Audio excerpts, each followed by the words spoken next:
Hello, test. Good evening.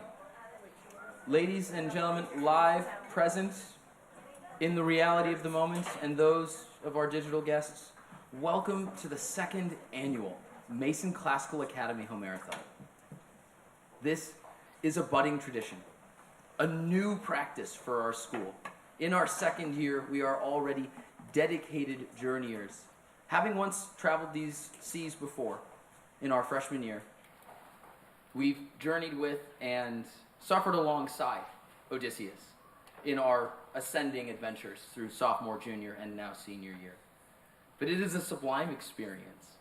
Terror that is brought on by the monsters and the forces against our journeys toward truth.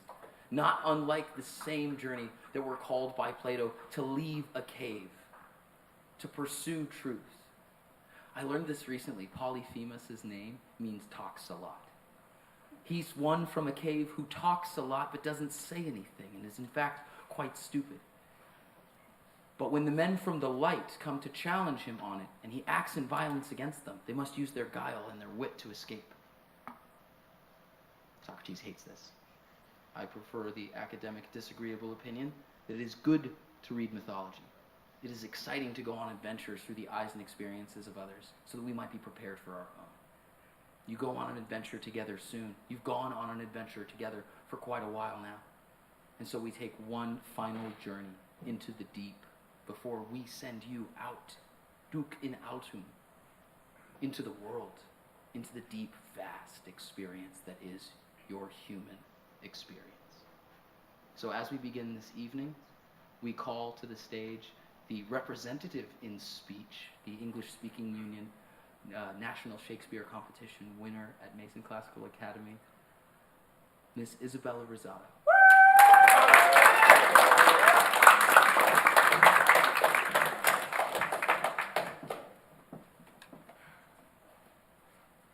Sing to me of the man, Muse, the man of twists and turns, driven time and again off course once he had plundered the hallowed heights of Troy.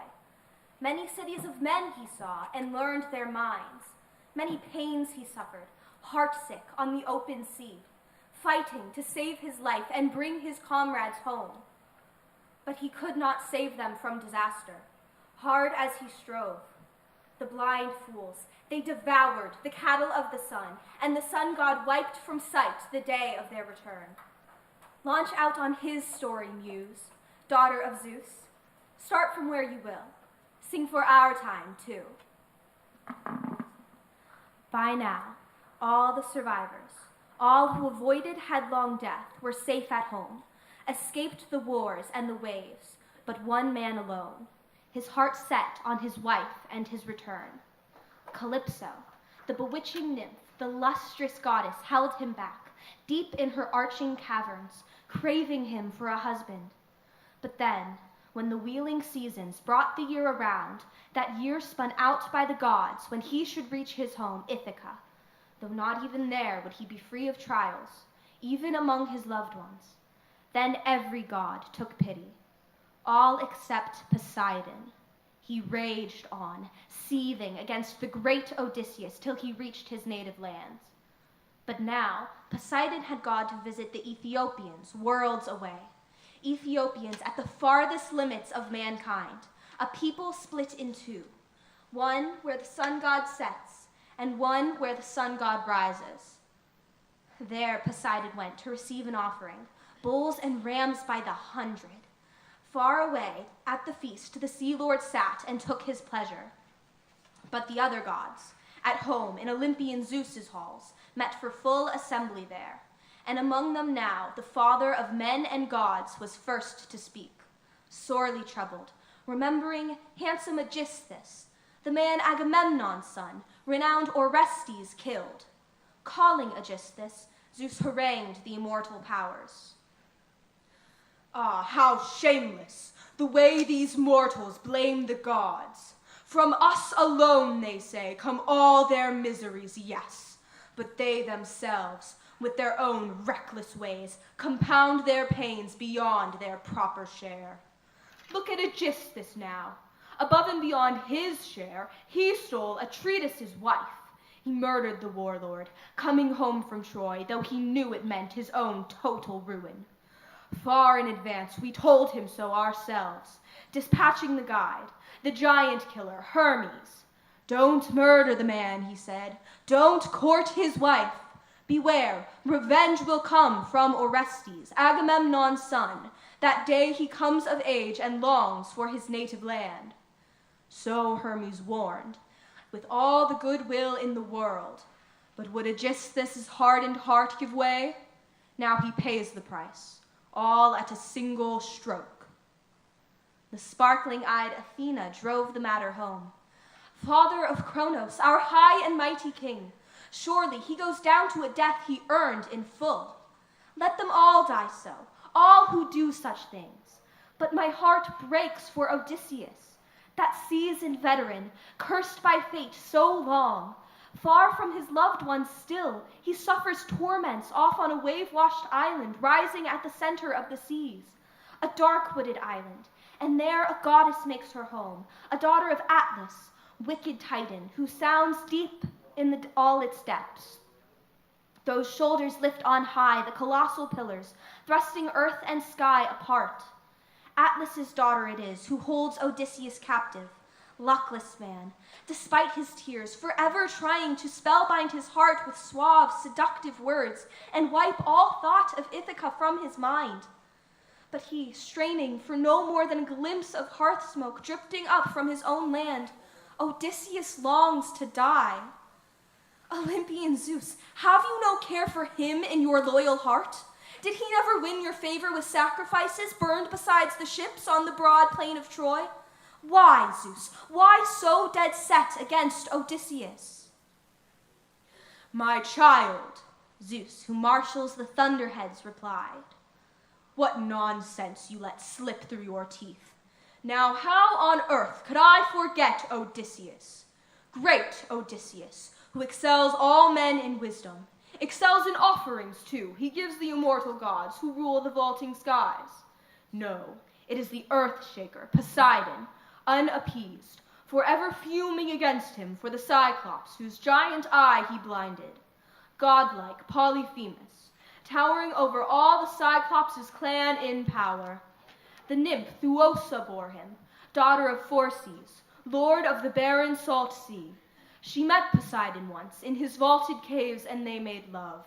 And now, for his blinded son, the earthquake god, though he won't quite kill Odysseus, drives him far off course from native land. But come, all of us here, put heads together now. Work out his journey home so Odysseus can return. Lord Poseidon, I trust, will let his anger go. How can he stand his ground against the will of all the gods at once, one god alone? Athena, her eyes flashing bright, exulted.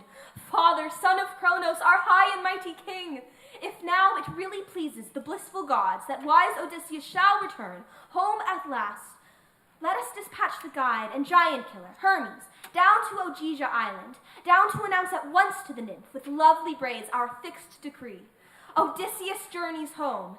The exile must return.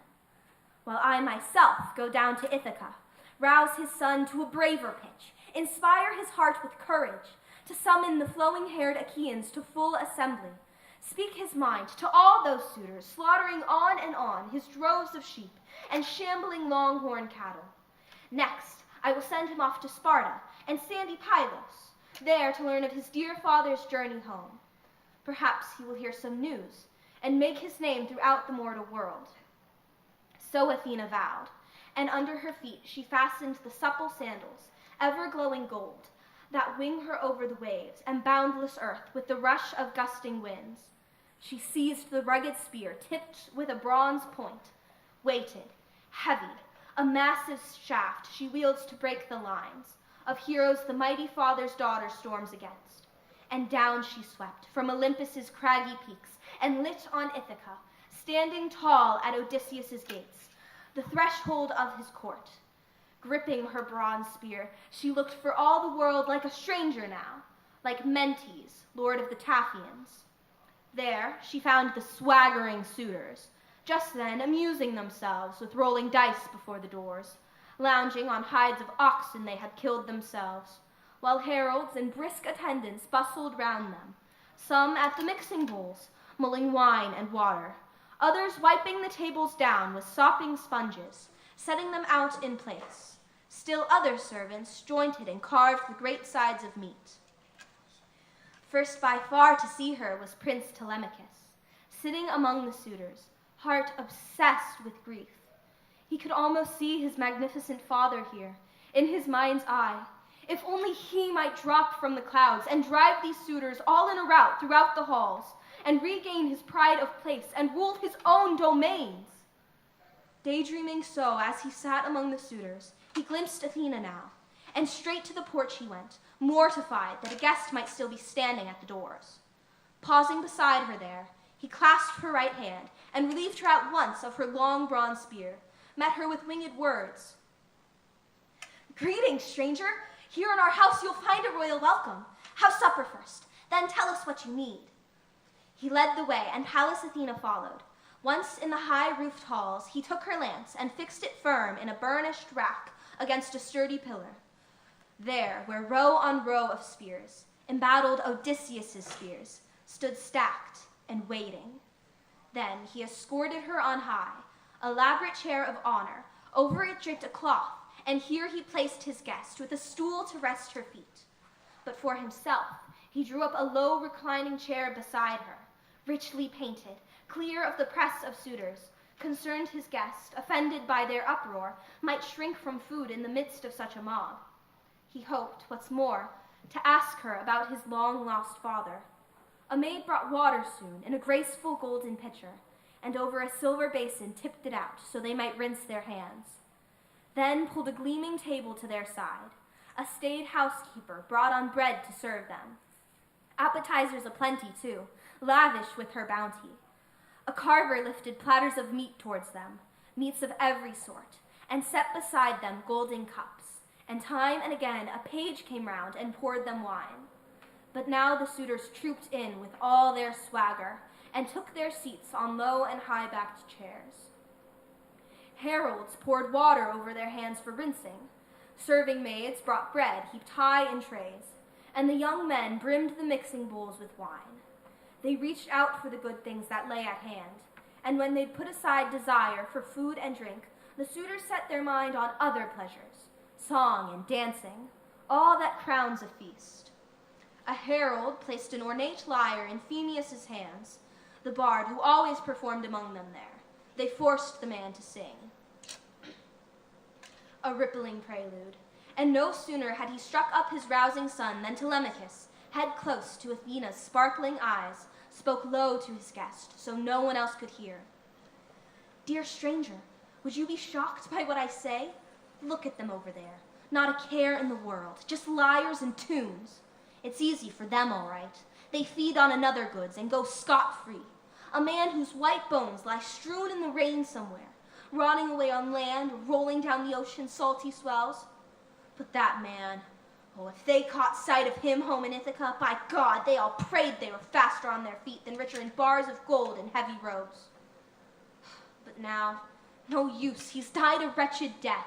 No comforts left for us. Not even if someone, somewhere, says he's coming home. The day of his return will never dawn. Enough. Tell me about yourself now, clearly, point by point. Who are you?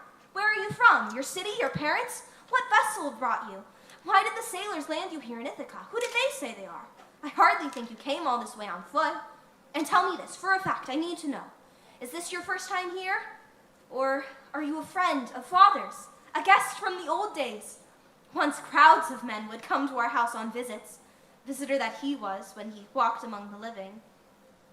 Her eyes glinting, goddess Athena answered, "My whole story, of course. I'll tell it point by point. Wise old Anchialus was my father. My own name is Mentes, lord of the Taphian men, who love their oars.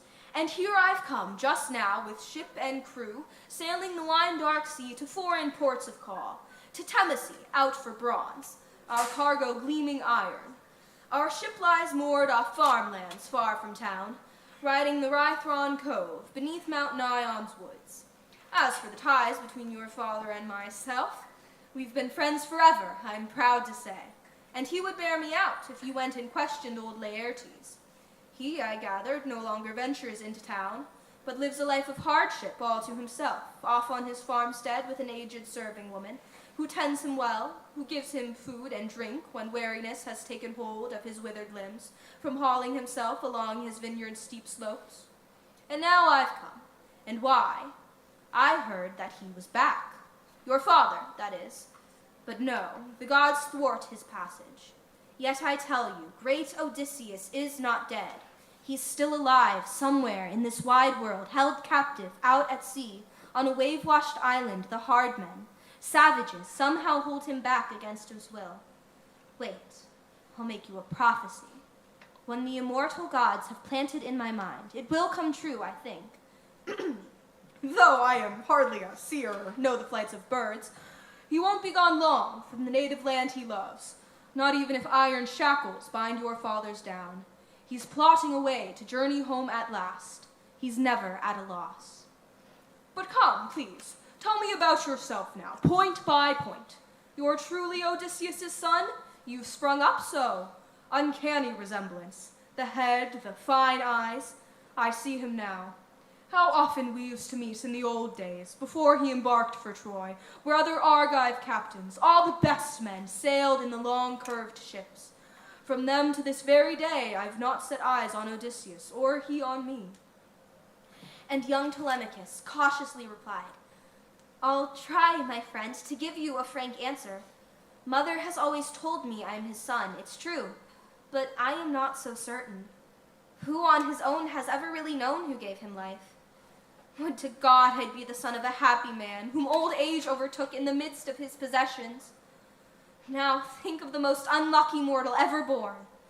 Since you ask me, yes, they say I am his son. Still, the clear-eyed goddess reassured him, trust me, the gods have not marked out your house for such an unsung future. Not if Penelope has borne a son like you. But tell me about all this and spare me nothing. What's this banqueting, this crowd carousing here? And what part do you play yourself? Some wedding feast, some festival? Hardly a potluck supper, I would say. How obscenely they lounge and swagger here. Look, gorging in your house. Why, any man of sense who chanced among them would be outraged, seeing such behavior. Ready Telemachus took her up at once. Well, my friend, seeing you want to probe and press the question, once this house was rich, no doubt, beyond reproach when the man you mentioned still lived here, at home. Now the gods have reversed our fortunes with a vengeance, wiped that man from the earth like no one else before. I would never have grieved so much about his death if he'd gone down with comrades off in Troy, or died in the arms of loved ones, once he had wound down in the long coil of war. Then all united Achaia would have raised his tomb, and he'd have won his son great fame for years to come. But now, the whirlwinds have ripped him away, no fame for him. He's lost and gone now, out of sight, out of mind, and he's left me with tears and grief. Nor do I rack my heart and grieve for him alone, no longer. Now the gods have invented other miseries to plague me. Listen, all the nobles who rule the islands round about, Dulichion, and Som, and wooded Zacynthus too, and all who lord it in rocky Ithaca as well, down to the last man they court my mother. They lay waste my house, and mother, she neither rejects a marriage she despises, nor can she bear to bring the courting to an end, while they continue to bleed my household white. Soon, you wait, they'll grind me down as well. Shameful! Brimming with indignation, Pallas Athena broke out. Oh, how much you need Odysseus, gone so long. How he'd lay hands on all these brazen suitors, if only he would appear now, at his house's outer gates, and take his stand, armed with his helmet, shield, and pair of spears, as strong as the man I glimpsed that first time in our own house, drinking wine and reveling there. Just in from Ephyra, visiting Ilis, Murmurus' son. Odysseus sailed that way, you see, in his swift, trim ship, hunting deadly poison to smear on his arrows as brawn heads. Ilis refused. He feared the wrath of the everlasting gods. But father, so fond of him, gave him all he wanted. If only that Odysseus sported with these suitors. A blood wedding, a quick death would take the lot. True, but all lies in the lap of the great gods, whether or not he'll come and pay them back, here in his own house. But you, I urge you, think how to drive these suitors from your halls. Come now, listen closely, take my words to heart. At daybreak, summon the island's lords to full assembly. Give your orders to all, and call the gods to witness. Tell the suitors to scatter, each to his own place. As for your mother, if the spirit moves her to marry, let her go back to her father's house, a man of power.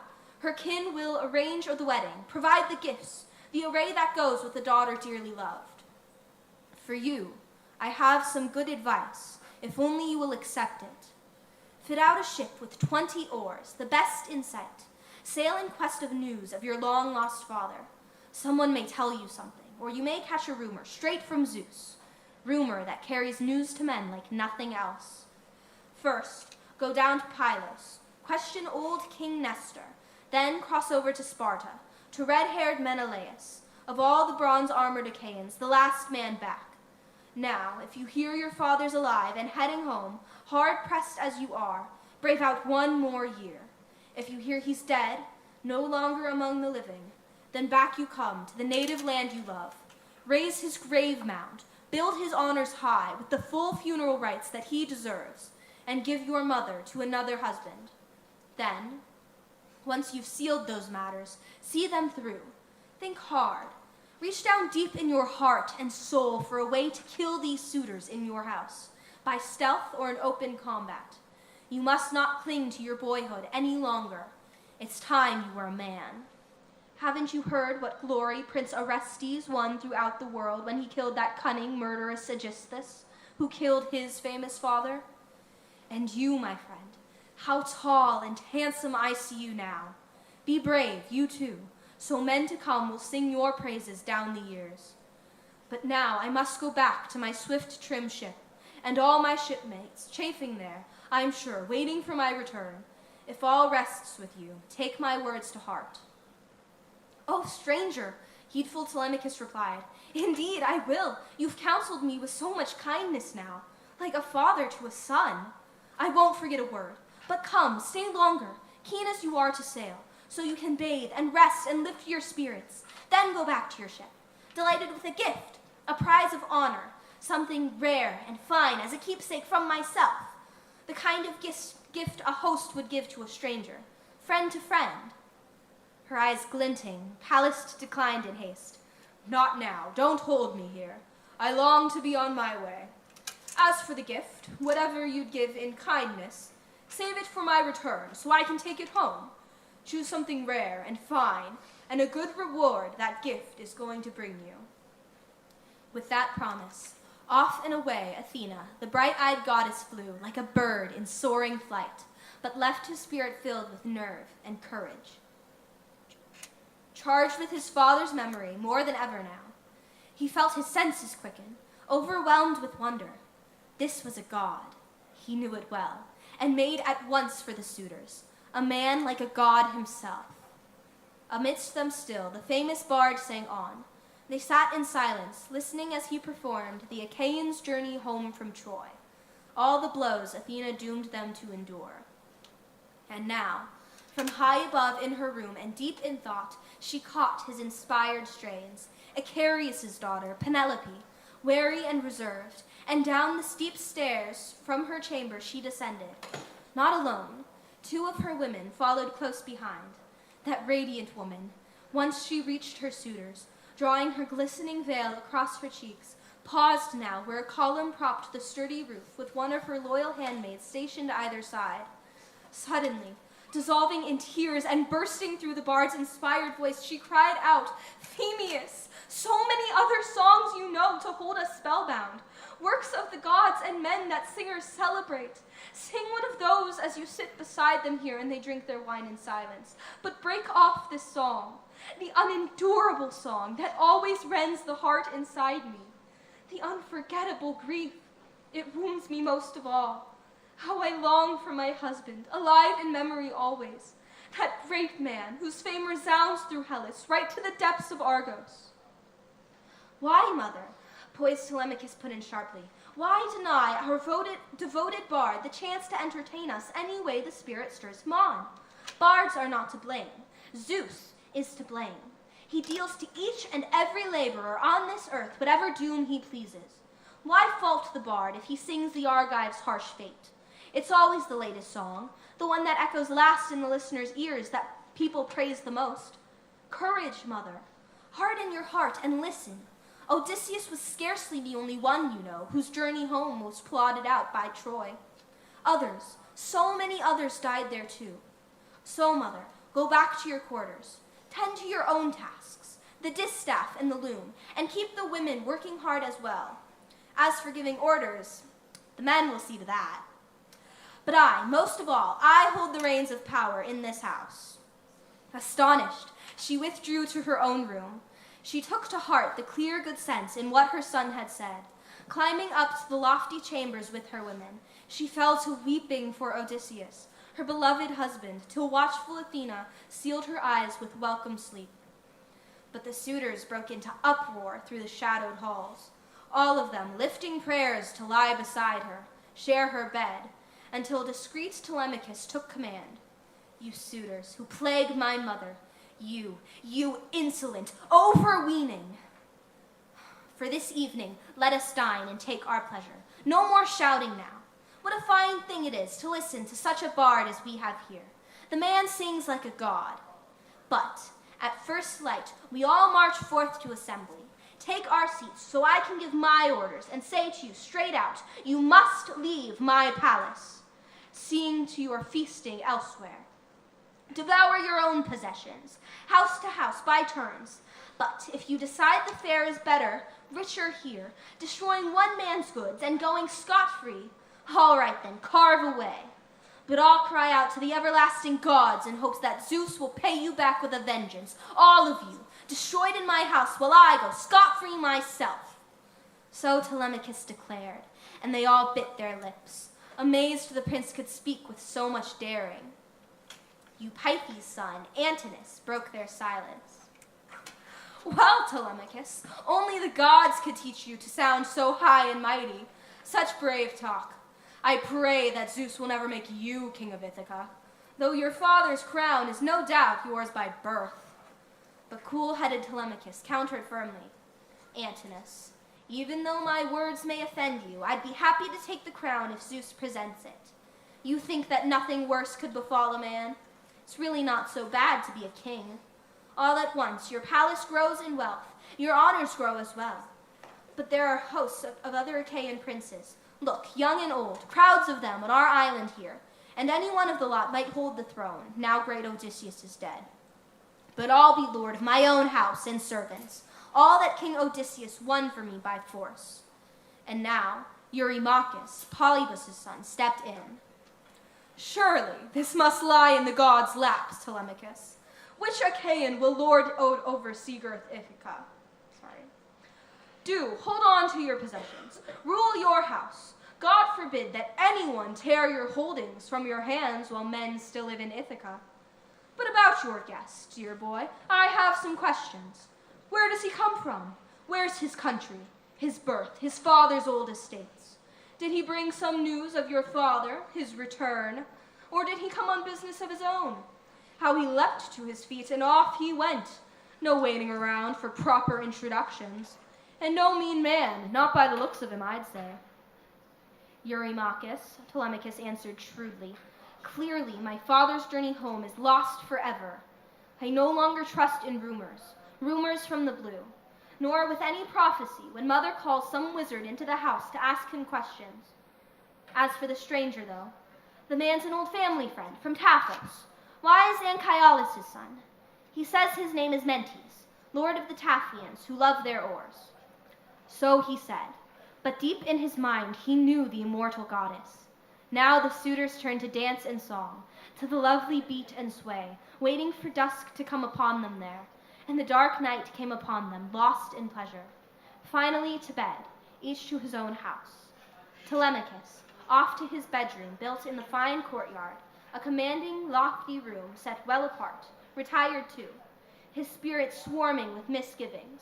His devoted nurse attended him, bearing a glowing torch, Eurycleia, the daughter of Ops, Pisenor's son.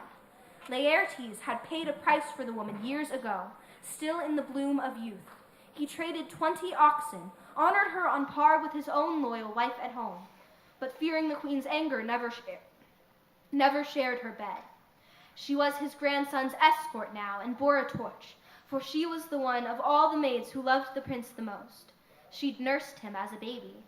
He spread the doors of his snug, well-made room, sat down on the bed and pulled his soft shirt off, tossed it into the old woman's conscientious hands, and after folding it neatly, patting it smooth, she hung it on a peg beside his corded bed, then padded from the bedroom, drawing the door shut with the silver hook, sliding the door bolt home with its rawhide strap. There, all night long, wrapped in a sheep's warm fleece, he weighed in his mind the course Athena charted.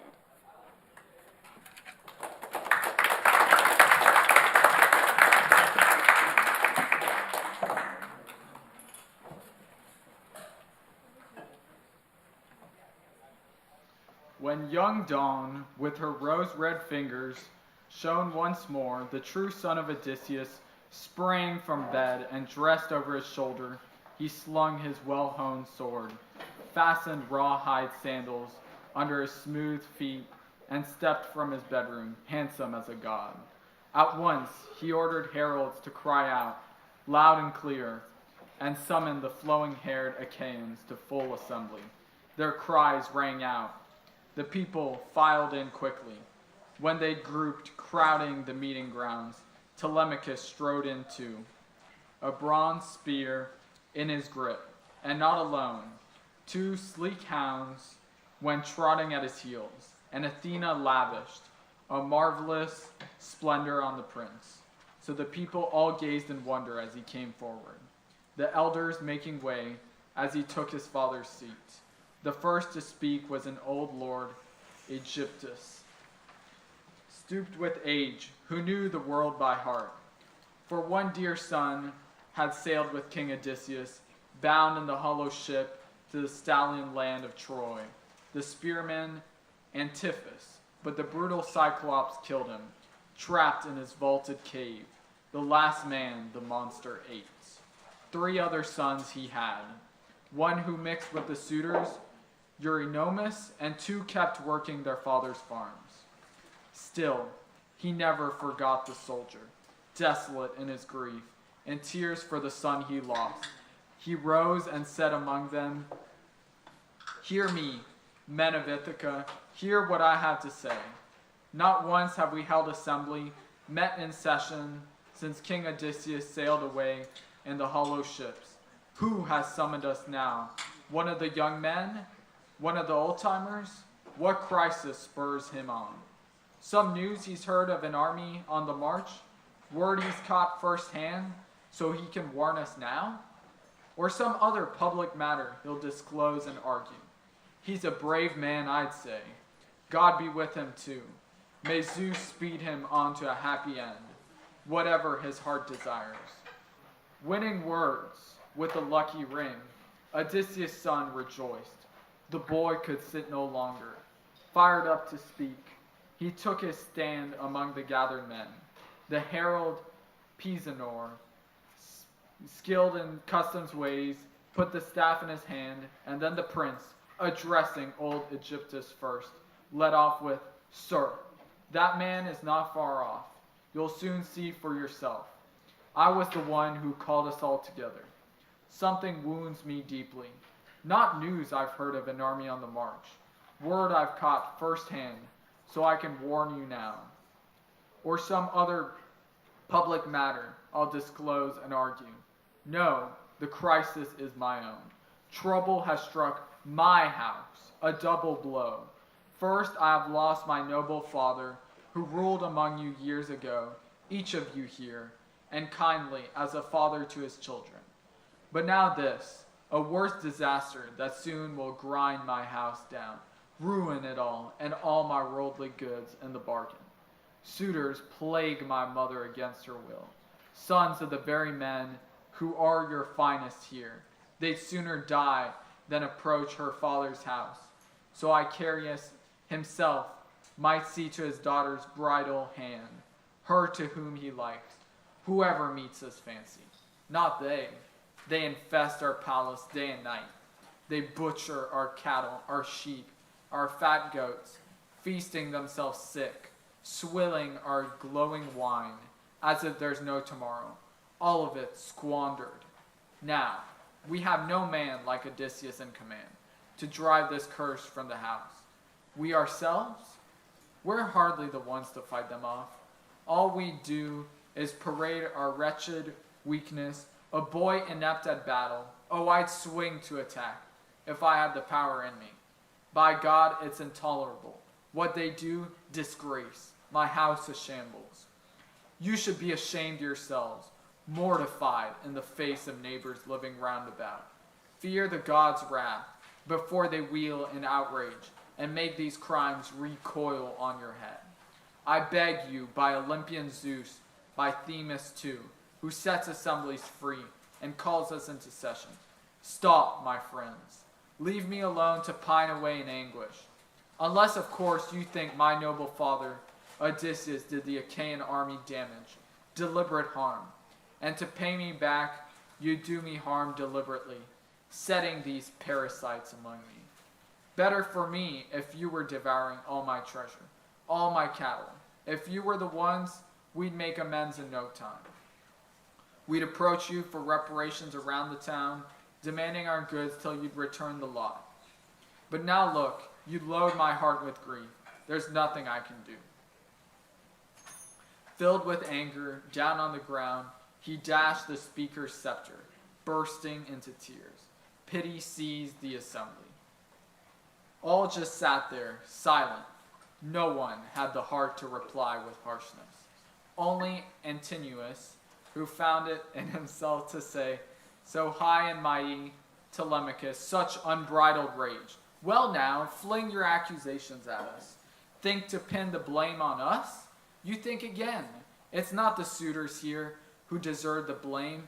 It's your own dear mother, the matchless queen of cunning.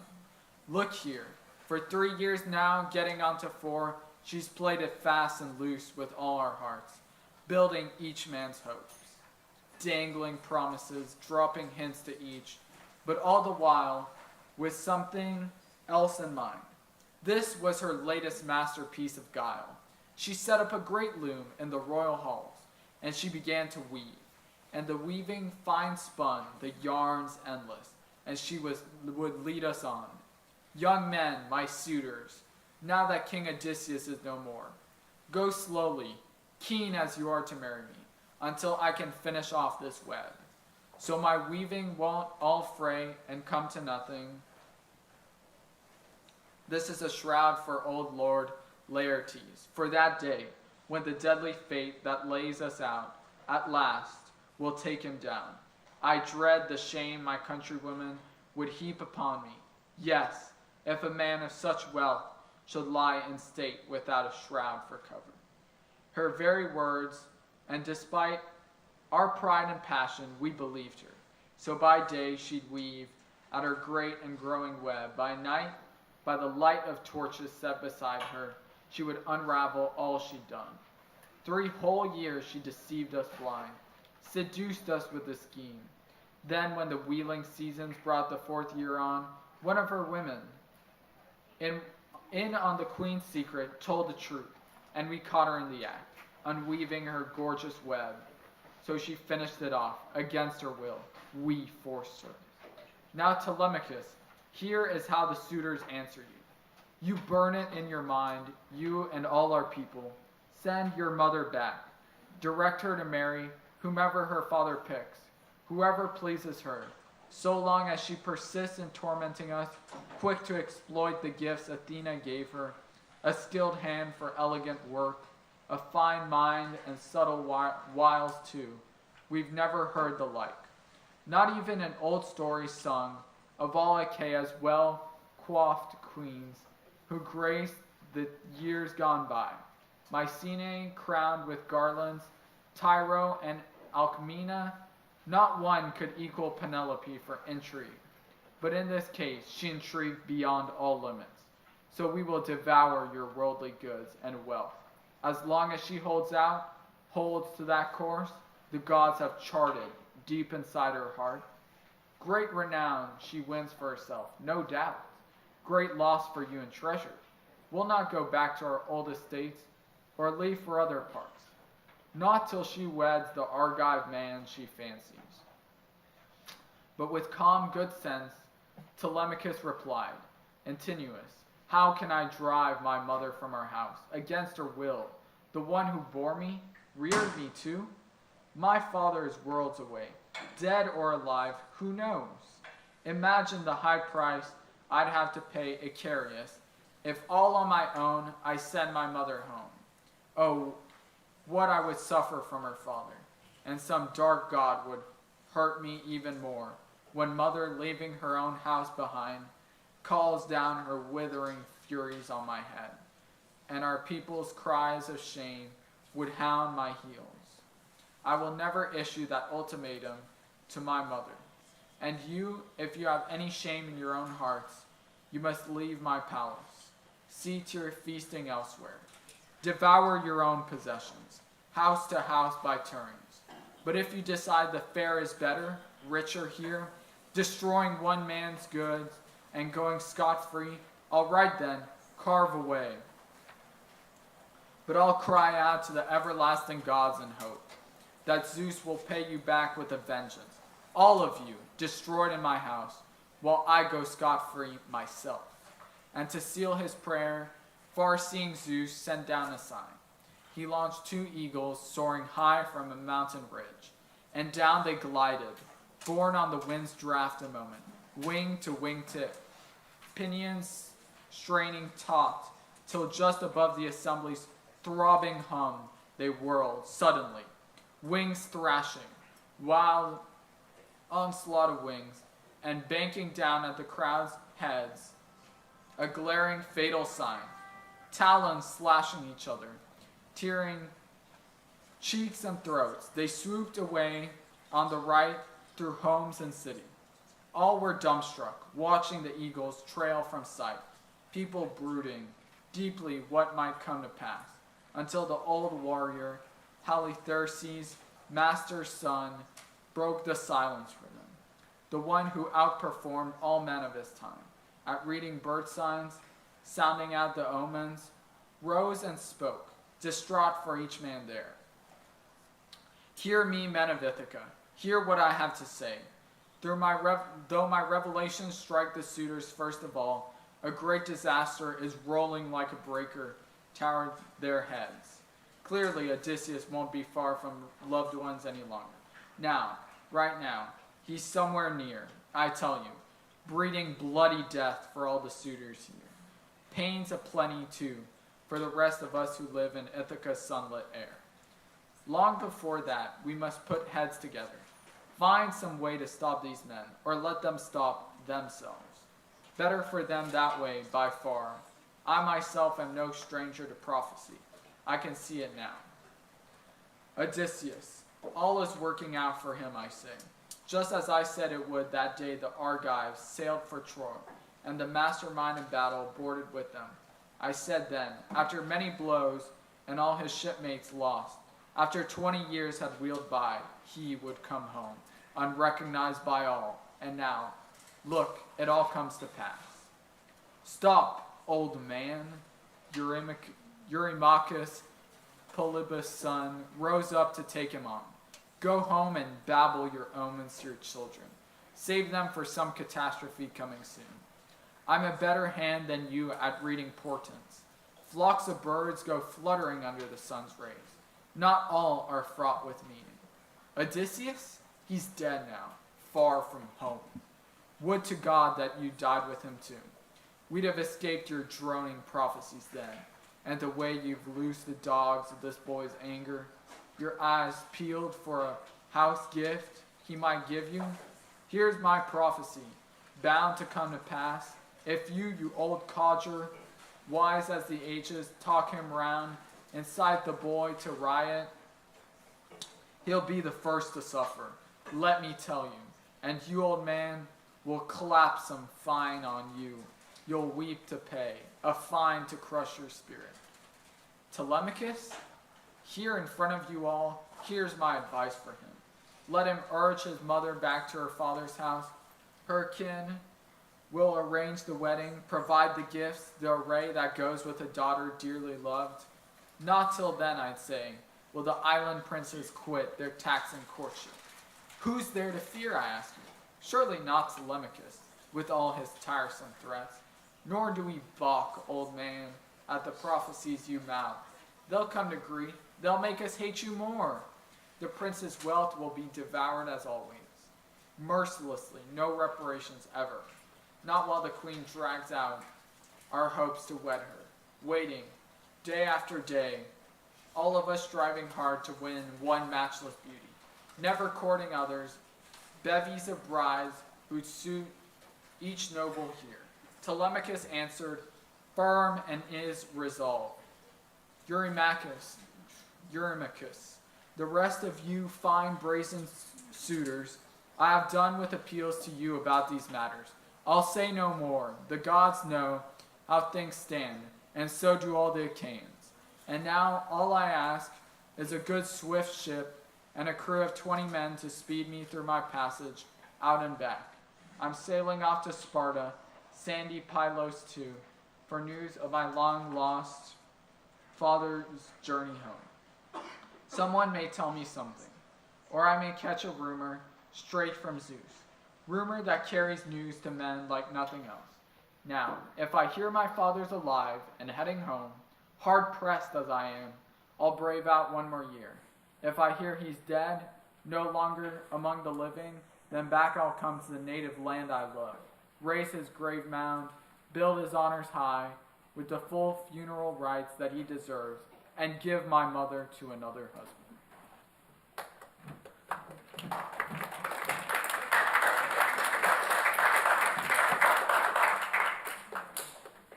A declaration, and the prince sat down as Mentor took the floor. Odysseus' friend in arms, to whom the king, sailing off to Troy, committed his household, ordering one and all to obey the old man, and he would keep things steadfast and secure. With deep concern for the realm, he rose and warned, hear me, men of Ithaca, hear what I have to say. Never let any sceptered king be kind and gentle now, not with all his heart, or set his mind on justice. No, let him be cruel and always practice outrage. Think, not one of the people whom he ruled remembers Odysseus now, that godlike man, and kindly as a father to his children. I don't grudge these arrogant suitors for a moment. Weaving their violent work with all their wicked hearts, they lay their lives on the line when they consume Odysseus' worldly goods, blind in their violence, telling themselves that he'll come home no more.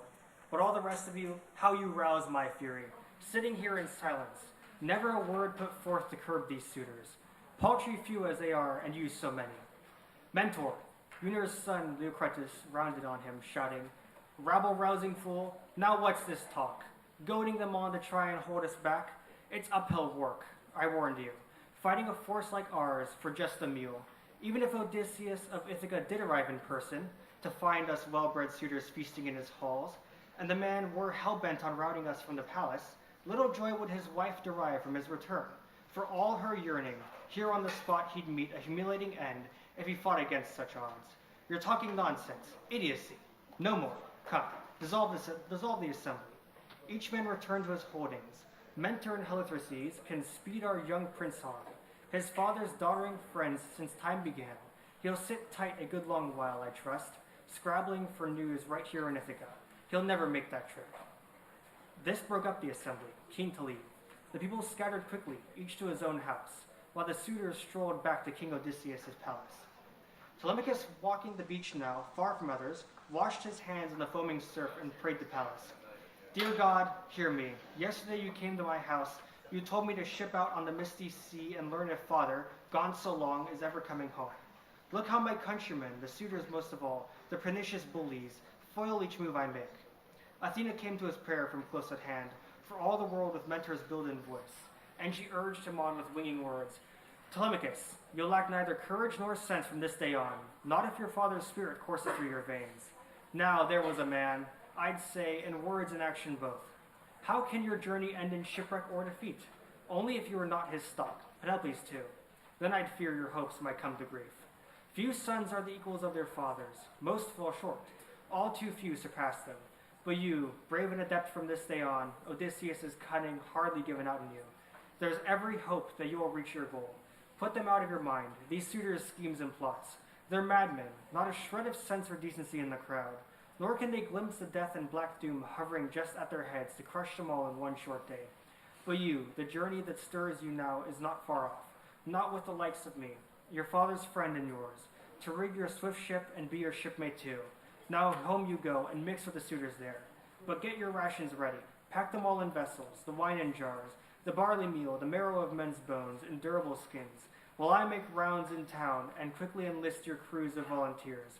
Lots of ships in sea-girt Ithaca, old and new. I'll look them over, choose the best in sight. We'll fit her out and launch her into the sea at once. And so Athena, daughter of Zeus, assured him. No lingering now he heard the goddess's voice, but back he went to his house, an aching heart, and there at the palace found the brazen suitors, skinning goats in the courtyard, singeing pigs for roasting. Antinous, smiling warmly, sauntered up to the prince, grasped his hand and coaxed him, savoring his name. Telemachus, my high and mighty, fierce young friend, no more nursing this violent words and actions now. Come eat and drink with us, just like the old days. Whatever you want our people will provide, a ship and a picked crew to speed you to holy Pylos, out for the news about your noble father.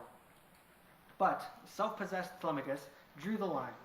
Antinous, now how could I dine with you in peace and take my pleasure? You ruffians carousing here.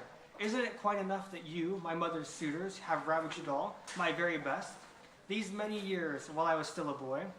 But now that I'm full grown and can hear the truth from others, absorb it too. Now, yes, that the anger seethes inside me. I'll stop at nothing to hurl destruction at your heads. Whether I go to Pylos or sit tight here at home, but the trip I speak of will not end in failure. Go I will, as a passenger, nothing more, since I don't seem to command my own crew. That, I'm sure, is the best way that suits you best. With this, he nonchalantly drew his hand from Antinous' hand, while the suitors, busy feasting in the halls, mocked and taunted him, flinging insults now. God help us, one young buck kept shouting. He wants to slaughter us all. He's off to sandy Pylos to hire cutthroats, even Sparta perhaps, so hot to have our heads. Why, he'd rove as far as Ephra's dark rich soil and run back home with lethal poison, slip it into the bowl and wipe us out with his drink. Who knows, another young blade up and ventured. Off in that hallow ship of his, he just might drown, far from his friends, a drifter like his father. What a bore, he'd double our work for us, splitting up his goods, parceling out his house to his mother and the man who weds the queen.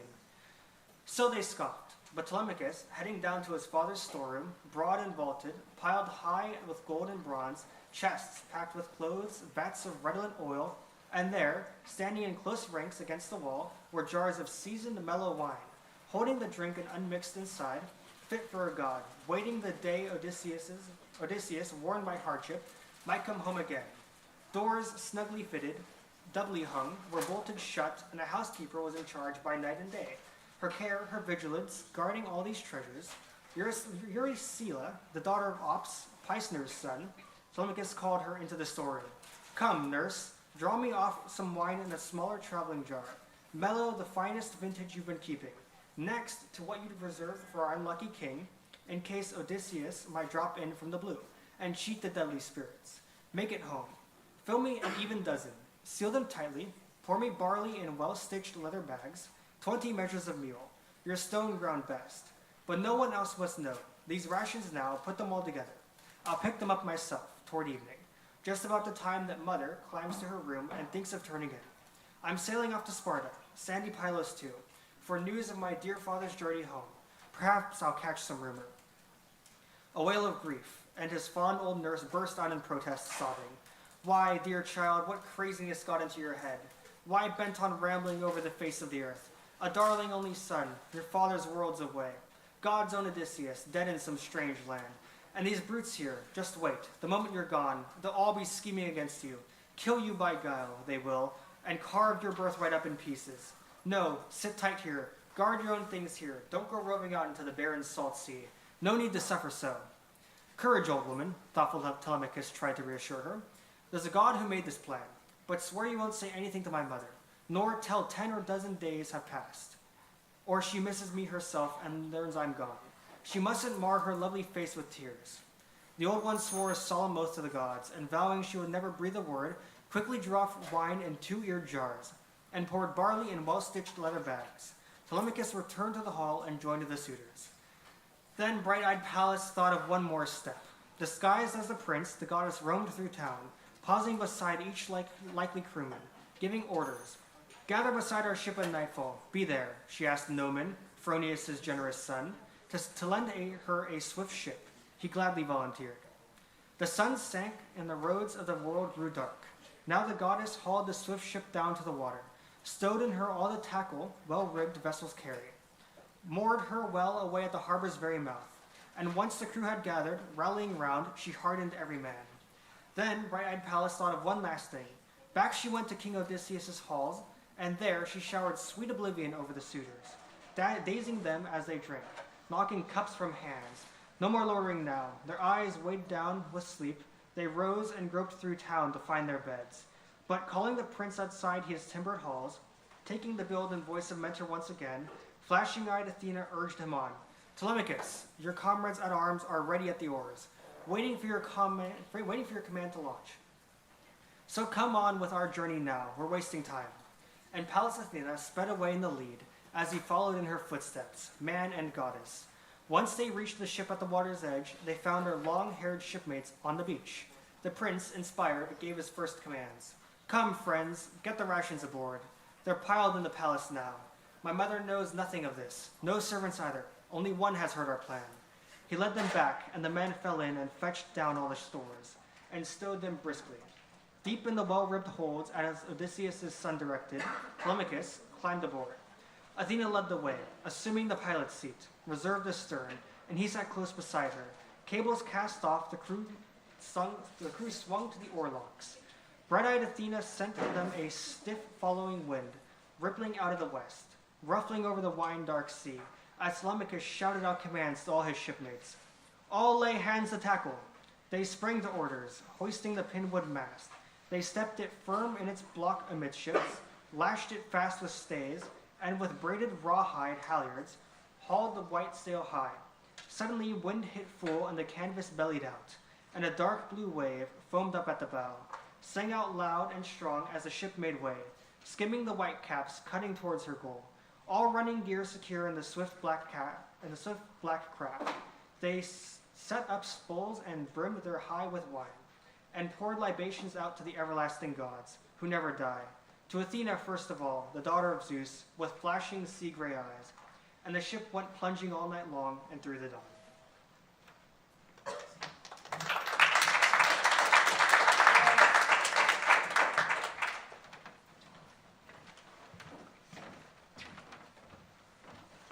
As the sun sprang up, leaving the brilliant waters in its wake, climbing the bronze sky to shower light on mortal gods and mortal men across the plowlands bright with grain, the ship pulled into Pylos, Neleus' storied citadel, where the people lined the beaches, sacrificing sleek black bulls to Poseidon, god of the sea-blue main who shakes the earth. They sat in 9 divisions, each 500 strong, each division offering up 9 bulls, and while the people tasted the innards, burned the thigh bones for the god, the craft and crew came heading straight to shore. Striking sail, furling it in the balanced ship, they moored her well, and men swung down on land. Telemachus climbed out last, with Athena far in front, and the bright-eyed goddess urged the prince along. Telemachus, no more shyness, this is not the time. We sail the seas for news of your father. Where does he lie buried? What fate did he meet? So go right up to Nestor, breaker of horses. We'll make him yield the secrets of his heart. Press him yourself to tell the whole truth. He'll never lie. The man is far too wise. The prince replied, wise in his own way too. How can I greet him, mentor? Even approach the king? I'm hardly adept at subtle conversation. Someone my age might feel shy. What's more, interrogating an older man? Telemachus, the bright-eyed goddess Athena, reassured him. Some of the words you'll find within yourself. The rest some power will inspire you to say. You, least of all I know, were born and reared without the gods' goodwill. And Pallas Athena sped away in the lead as he followed in her footsteps. Man and goddess gained the place where the Pylians met en masse. There sat Nestor among his sons as friends around them, decked the banquet, roasted meats and skewered strips for broiling. As soon as they saw the strangers, all came crowding down, waving them on in welcome, urging them to sit.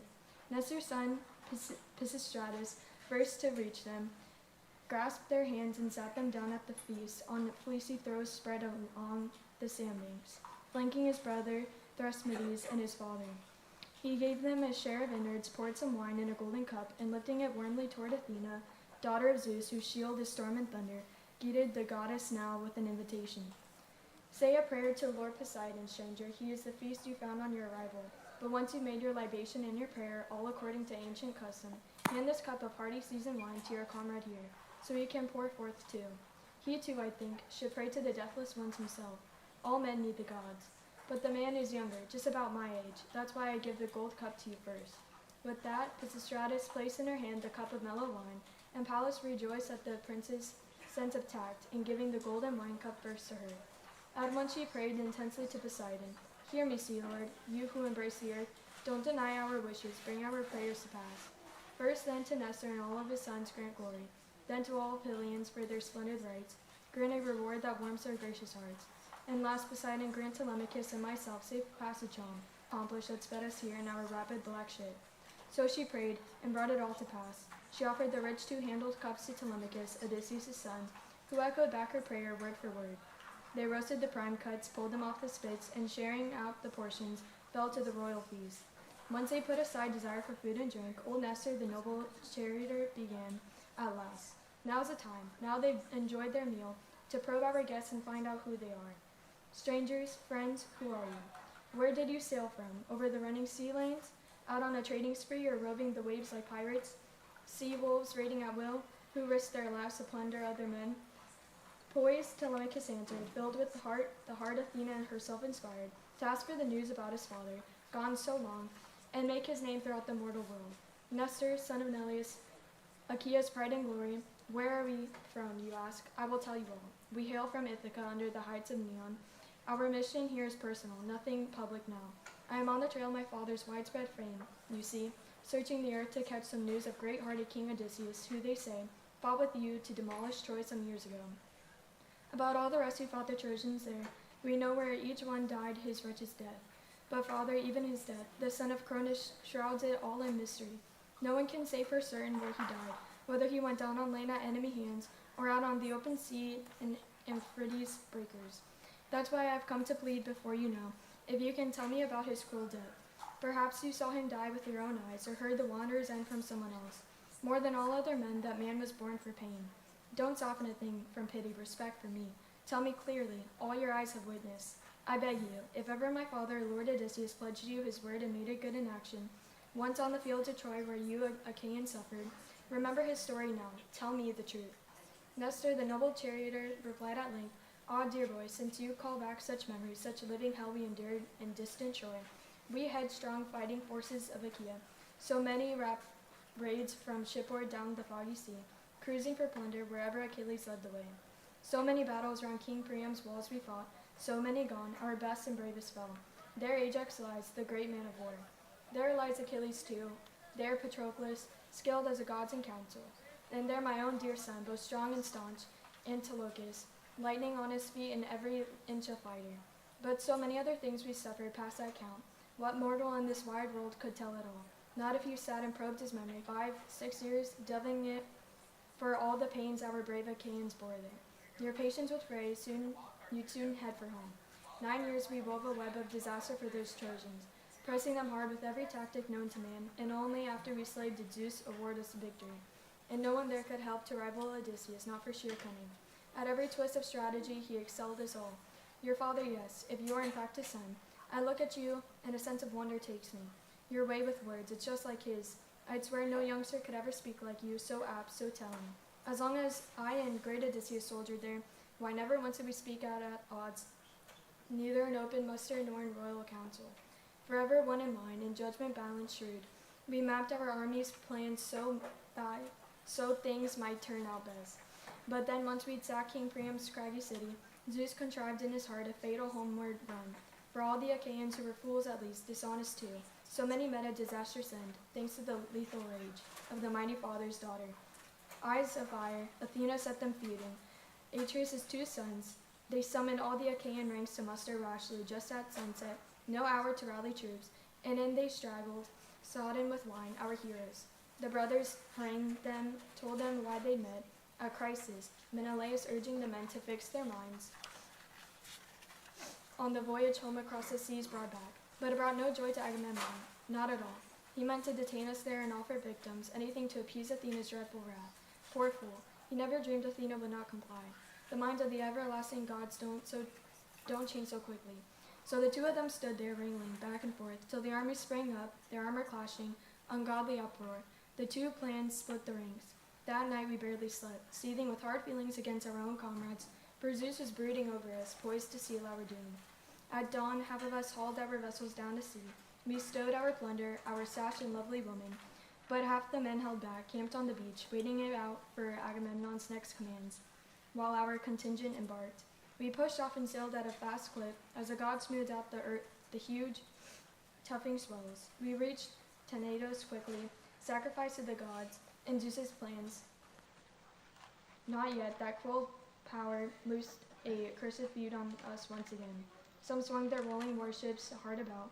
Odysseus sailed them back, the flexible Willie King, veering over to Agamemnon, now to shore his fortunes up. But not I. Massing the ships I came in my flotilla, I sped away as the gods' mischief kept on brewing, dawning on me now. And Tydeus' fighting son, Diomedes, fled too, rousing all his comrades.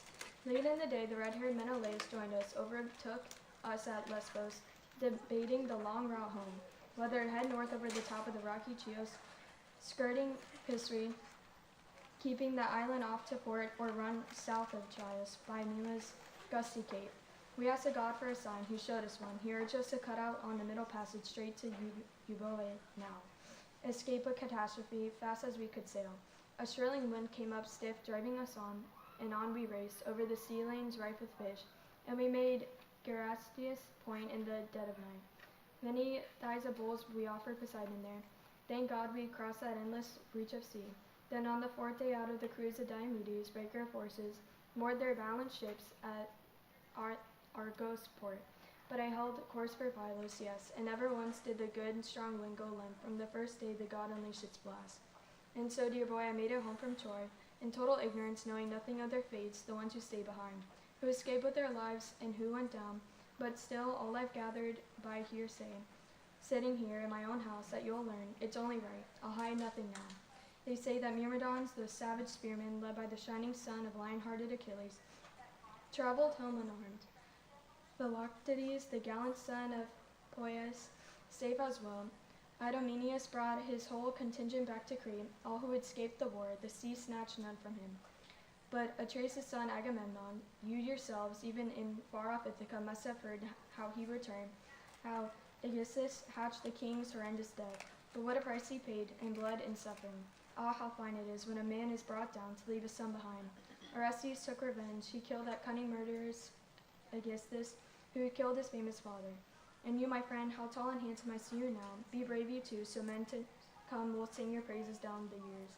Telemachus, weighing the challenge, closely answered, O Nestor, son of Neleus, Achaea's pride and joy, what a stroke of revenge that was. All Achaeans will spread Orestes' fame across the world, a song for those to come. If only the gods would arm me in such power, I'd take revenge on the lawless brazen suitors, riding roughshod over me, plotting reckless outrage. But for me the gods have spun out no such joy. For my father or myself, I must bear up, that's all. And the old charioteer replied, Now that you mention it, dear boy, I do recall a mob of suitors, they say, besets your mother there in your own house against her will, and plots your ruin. Tell me, though, do you let yourself be so abused, or do people round about, stirred up by the prompting of some god, despise you now? Who knows if you will return someday to take revenge on all their violence? Single-handed, perhaps, or with an Argive army as his back. If only the bright-eyed goddess chose to love you just as she lavished care on brave Odysseus years ago, in the land of Troy where we Achaeans struggled. I've never seen the immortal show so much affection as Pallas openly showed him. Standing by your father, if only she'd favor you, tend you with all her heart, many a suitor, then would lose all thought of marriage, blot it out forever. Never, your majesty, Telemachus countered gravely. That will never come to pass, I know. What you say dumbfounds me, staggers imagination. Hope as I will, that day will never dawn.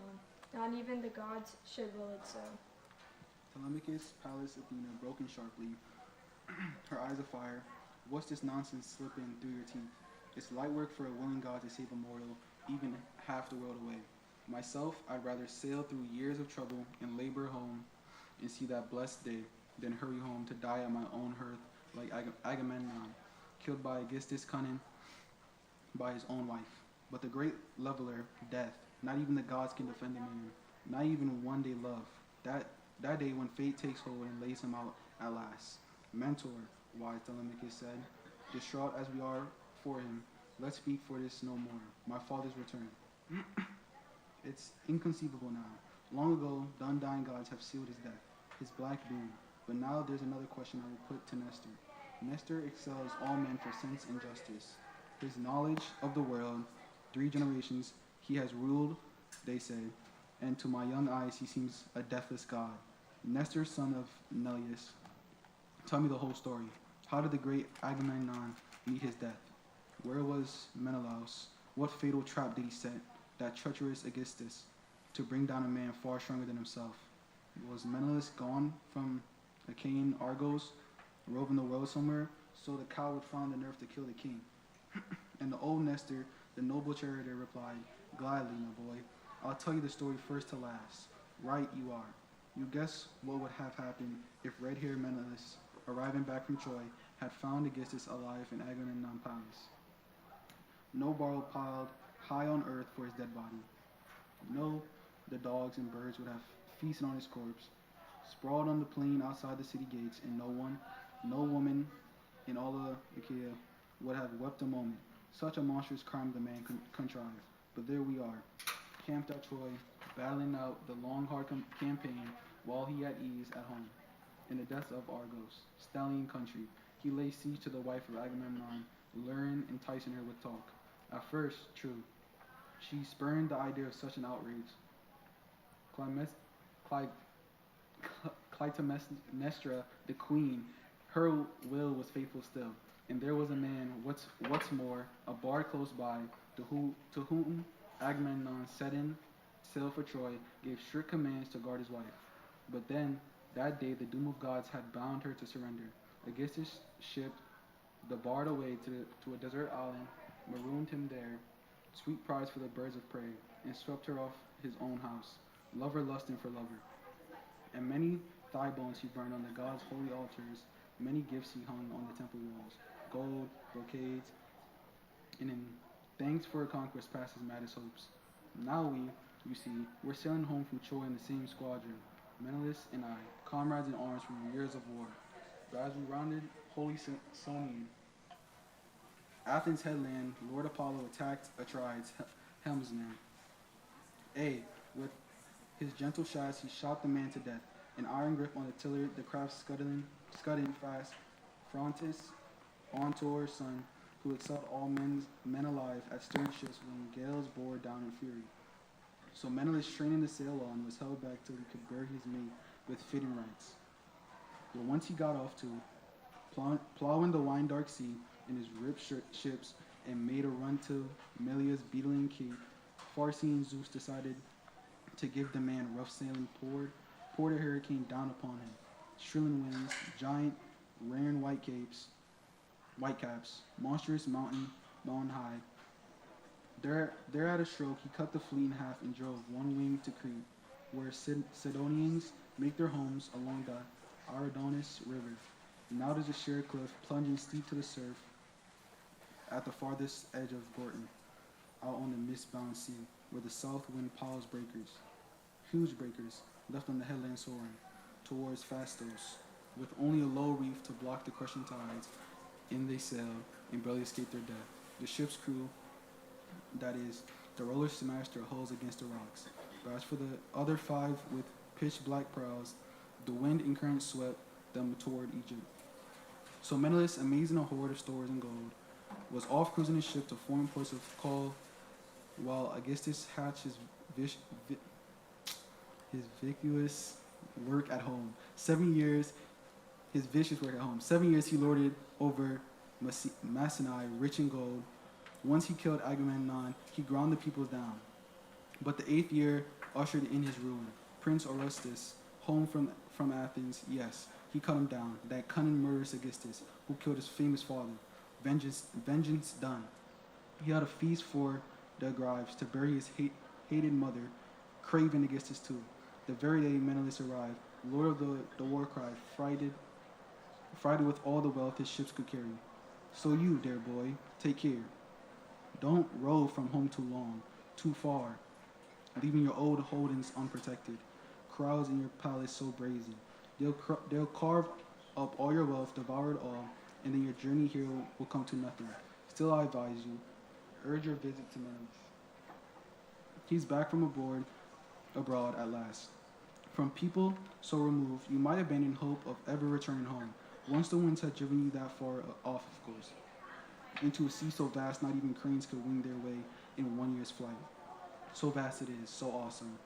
So off you go with your ships and shipmates now. Or if you rather go by land, there's a team and chariot. My son's at your service too, and they'll escort you to sunny Lacedaemon, home of the red-haired king. Press him yourself to tell the whole truth. He'll never lie. The man is far too wise. So we closed as the sun set, and darkness swept across the earth. And the bright-eyed goddess Pallas spoke for all. There was a tale, old soldier, so we're told.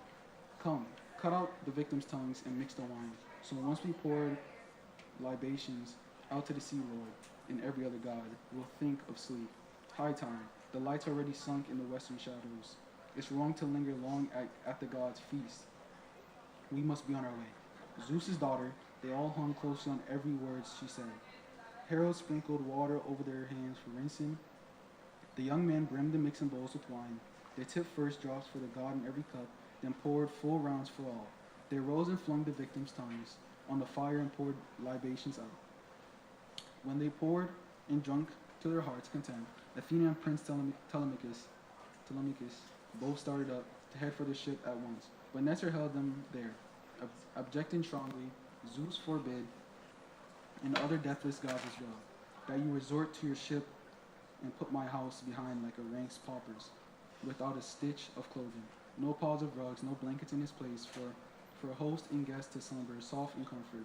Why, I have plenty of fine rugs and blankets here. No, by God, the true son of my good friend Odysseus won't bed down on ship's deck, not while I'm alive or my sons are left at home to host our guests.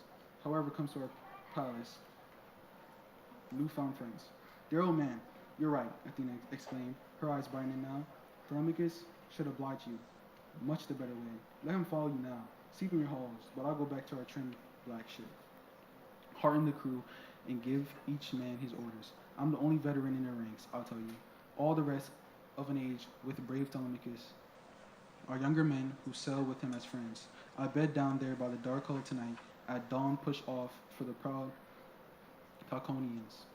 Those people owe me a debt long overdue, and no means to unbelieve me. But you, seeing my friends is now your guest, speed him on his way with a chariot and your son, and give him the finest horses that you have, bred for stamina, trained to race the wind. With that, the bright-eyed goddess winged away in the eagle's form in flight. Amazement fell on all the Achaeans there. The old king, astonished by what he seen, grasped Telemachus' hand and cried out to the prince, "Dear boy, never fear. You be a coward and defenseless. Not if at your young age the gods would guard you so. Of all who dwell on Olympus, this was none but she, Zeus's daughter. The glorious one, his thirdborn, who prized your Galen father among the Argives. Now, O queen, be gracious. Give us high renown, myself, my children, my loyal wife and queen, and I'll make you a sacrifice, a yearling heifer, broad in the brow, unbroken, never yoked by men. I'll offer it up to you. I'll sheath its horns in gold." So he prayed, and Pallas Athena heard his prayer, and Nestor the noble chariot driver led them on, his sons and sons-in-law, back to his regal palace. Once they reached the storied halls of the aged king, that they sat on rows of low and high-backed chairs. As they arrived, the old man mixed them all a bowl, stirring the hearty wine seasoned 11 years before a servant broached in, loosed its seal, mulling it in the bowl. Old Nestor poured a libation out, praying hard to Pallas Athena, daughter of Zeus, who shielded in storm and thunder. Once they had poured their offerings, drunk their fill, the Pylians went to rest, each in his own house. But the noble chariot driver let Telemachus, King Odysseus' son, sleep at the palace now, on a corded bed inside the echoing colonnade, with Prince Pisistratus close beside him there, the young spearman, already captain of armies, though the last son till unwed within the halls. The king retired to the chambers deep in a lofty house, where the queen his wife arranged and shared her bed. When young Dawn with her rose red fingers shone once more, old Nestor, the noble chariot driver, climbed from bed, went on and took his seat on the polished stones, a bench glistening white, rubbed with glossy oil, placed for the king before his looming doors. Dornelius held his sessions years ago, a match for the gods in council, but his fate had long since forced him down to death. Now Roland Nestor in turn, Achaea's watch and ward, sat there holding their scepter, while his sons coming out of their chambers clustered around him, hovering near. Acrophone, Stratus, Pyrrhus, and Aristotle. Thrasmetis like a god, and 6 young Lord Pisistratus came to join their ranks. They escorted Prince Telemachus in to sit beside them. Nestor, noble charioteer, began the celebration. Quickly, my children, carry out my wishes now, so I may please the gods. Athena first of all. She came to me at Poseidon's flowing feast. Athena in all her glory. Now someone go to the fields and fetch a heifer. Lead her here at once. A herdsman drive her in. Someone hurry down to Prince Telemachus' black ship and bring up all his crewmen, leaving just 2 behind. And another tell our Gozman, skilled Laerces, to come and sheathe the heifer's horns in gold. The rest stay here together. Tell the maids inside the hall to prepare a sumptuous feast. Bring seats and firewood. Bring pure water too. They all pitched in to carry out his orders. The heifer came from the fields. The crewmen came from the braid Telemachus' ship. And the smith came in with all his gear in hand, the tools of his trade, and the anvil, hammer, and well-wrought tongs he used for working gold. And Athena came as well to attend her sacred rites. The old horseman passed the gold to the smith. Twining in the foil, he sheathed the heifer's horns so the goddess's eyes might dazzle, delighted with the gift. Next, Stratus and Echephron led the beast by the horns. Atreus, coming up from the storeroom, brought them lustrous water filling a flower-braided bowl in his other hand. The barley in a basket, Therasmatis, staunch in combat, stood ready, whetted an axe in his grasp to cut the heifer down. And Perseus held the basin for the blood. Now Nestor, the old charioteer, began the rite, pouring the lustral water scattered in barley meal. He lifted up his ardent prayers to Pallas Athena, launching the sacrifice, flinging onto the fire the first tusk of hair from the victim's head. Prayer said, the scattering barley stone, strewn, suddenly Nestor's son, impetuous, Thrasmetis, showed up close and struck. The axe chopped the neck tendons through, and the blow stunned the heifer's strength. The woman shrilled their cry. Nestor's daughter's son's wife and his own loyal wife, Eurydice, Clymenes, eldest daughter. Then hoisting up the victim's head from the trampled earth, they held her fast as the captain of men, Pisistratus, slashed her throat. Dark blood gushed forth. Life ebbed from her limbs. They quartered her quickly, cut the thigh bones out, and all according to custom wrapped them around in fat, in double fold sliced clean, and topped with strips of flesh. And the old kings burned these over dried split wood, and over the fire poured out glistening wine. While young men at his side held 5-pronged forks, once they burned the bones and tasted the organs. They sliced the rest into pieces, spitted them on the skewers, and raising points to the fire, boiled all the meats. During the ritual, lovely Polycas, youngest daughter of Nestor, Neleus' son, had bathed Telemachus, rinsing him off now, rubbing him down with oil. She drew a shirt and a handsome cape around him. Out of his bath he stepped, glistening like a god, strode in and sat by the old commander Nestor. They rose to the prime cuts, pulled him off the spits, and sat down to the feast while reading Stuart's law. to rounds of wine and kept the gold cups flowing. When they put aside desire for food and drink, next their noble chariot driver issued orders. Hurry, my boys, bring Telemachus' horses, a good full maned team. Hitch them to a chariot. He must be off at once. They listened closely, snapped to his commands, and hitched a rapid team of chariots yoked in haste. A housekeeper stowed some bread and wine aboard, and meats too, food fit for the sons of kings. Telemachus vaulted onto the splendid chariot right beside him. Nestor's son Pisistratus, captain of armies, boarded, seized the reins, whipped the team to a run on the horses flew, holding nothing back out into the open country, leaving the heights of Pylos fading in their trail, shaking the yoke across their shoulders all day long. The sun sank and the roads of the world grew dark as they reached Phera, pulling up to the Ulysses halls, and the son of Ortilochus, son of the Alpheus River. He gave them a royal welcome. There they slept that night. When young Dawn, with her rose-red fingers shone once more, they yoked their pair again, mounted the blazing car, and out through the gates and echoing colonnade. They whipped the team to run on they flew, holding nothing back, and the princes reached the wheat lands, shrinking now for journey's end. So fast, those pure-bred stallions raced among them, as the sun sank and the roads of the world grew dark.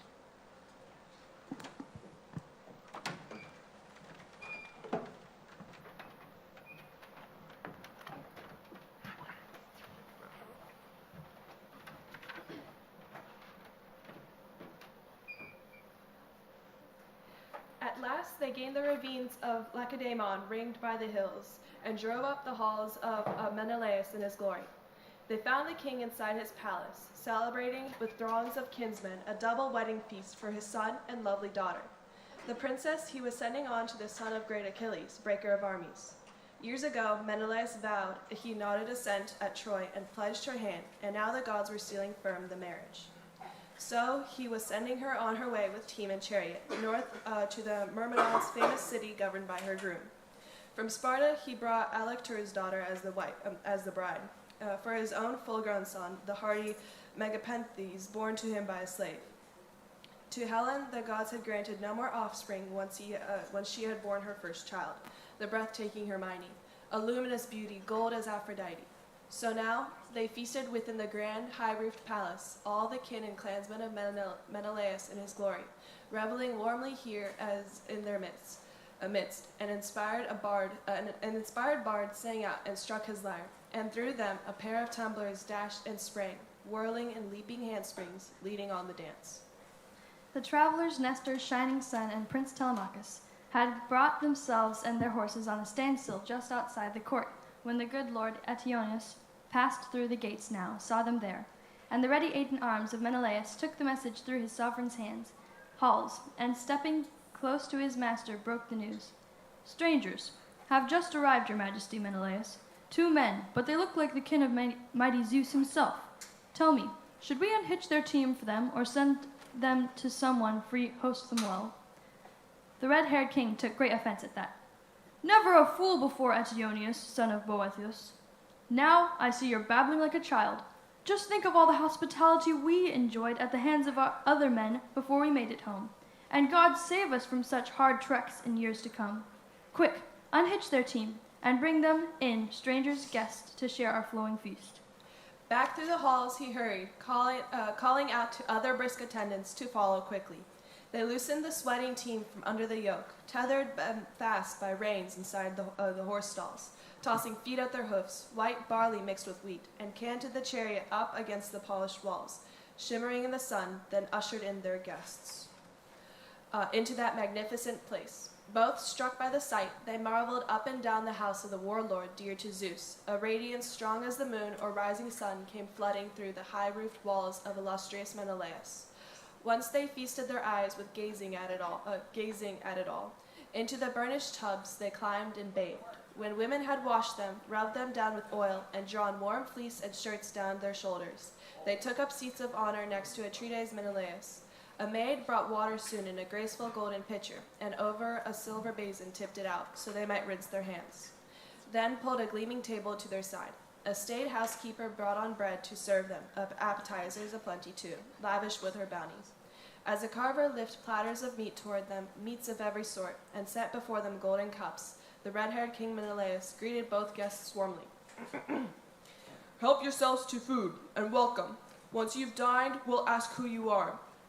But your parents' blood is hardly lost in you. You must be born of kings, bred by the gods to wield the royal scepter. No mean man could sire sons like you. With those words, he passed them a fat, rich loin with his own hands, the choicest part that he'd been served himself. They reached for the good things that lay outspread, and when they put aside desire for food and drink, Telemachus, leaning his head close to Nestor's son, spoke low to the prince, so no one else could hear. Look, Pisistratus, joy of my heart, my friend, the sheen bronze, the blaze of gold and amber, silver ivory too, through all this echoing mansion. Surely Zeus's court on Olympus must be just like this, the boundless glory of all his wealth inside. My eyes dazzle. I am struck with wonder. But the red-haired warlord overheard this guest, and cut in quickly with winged words for both. No man alive could rival Zeus, dear boys, with this everlasting palace and possessions. But among men I must say, few and any could rival me in riches. Believe me, much I suffered. Many a mile I roved to haul such treasures home in my ships. 8 years out, wandering off as far as Cyprus, Phoenicia, even Egypt. I reached the Ethiopians, Sidonians, Arembians, Libya too, where lambs no sooner spring from the womb than they grow horns. 3 times in the circling year the ewes gives birth. So no one, neither king nor shepherd, could want for cheese or mutton, or sweet milk either. Utters swell for the sucklings round the year. But while I roamed those lands, amassing a fortune, a stranger killed my brother, blind to the danger, duped blind, thanks to the cunning of his cursed, murderous queen. So I rule all this wealth with no great joy. You must have heard my story from your fathers, whoever they are, what hardships I endured, how I lost this handsome palace built for the ages, filled to its depths with hordes of gorgeous things. Well, would to God I'd stayed right here in my own house with a third of all that wealth, and they were still alive. All who died in the wide plain of Troy those years ago, far from the stallion land of Argos. And still, much as I weep for all my men, grieving sorely time and again, sitting here in the royal halls, now indulging myself in tears, now brushing tears away, the grief that numbs the spirit gluts us quickly. For none of all those comrades, pained as I am, do I grieve as much for. That man who makes sleep hateful, even food, as I pore over his memory, no one, no Achaean, labored as hard as Odysseus labored, or achieved so much. And how did his struggle end? In suffering for that man. For me, in relentless, heartbreaking grief for him, lost and gone so long now, dead or alive, who knows? How they must mourn him too, Laertes the old man, and self-possessed Penelope. Telemachus as well, the boy he left a babe in arms at home. Such memories stirred in the young prince a deep desire to grieve for Odysseus. Tears streamed down his cheeks and wet the ground when he heard his father's name. Both hands clutching his purple robe before his eyes, Menelaus recognized him at once, but pondered whether to let him state his father's name or probe him first and prompt him step by step. While he debated all this now within himself, Helen emerged from her scented lofty chamber, striking as Artemis with her golden shafts, and a train of women followed. Adraste drew up her carved reclining chair. Alcippe brought a carpet of soft-piled fleece. Philo carried her silver basket, given by Alcandre, King Polybus's wife, who made his home in the Egyptian Thebes, where the houses overflow with the greatest troves of treasure. The king gave Menelaus a pair of bathing tubs in silver, 2 tripods, 10 bars of gold, and apart from these, his wife presented Helen her own precious gifts. A golden spindle, a basket that ran on casters, solid silver polished off with rims of gold. Now Philo, her servant, rolled it in beside her, heaped to the brim with yarn prepared for weaving. The spindle swathed in violet wool laid tipped across it. Helen leaned back in her chair, a stool beneath her feet, and pressed her husband at once for each detail. Do we know, my lord Menelaus, who our visitors claim to be, our welcome new arrivals? Right or wrong, what can I say? My heart tells me to come right out and say I've never seen such a likeness, neither in man nor woman. I'm amazed at the sight. To the life, he's like the son of great Odysseus. Surely his Telemachus, the boy that hero left a babe in arms at home when all you Achaeans fought at Troy, launching your headlong battles just for my sake. Shameless whore that I was. My dear, the red-haired king asserted you. Now that you mention it, I see the likeness too. Odysseus's feet were just like the boy's, his hands as well, his glancing eyes, his head, and the fine shock of hair. Yes, and just now, as I was talking about Odysseus, remembering how he struggled, suffered, all for me, a flood of tears came streaming down his face, and he clutched his purple robe before his eyes. Right you are, Pisistratus stepped in quickly. Son of Atreus, King Menelaus, captain of armies, here is the son of that great hero, as you say. But the man is modest. He would be ashamed to make a show of himself. His first time here and interrupt you? We delight in your voice, as if some god were speaking. The noble horseman Nestor sent me along to be his escort. Telemachus yearned to see you, so you could give him some advice or urge some action. When a father's gone, his son takes much abuse in a house where no one comes to his defense. So with Telemachus now. His father's gone. No men at home will shield him from the worst. Wonderful, the red-haired king cried out.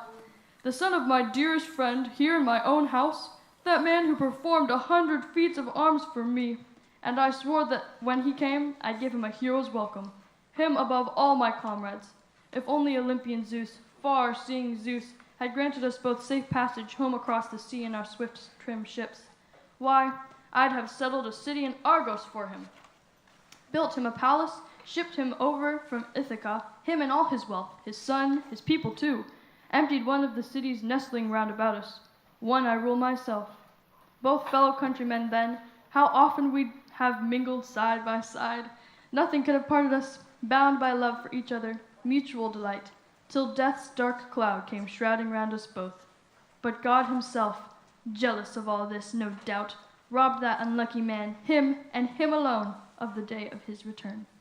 So Menelaus mused, and stirred in them a deep desire to grieve. Helen of Argos, daughter of Zeus, dissolved in tears. Telemachus wept too, and so did Atreus' son Menelaus.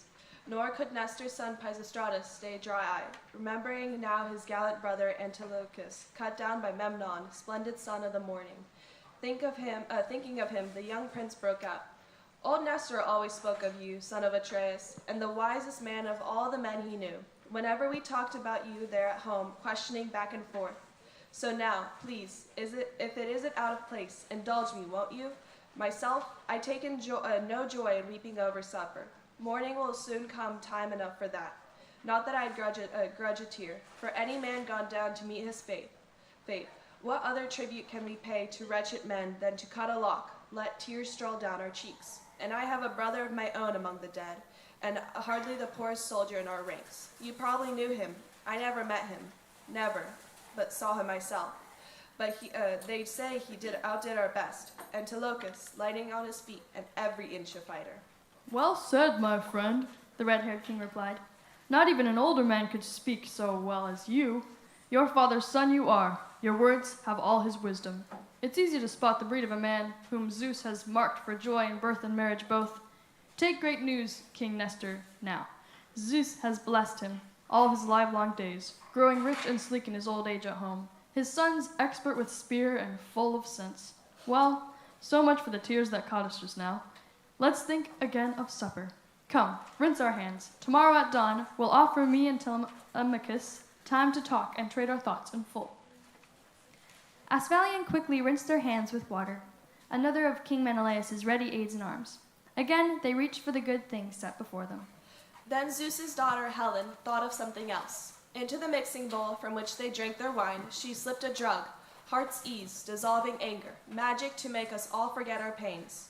No one who drank it deeply, mulled in wine, could let a tear roll down his cheeks that day. Not even if his mother should die, his father die, not even if right before his eyes some enemy brought out a brother or darling son with a sharp bronze blade. So cunning the drugs that Zeus's daughter plied, potent gifts from Polydamna, wife of Thon, a woman of Egypt, land where the teeming soil bears the richest yield of herbs in all the world. Many health itself when mixed in the wine, and many deadly poison.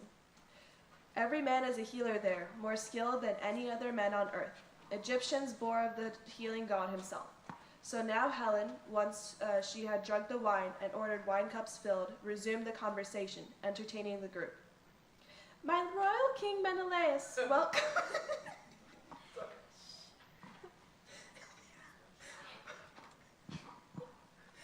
Welcome, guests.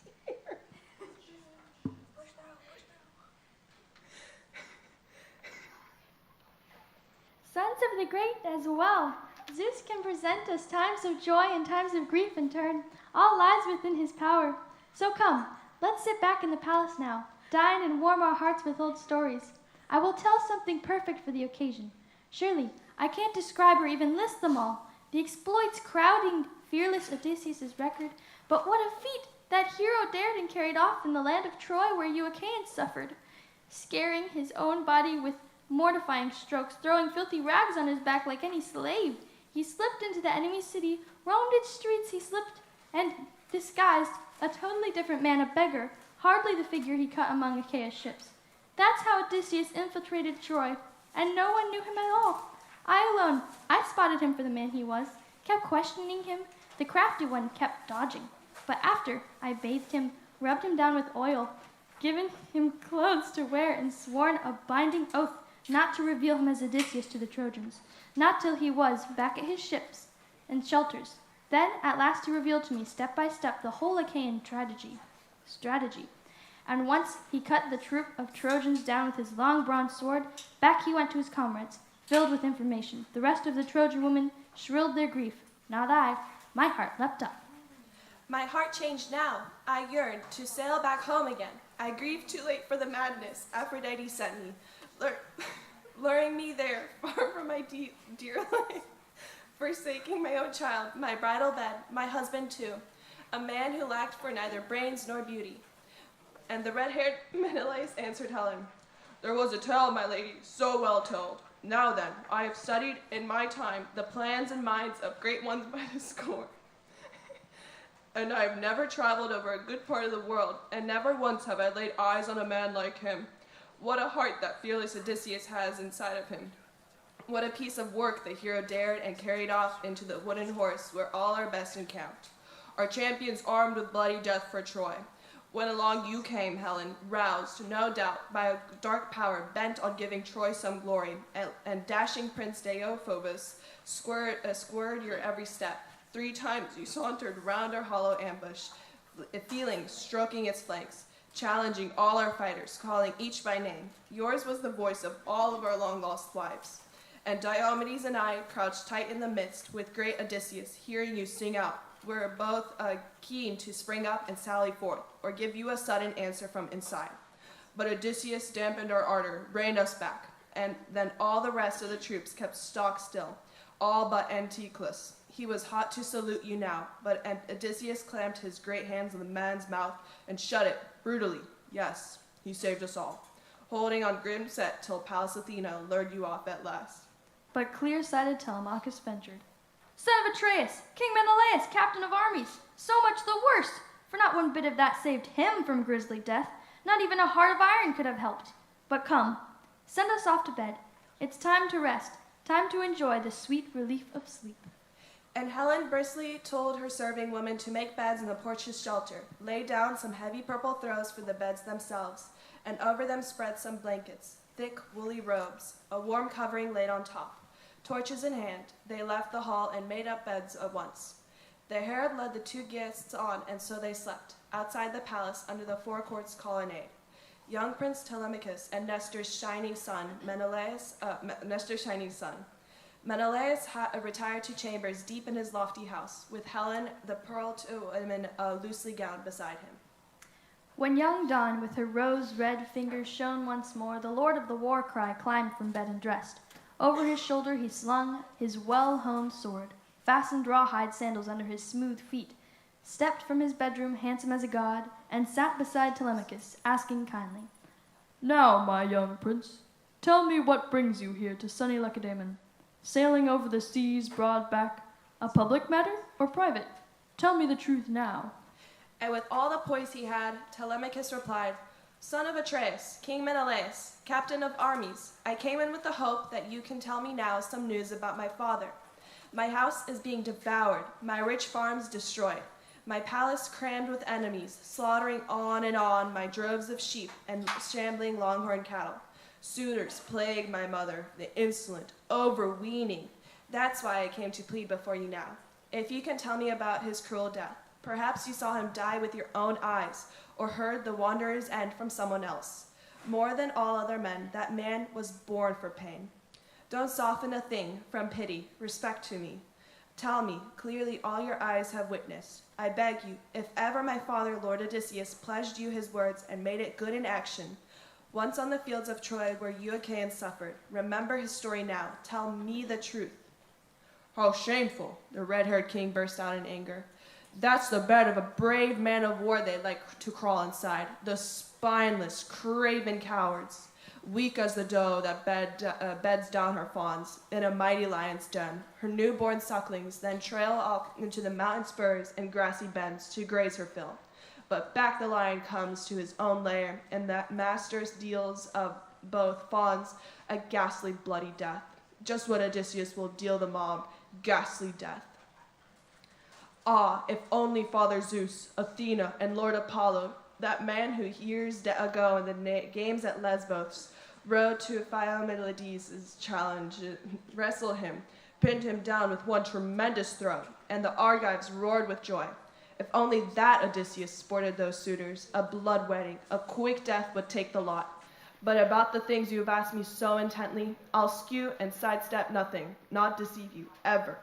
Of all he told me, the old man of the sea who never lies, I'll hide or hold back nothing, not a single word. It was in Egypt, where the gods still marooned me, eager as I was to voyage home. I'd failed, you see, to render them full, flawless victims, and the gods are always keen to seek their rules obeyed. Now, there's an island out in the city's ocean's heavy surge, well off the Egyptian coast. They call it Pharos. Far as a deep-sea ship can go in the day's sail, with whistling wind astern to drive her on. There's a snug harbor there, good landing beach, where crews pull in, drew water up from the dark wells, then pushed their vessels off for passage out. But here the gods becalmed me 20 days. Not a breath of breezes ruffling out to sea, that speed a ship across the ocean's broad back. Now our rations would have been consumed, our crew's stamina too, if one of the gods had not felt sorry for me, shown me mercy. Eidothea, a daughter of Proteus, that great power, the old man of the sea. My troubles must have moved her to the heart when she met me trudging myself without my men.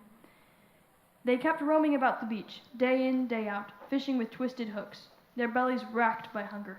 Well, she came right up to me, filled with questions. Are you a fool, stranger? Soft in the head and lazy too?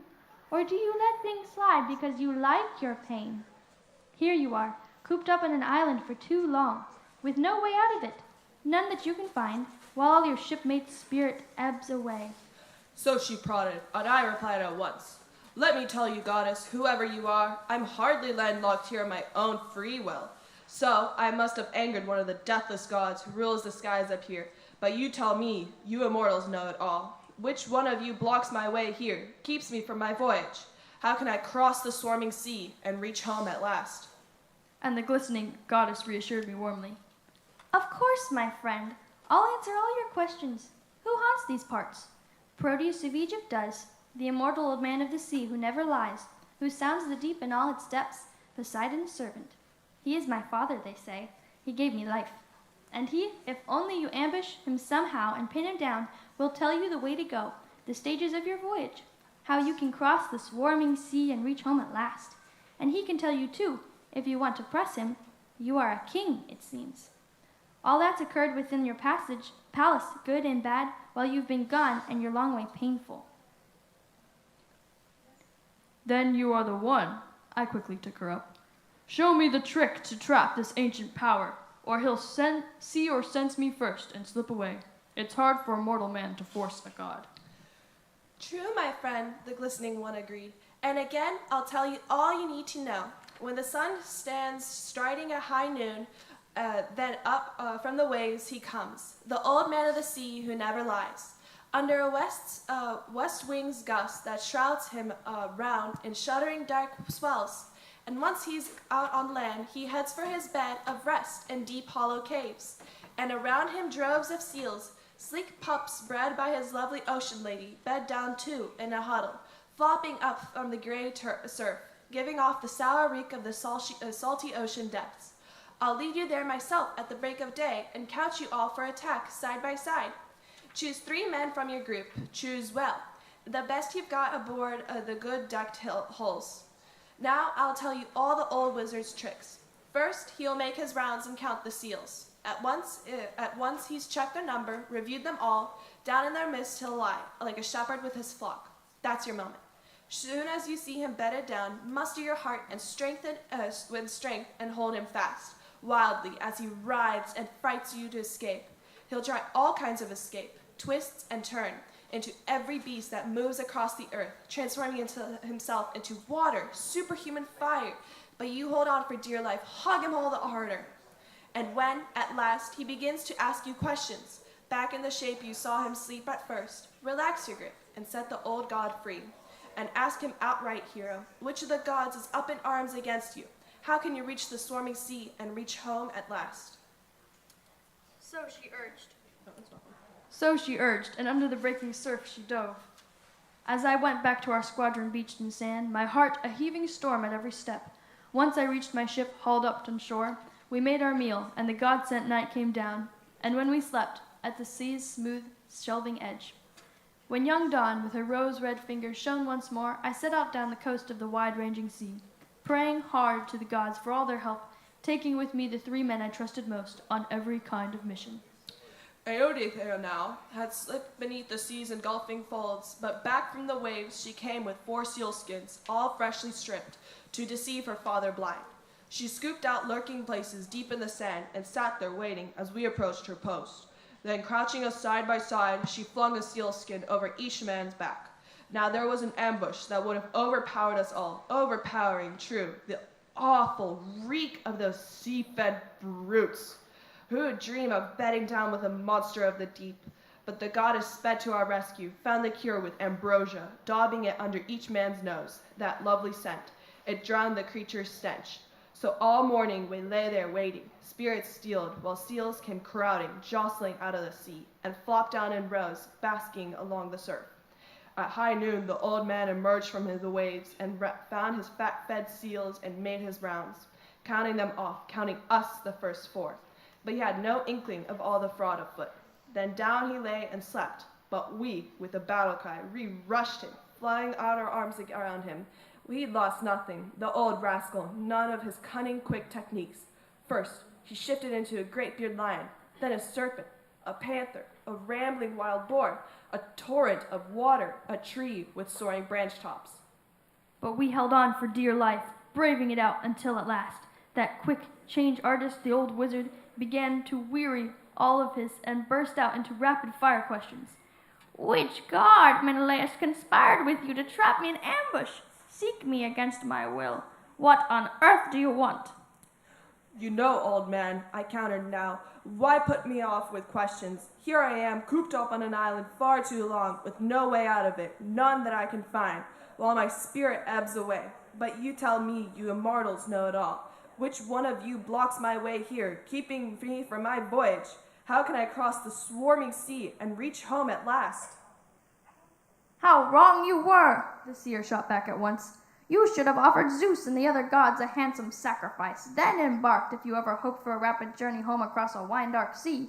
It's not your destiny yet to see your loved ones, reach your own grand house, your native land at last, not till you sail back through the Egyptian waters, the great Nile swelled by the rains of Zeus, and make a splendid rite to the deathless gods who rule the vaulting skies. Then, only then, will the gods grant you the voyage you desire. So he urged, and broke the heart inside me, having to double back on the mist-bound seas, back to Egypt, that long and painful way. Nevertheless, I caught my breath and answered, That will do, old man, as you command. But tell me this as well, and leave out nothing.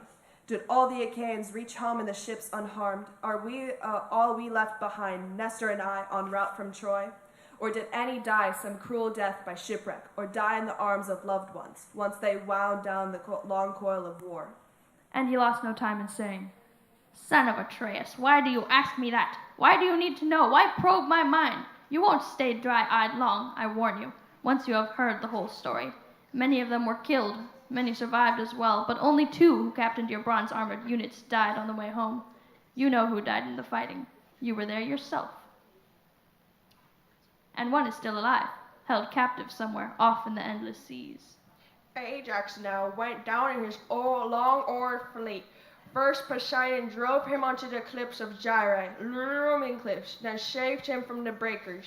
He'd have escaped his doom too, despite Athena's hate, if he had flung that brazen boast, that mad blind fool. In the teeth of the gods, he bragged, I have escaped the ocean's sear abyss. Poseidon heard that frantic vault, and the god grasped his trident in both his massive hands, and struck the Gyraean headland, hacked the rock in two, and the giant stump stood fast, but the jagged spur where Ajax perched at first, the raving madman toppled into the sea. It plunged him down into the vast seething depths, and so he died, having drunk his fill of brine. Your brother? He somehow escaped that fate. Agamemnon got away in his beaked ships.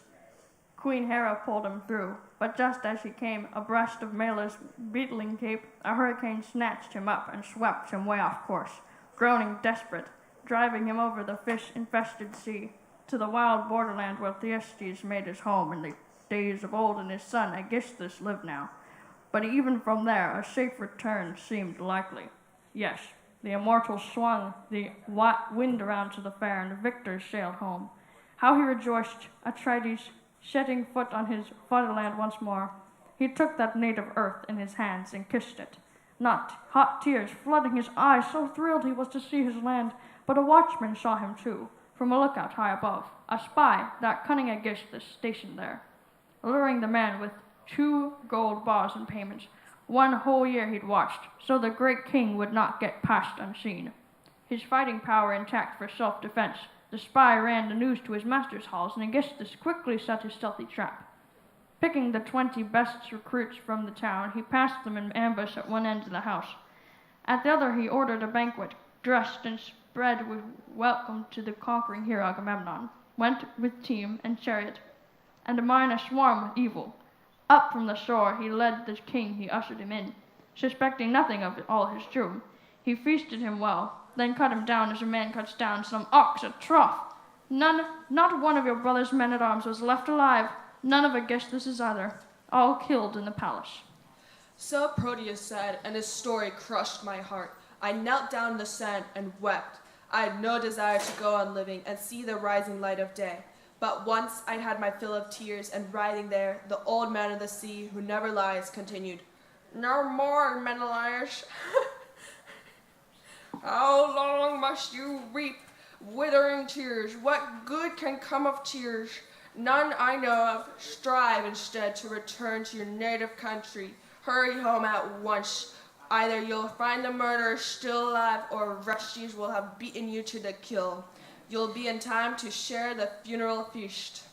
So he pressed, and I felt my heart, my old pride, for all my grieving, glow once more in my chest, and I asked the seer in a rush of winging words, Those 2 I know now. Tell me the 3rd man's name, who is still alive, held captive off in the endless sea, until he's dead by now.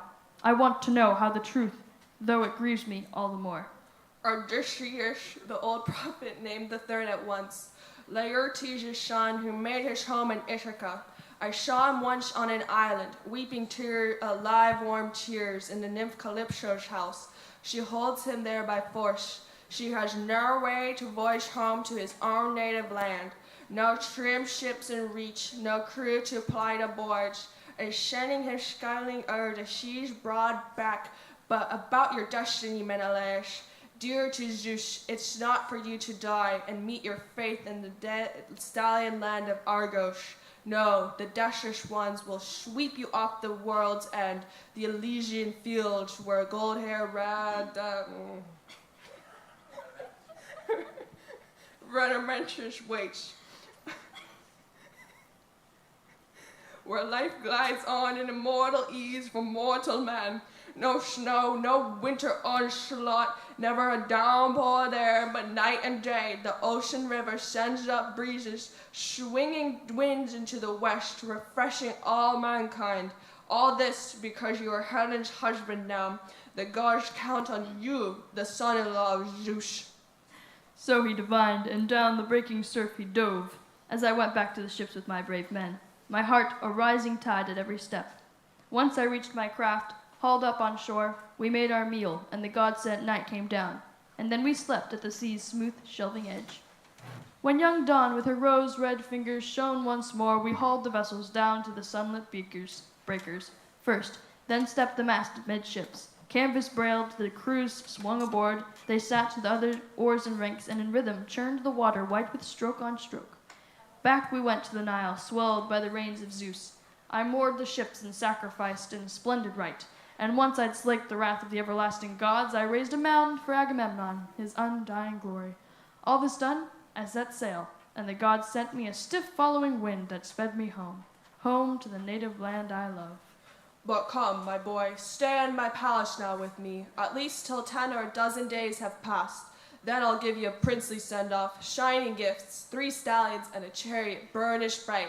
And I'll add a gorgeous cup so you can pour libations out to the deathless gods on high, and remember Menelaus all your days.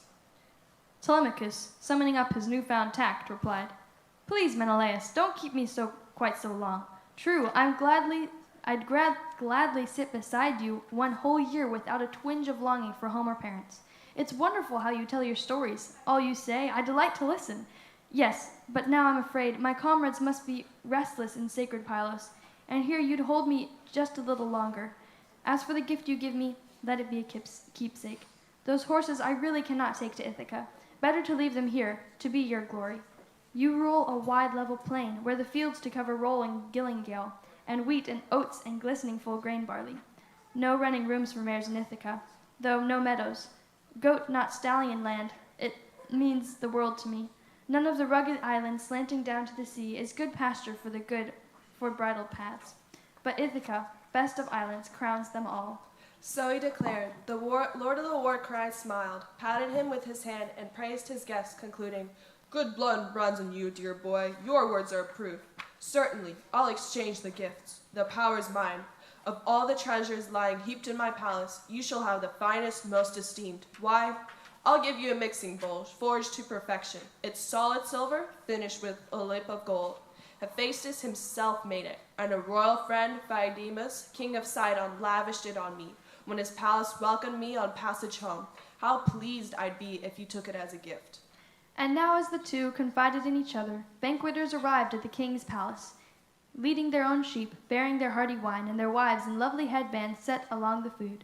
And so they bustled about the halls preparing dinner.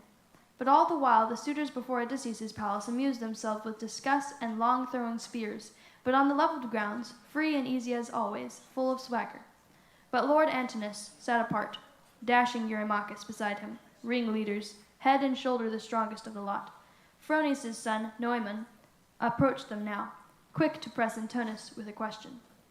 Antinous, have we any notion or not when Telemachus will return from sandy Pylos? He sailed in a ship of mine, and now I need her back, to cross over Elis plain, where I keep a dozen horses, brood mares suckling from heavy-duty mules, unbroken.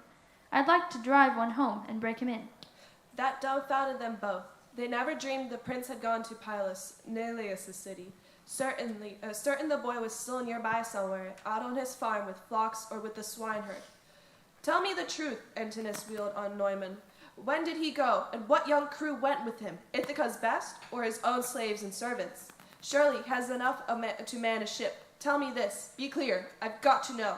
Did he commandeer your ship against your will, or did he volunteer it once he'd won you over? I volunteered it, of course, Neumann said. What else could anyone do when such a man, a prince weighed down with troubles, asked a favor?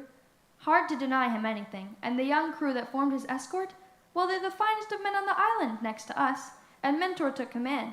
I saw him climb aboard, or a god who looked like Mentor head to foot. And that's what I find strange. I saw good Mentor yesterday, just at sunup here, but clearly he boarded the ship for Pylos days ago. With that, he headed back to his father's house, leaving the two lords stiff with indignation. They made the suitors sit down in a group and stop their games at once. Eupeithes' son, Antinous, rose up in their midst to speak, his dark heart filled with fury, blazing with anger, eyes like searing fire. By God, what a fine piece of work he's carried off! Telemachus, what insolence! And we thought this little jaunt would come to grief. But in spite of us all, look, the young cub slips away, just like that, picks the best crew in the land, and off he sails.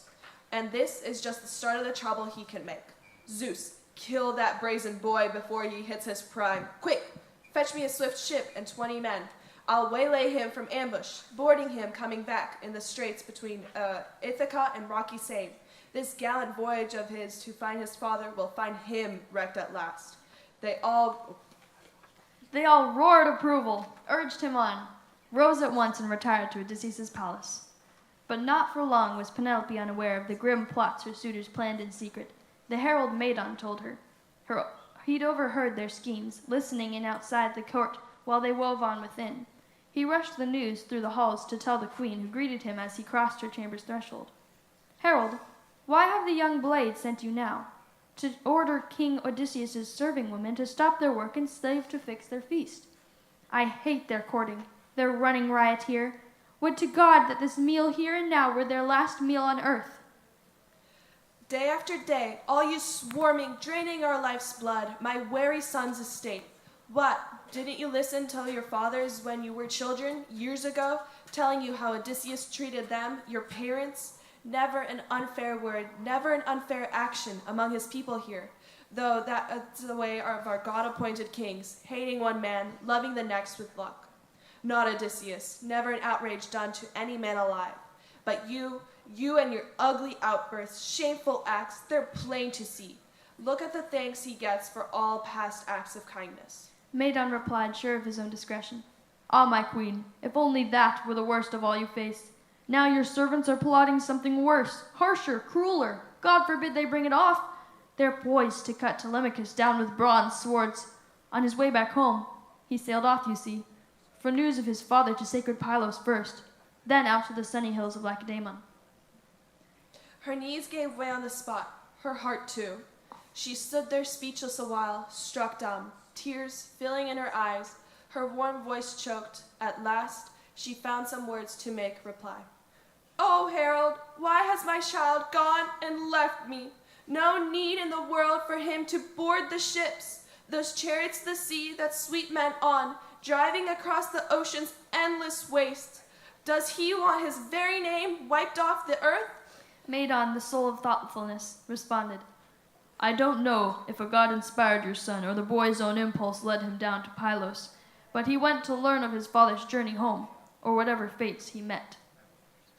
Back through King Odysseus' house he went, but a cloud of heartbreak overwhelmed the queen.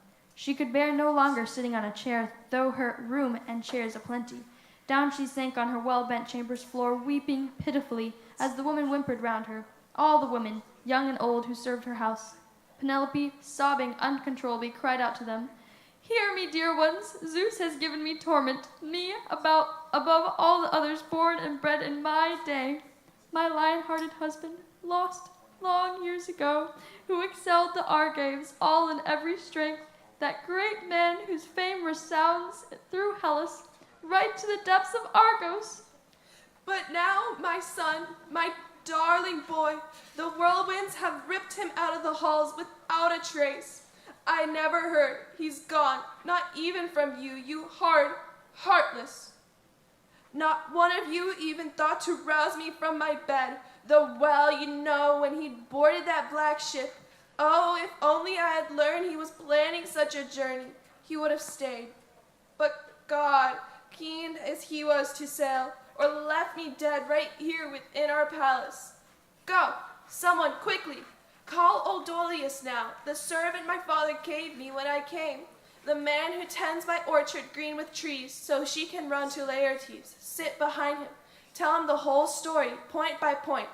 Perhaps, who knows, he'll weave some plan. He'll come out of hiding, plead with all these people, mad to destroy his line, his son's line of kings. oh dear girl, Euclea, the found old nurse replied. Kill me then with a bronze knife, no mercy, or let me live here in the palace. I'll hide nothing from you now. I knew it all. I gave him all he asked for, bread and meadow wine, but he made me take a binding oath that I wouldn't tell you. No, not till 10 or a dozen days had passed, or you missed the lad yourself and learned he'd gone. So tears would never mar your lovely face. Come, bathe now, put on some fresh clothes. Climb up to the upper rooms with all your women, and pray to Pallas, daughter of storming Zeus. She may save Telemachus yet, even at death's door. Don't worry, an old man, worried even now. I can't believe the blessed gods so hate. The heirs of King Arcesius, through and through, one will still live on, I know it, born to rule, his lofty house yet, and the green fields far and wide. With that, she lulled Penelope's grief and dried her eyes of tears, and the queen bathed and put fresh clothing on, climbed to the upper rooms with all her women, and sifting barley into a basket, prayed to Pallas. Hear me, daughter of Zeus, whose shield is thunder, tireless one, Athena. If ever, here in his halls, resourceful King Odysseus burned rich thighs of sheep or oxen in your honor, oh, remember it now for my sake. Save my darling son. Defend him from these outrageous, overbearing suitors. She shrilled a high cry, and the goddess heard her prayer as the suitors burst into uproar through the shadowed halls, and one of the lusty young men began to brag. Listen, our long-courted queen's preparing us all marriage, with no glimmer at all. How the murder of her son has been decreed. Boasting so, with no glimmer at all of what has been decreed, but Antinous took the floor and issued orders. Stupid fools, muzzle your bragging now before someone slips inside and reports us. Up now, not a sound. Drive home our plan, it suits us well. We approved of it, one and all. With that, he picked out 20 first-rate men, and down they went to the swift ship at the sea's edge. First, they hauled the craft into deeper water, stepped the mast amidships, canvas brailed, made oars fast in the leather oarlock straps, while zealous aids in arms brought weapons on. They moored her well in the channel, disembarked, and took their meal on shore, waiting for dusk to fall. But there in the upper rooms she lay, Penelope, lost in thought, fasting, shunning food and drink, brooding now, would her fine son escape his death, or go down at her overweening suitor's hands, her mind in torment, wheeling like some lion at bay, dreading gangs of hunters, closing their cunning ring around him for the finish. Harried so she was, when a deep kind sleep overcame her. Back she sank and slept. Her limbs fell limp and still. And again, the bright-eyed goddess Pallas thought of one more way to help. She made a phantom now. Its build like a woman's build. Iphthimes, yes, another daughter of generous Lord Icarius, Amelius's bride, who made her home in Pherae. Athena sped her on to King Odysseus' house to spare Penelope, worn with pain and sobbing, further spells of grief and storms of tears. The phantom entered her bedroom, passing quickly in through the door-built slit, and hovering at her head, she rose and spoke now. Sleeping, Penelope? Your heart so wrung with sorrow? No need, I tell you, no. The gods who live at ease can't bear to let you weep and rack your spirit. Your son will come home, still. It is decreed. He's never wronged the gods in any way. And Penelope murmured back, still cautious, drifting softly now at the gates of dreams. Why have you come, my sister, your visits all too rare in the past? For you make your home so very far away. You tell me to lay to rest the grief and tears that overwhelm me now, torment me, heart and soul. With my lion-hearted husband lost long years ago, who excelled the Argives all in every strength, that great man whose fame resounds through Hellas, right to the depths of Argos. And now my darling boy, he's off and gone in a hollow ship, just a youngster, still untrained for war or stiff debate.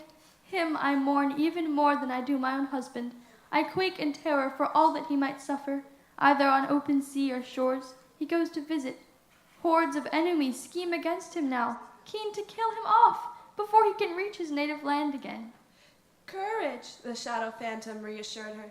Don't be overwhelmed by all your direst fears. He travels with such an escort, one that others would pray to stand beside them. He has power, Pallas Athena, She pities you in your tears. She wings me here to tell you all these things. But the circumspect Penelope replied, "If you are a god, and have heard a god's own voice, come, tell me about that luckless man as well. Is he still alive? Does he see the light of day?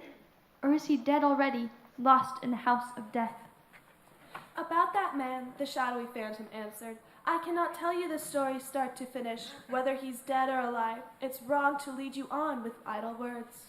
At that she glided off by the doorpost past the bolt, gone on the lifting breeze. Icarius' daughter started up from sleep, her spirit warmed now. That dream so clear had come to her in darkest night.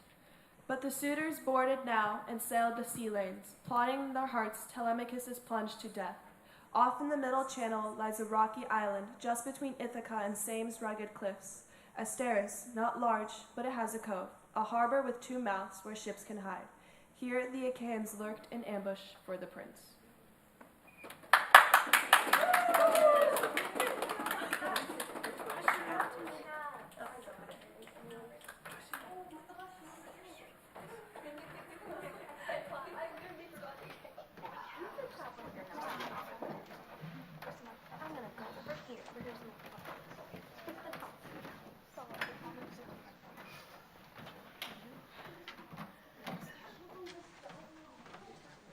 As dawn rose up from her bed by her lordly maid Tithonus, bringing light unto the immortal gods and mortal men, the gods sat down in council, circling Zeus, the Thunder King whose power rules the world. Athena began, recalling Odysseus to their thoughts. The goddess, deeply moved by the man's long ordeal, held captive still in the nymph Calypso's house. Father Zeus, you are their happy gods who never die. Never let any sceptered king be kind and gentle now, not with all his heart, or set his mind on justice. No, let him be cruel and always practice outreach. Think, not one of the people whom he ruled remembers Odysseus now, that godlike man, and kindly as a father to his children. He's left to pine on an island, racked with grief in the nymph Calypso's house. She holds him there by force. He has no way to voyage home on his own native land. No trim ships in reach, no crew to ply the oars, and send him scuttling over the sea's broad back. Now his dear son, they plot to kill the boy on his way back home. Yes, he has sailed off for news of his father, to holy Pylos first, then out to the sunny hills of Lacedaemon. My child, Zeus, who marshals the thunderheads, replied, what nonsense let slip through your teeth? Come now, wasn't the plan your own? You conceived it yourself. Odysseus shall return to pay the traitors back. Telemachus, sail him home with all his skill, and power is yours, no doubt. Home to his native countrymen all unharmed, while the suitors limp in port, defeated, baffled men. With those words, Zeus turned to his own son, Hermes. You are our messenger, Hermes. Send all to our missions. Announce to the nymph, with lovely braves, our fixed decree. Odysseus journeys home, the exile must return. But not to convey the gods or mortal men. No, on a lashed, makeshift raft, wrung with pains, on the 20th day he shall make landfall. Fertile Scyra, the land of the Phoenicians, close to kin to the gods themselves, and with all their hearts will prize him like a god, and send him off in a ship to his own beloved land, giving him bronze and hoards of gold and robes, more plunder than he could ever won from Troy, if Odysseus had returned intact with his father's share. So the destiny ordains. He shall see his loved ones, reach his high-roofed house, his native land at last. So Zeus decreed, and the giant killing god obeyed at once. Quickly under his feet, he fastened the supple sandals, ever glowing gold, that wing with him over the waves and boundless earth and rush of gusting wind. He seized the wand that enchants the eyes of men whenever Hermes wants or wakes us from sleep. That wand in its grip, the powerful giant killer swooping down from Hira, down into the high, clear air, plunged into the sea and skimmed the waves like a term, that down in deadly gulfs and barren salt swells, glide and dives for fish, dipping the beating wings in bursts of spray. So Hermes skimmed the crests on endless crest. But once he gained that island worlds apart, up from the deep blue sea he climbed to dry land. He strode until and reached the spacious cave where the nymph with lovely braids had made her home, and he found her there inside. A great fire blazed in the hearth, and the smell of cedar cleanly spilt in the sweet woods burning bright. wafted in a cloud of fragrance down to the island. Deep inside she sang, the goddess Calypso, lifting her breathtaking voice as she glided back and forth before her loom, her golden shuttle weaving. Thick, luxuriant woods grew around the cave, alders and black poplars, pungent cypress too, and there the birds roosted, folding their long wings, owls and hawks, and the spread-beaked ravens of the sea, black skimmers who make their living off the waves. And round the mouth of the cavern trailed a vine, laden with clusters bursting with ripe grapes, four springs in a row, bubbled clear and cold, running side by side, took the channels left and right. Soft meadows spreading around where starred with violets, lush with beds of parsley. Why, even deathless God who came upon the place, who gazed in wonder, heart entranced with pleasure, Hermes the guide, the mighty giant killer, stood there, spellbound. But once he had his fill of marveling at it all, he briskly entered the deep vaulted cavern. Calypso, lustrous goddess, knew him at once, as soon as she saw his features face to face. Immortals are never strangers to each other, no matter how distant one may make her home. But as for great Odysseus, Hermes could not find him within the cave. Off he sat on the headland, weeping there as always, wrenching his heart with sobs and groans in anguish, gazing out over the barren sea through blinding tears. But Calypso, lustrous goddess, questioned Hermes, seating him on a glistening, polished chair. God of the wind, why have you come? A beloved, honored friend.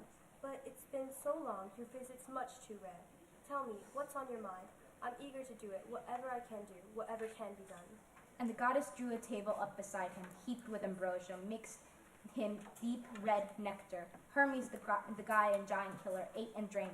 Once he had dined and fortified himself with food, he launched right in, replying to her questions. As one god to another, you ask me why I've come. I'll tell you the whole story, mince no words. Your wish is my command. It was Zeus who made me come, no choice of mine. Who would willingly roam across a salty waste so vast, so endless? Think, no city of men in sight, and not a soul to offer the god to sacrifice and burn the fattest victims.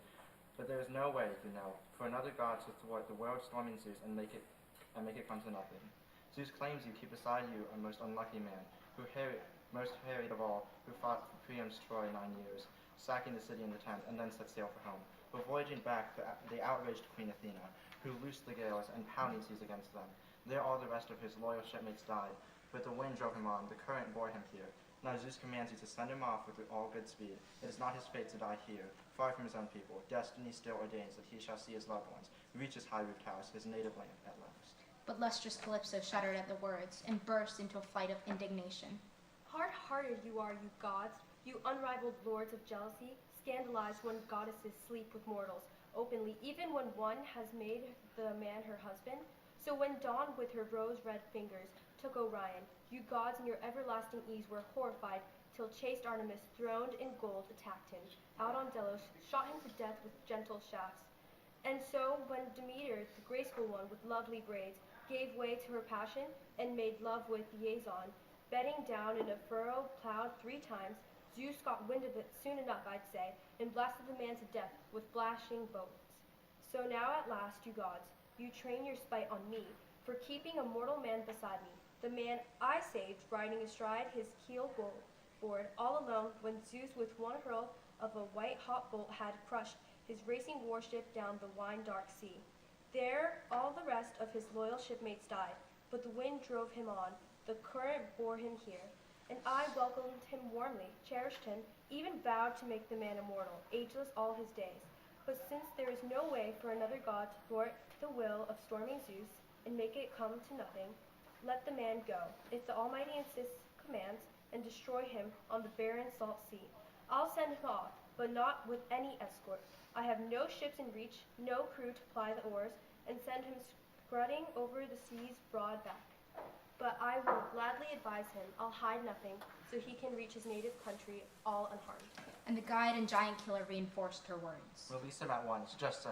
Steer clear of the rage of Zeus, or down the years your fume, and make your life a hell. With that, the powerful giant killer sped away. The queenly nymphs sought out the great Odysseus, the commands of Zeus still ringing in her ears, and found him there on the headlands, sitting still, weeping, his eyes never dry, his sweet life flowing away with every tear he wept for his foiled journey home. Since the nymph no longer pleased, in the nights true he'd sleep with her in the arching cave. He had no choice. unwilling lover alongside lover all too willing. But all his days he'd sit on the rocks and beaches, wrenching his heart with sobs and groans and anguish, gazing out into the barren sea through the blinding tears. So coming up to him now, the lustrous goddess ventured. No need, my unlucky one, to grieve here any longer. No, don't waste your life away. Now I am willing, heart and soul, to send you off at last. Come take bronze tools, cut your lengthy timbers, and make them into a broad-beamed raft, and top it off with a half-deck high enough to sweep you free and clear on the misty seas. And I myself will stock her with food and water, ruddy wine to your taste, all to starve off hunger. Give you clothes and send you a swift falling wind, so only you can reach your native country all unharmed. If only the gods are willing. They rule the vaulting skies. They are stronger than I to plan and drive things home. Long enduring Odysseus shuddered at last and broke out into sharp flight of protest. Passage home? Never. Surely you're plotting something else, goddess, urging me in a raft to cross the ocean's mighty gulfs. So vast, so full of danger, not even deep sea ships can make it through, swift as they are and buoyed up by the winds of Zeus himself. I won't set foot on a raft until you show good faith, until you consent to swear, goddess, a binding oath. You'll never plot some new intrigue to harm me. He was so intense, the lustrous goddess smiled, stroked him with her hand, savored his name, and chided. Ah, what a wicked man you are, and never at a loss. What a thing to imagine, what a thing to say. Earth may be my witness now, the vaulting sky above, and the dark cascading waters of the strings. I swear, by the greatest, grimmest oath that binds the happy gods, I will never plot some new intrigue to harm you, never. All I have in mind and devise for you are the plans I'd fashion for myself if I were in your straits. My every impulse bends to whatever is right, not iron, trust me. The heart within my breast, I am all compassion. And lustrous Calypso quickly led away as he followed in the footsteps of the goddess. They reached the arching cavern, man and god as one, and Odysseus took the seat that Hermes just left, while the nymphs set out before him every kind of food and drink that mortal men will take.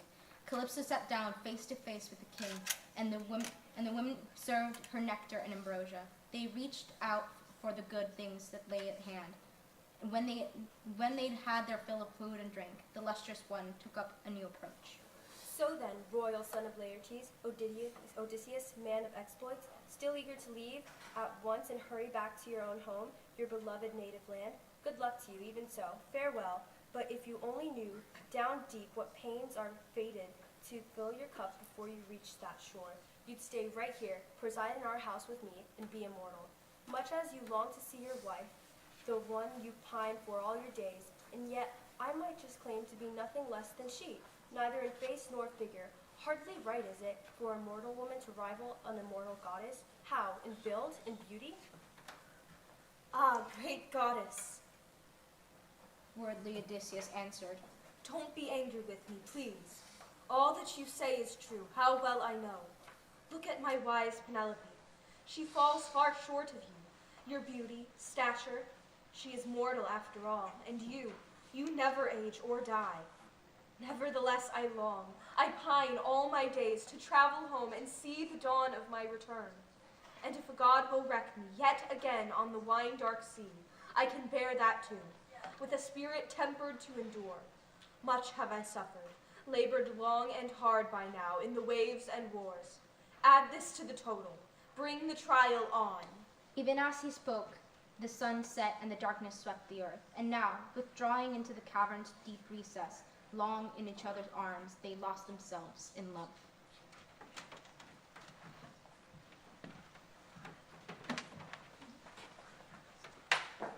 When young dawn with her rose-red fingers shone once more, Odysseus quickly dressed himself in a cloak and shirt, while the nymph slipped on a loose, glistening robe, filmy, a joy to the eye, and round her waist she ran a brocaded golden belt, and over her head a scarf to shield her brow, then turned to plan the great man's voyage home. She gave him a heavy bronze axe to fit his grip, both blades well honed with fine olive haft, lashed firm to its head. She gave him a polished smoothing base, as well,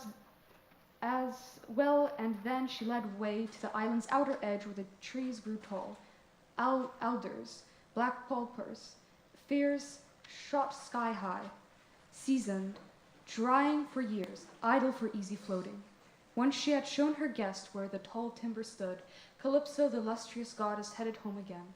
He set the cutting trunks, and work was done in no time. 20 in all he felled, and trimmed and cleaned with his axe, and split them deftly, trued to their straight to the line. Meanwhile the radiant goddess brought him drills. He bore them all his planks and wedged them snugly, knocking them home together, locked with pegs and joints.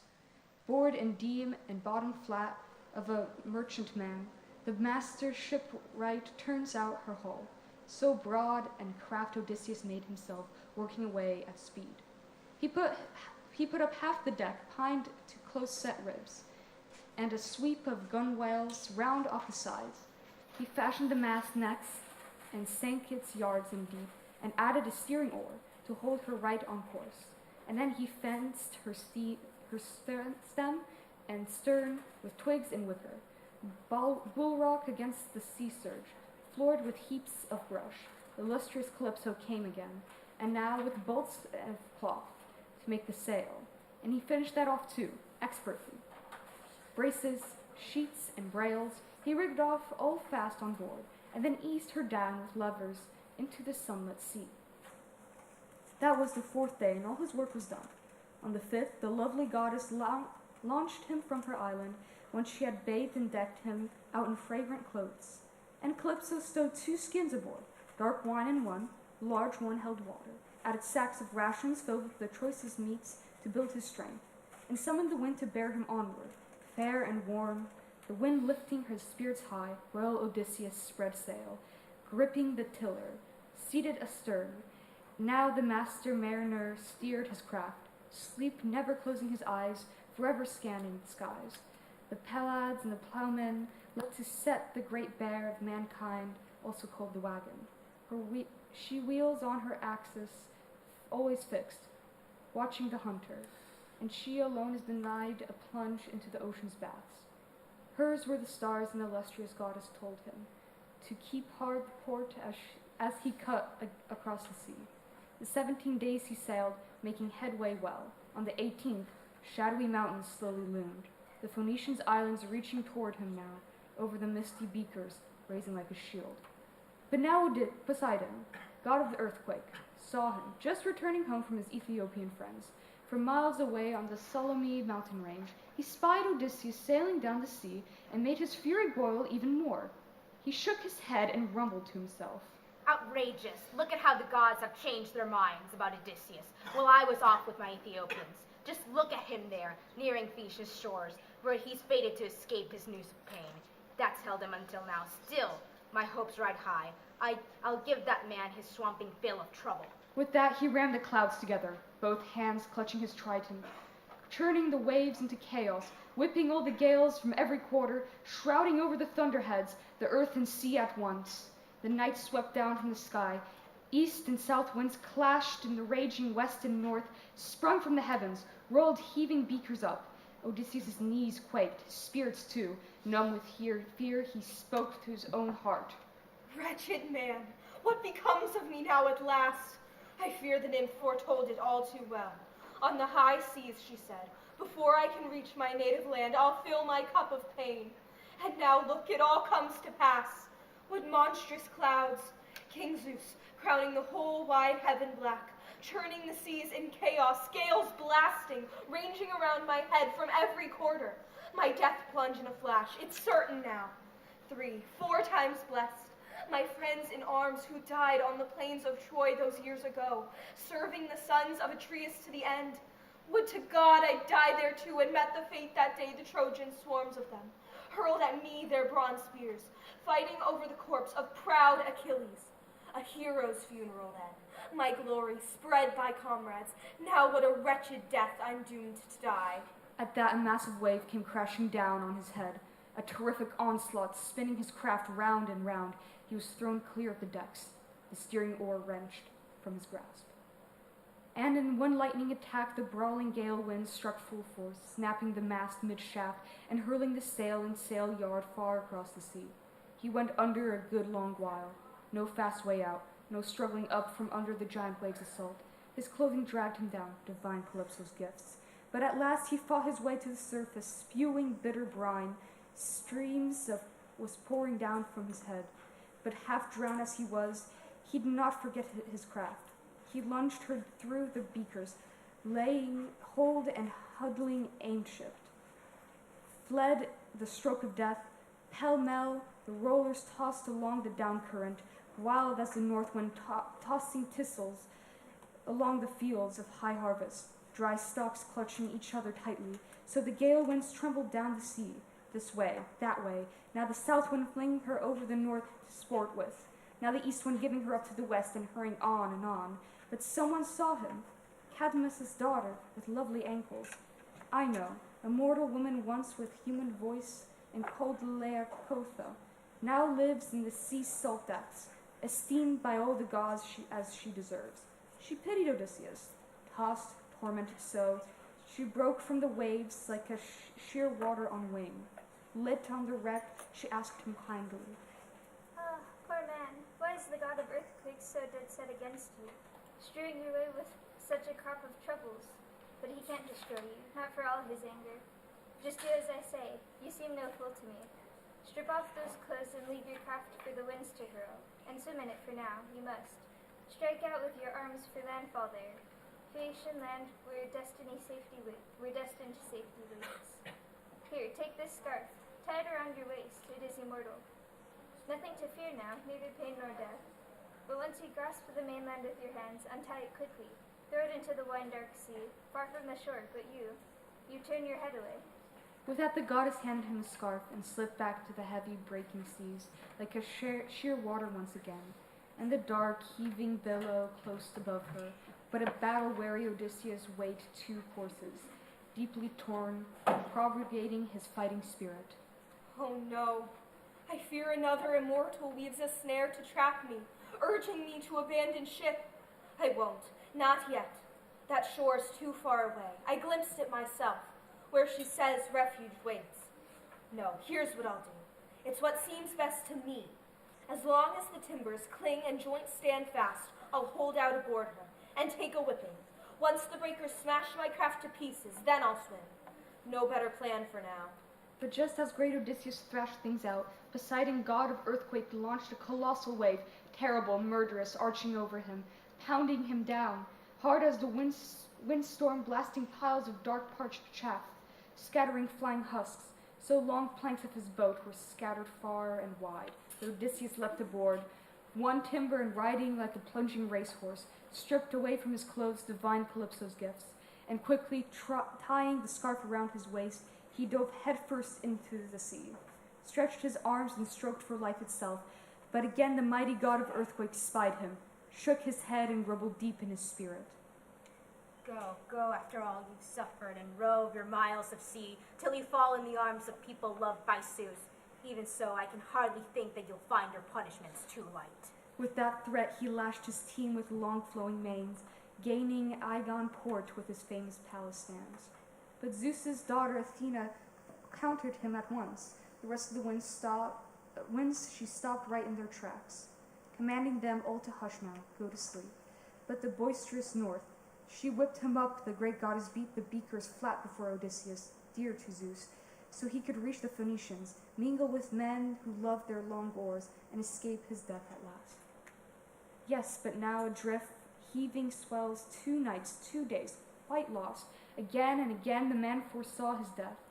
And then when dawn with her lovely locks brought upon the 3rd day, the wind fell in an instant, all glazed into dead calm, and Odysseus, scanning sharply, raised high by the ground swell, looked up and saw it, landfall, just ahead, joy, warm as the joy children feel when they see their father's life dawn again, one who's lain on the sick bed racked with torment, wasting away slowly under some angry power's onslaught. Then, what joy the gods delivered him from his pains, so warm, Odysseus' joy when he saw the shore, those trees, as he swam on, anxious to plant his feet on solid ground again. But just offshore, as far as the man's shout can carry, he caught a boom of heavy scarf on jagged reefs, roaring beakers crashing down through the iron-bound coast, exploding in fury. The whole sea shuddered. Sheets of spray, No harbors, no hold to hold ships, no roadstead where they'd ride, nothing but jutting headlands, rip-toothed reefs, cliffs. Odysseus' knees quaked and the heart inside him sank. He spoke with his fighting spirit, desperate. Worse and worse! Now that Zeus has granted a glimpse of land beyond my hopes, now I've crossed this waste of water, the end in sight, there's no way out of the boiling surf. I see no way. Rugged reefs offshore, around them breakers roaring. Above them, a smooth rock face, rising steeply, look, and the surge too deep inshore. No spot to stand on my own two legs and battle free of death. If I clamber out, some big comber will hoist me, dash me against that cliff, my struggles all a waste.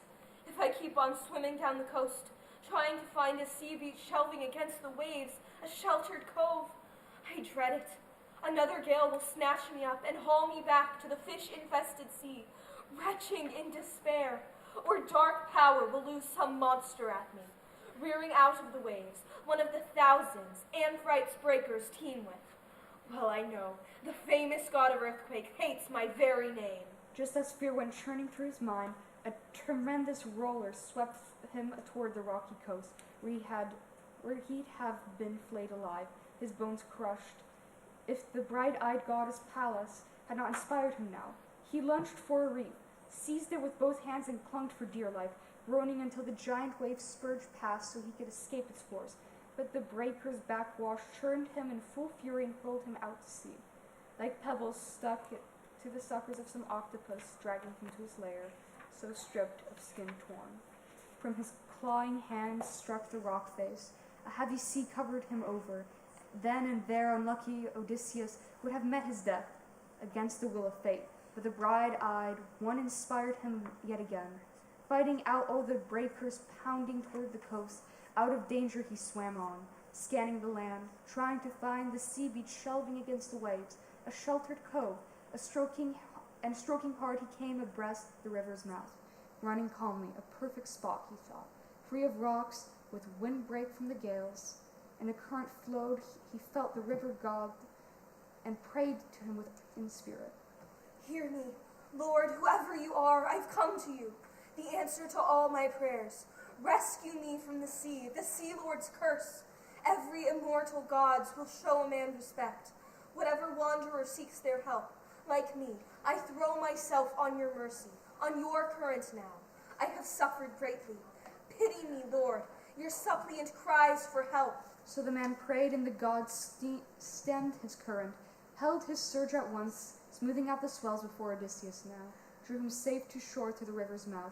His knees buckled, massive arms fell limp, and the sea had beat him down to strafe his striving heart. His whole body swollen, brine apparently gushing out of his mouth and nostrils, breathless, speechless, there he lay, with only a little strength left in him. Deathly waves of exhaustion overwhelmed him now, but once he regained his breath and railed back to life.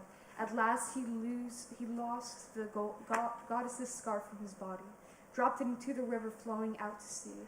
The swift current bore it far downstream, and suddenly Ino caught it with her hands. Struggling up from the banks, he flung himself to the deep reeds, kissed the good green earth, and addressed his fighting spirit, desperate still. Man of misery, what next? Is this the end? If I wait out a long, tense night by the banks, I fear the sharp frost and the soaking dew together will do me in. I am bone-weary, about to breathe my last, and a cold wind blows from a river on towards morning. But what if I climb that slope, go for the dark woods, and bed down in the thick brush? What if I'm spared? The chill, fatigue, and the sweet sleep comes my way. I fear wild beasts will drag me off as quarry. But this was the better course, it struck him now. Set out for the woods, not far from the water, found a grove with a clearing all around, and crawled beneath two bushy olives sprung at the same root, one olive wild, the other well-bred stock. No sudden gusty winds could ever pierce them, nor could the sun's sharp rays invade their depths, nor could the downpour drench them through and through. So dense they grew together, tangling side by side. Odysseus crept beneath them, scraping up once a good wide bed for himself with both hands. A fine litter of dead leaves had drifted in.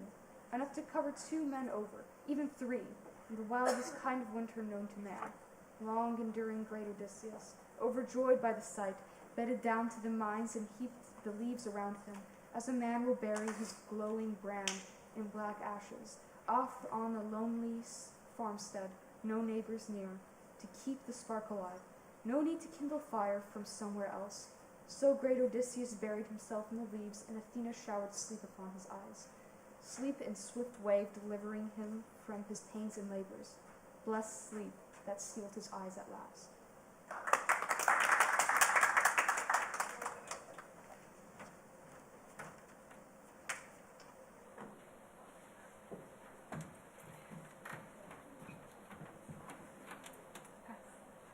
Can you hear me? Is it working?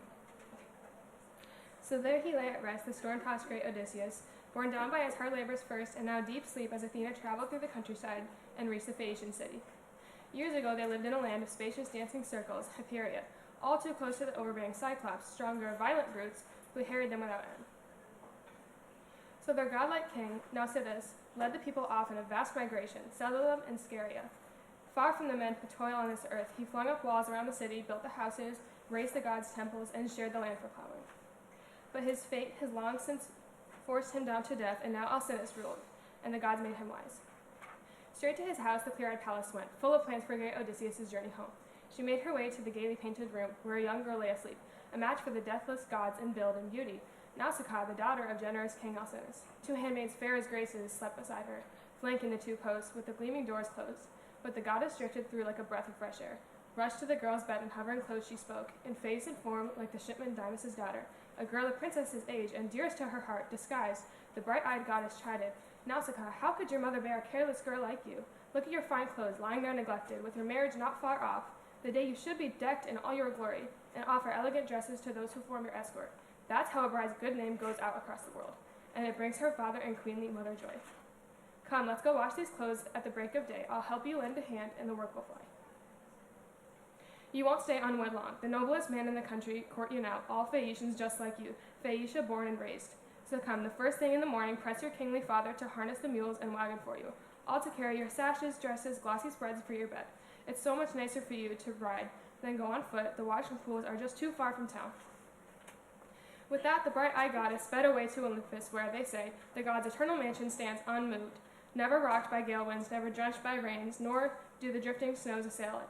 No, the clear air stretches away without a cloud, and a great radiance plays across that world where the blithe gods live all their days of bliss. There Athena went, once the bright-eyed one had urged the princess on. Dawn soon rose on her splendid throne and woke Nausicaa finely gowned.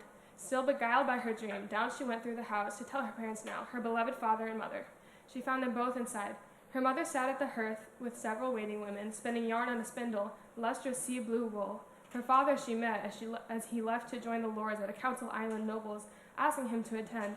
She stepped up close to him, confiding, Daddy dear, I wonder, won't you have them harness a wagon for me, the tall one with the good smooth wheels, so I can take our clothes to the river for a washing? Lovely things, but lying before me all soiled, and you yourself sitting among the princes debating things at your council. You really should be wearing spotless linen. Then you have 5 sons full grown in the palace, 2 of them married, but 3 are lusty bachelors, always demanding crisp shirts fresh from the wash when they go out to dance. Look at my duties, that all rests on me.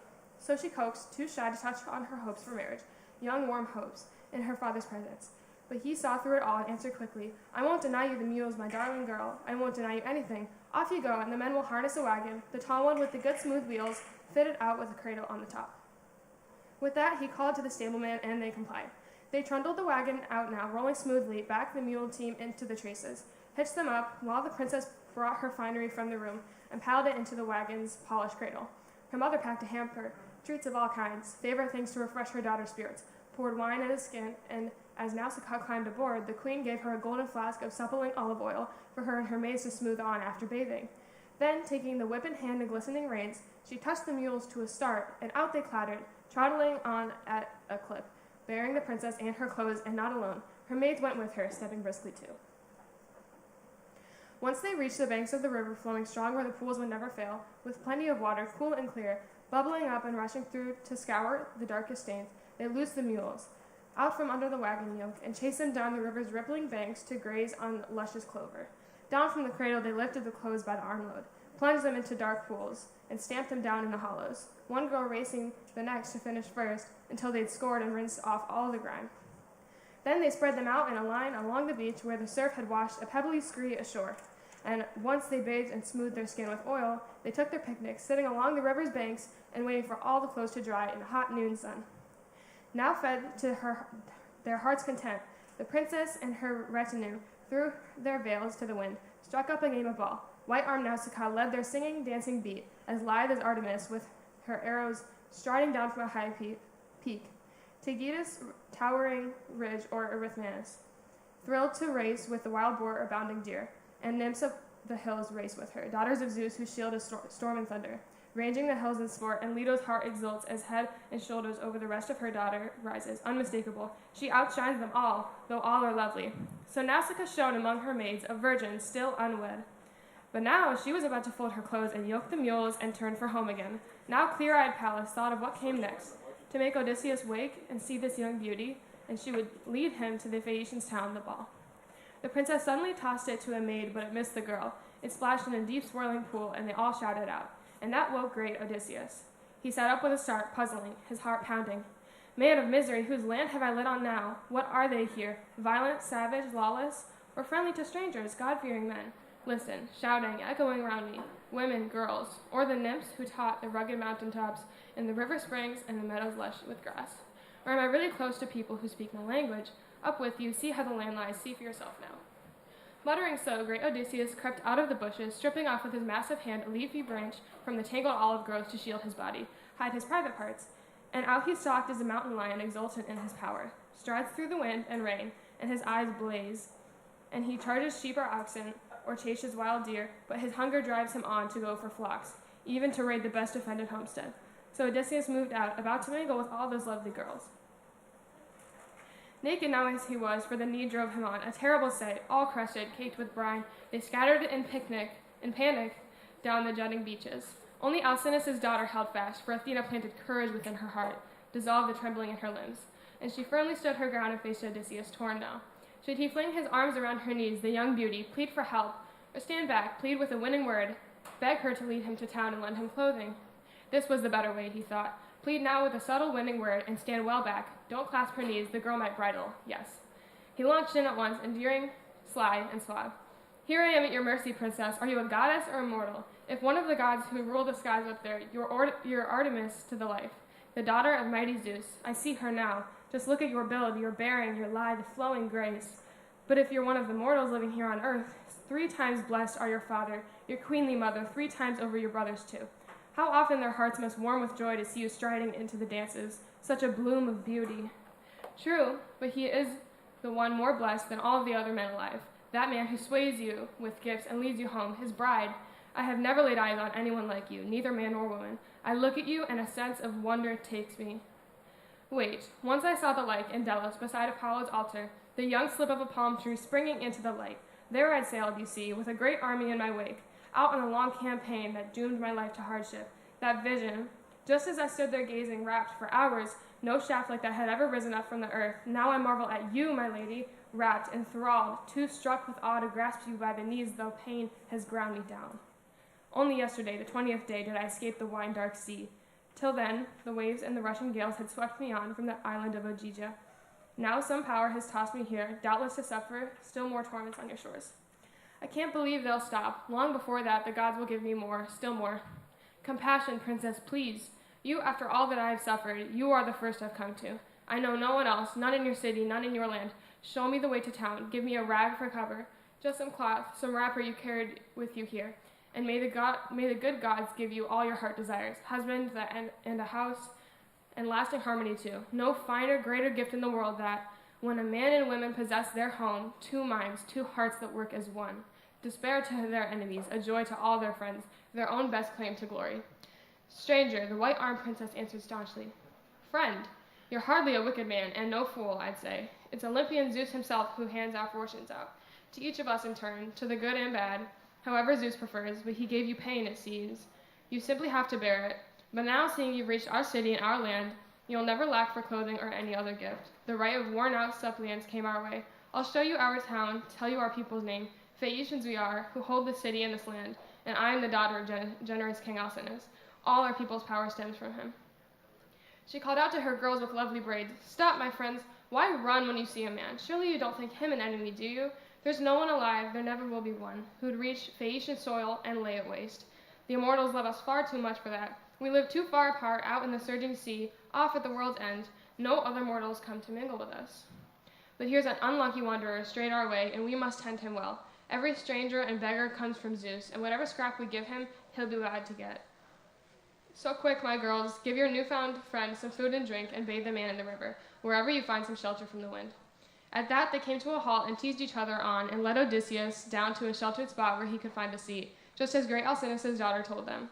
They laid out cloak and shirt for him to wear. They gave him the golden flask of suppling olive oil, and pressed him to bathe himself in the river stream. Then thoughtful Odysseus reassured the handmaids, "Stand where you are, dear girls, a good way off, so I can rinse the brine from my shoulders now, and rub myself with oil. How long it's been since oil touched my skin. But I won't bathe in front of you, I would be embarrassed, stark naked before young girls with lovely braids." The handmaids scurried off to tell their mistress great Odysseus bathed in the river, scrubbed his body clean of brine that clung to his back and broad shoulders, scoured away the brackish scurf that caked his head, and then, once he had bathed all over, rubbed in oil, and donned the clothes the virgin princess gave him. Zeus's daughter Athena made him taller to all eyes, his build more massive now, and down from his brow she ran his curls like thick hyacinth clusters full of blooms. As a master craftsman watches gold over beaten silver, a man the god of fire and Queen Athena, trained in every fine technique, and finishes off his last effort, handsome work, so she lavished splendor over his head and shoulders now. And down to the beach he walked and sat apart, glistening in his glory, breathtaking, yes. And the princess gazed in wonder, then turned to her maids with lovely braided hair. "Listen, my white-armed girls, to what I tell you. The gods of Olympus can't be all against this man, who's come to mingle among our noble people. At first he seemed appalling, I must say. Now he seems like a god who rules the skies up there. Ah, if only a man like that were called my husband, lived right here, pleased to stay forever. Enough. Give the stranger food and drink, my girls." They hung on her words and did her will at once, set before Odysseus his food and drink, and he ate and drank. The great Odysseus, long deprived, so ravenous now, it seemed like years since he had tasted food. The white-armed princess thought of one last thing. Folding the clothes, she packed them into her painted wagon, hitched the sharp-hoofed mules, and climbing up herself, Nausicaa urged Odysseus, warmly urged her guest, "Up with you now, my friend, and off to town we go. I'll see you into my wise father's palace where, I promise you, you'll meet all the best Phaeacians. Wait, let's do it this way. You seem no fool to me. While we're passing along the fields and plowlands, you'll follow the mules and wagons, stepping briskly with all my maids. I'll lead the way myself. But once we reach our city, ringed by walls and strong high towers too, with a fine harbor either side, and the causeway in is narrow. Along the road, the rolling ships are all hauled up, with a slipway cleared for every vessel. There's our assembly, around Poseidon's royal precinct, built of coralled slabs planted deep in the earth. Here the sailors tend their black ship's tackle, cables and sails, and plane their oar blades down. Phaeacians, you see, care nothing for bow or quiver, only for masts and oars and good trim ships themselves. We glory in our ships, crossing the foaming seas, but I shrink from all our sea dogs' nasty gossip. Some old salt might mock us behind our backs. We have our share of insolent types in town, and one of the coarser sort, spying on us, might say, 'Now who's that tall, handsome stranger Nausicaa has in tow? Where'd she light on him? Her husband-to-be, just wait.' But who? Some shipwrecked stray she's taken up with, some alien from abroad, since nobody lives nearby, unless it's really a god came down from the blue to answer all her prayers, and to have her all his days. Good riddance! Let the girl go roving to find herself a man from foreign parts. She only spurns her own. Countless Phaeacians round about who court her, nothing but our best. So they'll scoff. Just think of the scandal that would face me then. I'd find fault with a girl who carried on that way, flouting her parents' wishes, father, mother, still alive, consorting with men before she tied the knot in public. No, stranger, listen closely to what I say. The sooner to win your swift voyage home at my father's hands, now you'll find a splendid grove along the road, poplars, sacred to Pallas. A bubbling springs inside, and meadows run around it. There lies my father's estate, his blossoming orchard too. As far from town as a man's strong shout can carry. Take a seat there, wait a while, and give us time to make it into town and reach my father's house. Then, when you think we're home, walk on yourself to the city, ask the way to my father's place, generous King Alcinous. You can't miss it. Even an innocent child could guide you there. No other Phaeacian's house is built like that. So grand the palace of Alcinous, our great hero. Once the mansion and courtyard have enclosed you, go quickly across the hall until you reach my mother. Beside the hearth she sits in the fire's glare, spinning yarn on the spindle, sea blue wool, a stirring light you'll see. She leans against a pillar, her ladies sit behind, and my father's throne is drawn up close behind her. There he sits and takes his wine, immortal like a god. Go past him, grasp my mother's knees, if you want to see the day of your return rejoicing soon, even if your home's a world away. If only the queen will take you to her heart, then there's hope that you will see your loved ones, reach your own grand house, your native land at last. At that she touched the mules with her shining whip, and they quickly left the running stream behind. The team trotted on, their hooves wove in and out. She drove them back with care, so all the rest, maids and Odysseus, could keep the pace on foot, and she used the whip discreetly. The sun sank as they reached the hallowed grave, sacred to Athena, where Odysseus stopped and sat and said a prayer at once to mighty Zeus's daughter.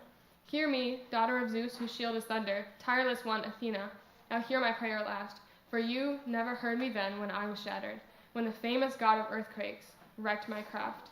Grant that here among the Phaeacian people I may find some mercy and some love. So he prayed, and Athena heard his prayer, but would not yet appear to him undisguised. She stood in awe of her father's brother, lord of the sea, who still seethed on, still churning with rage against the great Odysseus till he reached his native land.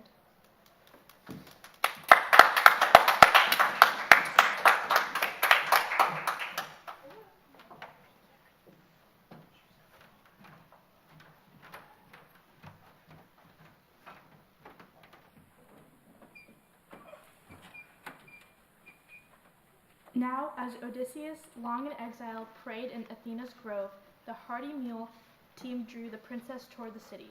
Reaching her father's splendid halls, she reined in just at the gates, her brothers clustering round her. Men like gods released the mules from the yoke and brought the queens indoors. As Nausicaa made her way toward her bedroom, there her chambermaid lit a fire for her. Eurymedusa, the old woman who'd come from Apuria years ago when the rolling ships had sailed her in and the country picked her out as king, also known as his prize. For he ruled all the Phaeacians, they obeyed him like a god.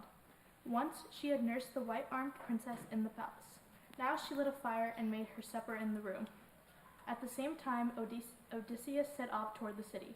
Pallas Athena, harboring kindness for the hero, drifted a heavy mist around him, shielding him from any swaggering islander who'd cross his path, provoke him with taunts, and search out who he was. Instead, as he was about to enter the welcome city, the bright-eyed goddess herself came up to greet him there, for all the world like a young girl holding a pitcher, standing face to face with a visitor who asked, "Little girl, now wouldn't you be my guide to the palace of the one they call Alcinous, the king who rules the people of these parts? I am a stranger, you see, weighed down with troubles, come this way from a distant, far-off shore, so I know no one here, none at all, in your city and the farmlands round about." "Oh yes, sir, good old stranger," the bright-eyed goddess said. "I'll show you the very palace that you're after. The king lives right beside my noble father. Come quietly too, and I will lead the way. Now, not a glance at anyone, not a question. The men here never suffer strangers gladly, have no love for hosting a man from foreign lands. All they really trust are their fast-flying ships that cross the mighty ocean. Gifts of Poseidon, but ships they are, quick as a bird, quick as a darting thought."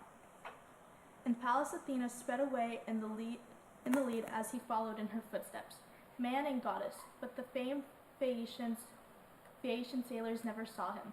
Right in their midst, striding down their streets, Athena, the only one with lovely braids, would not permit it. The awesome goddess poured an enchanted mist around him, harboring kindness for Odysseus in her heart, and he marveled now at the balanced ships and havens, the meeting grounds of the great lords and the long ramparts looming, coped and crowned with palisades of stakes, an amazing sight to see. And once they reached the king's resplendent halls, the bright-eyed goddess cried out, "Good old stranger, here's the very palace that you're after. I've guided you all the way. Here you'll find our princess dear to the gods, busy feasting. You go on inside. Be bold, nothing to fear. In every venture the bold man comes off best, even the wanderer, bound from distant shores. The queen is the first you'll light on in the halls. Arete, she is called, and earns the name. She answers all our prayers. She comes, in fact, from the same stock that bred our king Alcinous. First come Nausithous, son of the earthquake god, Poseidon, and Perobia, the lovely, matchless beauty. the youngest daughter of iron-willed Eurymedon, king of the overweening giants years ago. He led that reckless clan to its own ruin, killed himself in the bargain, but the sea lord lay in love with Perobia, and she produced a son, Nausithous, that lion heart who ruled Phaeacia well. Now Nausithous had two sons, Rhexenor and Alcinous, but the lord of the silver bow, Apollo, shot Rhexenor down, married, true yet, still without a son in the halls. He left one child behind, a daughter named Arete. Alcinous made the girl his wife and honors her as no woman is honored on this earth. Of all the wives now keeping households under their husband's sway, such is her pride of place, and always will be so, dear to her loving children, to Alcinous himself and all our people. They gaze on her as a god, saluting her warmly on her walks through town. She lacks nothing in good sense and judgment. She can dissolve quarrels even among men, whoever wins her sympathies. If only our queen will take you to her heart, then there's hope that you will see your loved ones. Reach your high-roofed house, your native land at last. And with that bow, the bright sea's goddess sped away, over the barren sea, leaving welcome Scheria far behind, and reaching Marathon, and the spacious streets of Athens. Entered Erechtheus' sturdy hall, Athena's stronghold. Now, as Odysseus approached Alcinous' famous house, a rush of feeling stirred within his heart, bringing him to a standstill, even before he crossed the bronze threshold. A radiance strong as the moon or rising sun came flooding through the high-roofed halls of generous King Alcinous. Walls plated in bronze, crowned with a circling frieze glazed as blue as lapis, ran to the left and right, from outer gates to the deepest court recess, and solid golden doors enclosed the palace. Up from the bronze threshold, silver doorposts rose with silver lintel above, and golden handles too. And dogs of gold and silver were stationed either side, forged by the god of fire with all his cunning craft, to keep watch on generous King Alcinous' palace. His immortal guard dogs, ageless all their days. Inside, to the left and right, in a long, unbroken row from farthest outer gate to the inmost chamber, thrones stood back against the wall, each draped with a finely spun brocade. Women's handsome work. Here the Phaeacian lords would sit enthroned, dining, drinking. The feast flowed on forever. And young boys, molded of gold, set on pedestals, standing firm, were lifting torches high in their hands to flare through the nights and light the feasters down the hall. And Alcinous has some 50 serving women in his house, some turning the handmill, grind the apple yellow grain, some weave at their webs or sit and spin their yarn, fingers flickering quick as aspen leaves in the wind, and the densely woven woolens dripping oil droplets. Just as Phaeacian men excelled the world of sailing, driving their swift ships on the open seas, so the women excel at all the arts of weaving. That is Athena's gift, to them beyond all others, a genius for lovely work and a fine mind too. Outside the courtyard, fronting the high gates, a magnificent orchard stretches for acres deep, with a strong fence running round it side to side. Here luxuriant trees are always in their prime, pomegranates and pears and apples glowing red, succulent figs and olives swelling sleek and dark, and the yield of all these trees will never flag or die.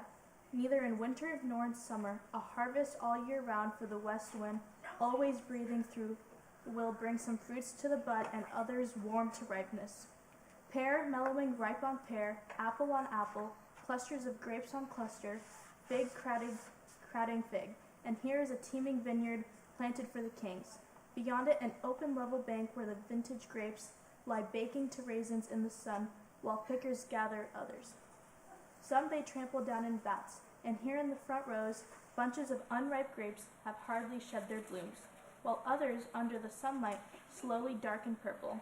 And there by the last rows are beds of green, bordered and plotted greens of every kind glistening fresh, year in, year out. And last there are two springs, one rippling in channels over the whole orchard. The other, flanking it, rushes under the palace gates, to bubble up in front of the lofty roofs, where the city people come and draw their water. Such were the gifts, the glory showered down by the gods on King Alcinous' realm. And there Odysseus stood, gazing at all this bounty, a man who'd borne so much. Once he'd had his fill of marveling at it all. He crossed the threshold quickly, strode inside the palace. Here he found the Phaeacian lords and captains tipping out libations now to the guide and giant killer Hermes, the god to whom they would always pour the final cup before they sought their beds. Odysseus went on striding down the hall, the man of many struggles. Shrouded still in the mist, Athena drifted round him till he reached Arete and Alcinous the king. And then, the moment he flung his arms around Arete's knees,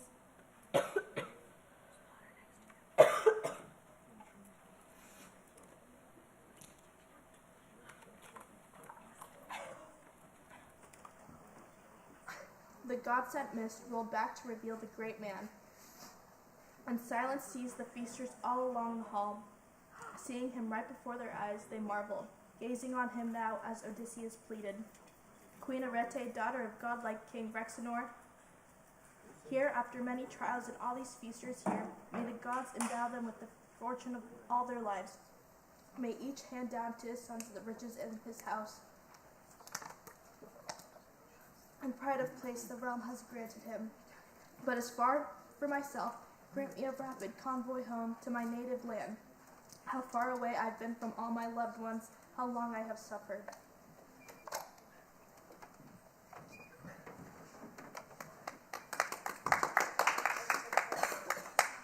Pleading so, the man sank down in the ashes just as at the hearth beside the blazing fire, while all the rest stayed hushed, stock still.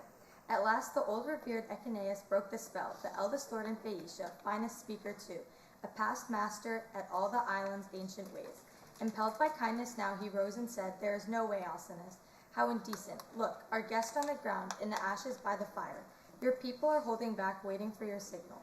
Come, raise him up and seat the stranger now in a silver-studded chair, and tell the heralds to mix more wine for all, so we can pour out cups to Zeus, who loves the lightning. Champion of suppliants' rights are sacred, and let the housekeeper give our guest his supper, unstinting with her stores." Hearing that, Alcinous, poised in all his majesty, took the hand of the seasoned, worldly wise Odysseus, raised him up from the hearth, and sat him down in a burnished chair, displacing his own son, the courtly lord Laodamas, who had sat beside him, the son he loved the most. A maid brought water soon in a graceful golden pitcher, and over a silver basin tipped it out, so the guest might rinse his hands, then pulled a gleaming table to his side. A staid housekeeper brought on bread to serve him, appetizers aplenty too, lavish with her bounty. As long-suffering great Odysseus ate and drank, the hallowed King Alcinous called his herald. "Come, Pontonous, mix the wine in the bowl, pour rounds to all our banqueters in the house, so we can pour out cups to Zeus, who loves the lightning champion of suppliants. Suppliants' rights are sacred." At that, Pontonous mixed the heady, honeyed wine and tipped first drops for the god in every cup, then poured full rounds for all. And once they poured libations out and drunk to their heart's content, Alcinous rose and addressed his island people. "Hear me, lords and captains of Phaeacia. Hear what the heart inside me has to say. Now, our feast finished, home you go to sleep. But at dawn we call the elders in to full assembly, host our guest in the palace, sacrifice to the gods, and then we turn our minds to his passage home. So under our convoy our new friend can travel back to his own land. No toil, no troubles, soon rejoicing, even if his home's a world away. And on the way no pain or hardship suffered, not till he sets foot on native ground again. There in the future he must suffer all that fate and the overbearing spinner spun out on his lifeline, the very day his mother gave him birth. But if he's one of the deathless cowards out of the blue, the gods are working now in strange new ways. Always up to now, they came up to us face to face whenever we'd give them grand, glorious sacrifices. They always sat beside us here and shared our feasts. Even when some lonely traveler meets them on the road, they never disguise themselves. We're too close kin for that, close as the wild giants are, the Cyclops too. Alcinous, wary Odysseus countered, cross that thought from your mind. I'm nothing like the immortal gods who rule the skies, either in build or breeding. I'm just a mortal man. Whom do you know most saddled down with sorrow? There are ones I'd equal grief for grief, and I could tell a tale of still more hardship, all I've suffered thanks to God's will. But despite my misery, let me finish dinner. The belly is a shameless dog, there's nothing worse. Always insisting, pressing, it never lets us forget, destroyed as I am, my heart racked with sadness, sick with anguish. Still it keeps demanding, eat, drink. It blots out the memory of my pain, commanding, fill me up. But you, at the first sight of First light of the day, hurry please, to set your unlucky guest on his own home soil. How much I have suffered, oh just let me see. My lands, my serving men, and the grand high roof house, then I can die in peace. All burst into applause, urging passage home for their newfound friend. His pleading rang so true. And once they poured libations out and drunk to their heart's content, each one made his way to rest in his own house. But King Odysseus still remained at hall, seated beside the royal Alcinous and Arete, as servants cleared the cups and plates away. The white-armed Queen Arete took the lead. She'd spotted the cape and shirt Odysseus wore. Fine clothes she made herself with all her women, so now her words flew brusquely, sharply. Stranger, I'll be the first to question you myself. Who are you? Where are you from? Who gave you the clothes you're wearing now? Didn't you say you reached us roving on the sea? What hard labor, Queen, the man of craft replied, to tell the story of my troubles start to finish. The gods on high will have given me my share. Still this much I will tell you, seeing you probe and press me so intently. There's an island, Ogygia, lying far at sea, where the daughter of Atlas, Calypso, has her home, the seductive nymph with lovely braids, a danger too. And no one, god or mortal, dares approach her there. But I, cursed as I am, some power brought me to her hearth, alone, when Zeus with a white-hot bolt had crushed my racing warship down the wine-dark sea. There all the rest of my loyal shipmates died, but I, locking my arms around my good ship's keel, drifted along 9 days. On the 10th, at the dead of night, the gods cast me up in Ogygia, Calypso's island, the home of the dangerous nymph with glossy braids, and the goddess took me in all her kindness, welcomed me warmly, cherished me, even vowed to make me immortal, ageless all my days, but she never won the heart inside of me, never. 7 endless years I remained there, always drenching with my tears the immortal clothes Calypso gave me. Then at last, when the 8th came wheeling round, she insisted that I sail, inspired by a warning sent from Zeus, perhaps, or on her own mind had changed. She saw me on my way in solid craft, tight and trim, and gave me full provisions, food and mellow wine, and mortal clothes to wear, and summoned a wind to bear me onward fair and warm. And 17 days I sailed, making headway well. On the 18th, shadowy mountains slowly loomed your land. My heart leapt up, unlucky as I am, doomed to be comrade to still many hardships. Many pains the god of earthquakes piled upon me, losing the winds against me, blocking passage through, heaving up a terrific sea beyond relief. Nor did the white caps let me cling to my craft, for all my desperate groaning. No, the squall shattered her stem to stern, but I swam hard. I plowed my way through those dark gulfs, till at last the wind and current bore me to your shores. But here, had I tried to land, the breakers would have hurled me, smashed me against the jagged cliffs of that grim coast. So I pulled away, swam back till I reached a river, that perfect spot at last, or so it struck me, free of rocks with a windbreak from the gales. So fighting for life, I flung myself ashore, and the god-sent bracing night came on at once. Clambering up from the river, big with Zeus's reins, I bedded down in the brush, my body heaped with leaves, and a god poured down a boundless sleep upon me. Yes, and there in the leaves, exhausted, sick at heart, I slept the whole night through, and on to the break of day, and into the high noon, and the sun was wheeling down, when the sweet sleep set me free. And I looked up, and there were your daughter's maids at play on the beach, and she moved among them like a deathless goddess. I begged her for help, and not once did her sense of tact desert her. She behaved as you'd never hoped to find in one so young. Not in a random meeting, time and again, the youngsters proved so flighty. Not she. She gave me food aplenty and shining wine, a bath in the river too, and gave me all this clothing. That's my whole story, wrenching to tell, but true. Ah, but in one regard, my friend, the king replied, her good sense missed the mark. This daughter of mine, she never escorted you to our house with all her maids, but she was the first you asked for care and shelter. Your Majesty, diplomatic Odysseus answered, don't find fault with the flawless daughter right now. Not for my sake, please. She urged me herself to follow with her maids. I chose not to, fearing embarrassment, in fact. What if you took offense seeing us both together? Suspicious we are, we men who walk the earth. Oh no, my friend, Alcinous stated flatly. I'm hardly a man for reckless, idle anger. Balance is best in all things. Father Zeus, Athena, and Lord Apollo, if only seeing you could stay right here with us, I'd give you a house and great wealth. If you chose to stay, that is. No Phaeacian would hold you back by force. The curse of Father Zeus on such a thing. And about your convoy home, you rest assured I have chosen that day, and I decree it as tomorrow. And all that voyage long you'll lie in a deep sleep, while my people sail you through calm and gentle tides, till you reach your land and house, or any place you please. True, even if landfall lies more distant than Aruba, off at the edge of the world, so say our crews at last, who saw it once. That time they carried the gold-haired Rethmadides out to visit Tydeus, son of Mother Earth. Imagine, there they sailed and back they came in the same day. They finished the homeward run with no strain at all. You'll see for yourself how far they topped the best, my ships and their young shipmates, tossing up the whitecaps with their oars. So he bowed, and the long-enduring great Odysseus glowed with joy, and raised a prayer and called the god by name. Father Zeus on high, may the king fulfill his promises one and all.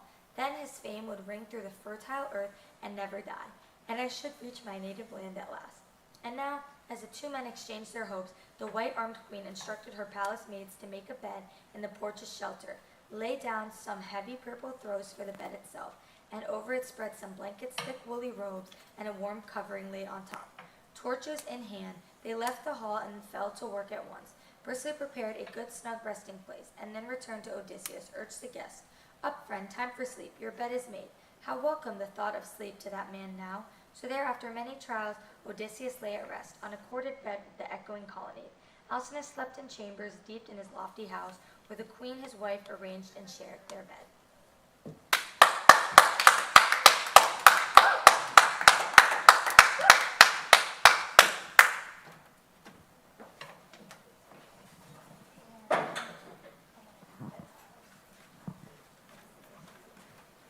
No, it's still changing.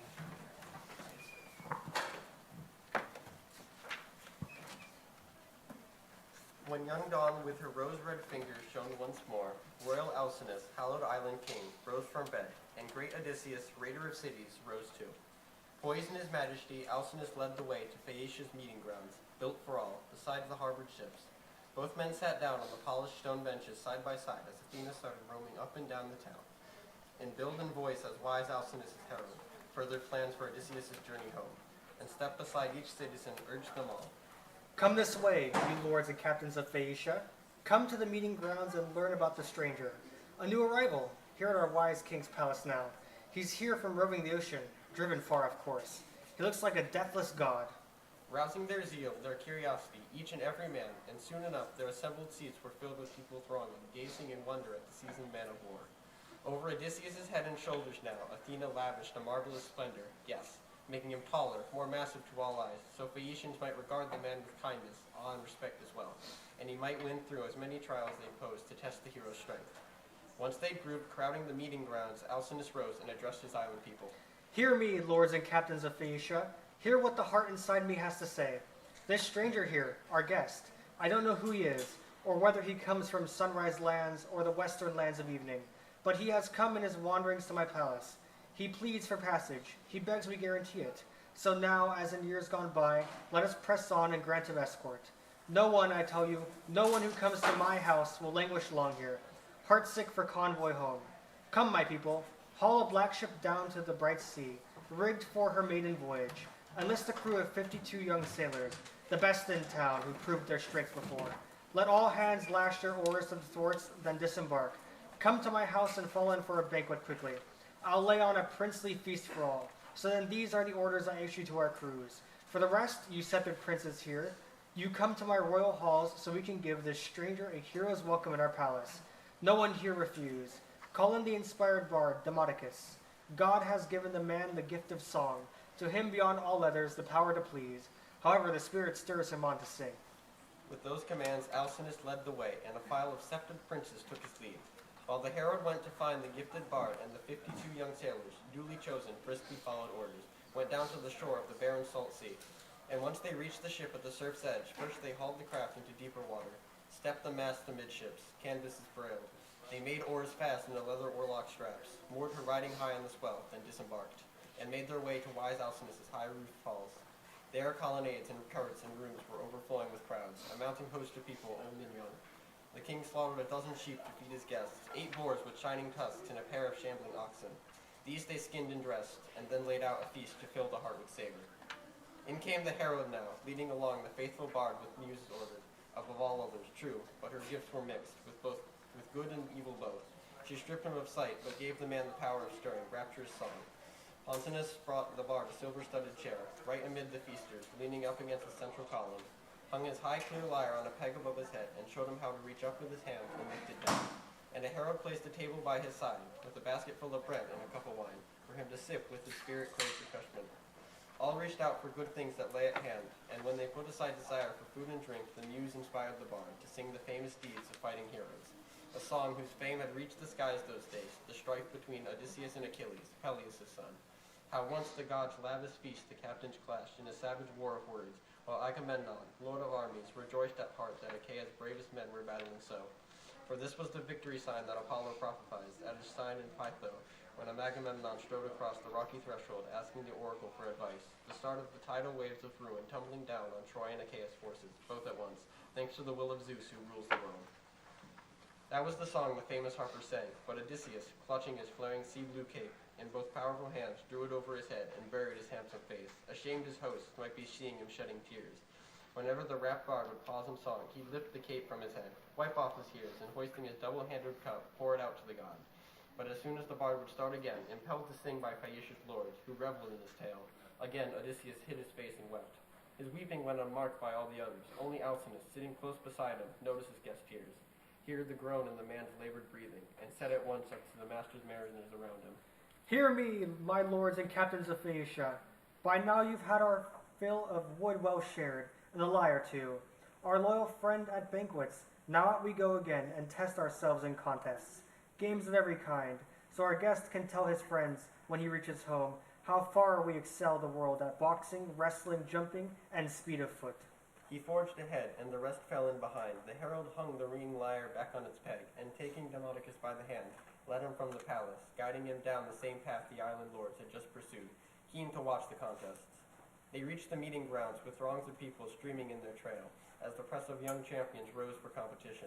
Topsail and riptide rose, the helmsman rowed too, and seamen and sternmen surfeit the beach and stroke oar, breaker and bowsprit, racing the wind and swing aboard, and Sigrid, the son of Great Fleet, shipwright's son, and the son of Launcher, Broadsea, rose up too, and a match for murderous Ares, death to men, in looks and build, are the best of all Phaeacians, after gallant Laodamas, captain of the people.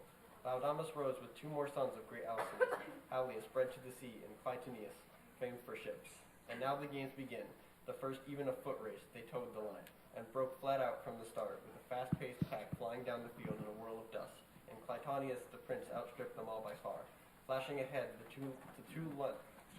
the length two mules will power through before he turns for home, leaving the pack behind and raced to reach the cowards, the crowds. Next, the wrestling, grueling sport. They grappled, locked, and broadsea, pinned the strongest champion, won the bouts. Next, in jumping, Sigurd leapt and beat the field, and Discus, rowed up and out, hurled them all by far, and the king's good son Laodamas boxed them to their knees. When all had enjoyed the games to their heart's content, Alcinous' son Laodamas spurred them. Come, my friends, let's ask our guest if he knows the ropes of any sport. He's no mean man, not with a build like that. Look at his thighs, his legs, and what a pair of arms, his massive neck, his big rippling strength. Nor is he past his prime, just beaten down by one too many blows. Nothing worse than the sea, I always say, to crush a man, the strongest man alive. And Broadsea put in quickly. Well said, Laodamas. Right to the point. Go up to the fellow, challenge him yourself. On that cue, the noble prince strode up before Odysseus, front and center, asking, Come, stranger, sir, won't you try your hand at our contests now, if you have any skill in any? It's fit and proper for you to know your sports. What greater glory attends a man while he's alive than when he wins his racing feet and striving hands? Come and compete then. Throw your cares to the wind. It won't be long, your journey's not far off. Your ship's already hauled down to the sea, and your crew is set to sail. Laodamas. Quick to the mark, Odysseus countered sharply. Why do you taunt me with such a challenge? Pains weigh on my spirit now. Not your sports. I've suffered so much already, struggled hard. But here I sit amid your assembly still, starved for passage home, begging your king, begging all your people. Oh, I knew it. Broadsea broke in, mocking him to his face. I never took you for someone skilled in games, the kind that real men play throughout the world. Not a chance. You're some skipper of profiteers, roving the high sea in his scuttled craft, reckoning up his freight with a keen eye out for home cargo, grabbing the gold he can. You're no athlete, I see that. With a dark glance, wily Odysseus shot back. Indecent talk, my friend. You're a reckless fool, I see that.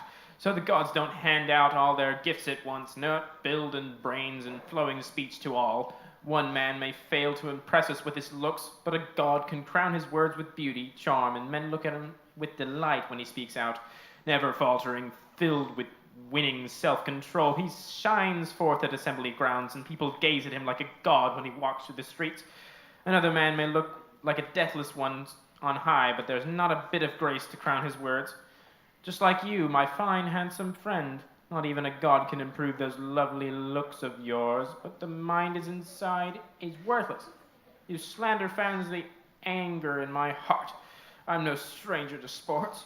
For all your taunts, I've held my place in the front ranks, I tell you, as long as I could trust to my youth and striving hands.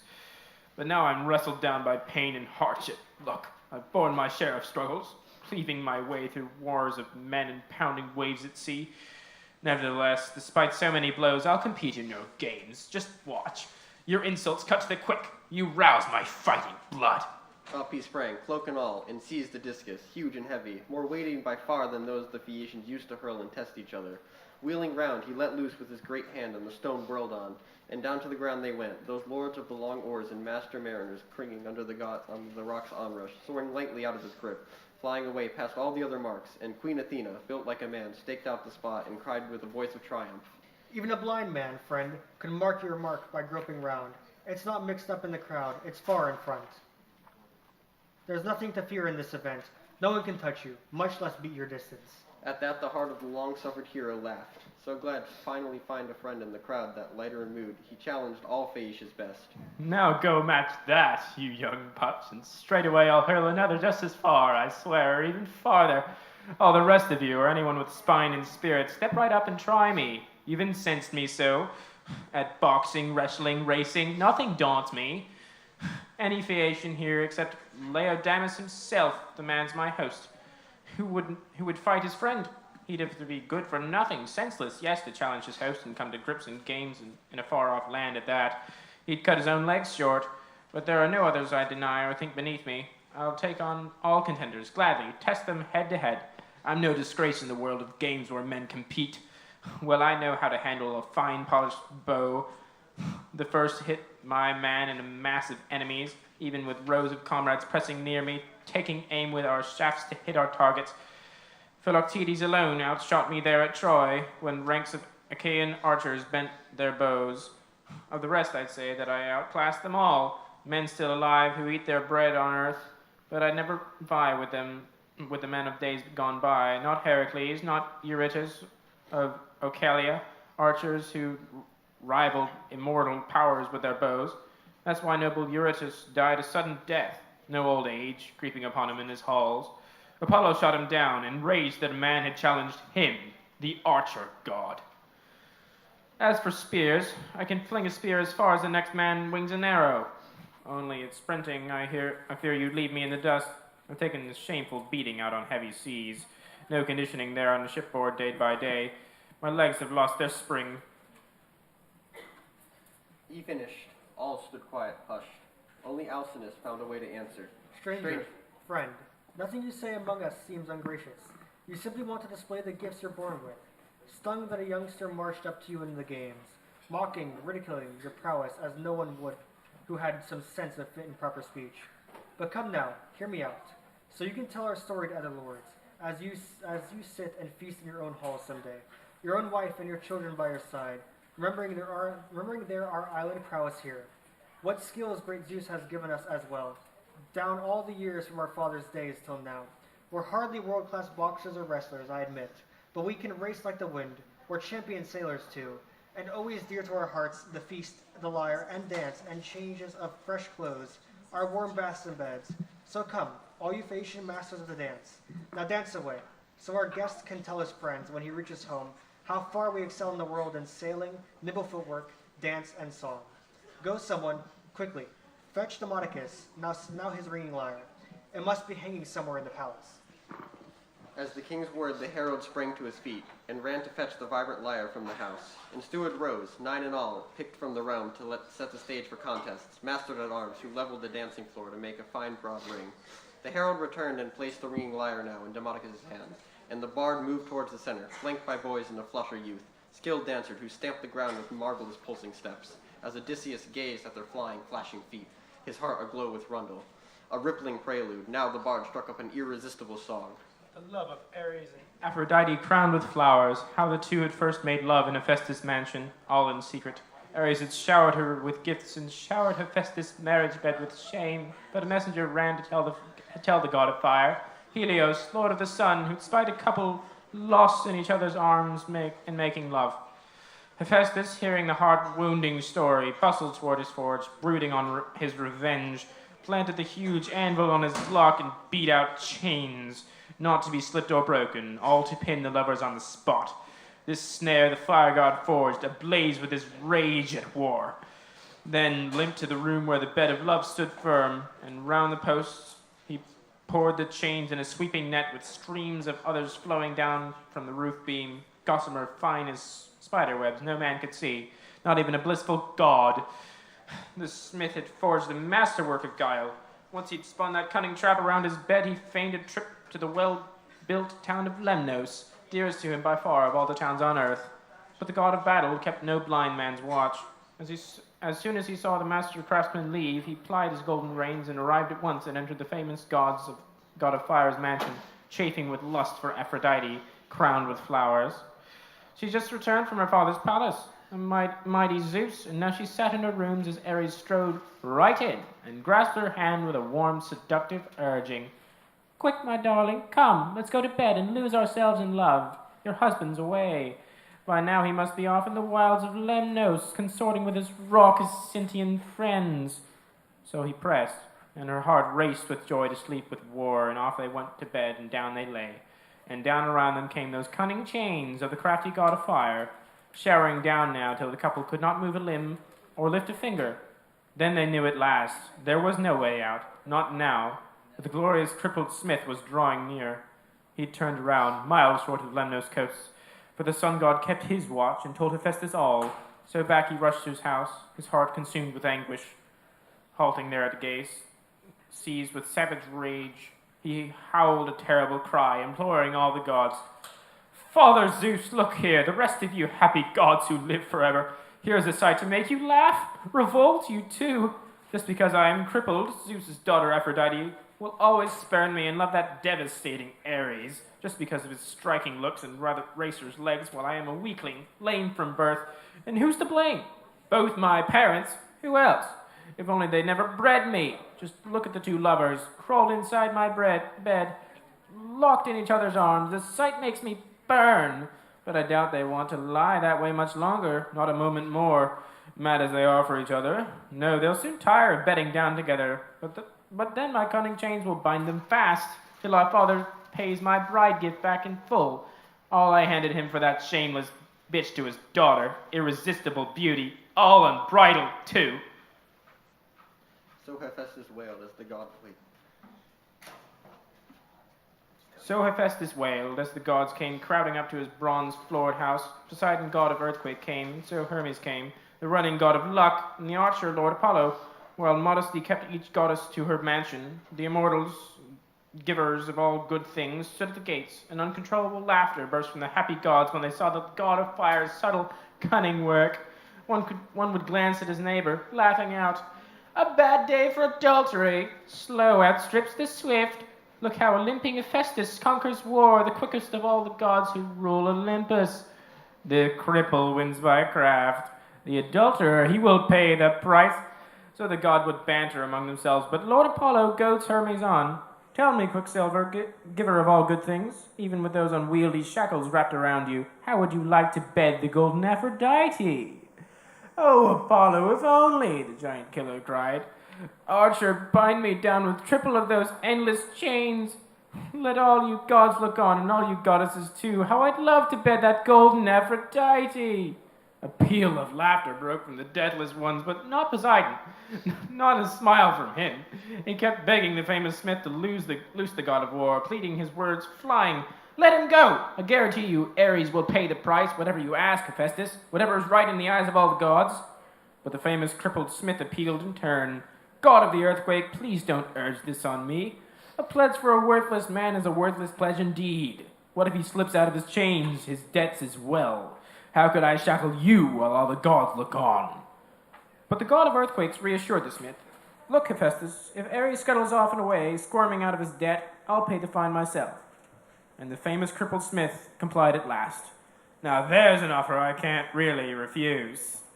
With all his force, the god of fire loosed the chains, and the two lovers, free of the bonds that overwhelmed them so, sprang up and away at once, and the war god sped to Thrace, while love with her telltale laughter sped to Paphos, Cyprus Isle, where grove and scented altar stand. There the Graces bathed and anointed her with oil, ambrosia oil, the bloom that clings to the gods who never die, and swathed her round in gowns to sop the heart, an ecstasy of vision. That was the song the famous harper sang, and Odysseus relished every note as the islanders, the lords of the long oars and master mariners rejoiced. Next the king asked Hylas and Laodamas to dance, the two alone, since none could match that pair. So taking in hand a gleaming sea ball, made by the craftsman Polybus, arching back, only one prince would hurl it towards the shadowy clouds, as the other, leaping high into the air, would catch it, quickly, nimbly, before his feet hits the ground again. Once they'd vied at throwing the ball straight up, they tossed it back and forth in a blur of hands as they danced across the earth that feeds us all. While boys around the ring stamped out the beat, and a splendid rhythmic drumming sound arose, and good Odysseus looked at his host, exclaiming, King Alcinous, shining among your island people, you boasted of Phaeacia's dancers are the best. They prove your point. I watch and I'm amazed. His praises cheered the hallowed island king, who spoke at once to the master mariners around him. Hear me, my lords and captains of Phaeacia. Our guest is a man of real taste, I'd say. Come, let's give him the parting gifts a guest deserves. There are 12 peers of the realm who ruled our land, 13 counting myself. Let each of us contribute a fresh cloak and a shirt and a bar of precious gold. Gather the gifts together. Hurry, so our guest can have them all in hand when he goes to dine, his spirit filled with joy. As for Broadsea, let him make amends, man to man, with his words as well as gifts. His first remarks were hardly fit to hear. All assented and gave their own commands. Each noble sent a page to fetch his gifts, and Broadsea volunteered in turn, obliging. Great Alcinous, shining among our island people, of course I'll make amends to our newfound friend as your request. I'll give the man this sword. It's solid bronze, and the hilt has silver studs. The sheath around it ivory freshly carved. Here's a gift our guest will value highly. He placed the silver-studded sword in Odysseus' hands, with a burst of warm words. Farewell, stranger, sir. If any remark of mine gave you offense, may storm winds snatch it up and sweep it off. May the gods grant you safe passage home to see your wife. You've been so far from loved ones, suffered so. Tactful Odysseus answered him in kind. And a warm farewell to you, too, my friend. May the gods grant you good fortune. May you never miss the sword, this gift you give with such salutes. You've made amends in full. With that, he slung the silver-studded sword across his shoulder. As the sun sank, his glittering gifts arrived, and proud heralds bore them in the hall, where sons of King Alcinous took them over, spread them out before their noble mother's feet. A grand array of gifts. The king in all his majesty led the rest of his peers inside, following in a file, and down they sat on rows of high-backed chairs. The king turned to the queen and urged her, Come, my dear, bring in an elegant chest, the best you have, and lay inside it a fresh cloak and a shirt, your own gifts. Then heat a bronze cauldron over the fire, boil water. So once our guest has bathed and reviewed his gifts, all neatly stacked for sailing, gifts our Phaeacian lords have brought him now, he'll feast in peace and hear the harper's songs. And I will give him this gorgeous golden cup of mine, so he'll remember Alcinous all his days to come, when he pours libations out in his own house to Father Zeus and the other gods on high. And with that, Arete told her serving woman, Set a great three-legged cauldron over the fire. Do it right away. And hoisting over the blaze a cauldron, filling it brimful with bathing water, they piled fresh logs beneath and lit them quickly. The fire lapped at the vessel's belly, the water warmed. Meanwhile, the queen had a polished chest brought forth from an inner room, and laid the priceless gifts inside. The clothes and gold the Phaeacian lords had brought, and added her own gifts, a cloak and a fine shirt, and gave her guests instructions quick and clear. Now, look to the lid yourself and bind it fast with a good tight knot, so no one can rob you on your voyage, drifting into a sweet sleep as the black ship sails you home. Hearing that, the storm-tossed man, securing the lid straight away, battened it fast with swift, intricate knot that Lady Circe had taught him long ago, and the housekeeper invited him at once to climb into the waiting tub and bathe. a hot steaming bath. What a welcome sight to Odysseus's eyes. He'd been a stranger to comforts such as these since he left the lovely-haired Calypso's house. Yet all those years he enjoyed such comforts there, never ending, as if he were a god. And now, when maids had washed him, rubbed him down with oil, and drawn warm fleece and a shirt around his shoulders, he stepped from the bath to join the nobles at their wine. And there stood Nausicaa as he passed. Beside a column that propped the sturdy roof she paused, endowed by the gods with all her beauty, gazing at Odysseus right before her eyes. Wonderstruck, she hailed her guest with a winning flight of words. Farewell, my friend, and when you are at home in your own land, remember me at times. Mainly to me you owe the gift of life. Odysseus rose to the moment deftly, gently. Nausicaa, daughter of generous King Alcinous, may Zeus the Thunderer, Hera's husband, grant it so, that I've traveled home and see the dawn of my return. Even at home I'll pray to you as a deathless goddess all my days to come. You saved my life, dear girl. And he went on and took his seat beside the king. By now they were serving out the portions, mixing wine, and the herald soon approached, leading the faithful bard Demodocus, prized by all the people, seated him in the chair amid the feasters, leaning it against the central column. At once alert Odysseus carved a strip of loin, rich and crisp with fat, from the white-tusked boar, and still had much meat left, and called the herald over. Here, herald, take this choice cut to Demodocus, so he can eat his fill, with warm regards from a man who knows what suffering is. From all who walk the earth our bards deserve esteem and awe, for the muse herself has taught them paths of song. She loves the breed of harpers. The herald places the gifts in Demodocus' hands, and the famous blind bard receives it, overjoyed. They reached for the good things that lay outspread, and when they put aside dives for food and drink, Odysseus, master of many exploits, praised the singer. I respect you, Demodocus, more than any man alive. Surely the muse has taught you, Zeus's daughter, or god Apollo himself, how true to life, all too true. You sing the Achaeans' fate, all they did and suffered, all they soldiered through, as if you were there yourself, or heard from one who was. But come now, shift your ground, sing of the wooden horse Epeius built with Athena's help, the cunning trap that good Odysseus brought one day to the heights of Troy, filled with fighting men who laid the city waste. Sing that for me, true to life as it deserves, and I will tell the world at once how freely the muse gave you the god's own gift of song. Stirred now by the muse, the bard launched out into a fine blaze of song, starting at just the point where the main Achaean force, setting their camps afire, had boarded the oar-swept ships and sailed for home. But famed Odysseus' men had already crouched in hiding in the heart of Troy's assembly. Dark in that horse, the Trojans dragged themselves to the city heights. Now it stood there, looming. And round its bulk the Trojans sat debating, clashing days on end. 3 plans split their ranks, either to hack open the hollow vault with ruthless bronze, or haul it up the highest ridge and pitch it down the cliffs, or let it stand, a glorious offering made to pacify the gods. And that final plan was bound to win the day, for Troy was fated to perish once the city lodged inside her walls the monstrous wooden horse, where the prime of Argive power lay in wait, with death and slaughter bearing down on Troy. And he sang how troops of Achaeans broke from cover, streaming out of the horse's hollow flanks to plunder Troy. He sang how left and right they ravaged the steep city, saying how Odysseus marched right up to Deiphobus' house, like the god of war on attack with die-hard Menelaus. There, he sang, Odysseus fought the grimmest fight that he had ever braved, but he won through at last, thanks to Athena's superhuman power. That was the song the famous harper sang, but great Odysseus melted into tears, running down from his eyes to wet his cheeks. As a woman weeps, her arms flung down her darling husband, a man who fell in battle, fighting for town and townsmen, trying to beat the day of doom from home and children. Seeing the man go down, dying, gasping for breath, she clings for dear life, screams and shrills, but the victors just behind her, digging spear butts into her back and shoulders, drag her off in bondage, yoked to hard labor, pain, and the most heartbreaking torment wastes her cheeks. So from Odysseus' eyes ran tears of heartbreak now, but his weeping went unmarked by all the others. Only Alcinous, sitting close beside him, noticed his death tears, and he heard the groan in the man's labored breathing. He said at once, as the master's mariners around him, Hear me, my lords and captains of Phaeacia. Let Demodocus rest his singing lyre now. This song he sings can hardly please at all. Ever since our meal began and the stirring bard launched his song, our guest has never paused in his tears and throbbing sorrow. Clearly grief has overpowered his heart. Break off this song. Let us all enjoy ourselves, the hosts and guests together. Much the warmer way, all these things are performed for him, our honored guest. The royal send-off here and gifts we give in love. Treat your guest and suppliant like a brother. Anyone with a touch of sense knows that. So don't be crafty now, my friend. Don't hide the truth I'm after. Fair is fair, speak out. Come, tell us the name they call you there at home. Your mother, father, townsmen, neighbors round about.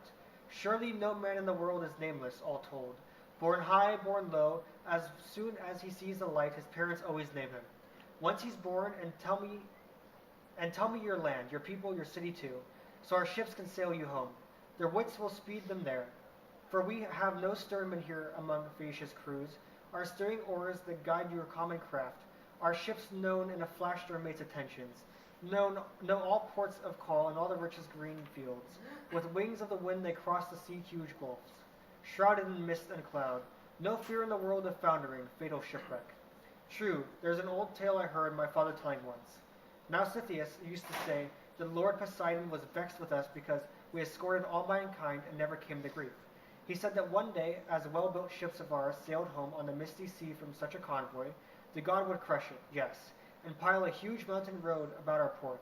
So the old king foretold. And as for the god, well, he could do his worst or leave it quite undone, whatever warms his heart. But come, my friend, tell us your story now, and tell it truly. Where have your rovings forced you? What lands of men have you seen? What sturdy towns? What men themselves? Who were wild, savage, lawless? Who were friendly to strangers, God-fearing men? Tell me, why do you weep and grieve so sorely when you hear the fate of the Argives? Hear the fall of Troy. That is the gods' work, spinning threads of death through the lives of mortal men. And all to make a song for those to come. Did one of your kinsmen die before the walls of Troy? Some brave man? A son by marriage? Father by marriage? Next to our own bloodkin? Our nearest, dearest ties? Or a friend perhaps, someone close to your heart? Staunch and loyal? No less dear than a brother? The brother in arms who shares our inmost thoughts?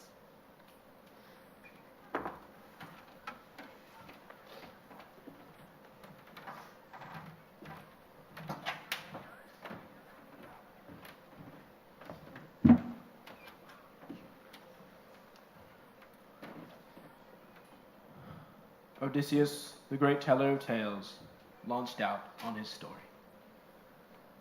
Alcinous majesty, shining among your island people, what a fine thing it is to listen to such a bard as we have here. The man sings like a god. The crown of life, I'd say. There's nothing better than when deep joy holds sway throughout the realm, and banqueters up and down the palace sit in ranks, enthralled to hear the bard. And before them all, the tables heaped with bread and meats, and drawing wine from a mixing bowl, the steward makes his rounds and keeps the wine cups flowing. This, to my mind, is the best that life can offer. But now, you're set on probing the bitter pains I've borne, so I'm to weep and grieve, it seems, still more. Well then, what shall I go through first? What shall I say for last? What pains? The gods have given me my share. Now let me begin by telling you my name, so that you may know it well, and I in times to come, if I can escape the fatal day, will be your host, your sworn friend, though my home is far from here. I am Odysseus, son of Laertes, known to the world for every kind of craft. My fame has reached the skies. Sunny Ithaca is my home. Atop her stands our sea mark, Mount Neriton's leafy ridges shimmering in the wind. Around her a ring of islands circled side by side. Dulichian, same, wooded Xanthus too, but mine lies low and away, the farthest out to sea, rearing it into the western dusk, while others face the eastern breaking day. Mine is a rugged land, but good for raising sons, and I myself, I know no sweeter sight on earth than a man's own native country. True enough, Calypso, the lustrous goddess, tried to hold me back, deep in her arching caverns, craving me for a husband. So did Circe, holding me just as warmly in her halls, the bewitching queen of Aiaia, keen to have me too. But they never won the heart inside me, never. So nothing is as sweet as a man's own country, his own parents, even though he settled down in some luxurious house, off in a foreign land far from those who bore him. No more. Come, let me tell you about the voyage fraught with hardship Zeus inflicted on me, homeward bound from Troy. The wind drove me out of Ilium onto Ismarus, the Cicone's stronghold. There I sacked his city, killed the men, but as for the wives and plunder, that rich haul we dragged away from the palace, we shared it round so no one, not on my account, would go deprived of his fair share of the spoils. Then I urged them to cut and run, set sail. But would they listen? Not these mutinous fools. There were too much wine to swill, too many sheep to slaughter. Down along the beach and shambling longhorned cattle. And all the while the Cicones sought out other Cicones, called for help from their neighboring livings inland. A larger force and stronger soldiers too, skilled at hands fighting men from chariots. Skilled when the crisis broke to fight on foot. Out of the morning mist they came against us, packed as the leaves and spears that flower forth in spring, and Zeus presented us with disaster, me and my comrades, doomed to suffer blow on mortal blow. Lining up, both armies battled it out against our swift ships, both raked each other with hurtling bronze lances. Long as morning rose and the blessed day grew stronger, we stood and fought them off, massed as they were. But then, when the sun wheeled past the hour for unyoking oxen, the Cicones broke our lines and beat us down at last. Out of each ship, 6 men-at-arms were killed. The rest of us rode away from certain doom. From there we sailed on, glad to escape our death, yet sick at heart for the dear companions we had lost. But I would not let our rolling ships set sail until the crews had raised the triple cry, saluting each poor comrade cut down by the fierce Cicones on that plain. Now Zeus, who masses the storm clouds, hit the fleet with the north wind, a howling demonic gale, shrouding over in thunderheads the earth and sea at once, and night swept down from the sky, and the ships went plunging headlong on, our sails slashed to rags by the hurricane's blast. We struck them, cringing at the death. We rowed our ships to the nearest shoreline, pulled with all our power. There for 2 nights, 2 days we lay by, no let up, eating our hearts out, bent with pain and bone tired.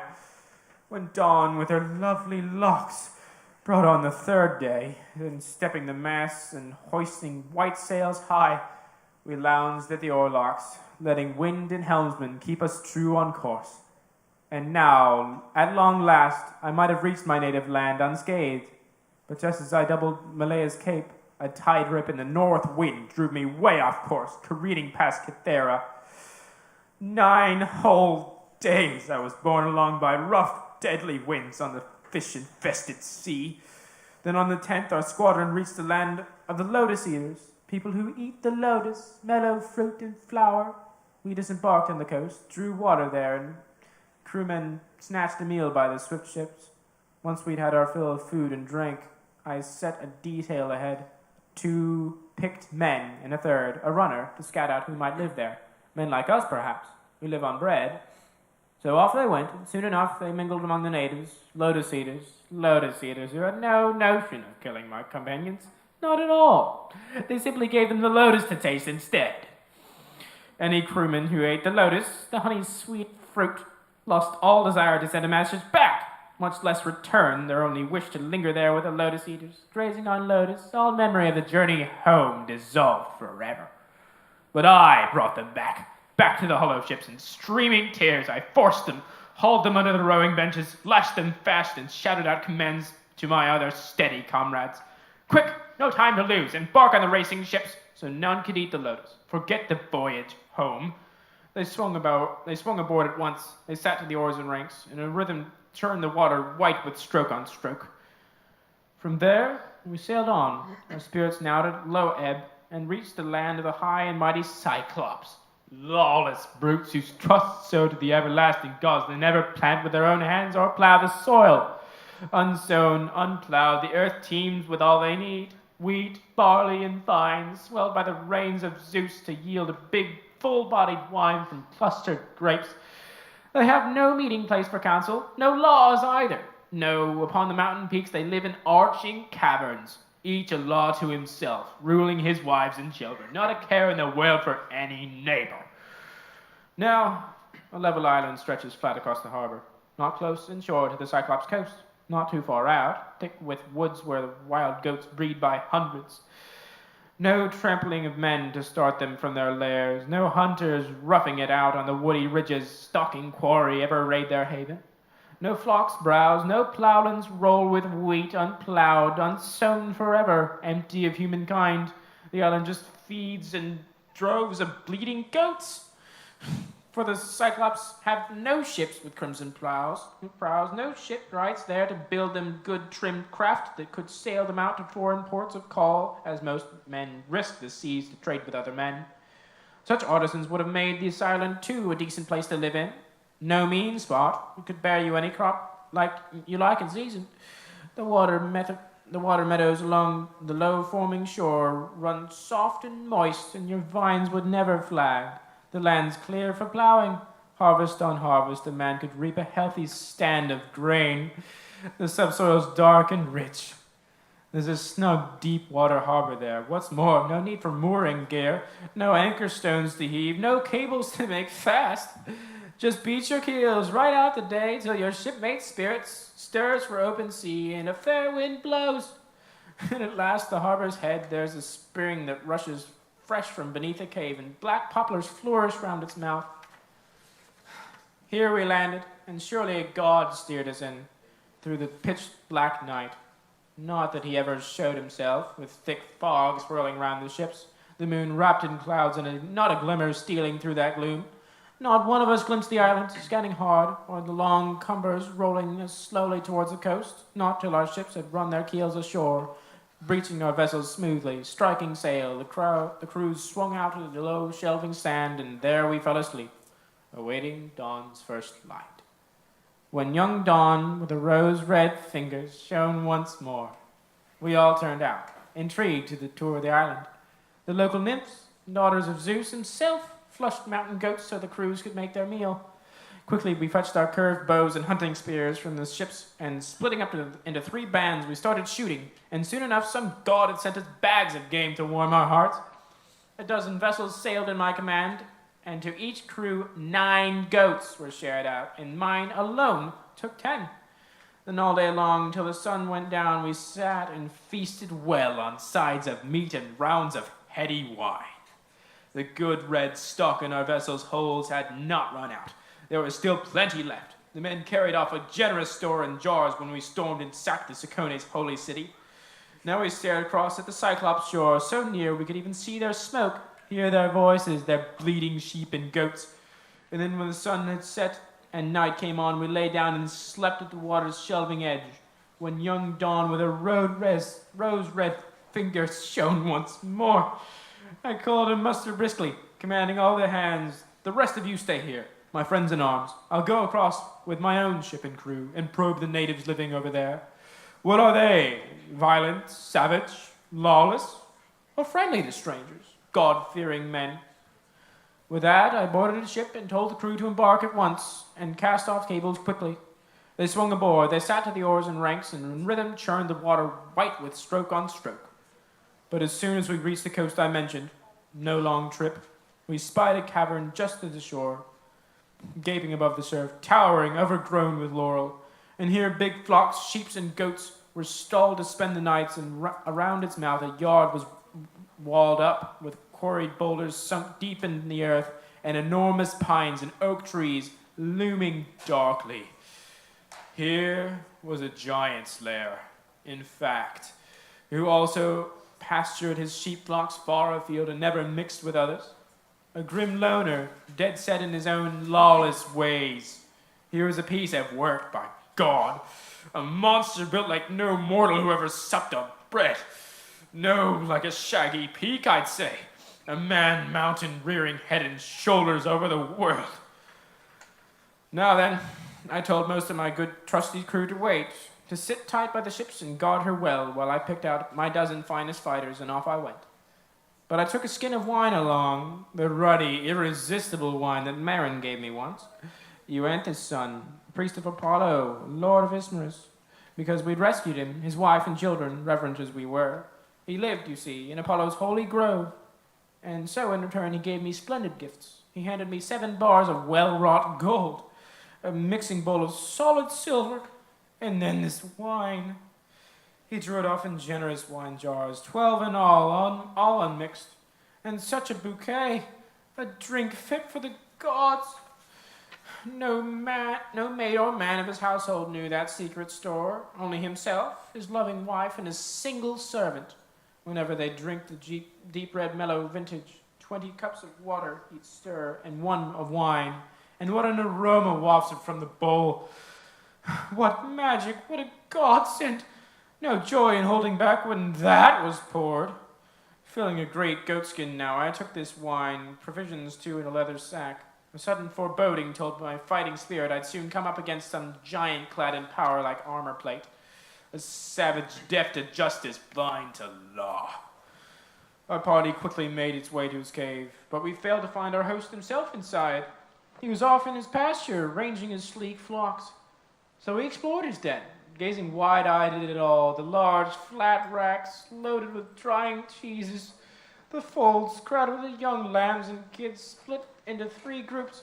Here the spring-born, here the mid-yearlings, here the fresh sucklings off to the side. Each sort was penned apart, and all his vessels, pails and hammered buckets he used for milking, were brimming full with whey. From the start my comrades pressed me, pleading hard. Let's make away with the cheeses, then come back. Hurry, drive the lambs and kids from the pens to our swift ship, put out to sea at once. But I would not give way. And how much better it would have been. Not till I saw what gifts he'd give. But he proved no lovely sight to my companions. There we built a fire, set our hands on the cheeses, offered some to the gods, and ate the bulk ourselves, and settled down inside, awaiting his return. And back he came from pasture, late in the day, herding his flocks home, and lugging a huge load of good dry logs to fuel his fire at supper. He flung them down into his cave, a jolting crash. We scuttled in panic to the deepest dark recess. And next he drove his sleek flocks into the open vault. All he'd milk at least, but he left the males outside, rams and billy goats out in the high-walled yard. Then close to his door, he hoisted overhead a tremendous, massive slab. No 22 wagons, rugged and 4-wheeled, could budge that boulder off the ground. I tell you, such an immense stone the monster wedged to block his cave. Then down he squatted to milk his sheep and bleating goats, each in order, and put a suckling underneath each dam. And the half of the fresh white milk he curdled quickly, and set it aside in wicker racks to press for cheese. The other half let stand in pails and buckets, ready at hand to wash his supper down. As soon as he'd briskly finished all his chores, he lit the fire and spied us in the blaze, and "Strangers!" he thundered out. "Now who are you? Where do you sail from over the running sea lanes? Out on a trading spree or roving the waves like pirates, sea wolves raiding at will, who risk their lives to plunder every other men?" The hearts inside us shook, terrified by his rumbling voice and a monstrous hulk. Nevertheless, I found the nerve to answer, firmly. Men of Achaia we are, and bound now from Troy, driven far off course by the warring winds over the vast gulf of the sea, battling home on a strange tack, a route that's off the map. So we've come to you. It must please King Zeus's plodding heart. We're glad to say we're men of Atreides, Agamemnon, whose fame is the proudest thing in earth these days. So great a city he sacked, such multitudes he killed. But since we chanced on you, we're at your knees in hopes of a warm welcome, even a guest gift. That sort the hosts give strangers. That's the custom. Respect the gods, my friend. We're suppliants, at your mercy. Zeus of the strangers guards all guests and suppliants. Strangers are sacred. Zeus will avenge their rights. Stranger, he grumbled back from his brutal heart. You must be a fool, stranger, or come from nowhere, telling me to fear the gods or avoid their wrath. We Cyclops never blink at Zeus and Zeus's shield, of storm and thunder or any other blessed god. We've got more force by far. I never spare you in fear of Zeus's hatred, or you or your comrades here, unless I had the urge. But tell me, where did you moor your sturdy ships when you arrived? Up the coast or close in? I'd just like to know. So he laid his trap. But he never caught me. No, wise to the world, I shot back in my crafty way. My ship? Poseidon, god of the earthquake, smashed my ship. He drove it against the rocks at your island's far cape. He dashed it against the cliff as the winds rode us in, and I and the men you see escaped its sudden death. Not a word in reply to that. The ruthless brute. Lurching up, he lunged out with his hands toward my men, and snatching two at once, rapping them on the ground, he knocked them dead like pups. Their brains gushed all over, soaked the floor, and ripping them limb from limb to fix his meal, he bolted them down like a mountain lion, left no scrap, devoured entrails, flesh and bones, marrow and all. We flung our arms to Zeus, we wept and cried aloud, looking on his grisly work, paralyzed, appalled. But once the Cyclops had stuffed his enormous gut with human flesh, washing it down with raw milk, he slept in his cave, stretched out along his flocks, and I, with my fighting heart, I thought at first to steal up to him, draw the sharp sword at my hip, and stab his chest where the midriff packs the liver. I groped to the fatal spot, but a fresh thought held me back. There, at a stroke, we'd finish off ourselves at well. How could we, with our bare hands, heave back that slab he set to block the cavern's gaping maw? So he lay there groaning, waiting dawn's first light. When young dawn with her rose-red fingers shone once more, the monster relit his fire and milked his handsome ewes, each in order putting a suckling underneath each dam. And as soon as he briskly finished all his chores, he snatched up 2 more men and fixed his meal. Well fed, he drove his fat sheep from the cave, lightly lifting the huge door slab up and away, then slipped it back in place. As the hunter flips the lids of his quiver shut, piercing whistles, turning his flocks to the hills, he left me there, the heart inside me brooding on revenge. How could I pay him back? Would Athena give me glory? He was the plan that struck my mind the best. Cyclops' great club. There it lay by the pens, olive wood full of sap. He lopped it off to brandish once it dried. Looking it over, we judged it big enough to be the mast of a pitch-black ship with their 20 oars. A freighter broad in the beam that plows through miles of sea, so long, so thick it bulked before our eyes. While flanking it now, I chopped off a fathom's length, rolled it to comrades, told them to plane it down, and they made the club smooth as I bent and shaved the tip to a stabbing point. I turned it over, the blazing fire to char it good and hard, then hid it well, buried deep under the dung that littered the cavern's floor in thick, wet clumps. And now I ordered my shipmates, all to cast lots, who brave it out with me, to hoist our stake and grind it into his eye when sleep had overcome him. Luck of the draw. I got the very ones I would have picked myself, 4 good men, and I and the lead made 5. Nightfall brought him back, herding his woolly sheep, and he quickly drove the sleek flock into the vaulted cavern, rams and all. None left outside in the walled yard. His own idea, perhaps, or a good God led him on. Then he hoisted the huge slab to block the door and squatted to milk his sheep and bleeding goats, each in order putting a suckling underneath each dam, and as soon as he'd briskly finished all his chores, he snatched up 2 more men and fixed his meal. But,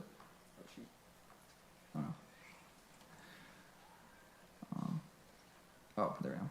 But this time I lifted a carved wooden bowl, brimful of my ruddy wine, and went right up to the Cyclops, enticing. Here, Cyclops, try this wine. To top off the banquet of human flesh you bolted down. And, I'm reading the wrong page. My bad. Let me scroll back and tear. The monster rushed the spike from his eye, and out it came with a red geyser of blood. He flung it aside with frantic hands, and mad with pain, he bellowed out for help from his neighbor Cyclops, living round about in caves and windswept crags. Hearing his cries, they lumbered up from every side and hulking around his cavern, asked what ailed him. What Polyphemus, what in the world's the trouble? Roaring out in the God-sent night to rob us of our sleep. Surely no one's rustling your flocks against your will. Surely no one's trying to kill you now by fraud or force. Nobody, friends, Polyphemus bellowed back from his cave. Nobody's killing me, and now by fraud and not by force. If you're alone, his friends boomed back at once, and nobody's trying to overpower you now. Look, it must be a plague sent here by mighty Zeus, and there's no escape from that. You better pray to your father, Lord Poseidon.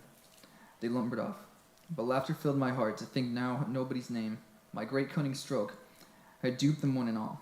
But the Cyclops there, still groaning, racked with agony, groped around for the huge slab, and heaving it away from the doorway. Down he sat in the cave's mouth, his arms spread wide, hoping to catch a comrade stealing out with sheep. Such a blithering fool he took me for. But I was already plotting. What was the best way out? How could I find escape from death for my crew, myself as well? My wits kept weaving cunning schemes. Life at stake, monstrous death staring us in the face. Till this plan struck my mind as best. That flock, those well-fed rams with their splendid thick fleece, sturdy, handsome beasts sporting their dark weight of wool. I lashed them abreast, quietly, twisting the willow twigs the Cyclops slept on. Giant lawless brute. I took 3 by 3, Each ram in the middle bore a man, while the 2 rams either side would shield him well. So 3 beasts to bear each man. But as for myself, there was one bellwether ram, the prize of the flock, and clutching him by his back, tucked under his shaggy belly, there I hung, face upward. Both hands locked in marvelous deep fleece, clinging for dear life, my spirit steel enduring. So we held on, desperate, waiting for dawn's first light. As soon as young dawn with her rose-red fingers shone once more, the rams went rumbling out of the cave toward pasture. The ewes kept bleating around the pens, unmilked, their udders about to burst. Their master now, heaving in the torrent, felt back of each animal, halting before him here. But the idiot never sensed my men, were trussed up their thick fleecy ribs. And last of them all came my great ram now, striding out, weighed down with his dense wool and my deep plots. Stroking him gently, powerful Polyphemus murmured, "Dear old ram, why lasted the flock to quit the cave? In the good old days you'd never lag behind the rest. You with your long marching strides, first by far of the flock to gaze the fresh young grasses, first by far to reach the rippling streams, first to turn back home, keen for your fold when night comes on. But now you're last of all, and why? Sick at heart for your master's eye to cower gouged out with his wicked crew? Only after he'd stoned my wits with wine, that nobody. Who's not escaped his death, I swear not yet. Oh, if only you thought like me, had words like me, to tell me where that scoundrel is cringing from my rage. I'd smash him against the ground, I'd spill his brains, flooding across my cave, and that would ease my heart of the pains that good-for-nothing nobody made me suffer." And with that threat, he let my ram go free outside. But soon as we got 1 foot past the gate and courtyard, first I loosed myself from the ram, then loosed my men, then quickly, glancing back and again, we drove our flock, good plump beasts with their long shanks, straight to the ship in welcome sight were the loyal comrades, we who escaped our deaths. But for all the rest, they broke down and wailed. I cut it short. I stopped each shipmate's cries. My head tossing, brows frowning, silent signals to hurry. Tumble our fleecy herd on board, launch out at the open sea. They swung aboard, they sat the oars in ranks, and rhythm churned the water, white with stroke on stroke. But once offshore as far as a man's shout can carry, I called back to the Cyclops, singing taunts. "So, Cyclops, no weak coward it was whose crew you bent to devour there in your vaulted cave. You, with your brute force, your filthy crimes came down on your own head. You shameless cannibal, daring to eat your guests in your own house, so Zeus and the other gods have paid you back." That made the rage of the monster boil over. Ripping off the peak of a towering crag, he heaved so hard the boulder landed just in front of our dark prow, and a huge swell reared up as the rock went plunging under. A tidal wave from the open sea. The sudden backwash drove us landward again, forcing us to close in shore, but grabbing on a long pole, I thrust us off and away, tossing my head for dear life, signaling crews to put their backs in the oars, escaping grim death. They threw themselves into labor, rowed off fast, but once we'd plowed the breakers twice as far, again I began to taunt the Cyclops. Men around me trying to check me, calm me, left and right. So headstrong, why? I'll row the beast again. That rock he flung in the sea just now, hurling our ship to shore once more, we thought we'd die on the spot. If he'd caught a sound from one of us, just a moan, he would have crushed our heads in the ship timbers with one heave of another flashing jagged rock. Good God, the brute can throw. So they begged, but they could not bring my fighting spirit round. I called back with another burst of anger. Cyclops, if any man on the face of earth should ask you who blinded you, shamed you so, say Odysseus, raider of cities. He gouged out your eye, Laertes' son, who makes his home in Ithaca. So I vaunted, and he groaned back in answer. Oh, no. That prophecy years ago. It all comes home to me with vengeance now. We once had a prophet here, a great tall man, Telemus, Eurymethus' son, a master of reading signs who grew old in his trade among his fellow Cyclops. All this, he warned, would come to pass someday, that I'd be blinded here at the hands of one Odysseus. But I always looked for a handsome giant man to cross my path, some fighter clad in power like armor plate. But now, look what a dwarf, a spineless good-for-nothing, stuns me with wine, then gouges out my eye. Come here, Odysseus. Let me give you a guest-filled and urge beside the earthquake god to speed you home. I am his son, and he claims to be my father true, and he himself will heal me if he pleases. No other blessed god, no man can do the work. Heal you. Here was my parting shot. Would to God I could strip you of life and breathe you and ship you down to the house of death, as surely no one will ever heal your eye, not even your earthquake god himself. But at that he bellowed out to the Lord Poseidon, thrusting his arms to the starry skies, and prayed, "Hear me, Poseidon, god of the sea blue mane who rocks the earth. If I really am your son and you claim to be my father, come, grant that Odysseus, raider of cities, Laerces' son, who makes his home in Ithaca, never reaches home. Or if he's fated to see his people once again and reach his well-built house in his own native country, let him come home too late and come a broken man, all shipmates lost, alone in a stranger's ship, and let him find a world of pain at home." So he prayed, and the god of the sea blue mane, Poseidon, heard his prayer. The monster suddenly hoisted a boulder far larger, wheeled it and heaved it, putting his weight behind it, massive strength, and the boulder crashed close, landing just in the wake of our dark stern. Just failing to graze the rudder's bladed edge, a huge swell reared up as the rock went plunging under. Yes, the tidal breaker drove us out into our island's far shore, where all my well-decked ships lay moored, clustered, waiting and huddled around them. Crewmen sat in anguish, waiting, chafing for our return. We beached our vessel hard ashore on the sand. We swung out in frothing surf ourselves, and herding Cyclops sheep from our deep holds, we shared them round so no one, not on my account, would go deprived of his fair share of spoils. But the splendid ram, as we meted out the flocks, my friends in arms made him prize of honor, mine alone, and I slaughtered him on the beach and burnt his thighs to Cronus' mighty son, Zeus of the thundercloud who rules the world. But my sacrifices failed to move the god. Zeus was still obsessed with plans to destroy my entire oar-swept fleet and loyal crew of comrades. Now all day till the sun went down, we sat and feasted on sides of meat and heady wine. And when the sun had set and night came on, we lay down and slept on the water's shelving edge. When young Dawn with her rose-red fingers shone once more, I roused the men straight away, ordering all crews to man the ships and cast off cables quickly. They swung abroad at once. They sat in the oars in ranks and rhythm churned the water white stroke on stroke. And from there we sailed on, glad to escape our death, yet sick at heart for comrades we had lost.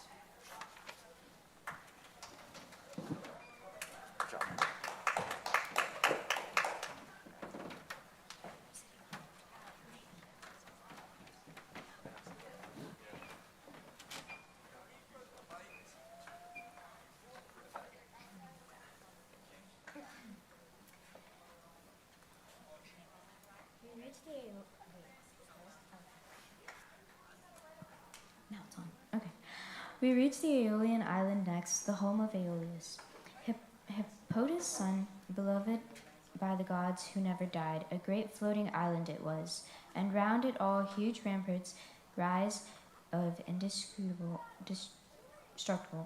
bronze, and sheer rock cliffs shoot up from sea to sky. The king had sired 12 children within his halls, 6 daughters and 6 sons, in the lusty prime of youth. So he gave his daughters as wives to his 6 sons. Seated beside their dear father and doting mother, with delicacies aplenty spread before them, they feast on forever. All day long, the halls breathe the savor of roasted meats and echo around the low moan of blowing pipes. And all night long, each one by his faithful mate, they sleep under soft-piled rugs of corded bedsteads. To this city of theirs we came, their splendid palace, and Aeolus hosted me 1 entire month. He pressed me for news of Troy and the Argives' ship and how we sailed for home. And I told him the whole long story, first to last. And then, when I begged him to send me on my way, he denied me nothing. He went about my passage. He gave me a sack, the skin of a full-grown ox, binding inside the winds that howl from every quarter. For Zeus had made the king the master of all the winds, with power to calm them down or rouse them as he pleased. Aeolus sewed the sack inside my holds, lashed so fast with the burnished silver cord. Not even a slight puff could slip past the knot. Yet he set the west wind free to blow us on our way, and waft our skirting home. But his plan was bound to fail. Yes, our own reckless folly swept us on to ruin. 9 whole days we sailed, 9 nights non-stop. On the 10th, our own land hove into sight at last. We were so close we could see men tending fires. But now an enticing sleep came on to me. Bone weary from working the vessel's sheet myself, No let-up, never trusting the ropes to any other mate, the faster to journey back to native land. But the crews began to mutter among themselves, sure I was hauling troves of gold and silver home, the gifts of open-hearted Aeolus, Hippolytus' son. The old story, one man glanced at another, grumbling, look at our captain's luck, so loved by the world, so prized at every landfall, every port of call. Heaps of lovely plunder he hauls home from Troy, while we who went through slogging just as hard, we go home empty-handed. Now this Aeolus loads him down with treasure, favoritism, friend to friend. Hurry, let's see what loot is in that sack. How much gold and silver? Break it open, now. A fatal plan, but it won my shipmates over. They loosened the sack, and all the winds burst out, and a sudden squall struck and swept us back to sea, wailing in tears, far from our own native land. And I woke up with a start, my spirit churning. Should I leap over the side and drown at once, or grit my teeth and bear it, stay among the living? I bore it all, held firm, hiding my face, clinging tight to the decks, while heavy squalls blasted our squadron back again to Aeolus' island, shipmates groaning hard. We disembarked on the coast, drew water there, and crewmen snatched a meal by the swift ships. Once we'd had our fill of food and drink, I took a shipmate along with me, a herald too, and approached King Aeolus' famous halls, and here we found him feasting beside his wife and many children. Reaching the doorposts at the threshold, down we sat, but our hosts, amazed to see us, only shouted questions. Back again, Odysseus. Why? Some blustering god attacked you? Surely we launched you well. We sped you on your way, to your own land and house, or any place you pleased. So they taunted, and I replied in deep despair. A mutinous crew undid me, that and cruel sleep. Set to it right, my friends, you have the power. So I pleaded, gentle, humble appeals, but our hosts turned silent, hushed, and the father broke forth with an ultimatum. Away from my island, fast, most cursed man alive. It's a crime to host a man or speed him on his way, when the blessed deathless god despise him so. Crawling back like this, it proves the immortals hate you. Out, get out. Grown as I did, his curses drove me from his halls, and from there we pulled with heavy hearts. With the crew's spirit broken under the oars' labor, thanks to our own folly, no favoring wind in sight. 6 whole days we rowed, 6 nights non-stop. On the 7th day, we raised the Laestogian island, Telepilis heights, where the craggy fort of Lamis rises, where shepherds call to shepherd as one drives in his flocks, and the other drives his out, and he calls back in answer, where a man who never sleeps could rake in double wages, one for herding cattle, one for pasturing fleecy sheep. The nightfall and the sunrise marched so close together. We entered a fine harbor there, all walled around by a great unbroken sweep of sky-scraping cliff, and 2 steep headlands fronting each other, close around the mouth, so the passage in is cramped. Here the rest of my scrolling squadron steered, right into the gaping cove and moored tightly, prow by prow. Never swell there, big or small, a milk-white calm spreads all around the place. But I alone anchored my black ship outside, well clear of the harbor's jaws. I tied her fast to the cliffside with a cable. I scaled its rock face to a lookout on its crest, but glimpsed no trace of the work of man or beast from there. All I spied was a plume of smoke drifting off the land. So I sent some crew ahead to learn who lived there. Men like us, perhaps, who lived on bread. 2 good mates I chose, and a 3rd to run the news. They disembarked and set out on a beaten trail, at the wagons used for hauling timber down to town from the mountain heights above. And before the walls they met a girl drawing water. Antiphates, strapping daughter, king of the Laestrygons. She come down to a clear running spring, Artasia, where the local people came to fill their pails. My shipmates clustered around her, asking questions. Who was king of the realm? Who ruled the natives here? She waved at once to her father's high-roofed halls. They entered the sumptuous palace, found his wife inside, a woman huge as a mountain crag, who filled them all with horror. Straightway she summoned royal Antiphates from assembly. Her husband, who prepared my crew a barbarous welcome, snatched one of my men. He tore him up for dinner. The other two sprang free and reached the ships. But the king let loose a howling through the town that brought tremendous Laestrygons swarming up from each side, hundreds, not like men, like giants. Down from the cliffs they flung great rocks a man could hardly hoist, and a ghastly shattering din rose from all the ships. Men in their death cries, hulls smashed to splinters. They spread the crew like fish, and whisked them home to make their grisly meal. But while they killed them off in the harbor depths, I pulled the sword from beside my hip and hacked away at the ropes that moored my blue-prowed ship of war, and shouted rapid orders at my shipmates.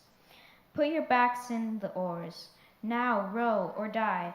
In terror of death they ripped the swells, all as one.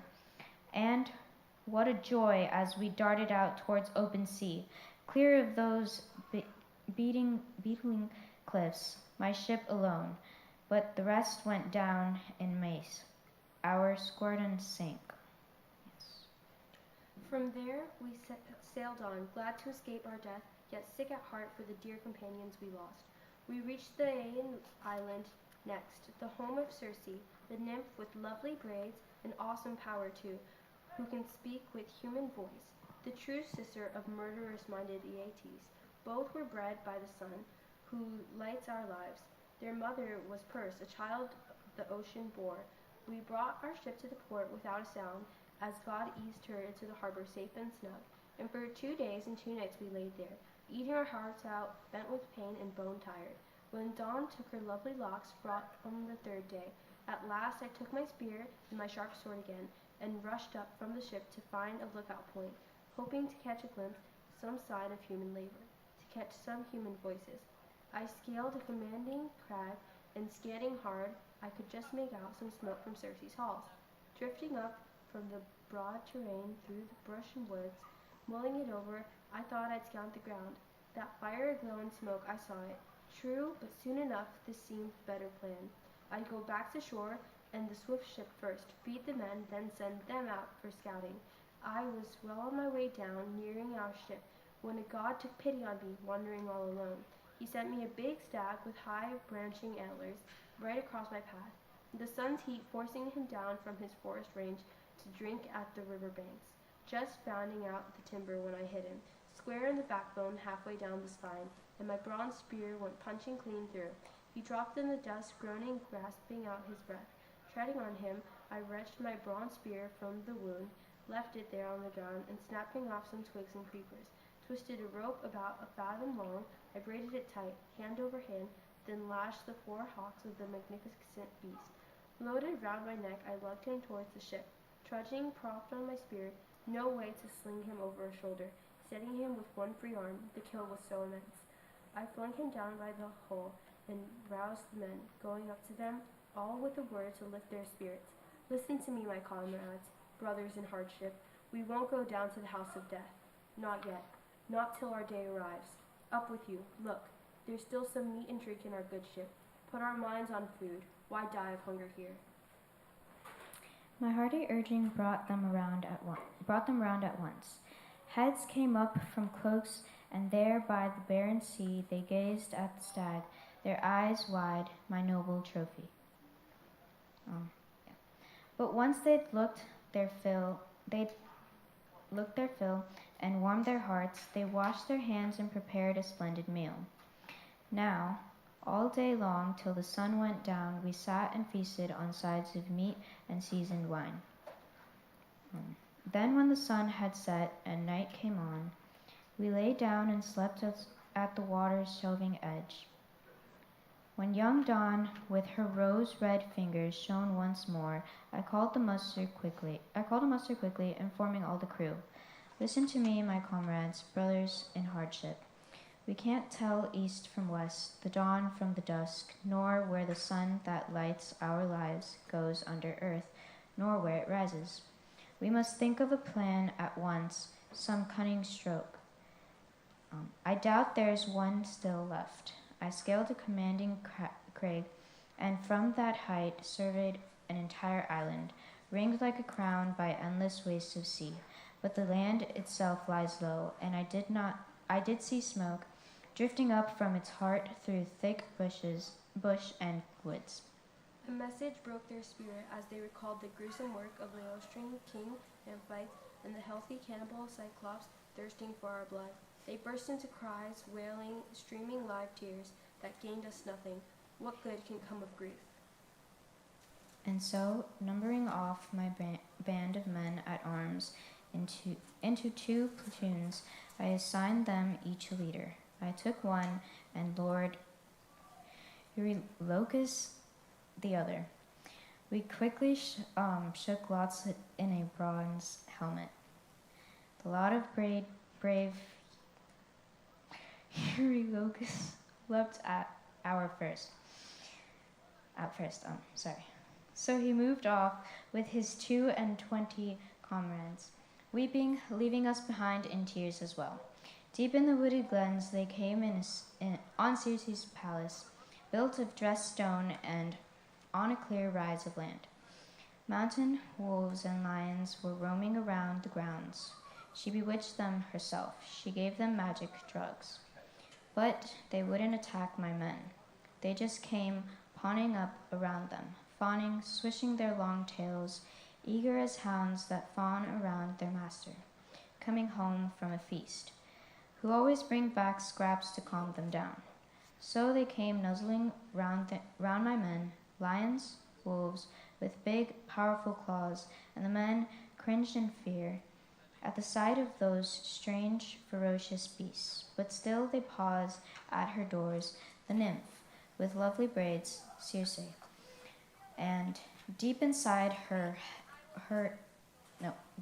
they heard her singing, lifting her spellbinding voice as she glided back and forth at her great immortal loom, her enchanting web and shimmering glory only goddesses can weave. Polites, captain of armies, took command, the closet most devoted man I had. Friends, there's someone inside plying a great loom, and how she sings enthralling. The whole house is echoing her song. Goddess or woman, let's call out to her now. So he urged, and the men called out and hailed her. She opened her gleaming doors at once and stepped forth, inviting them all in, and in they went, all innocents. Only Eurylochus stayed behind. He sensed a trap. She ushered them in to sit on high-backed chairs. Then she mixed them a potion, cheese, barley, and pale honey milk mulled into Pyramian wine. But into the brew she served her wicked drugs, to wipe their memories, any thought of home. Once they drained the bowl she filled, suddenly she struck them with her wand, drove them into her pigsties, all of them bristling into swine with grunts, snouts, even their bodies. Yes, only the men's minds stayed steadfast as before. So off they went to their pens, sobbing, squealing, as Circe flung them acorns, coral nuts, and mass common fodder for hogs that root and roll in mud. Back Eurylochus ran to our swift black ship to tell the disaster our poor friends had faced. But try as he might, he couldn't get a word out. Numbing sorrow had stunned the man to silence. Tears welled in his eyes, his heart possessed by grief.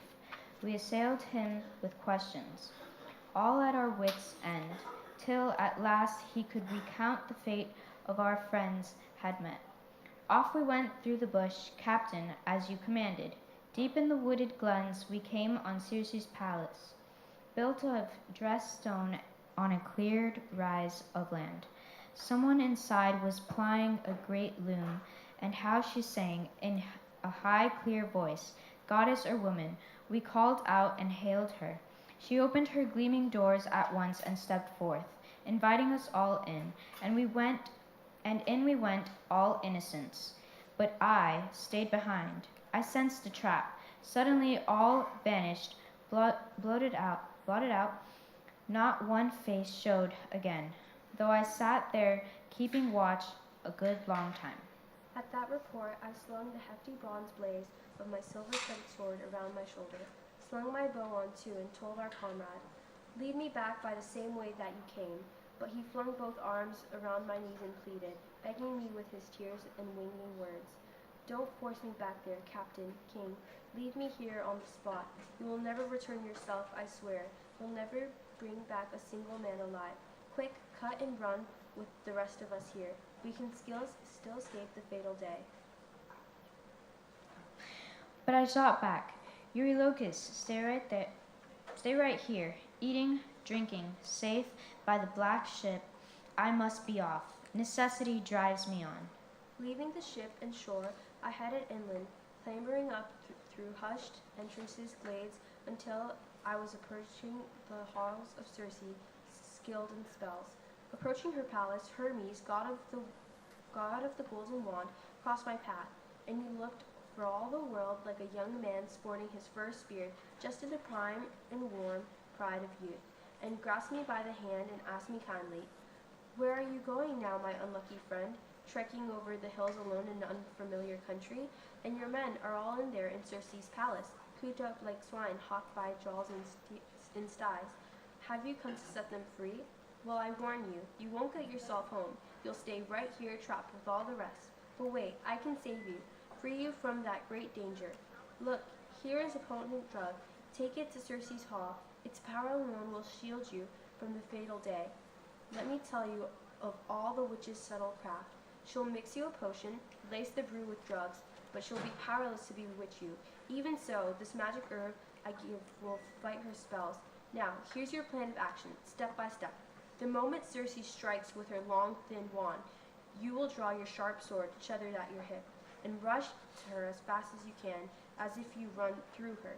She'll cower in fear and coax you into her bed, but don't refuse the goddess's bed. Not then, not if she's to release your friend, and treat you well yourself. But she'll have swear the binding oath of the blessed gods. She'll never plot some new intrigue to harm you. Once you lie there naked, never unman you, strip you away of your courage." With that, the giant killer handed over the magic herb. Pulling it from the earth, and the Hermes showed me all its name and nature.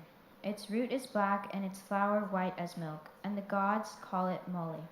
Dangerous for a mortal man to pluck from the soil, but not for the deathless gods. All lies within their power. Now Hermes went his way to steep the heights of Olympus, over the island's woods, while I, just approaching the halls of Circe, my heart a heaving storm at every step, paused at her door. The nymph with lovely braids, I stood and shouted to her there. She heard my voice, she opened her gleaming doors at once, and stepped forth, inviting me in. And I went in, all anguished now. She led me in to sit on a silver-studded chair, ornately carved with a stool to rest my feet. In a golden bowl she mixed poison for me to drink, stirring her poison in it, her heart aswell with evil. And then she passed it on. I drank it down, but it never worked its spell. She struck her wand, and now, she cried, "Off to your sty, you swine, and wallow with your friends." But I drew my sharp sword, tethered at my hip, and rushed her as fast as if to run through her. She screamed, slid under my blade, hugged my knees, with a warm flood of tears and bursting, winging words. "Who are you? Where are you from? Your city? Your parents?" I'm wonderstruck. "You drank my drugs, but you're not bewitched. Never has any other man withstood my potion. Never once it's passed his lips as if he's drunk it down. You have a mind in you no magic can enchant. You must be Odysseus. man of twists and turns. Hermes, the giant killer, god of the golden wand, he always said you'd come, homeward bound from Troy in your swift black ship. Come, sheathe your sword, let's go to bed together. Mount my bed and mix in the magic wand of love. Will breed deep trust between us. Straightway she began to swear the oath that I required. She'd never do me harm. And when she'd finished, then, at last, I mounted Circe's gorgeous bed.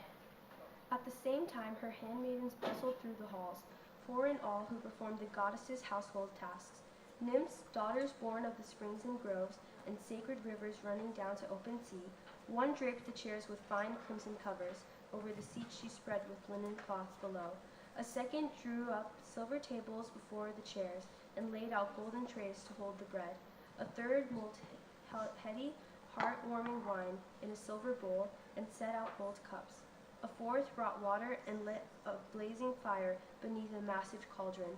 The water heated soon, and once it reached the boil in the glowing bronze, she eased me into the tub and bathed me from the cauldron, mixing the hot and cold to suit my taste, showering my head and shoulders down until she washed away the spirit-numbing exhaustion from my body. The bathing was finished, rubbing me sleek with oil, throwing warm fleece and a shirt around my shoulders.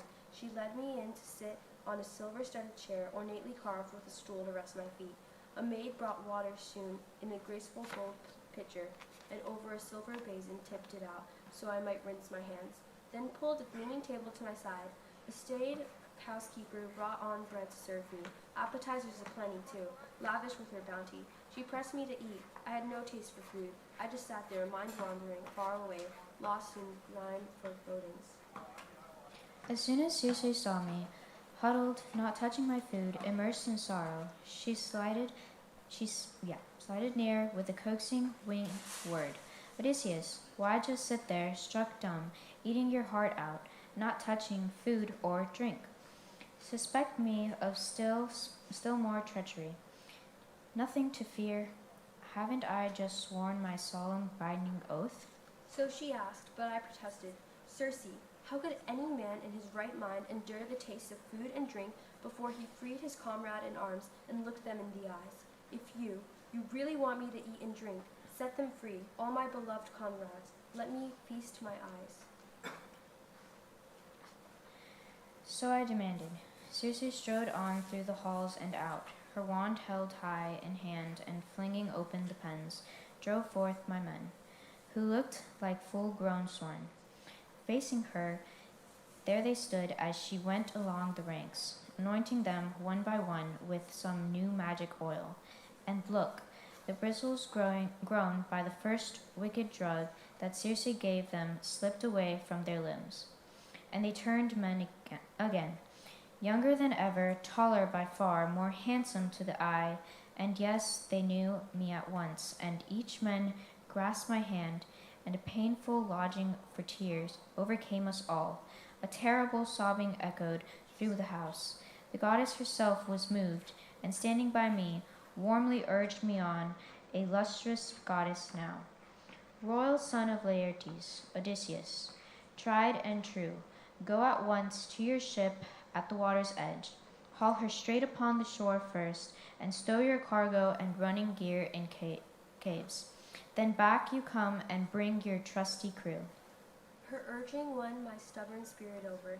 Down I went to the swift ship at the water's edge, and there on the decks I found my loyal crew, consumed with grief and weeping live warm tears. But now, as calves and stalls when cows come home, droves of them herd back from field to farmyard, once they've grazed their fill, as all their young calves come frisking out to meet them, bucking out of their pens, lowing non-stop, jostling, rushing round their mothers.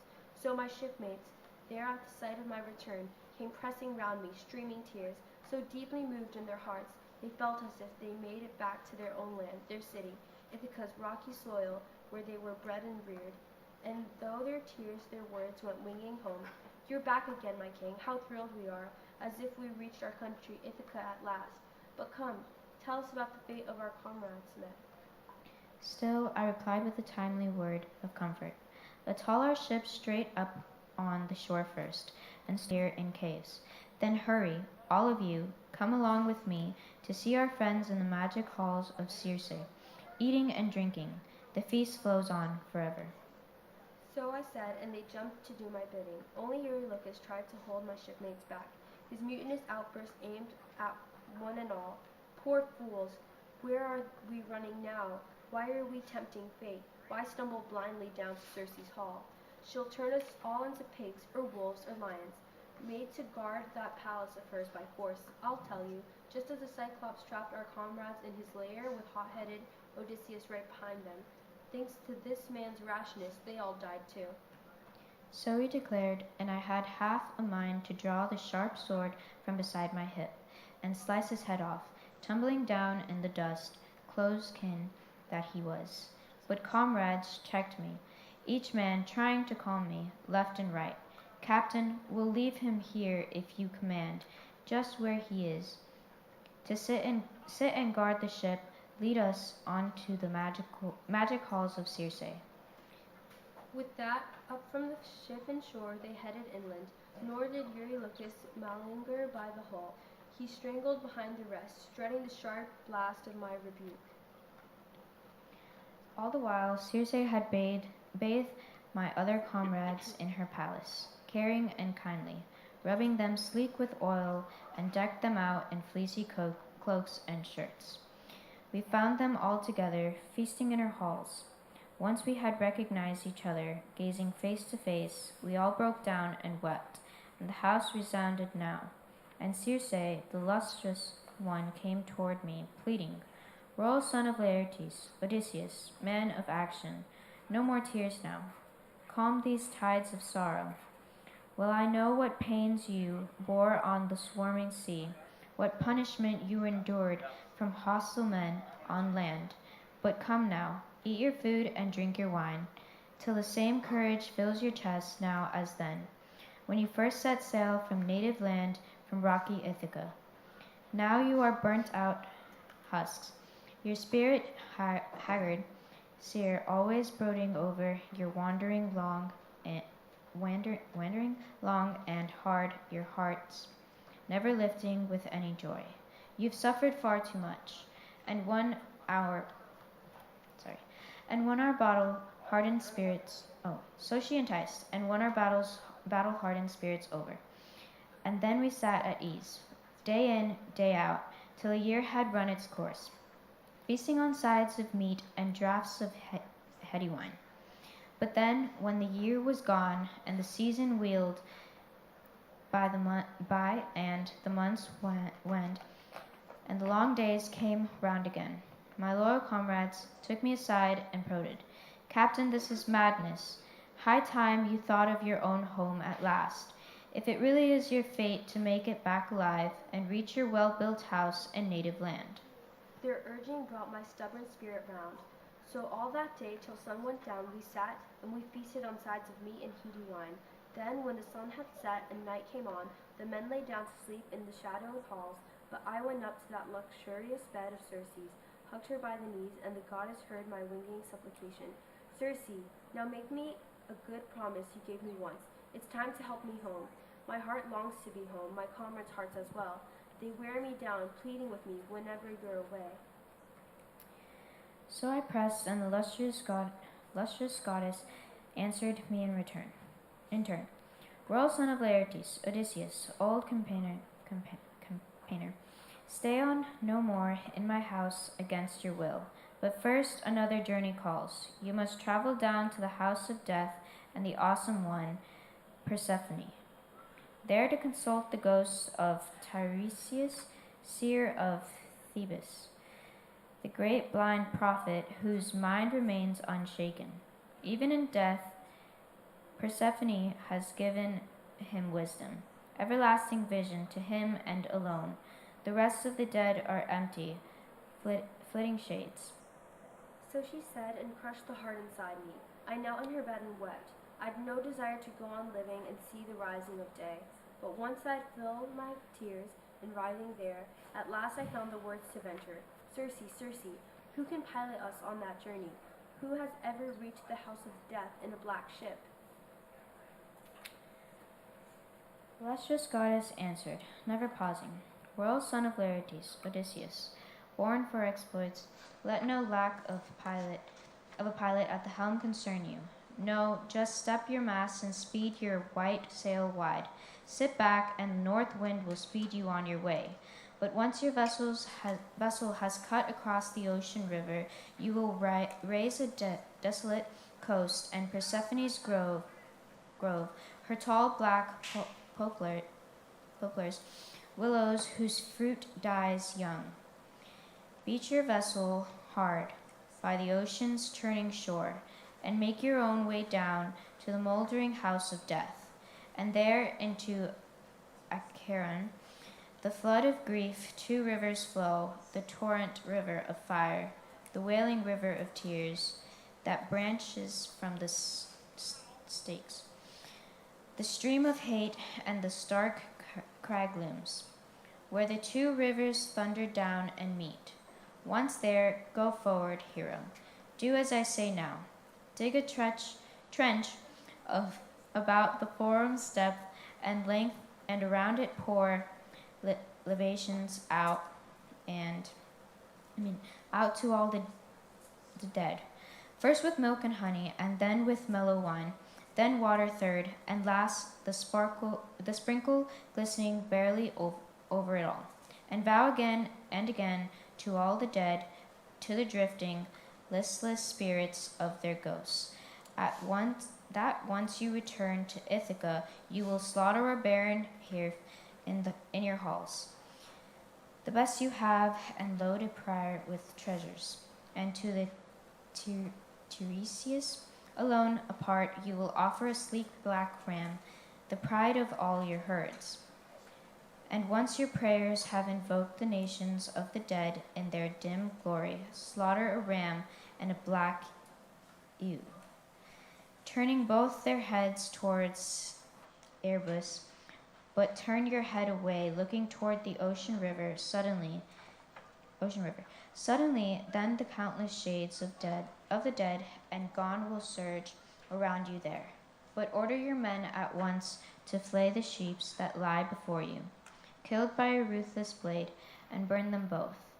And then say prayers to the gods, to the almighty God of death and dread Persephone. But you, draw your sharp sword from beside your hip, sit down on alert there, and never let the ghosts of the shambling, shiftless dead come near that blood till you have questioned Tiresias yourself. Soon, the great seer will appear before you, captain of armies. He will tell you the way to go, the stage of your voyage, how you can cross the swarming sea and reach home at last. And with those words, Dawn rose on her golden throne, and Circe dressed me up quickly in sea cloak and shirt, while the queen slipped on a loose, glistening robe, flamy and a joy to the eye, and round her waist she ran a brocade gold belt, and over her head a scarf to shield her brow. And I strode on through the halls to stir up my men, hovering over each with the winning words, "Up now, no more lazing around in sleep. We must set sail. Queen Circe has shown the way." I brought them round, my hearty friends in arms, but not even from there could I get them safely off without a loss. There was a man, Elpenor, the youngest in our ranks, none too brave in battle, none too sound in mind. He strayed from his mates in Circe's magic halls, and keen for the cool night air. Soden with wine, he bedded down on her roofs. But roused by the shouts and tread on marching men, he leapt up with a start at dawn, but still so dazed, he forgot to climb back down again by the long ladder. Head first from the roof he plunged, his neck snapped from the backbone, his soul flew down to death. Once on our way, I gave the men their orders. "You think we're headed home, to our own dear land? Well, Circe set us a rather different course, down to the house of death, and the awesome one, Persephone, there to consult the ghost of Tiresias, seer of Thebes." So I said, and it broke my shipmates' heart. They sank down on the ground, moaning, tore their hair, but it gained us nothing. What good can come from grief? Back to the swift ship at the water's edge we went, our spirits deep in anguish, faces wet with tears. But Circe got to the dark hull before us, tethered a ram and black ewe close by, slipping past unseen. Who can glimpse a god? Who wants to be invisible, gliding here and there?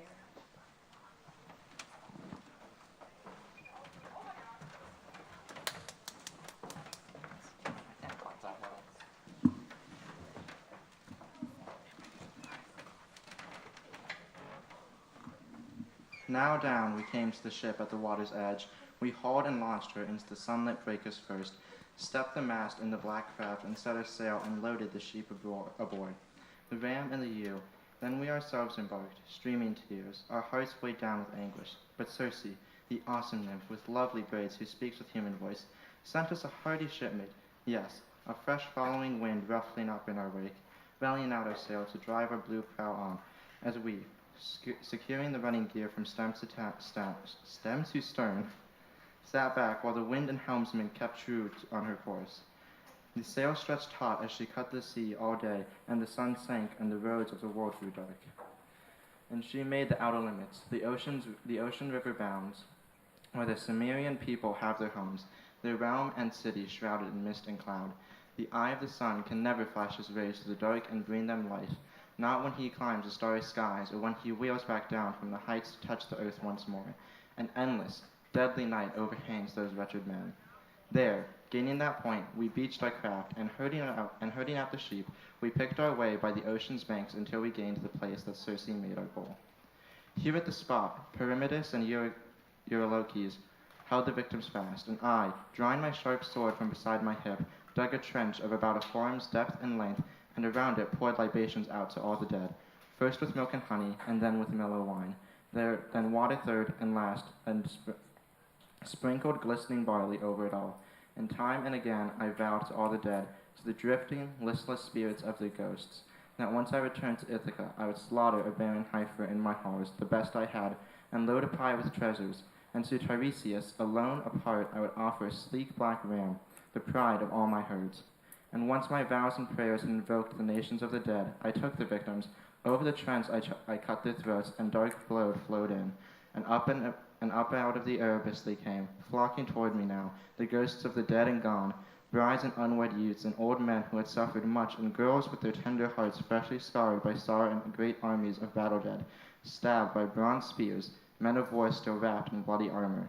Thousands swarming around the trench from every side, unearthly cries, blanching terror gripped me.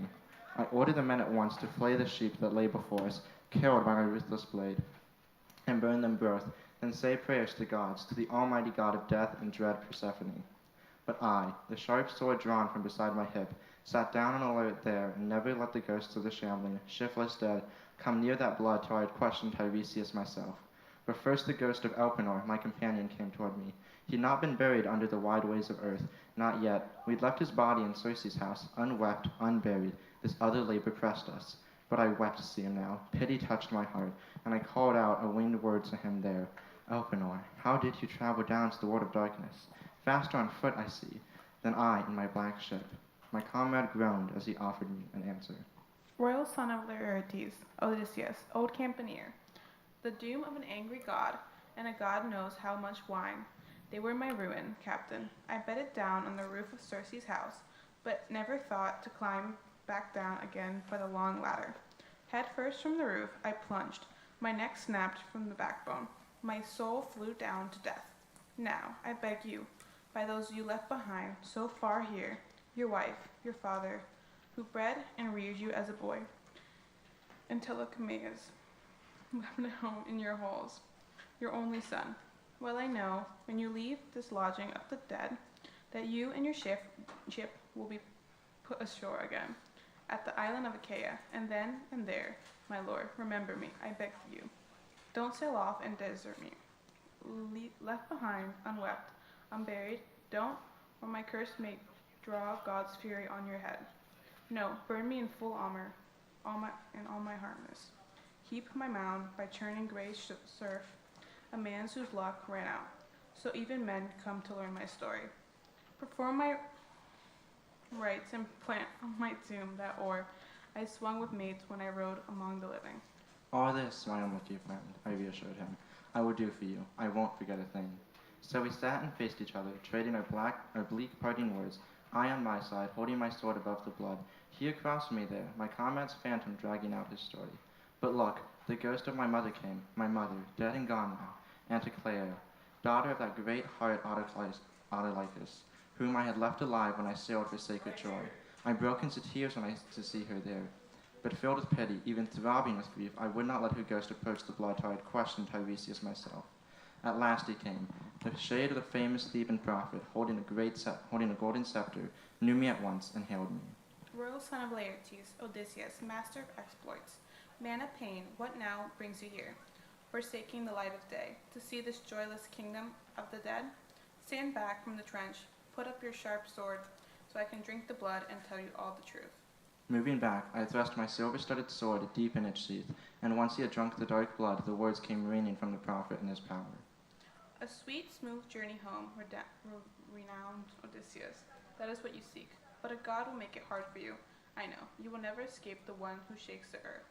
Quaking with anger at you still enraged because you blinded the Cyclops, his dear son. Even so, you and your crew may still reach home, suffering all the way, if you only have the power to curb their wild desires and curb your own. What's more, from the day your good trim vessel puts first at Thracian Island, flees the cruel blue sea. There you will find them grazing, herds and fat flocks, the cattle of Helios, the god of the sun, who sees all, hears all things. Leave the beast unharmed, your mind set on home, and you may still reach Ithaca, bent with hardships. True. But harm them in any way, and I can see it now. Your ship destroyed, your men destroyed as well. And even if you escape, you come home late, and a broken man. All shipmates lost, alone in a stranger's ship. And you will find a world of pain at home. Crude, arrogant men devouring all your goods, hoarding your noble wife, offering her gifts to win her. No doubt you will pay them back in blood when you come home. But once you've killed those suitors in your hall, by stealth or in an open fight, with slashing bronze, go forth more. You must. Carry your well-planned oar. You come. To a race of people who know nothing of the sea, whose food never seasoned with salt. Strangers all to take their ships with crimson prows and long, slim oars. Wings that make ships fly. And here is your sign. Unmistakable, clear. So clear that you cannot miss it. When another traveler falls in with you and calls that weight across your shoulder to fan a winnow to grain, then plant your bladed, balance an oar in the earth, and then sacrifice fine beasts to the Lord God of the sea, Poseidon, a ram, a bull, and a rampaging wild boar.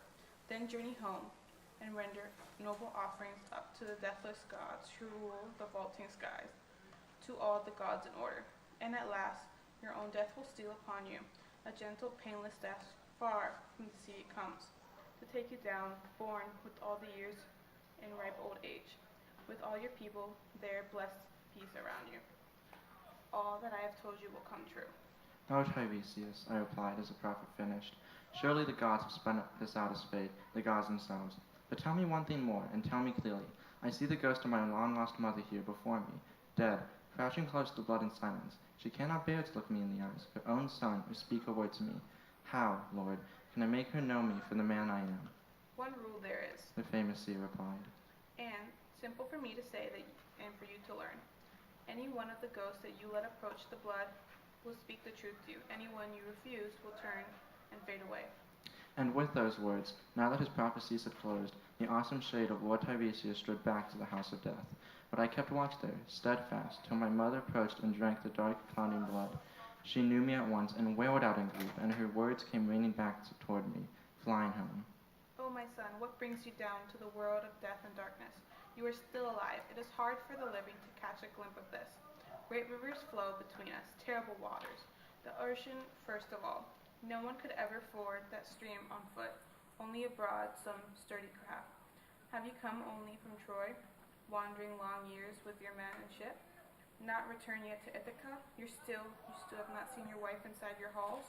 Mother, I replied, I had to venture down to the house of death, to consult the shade of Tiresias, seer of Thebes. Never yet have I neared Aeaca, never once set foot on native ground, always wandering, endless hardship from that day I set sail with King Agamemnon bound for Troy, the stallion land, to fight the Trojans there. But tell me about yourself, and spare me nothing. What form of death overcame you? What laid you low? Some long, slow illness? Or did Artemis, showering arrows, come with her painless shafts and bring you down? Tell me of father, tell of the son I left behind. Do my royal rights still lie in their safekeeping? Or does some stranger hold the throne by now, because men think I'll come home no more? Please, tell me about my wife, her turn of mind, her thoughts.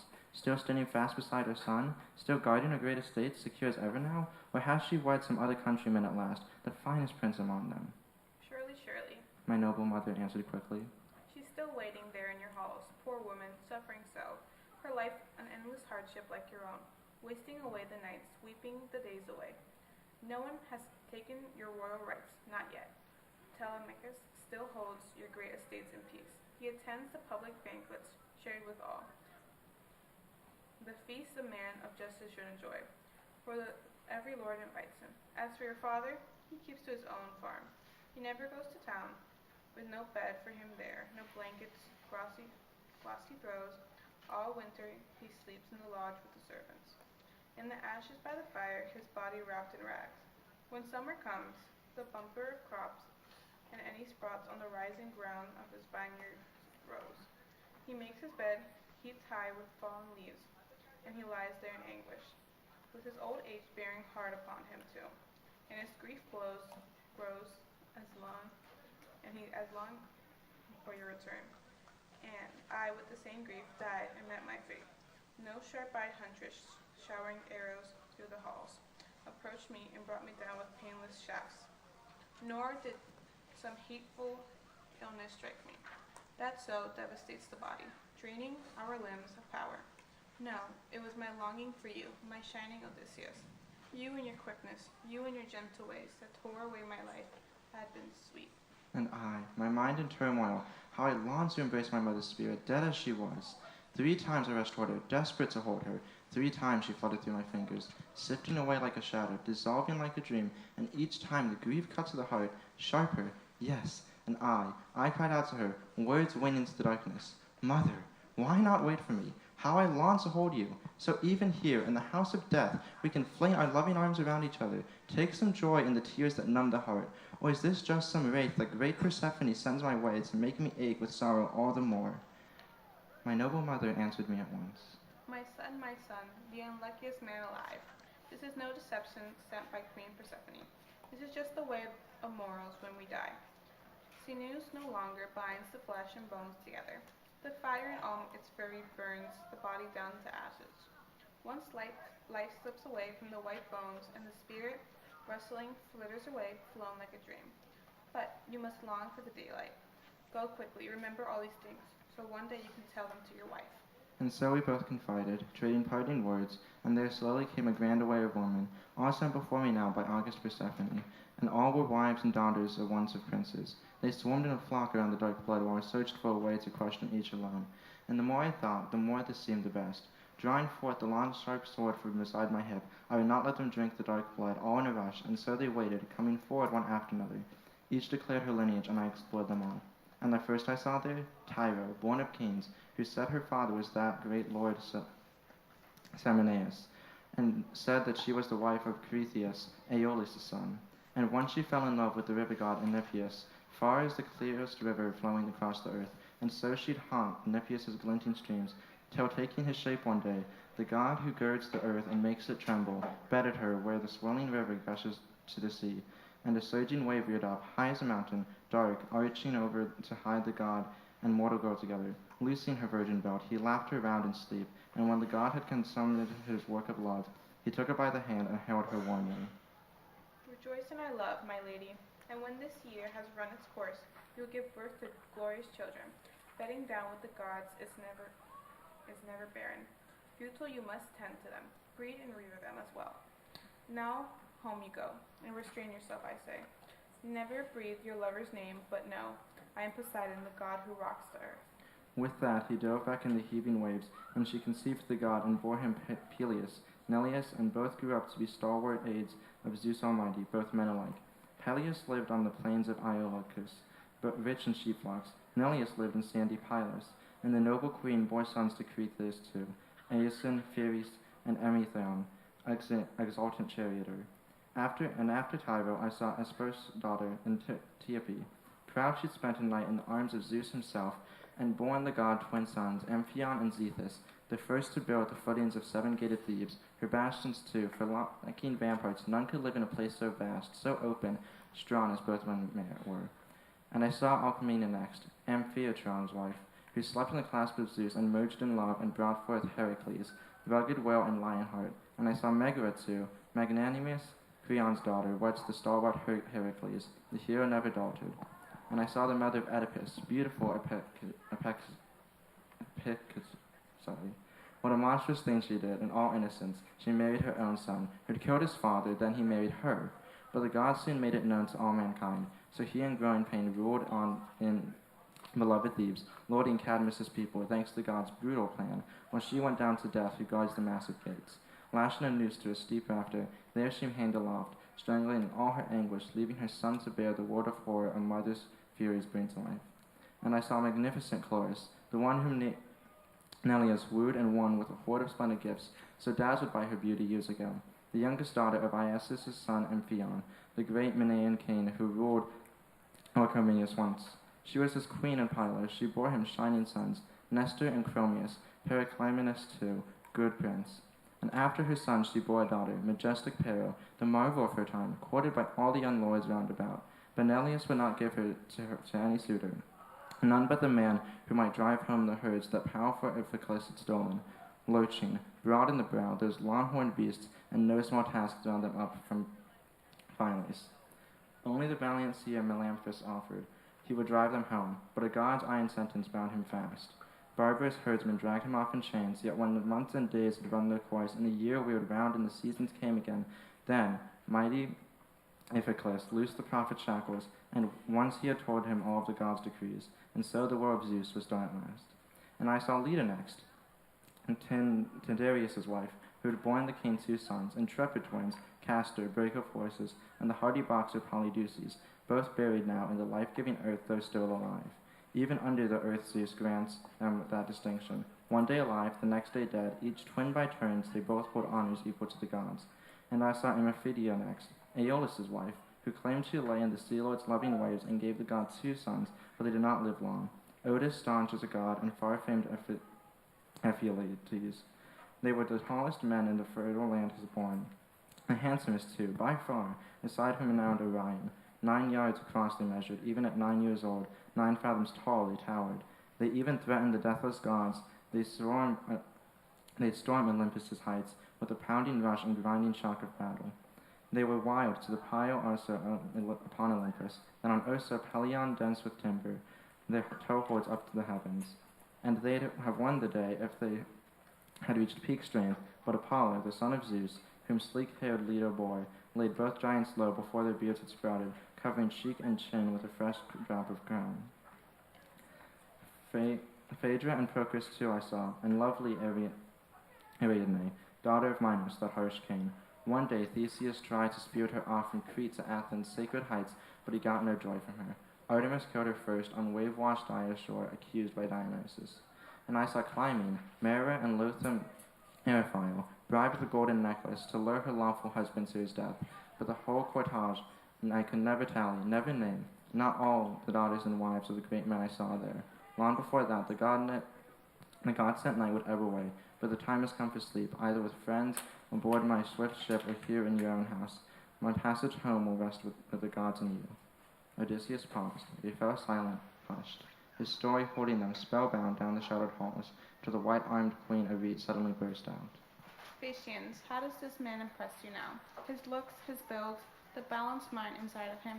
This stranger is my guest, but each of you, princes, share the honor here.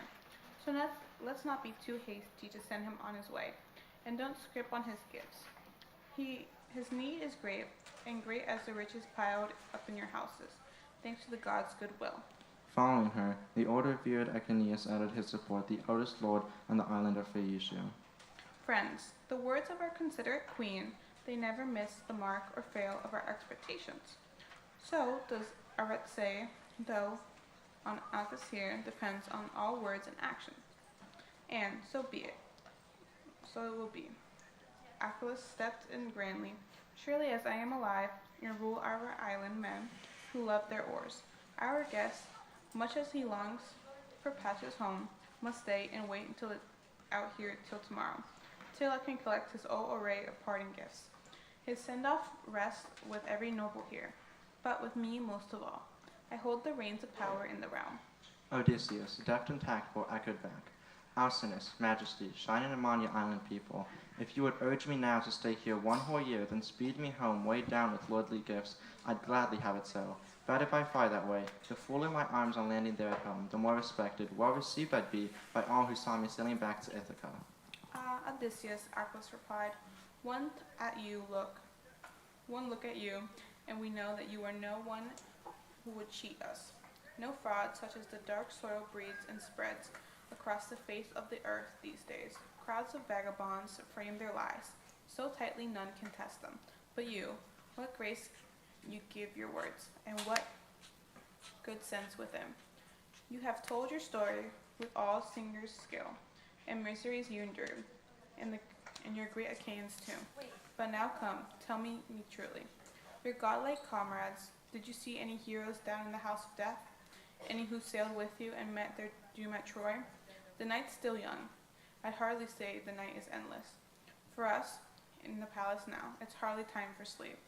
Keep telling us your adventures, they are wonderful.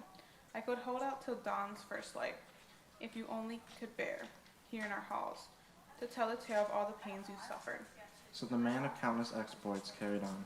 Alcinous, Majesty, shining among your island people, there is a time for many words, a time for sleep as well. But if you insist on hearing more, I never stint on telling my own tale, and those more painful still, the griefs of my comrades, dead in the war's wake, who escaped the battle cries of Trojan armies, only to die in a blood at journey's end, thanks to a vicious woman's will.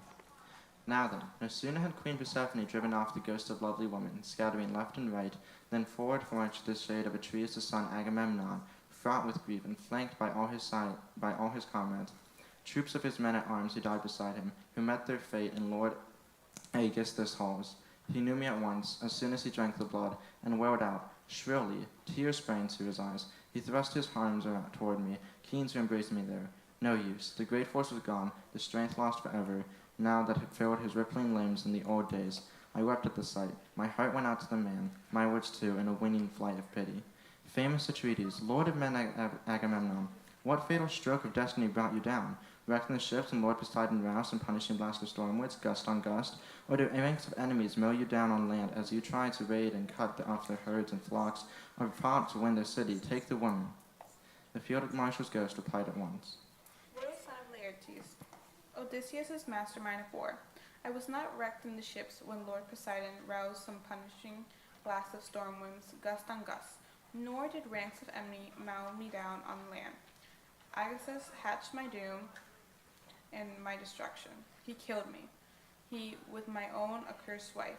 He invited me to his place, sat me down to feast, then cut me down as a man cuts down some ox at the trough. So I died, a wretched, ignominious death, and round me and all my comrades killed. No mercy, one after another, just like white-tusker boars, butchered in some rich lord of power's halls. For a wedding, banquet, or groaning public feast, you, in your day, have witnessed hundreds of slaughter, killed in a single combat or killed in pictured fields, true. But if you had laid your eyes on this, it would have been wretched your heart, how we sprawled by mixing bowl and loading tables there. Throughout the palace, the whole floor awash with blood.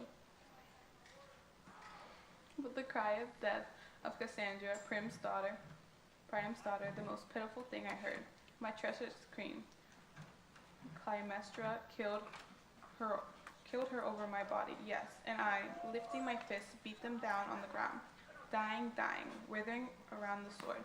But she, that whore, she turned her back on me, well on my way to death. She even lacked my heart to steal my eyes with her hand or close my jaw. So, there is nothing more deadly, a bestial than a woman set on works like these. What a monstrous thing. She plotted slaughter her own lawful husband, while I expected at least some welcome home from all my children. all my household slaves, when I came back sailing again.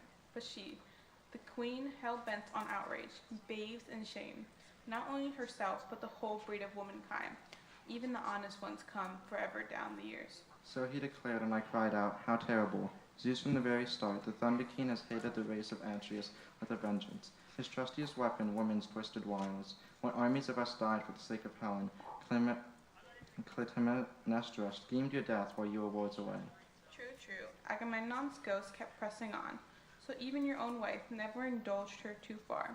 Never reveal the whole truth. Whatever you may know, just tell her part of it. Be sure to hide the rest. Not that you, Odysseus, will be murdered by your wife. She's too much steady. Her feelings run too deep. Icarus's daughter Penelope, that wise woman, she was a young bride, I well remember. We left her behind when we went off to war, with an infant boy nestled at her breast. That boy must sit and be counted with men now. Happy man, his beloved father will come home sailing, and to see his son, he will embrace his father, and that is only right. But my wife, she'll never even let me feast my eyes on my own son. She killed me first, his father. I tell you this, bearing in mind, you must, when you reach your homeland, steer your ship into the port in secret, never out in the open. The time for women trusting gone forever. Enough. Come tell me this, and be precise. Have you heard the news of my son? Where is he living now? Perhaps in Orchomenus, perhaps in the sandy Pylos, or off in the Spartan plains with Menelaus. He's not dead yet. My prince Orestes, no. He's somewhere on earth. So he probed, but I cut it short. Entreaties, why ask me that? I know nothing whether he's dead or alive. It's wrong to lead you on with idle words. So we stood there, trading heartsick stories, deep in grief as the tears streamed down our faces. But now there came the ghost of Peleus' son Achilles, Patroclus, fearless Antilochus, and great Ajax too, the first in stature, first in build and bearing of all the Argives after Peleus' matchless son. The ghost of splendid runner knew me at once, and hailed me with a flight of mournful questions. Royal son of Laertes, Odysseus, man of tactics, reckless friend, what's next? What greater feat can that cunning head contrive? What darling brought you down here to the house of death, where the scentless, burned-out rafts of mortals make their home? The voice of his spirit paused, and I was quick to answer. Achilles, son of Peleus, greatest of the Achaeans, I had to consult Tiresias, driven here by hopes he would help me journey home to rocky Ithaca. Never yet have I cleared Achaea, never once set foot on native ground. My life is endless trouble. But you, Achilles, there's not a man in the world more blessed than you. There never has been, never will be one. Time was when you were alive. We Argives honored you as a god, and now down here I see you lorded over the dead in all your power. So grieve no more at dying, great Achilles. I reassured the ghost, but he broke out, protesting. No winning words about death to me, shouting Odysseus. By God, I'd rather slave on earth for another man, some dirt-poor tenant farmer who scrapes to keep alive, than rule down here all over the breathless dead. But come, tell me the news of my gallant son. Did he make his way to the wars? Did the boy become a champion? Yes or no? Tell me of the noble Peleus. Any word you've heard. Still holding pride of Pallas among his Madrian hordes? Or do they despise the man in Helios and Pythia, because of old age has lamed his arms and legs? For I no longer stand the light of day. The man I was, comrade in arms to help my father, as once I helped our armies, killing the best fighters. Troy could feel the wide world up there. Oh, to arrive at father's house, the man I was. For one brief day, I'd make my fury in my hands, invincible hands, of a thing of terror to all those men who abuse the king with force and wrestle away his honor. So he grieved, but I tried to lend him heart. About noble Peleus I can tell you nothing. What about your dear own son, Neoptolemus? I can report the whole story as you wish. I myself, in my trim ship, I brought him out of Scyrus to join the Argives under arms. And dug in around Troy, debating battle tactics, he always spoke up first and always on the mark. God-like Nestor and I alone excelled the boy. Yes. Excuse me. And when our armies fought on the plain of Troy, he'd never hang back with the main force of men. He'd always charge ahead, giving ground to no one in his fury, and scores of men he killed in bloody combat.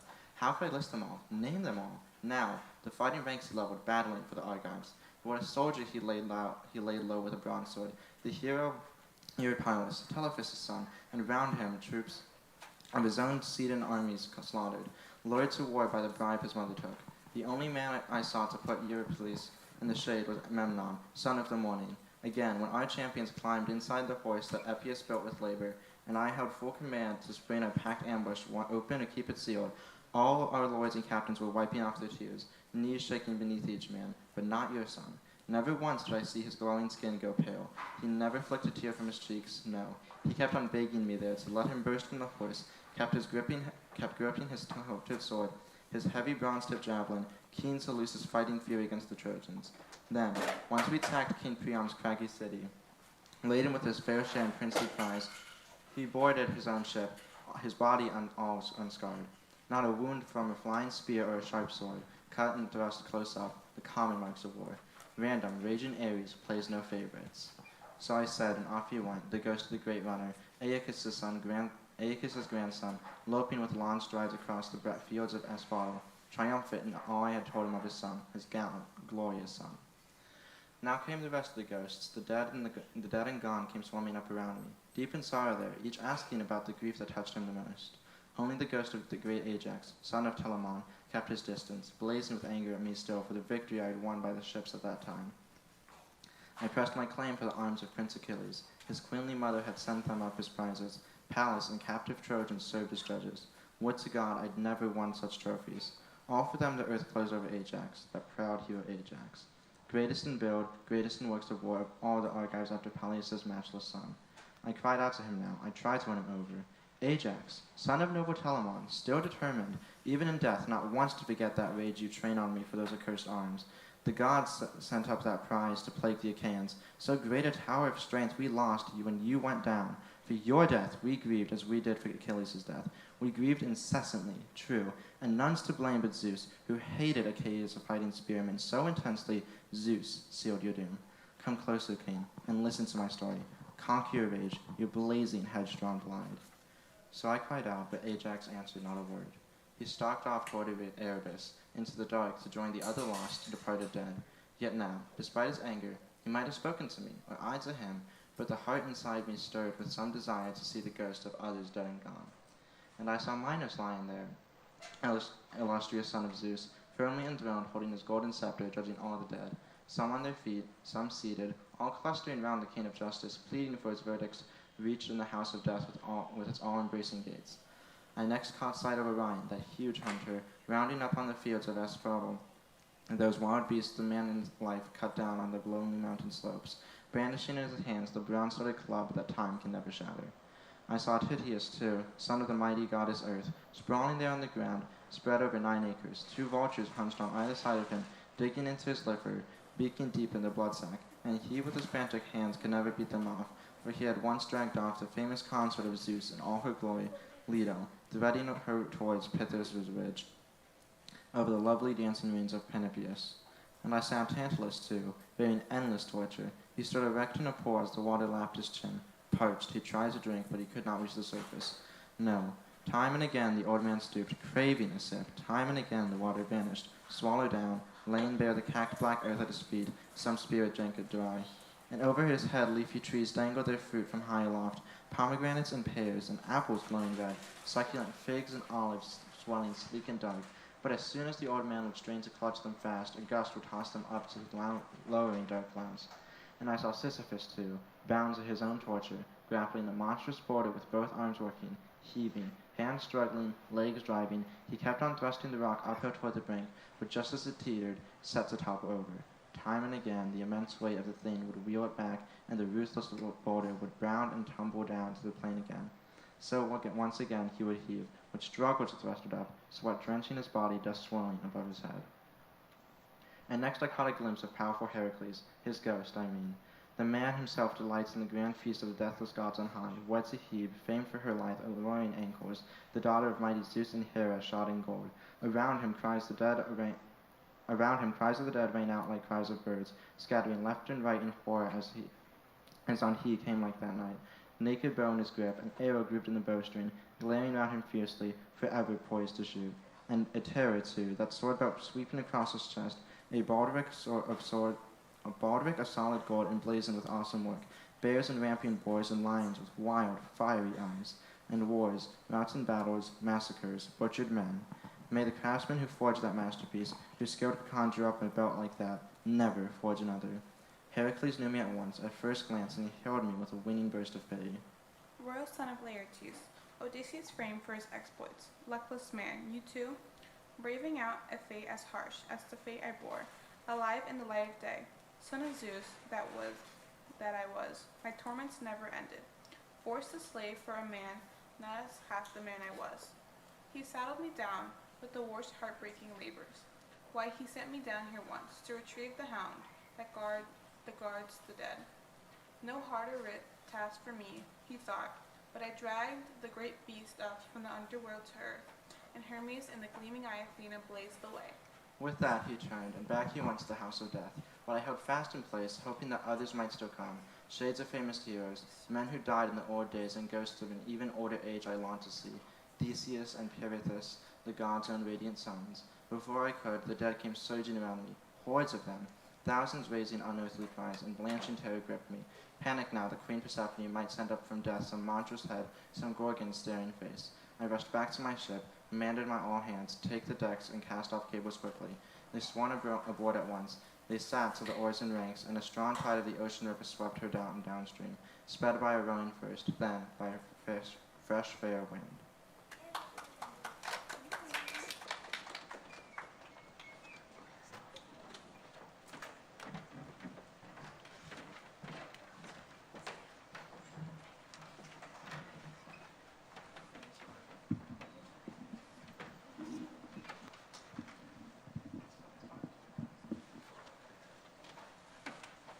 Book 12, The Cattle of the Sun. Now when our ship had left the ocean river rolling in her wake, and launched out into the open sea with its long swells to reach the island of Aenea, east, where dawn forever young has home and dancing ring, and the sun his rising. Heading in, we beached our craft on the sands, and crews swung out on the low sloping shore, and there we fell asleep, awaiting dawn's first light. As soon as dawn with her rose-red fingers shone again, I dispatched some men to Circe's halls to bring the dead Elpenor's body. We cut logs in haste and out on the island's sharpest jutting headland, held his funeral rites in sorrow, streaming tears. Once we buried the dead man and the dead man's armor, heaping his grave mound, hauling a stone that coped it well. We planted his balanced oar aloft to crown his tomb. And so we saw to his rites, each step in turn, nor did our coming back from death escape Circe. She hurried towards us, decked in rich regalia, handmaids following close with trays of bread, and meats galore, and glendering ruddy wine. And the lustrous goddess, standing in our midst, hailed us warmly. Ah, my darling, reckless friends, you who ventured down to the house of death alive, doomed to die twice over, others died just once. Come, take some food and drink some wine, rest here the livelong day, and then, tomorrow at daybreak, you must sail, but I will set you a course and chart each sea mark, so neither on sea nor land will some new trap ensnare you in trouble, make you suffer more. Her foresight won our fighting spirits over. So all that day, till the sun went down, we sat and feasted on sides of meat and heady wine. And then, when the sun had set, and the night came on, the men laid down to sleep by the ship's stern cables. But Circe, taking me by the hand, drew me away from all my shipmates there, and sat down, and lying beside me, probed me for details. I told her the whole story, start to finish. Then the queenly goddess laid my course. Your descent to the dead is over, true, but listen closely to what I tell you now, and God himself will bring it back to mind. First, you will raise the island of the sirens, those creatures who spellbind any man alive, whoever comes their way. Whoever draws too close, off guard, and catches the sirens' voices in the air, no sailing home for him, no wife rising to meet him, and no happy children beaming up at their father's face. The high, thrilling song of the sirens will transfix him, lolling there in the meadow, Round them heaps of corpses rotting away, rags of skin shriveling on their bones. Race straight past that coast, soften some beeswax, and stop your shipmates' ears, so none can hear. None of the crew. But if you are bent on hearing, have them tie you, hand and foot in the swift ship, erect at the mast block, lashed by the ropes to the mast, so you can hear the siren's song to your heart's content. But if you plead, commanding your man to set you free, they must lash you faster, rope on rope. But once your crew has rowed you past the sirens, a choice of routes is yours. I cannot advise you which to take, or lead you through it all. You must decide for yourself. But I can tell you the ways of either course. One side, beetling cliffs shoot up, and against them pound the huge roaring breakers of the blue-eyed enriches. The clashing rocks they're called by all the blissful gods. Not even birds can escape them, no, not even the doves that veer and fly ambrosia home to Father Zeus. Even of those, the sheer rocks always pick off one, and the Father's wings one more to keep the number up.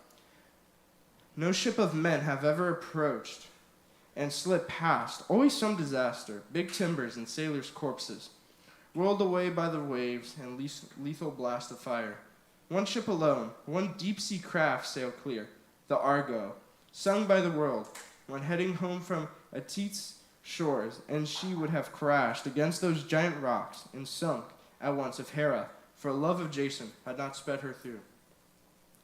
On the other side loomed two enormous crags, one thrust into the vaulting sky, its jagged peak hooded round with a dark cloud that never leaves. No clear, bright air can ever bathe its crown, not even summer's heat or harvest time. No man on earth can scale it, mount its crest, not even with 20 hands and 20 feet for climbing. The rock's so smooth like dressed in burnished stone, and halfway up that cliffside stands a fog-bound cavern, gaping west towards Erebus, realm of death and darkness. Past it, great Odysseus, you should steer your ship. No rugged young archer could hit that yawning cave with a winged arrow shot off from the docks. Scylla lurks inside it, the yelping horror, yelping, no louder than any suckling pup, but she's a grisly monster, I assure you. No one could look her with any joy, not even a god who meets her face to face. She has 12 legs, all writhing, dangling down, and 6 long swaying necks. A hideous head on each head barbed with triple rows of fangs, thick-set, packed tight, and armed to the hilt with black death. Holed up in the cavern's bowels, from her waist down, she shoots out her heads, and out of that terrifying pit, angling from her nest, wildly sweeping the reefs, for dolphins, dogfish, or any bigger quarry she can drag from the thousands amphibite spawns in the groaning seas. No mariners yet can boast they've raced their ship past Scylla's lair without some mortal blow. Each of her 6 heads she snatches up, a man from the dark-browed craft, and whisks him off. The other crag is lower, you will see, Odysseus. Though both lie side by side, an arrow shot apart. Atop it, a great fig tree rises, shaggy with leaves. Beneath it, an awesome Charybdis gulps the dark water down. 3 times a day she vomits it up. 3 times she gulps it down. That terror. Don't be there when the whirlpool swallows down. Not even the earthquake god could save you from disaster. No, hug Scylla's crag, sail on past her, top speed. Better by far to lose 6 men and keep your ship than lose your entire crew. Yes, yes, but tell me the truth now, goddess, I protested. Deadly Charybdis, I can't possibly cut and run from her and still fight Scylla off when Scylla strikes my men? So stubborn, the lovely goddess countered. Hell-bent yet again on battles and feat of arms. Can't you bow to the deathless gods themselves? Scylla's no mortal. She's an immortal devastation. Terrible, savage, wild. No fighting her. No defense. Just flee the creature. That's the only way. Waste any time arming for battle beside her rock. I fear she'll lunge out again with all of her 6 heads and seize as many men. No, row for your lives. Invoke brute force, I tell you. Scylla's mother, she spawned her to scourge mankind. She can now stop the monster's next attack.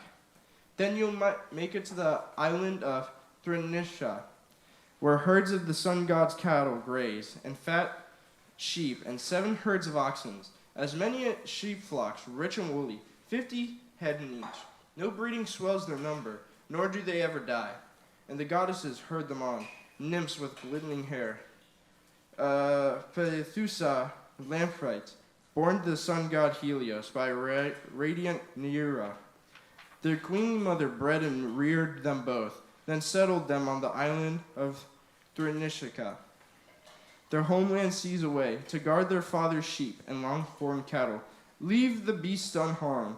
Your mind set on home, and you all may still reach Ithaca, bent with hardship, true, but harm them in any way, I can see it now. Your ship destroyed, your men destroyed as well, and even if you escape, you'll come home late, all shipmates lost, and come a broken man. At those words, Dawn rose on her golden throne, and the illustrious Circe made her way back up the island. I went straight to my ship, commanding all hands to take to the decks and cast off the cables quickly. They swung aboard at once. They set to the oars in ranks, and in rhythm churned the water white with stroke on stroke. And Circe, the nymph with glossy braids, the awesome one, who speaks with human voice, sent us a hardy shipmate. Yes, a fresh following wind ruffling in our wake, bellying out our sail to drive our blue prow on as we, securing the running gear from stern to stern, sat back while the wind and helmsman kept her true on course. At last, and sore at heart, I told my shipmates, friends, it's wrong for only one or two to know the revelations that lovely Circe made it to me alone. I'll tell you all, so we can die with our eyes wide open now, or escape our fate and certain death together. First, she warns we must steer clear of the sirens, their enchanting songs, their meadows starred with flowers. I alone was able to hear their voices, so she said, but you must bind me with tight chafing ropes, so I cannot move a muscle, bound to the spot, erect at the mast block, lashed by ropes to the mast. And if I plead, commanding you to set me free, then lash me faster, rope on pressing rope. So I informed my shipmates point by point, all while our trim ship was speeding towards the Sirens' Island, driven on by the brisk wind. But then the well fell in an instant, all glazed to dead calm. A mysterious power hushed the heaving swells. The oarsmen leapt to their feet, struck the sail, stowed it deep in the hold, and sat to the oarlocks, thrashing with polished oars, frothing the water white. Now with a sharp sword I sliced an ample wheel of beeswax down to pieces, kneaded them in my 2 strong hands, and the wax soon grew soft, worked by my strength and Helios' burning rays, the sun at high noon. I stopped the ears of my comrades one by one. They bound me hand and foot in the tight ship, erect at the mast block, lashed by the ropes to the mast, and rowed and churned the white cap stroke on stroke. We were just offshore as far as the man's shout can carry, scudding close, when the sirens sensed at once a ship was racing past and burst into their high, thrilling song. Come closer, famous Odysseus, Achaea's pride and glory. Moor your ship on our coast so you can hear our song. Never has any sailor passed our shores in his black craft until he has heard the honeyed voices pouring from our lips. And once he hears to his heart's content sails on, a wiser man, we know all the pains that the Greeks and Trojans once endured on the spreading plain of Troy, when the gods willed it so. All that comes to pass on the fertile earth, we know it all. So they sent their ravishing voices out across the air, and the heart inside me throbbed to listen longer. I signaled my crew with frowns to set me free. They flung themselves at the oars and rowed on harder.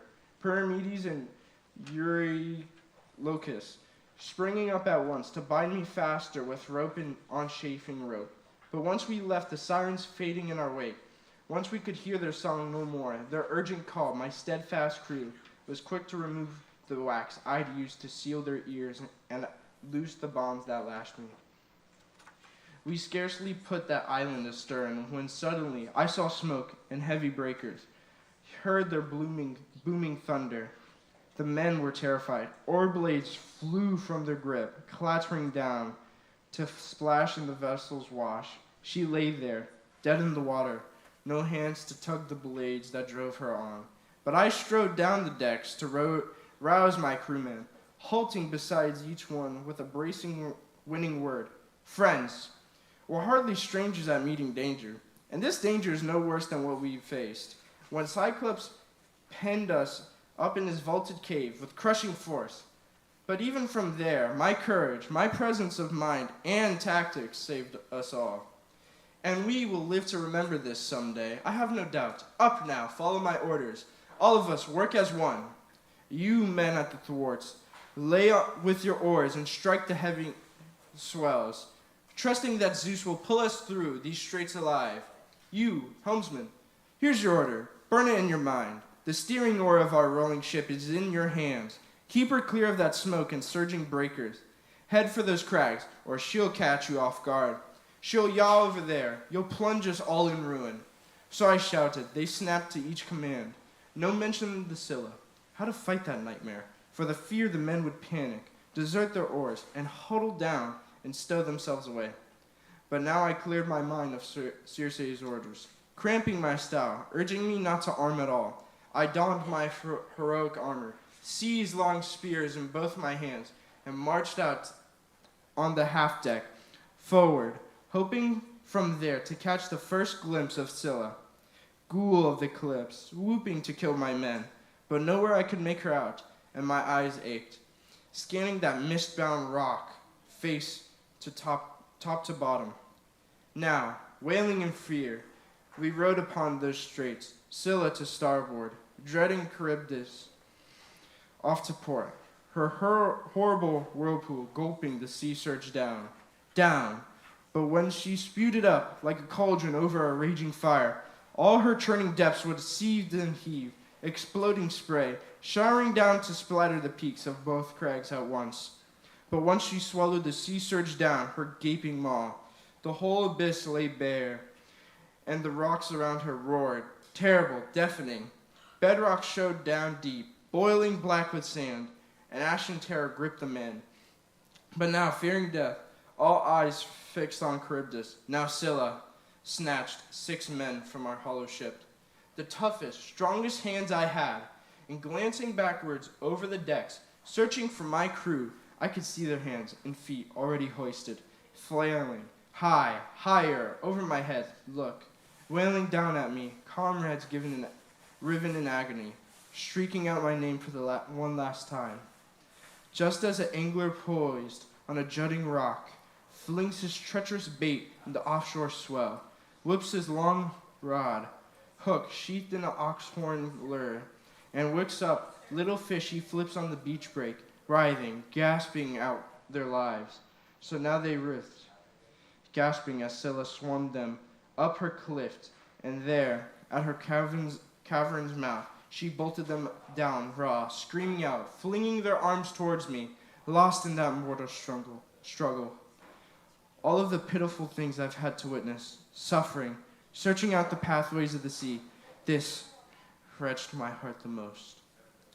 But now, at last, putting the rock, Scylla, in the dreaded Charybdis, far astern, we quickly reached the good green island of the sun, where Helios, Lord Hyperion, keeps his fine cattle broad in the brow, and flocks of purebred sheep. Still aboard my black ship in the open sea, I could hear the lowing cattle driven home, the bleating ship, and I was struck once more by the words of the blind Theban prophet, Tiresias, and Aenean Circe too.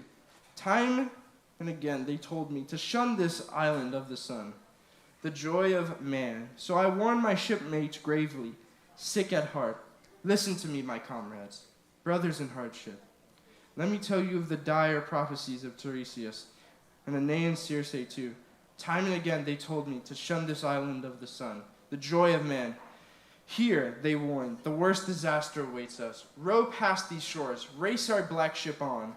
So I said, and the warnings broke their hearts. But Eurylochus waited in me at once, with mutiny on his mind. You're a hard man, Odysseus. Your fighting spirit's stronger than ours. Your stamina never fails. You must be made of iron, head to foot. Look, your crew's half dead with labor, starved for sheep, and you forbid us to set foot on land, this island here, washed by the waves, where we might catch a decent meal again, drained as we are, night falling fast. You'd have us desert this haven and blunder off into the mist-bound seas? Out of the night came winds that shatter vessels. How can a man escape his headlong death if suddenly, out of nowhere, a cyclone hits, bred by the south or stormy west wind? They're gales that will tear a ship to splinters. The gods, our masters, willing or not, it seems. No, let's give way to the dark night. Set out our supper here. Sit tight by our swift ship, and then at daybreak, board and launch her. Make for open sea. So Eurylochus urged, and shipmates cheered. Then I knew some power was brewing trouble for us. So I let fly with an anxious plea. Eurylochus, I'm one against all. The upper hand is yours, but swear me a binding oath, all here, that if we come on a herd of cattle or fine flock of sheep, not one man among us, blind in his reckless way, will slaughter an ox or ram. Just eat in peace, content with the food immortal Circe gave us. They quickly swore the oath that I required, and once they had vowed they would never harm the herds, they moored out our sturdy ship in this deep, narrow harbor, close to a fresh spring, and all hands disembarked and adeptly set about the evening meal. Once they put aside desire for food and drink, they recalled our dear companions, wept for the men that the Scylla plucked from the hollow ship and ate alive. And a welcome sleep came upon them in their tears. But then, at the night's third watch, the stars just wheeling down, Zeus, who marshals the storm clouds, loosed a ripping wind, a howling, demonic gale, shrouding over in thunderheads the earth and sea at once, and night swept down from the sky. When young dawn and her rose-red fingers shone once more, we hauled our craft ashore, securing her in a vaulted cave, where nymphs have lovely dancing rings and hold their sessions. There I called a muster, warning my shipmates yet again, friends, we've food and drink aplenty aboard the ship. Keep your hands off of these herds, or we will pay the price. The cattle, the sleek flocks, belong to our awesome master, Helios, god of the sun who sees all, hears all things. So I warned, and my headstrong men complied. But for 1 whole month the south wind blew non-stop. No other wind came by, none but the south-southeast. As long as our food and ready held out, the crew, eager to save their lives, kept hands off the herds. But then, when supplies aboard had run dry, when the men turned to hunting, forced to range for quarry, with twisted hooks for fish, birds, anything they could lay their hands on, hunger racked their bellies. I struck inland, up the island, there to pray to the gods. If only one might show me the way home. Crossing into the heartland, clear of the crew, I rinsed my hands in a sheltered spot, a windbreak. But as soon as I prayed to all the gods who rule Olympus, down on my eyes they poured a sweet, sound sleep, as Eurylochus opened up his fatal plan to his friends. Listen to me, my comrades, brothers in hardship. All ways of dying are hateful to us poor mortals. True, but to die of hunger, starve to death, that's the worst of all.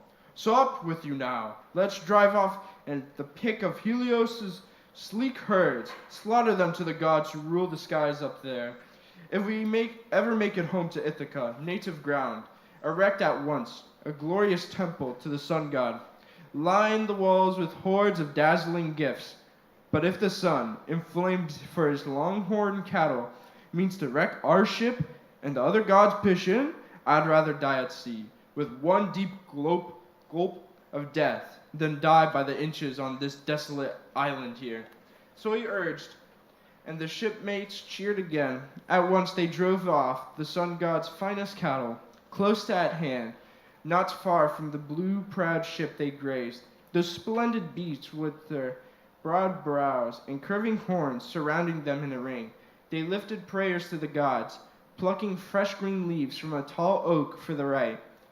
Since white strewing barley was long gone in the ship, once they prayed, slaughtered, and skinned the cattle.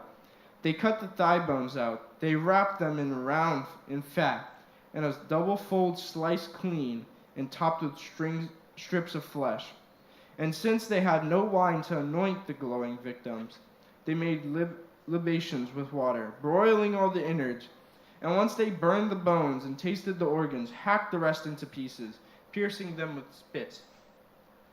That moment, soothing slumber fell from my eyes, and down I went to our ship at the water's edge. But on my way, nearing the long-beaked craft, the smoky savor of roast came floating up around me. I groaned in anguish, crying out to the deathless gods, Father Zeus, the rest of you blissful gods who never die, you with your fatal sleep, you lulled me into disaster, left on their own.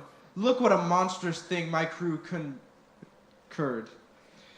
Quick as a flash, with her flaring robes, lamplight sped the news to the sun on high that we killed his herds, and Helios burnt out in a rage to all the immortals. Father Zeus, the rest of you blissful gods who never die, punish them all. That crew of Laertes' son, Odysseus, what an outrage. They killed my cattle, the great joy of my heart, day in, day out. When I climbed the starry skies, and when I wheeled back down from the heights to touch the earth once more, unless they pay me back in blood for the butchery of my herds, down I go to the house of death, and blaze among the dead. But Zeus, who marshals the thunder, insisted, Son, if you keep on shining among the deathless gods and mortal men across the good green earth, and for the guilty ones, why, soon enough, on the wine-dark sea, I'll hit the racing ship with a white-hot bolt. I'll tear it into splinters. Oh, so I heard from the lovely nymph Calypso, who heard it herself. She said from Hermes, the god of guides. As soon as I reached our ship at the water's edge, I took the men to task, upbraiding each in turn. But how to set things right? We couldn't find a way. The cattle were dead already. And the gods soon showed us all some fateful signs. The hides began to crawl. The meat, both raw and roasted, bellowed out on the spits, and we heard a noise like the moan of a lowing oxen. Yet 6 more days my eager companions feasted on the cattle of the sun, the pick of herds they'd driven off. But then when Cronian Zeus brought on the 7th day, the winds and its ceaseless raging dropped at last, and stepping the mast at once, hoisting the white sail, we boarded ship and launched her, made for open sea. But once we left that island in our wake, no land at all in sight, nothing but sea and sky. Then Zeus, son of Cronus, mounted a thunderhead above our hollow ship, and deep went black beneath it.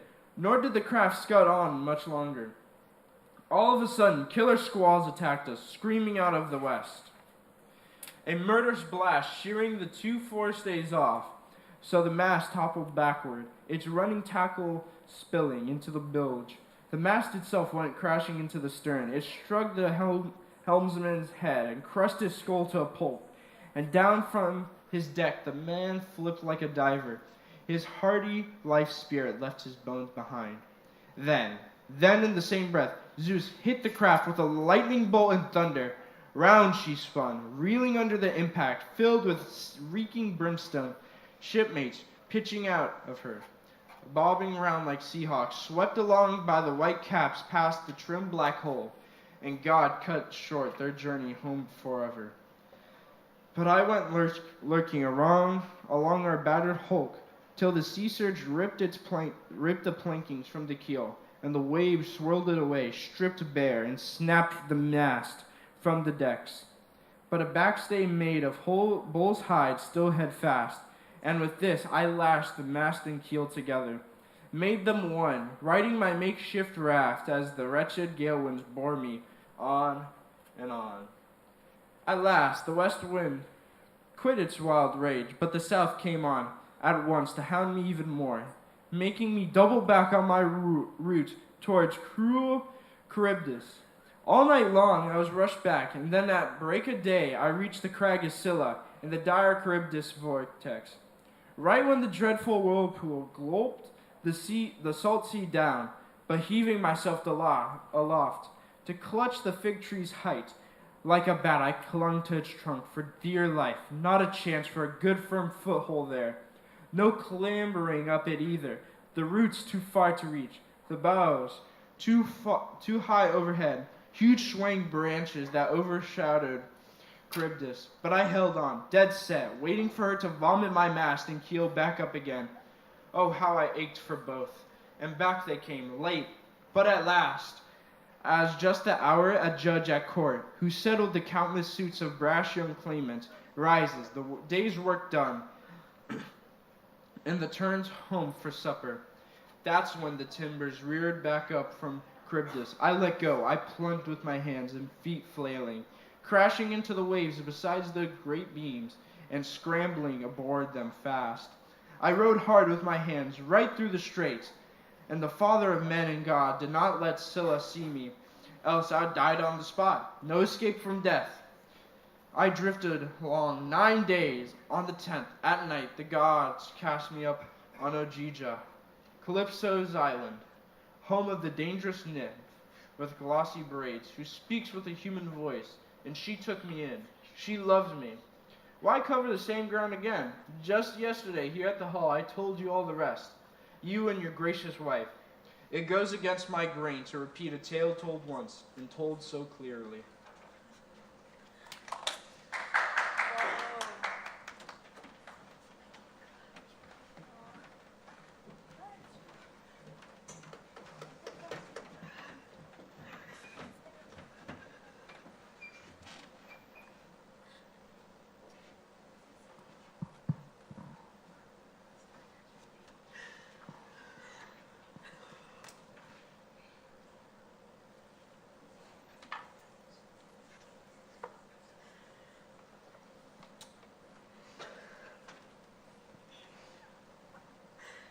His tale was over now.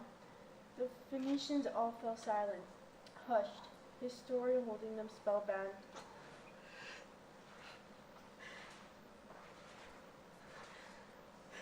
Down the shadowed halls, until Alicius found the voice to say, Odysseus, now that you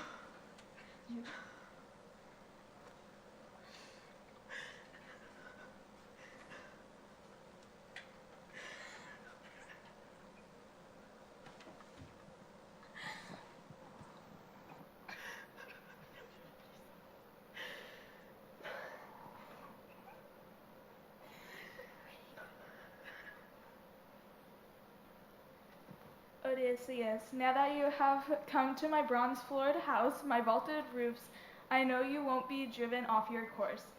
Nothing can hold you back. However much you have suffered, you'll sail home. Here, friends, here's a command for one and all. You who frequent my palace day and night and drink the shining wine of kings and enjoy the harper's songs. The robes and hammered gold and a haul of other gifts your lords of our island council brought our guests. All I packed in his polished sea chest now. Come, each of us add a sumptuous tripod, add the cauldron. Then recover our costs with levies on the people. It's hard to afford such bounty man by man. The king's instructions met with warm applause, and home they went, each in his own house, when young Dawn with her rose-red fingers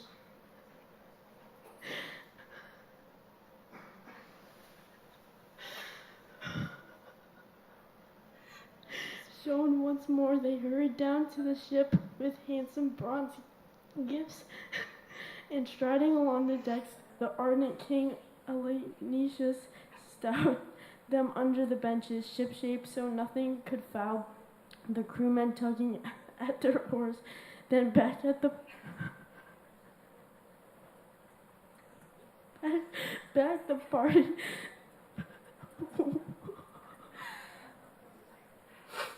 went to Elenisha's house and shared a royal feast. The majestic king slaughtered an ox for them to Cronos' mighty son, Zeus of the thundercloud, whose power rules the world.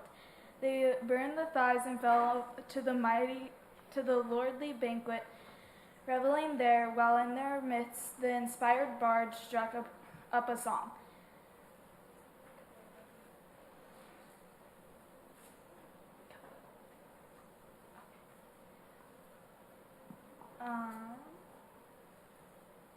Prized by all the people, true, but time and again Odysseus turned his face toward the radiant sun, anxious for it to set, yearning now to be gone and home once more. As a man aches for his evening meal when all day long his brace of wine dark oxen have dragged the bolted plowshare down the fallow field. All is now made good, my heart's desire, your convey home, your precious loving gifts, and may the gods of Olympus bless them for me. May I find an unswerving wife when I reach home, and loved ones hail unharmed. And you, my friends, remaining here in your kingdom now, may delight in your loyal wives and children. May the gods rain down all kinds of fortune on your lives. Misfortune never harbor in your homeland. All burst into applause, urging passage home from their parting guest. His farewell rang so true. Hollow King Alcinous briskly called his herald.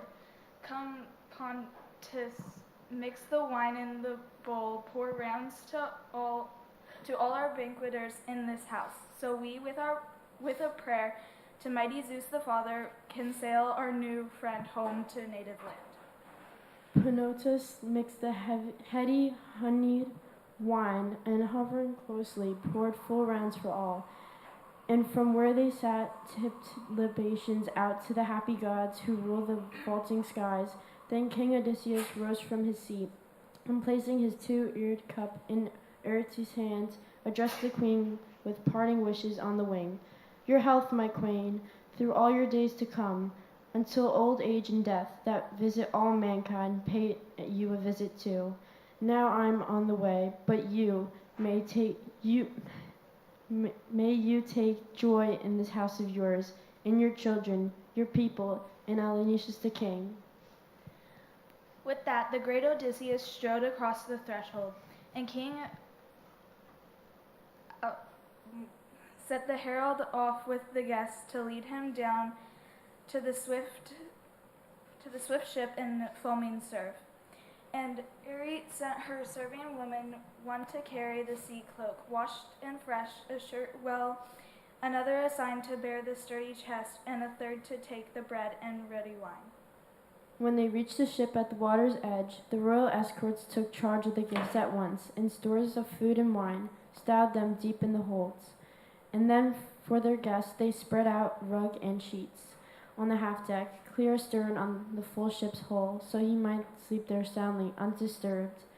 And last, Odysseus climbed aboard himself, and down he lay, all quiet, as his crewmen sat on to their oarlocks each in line. They slipped the cable free of the drilled stone post, and soon as they swung back and the blades tossed up the spray, an irresistible sleep fell deeply on his eyes, the sweetest sound of oblivion, still as the sleep of death itself.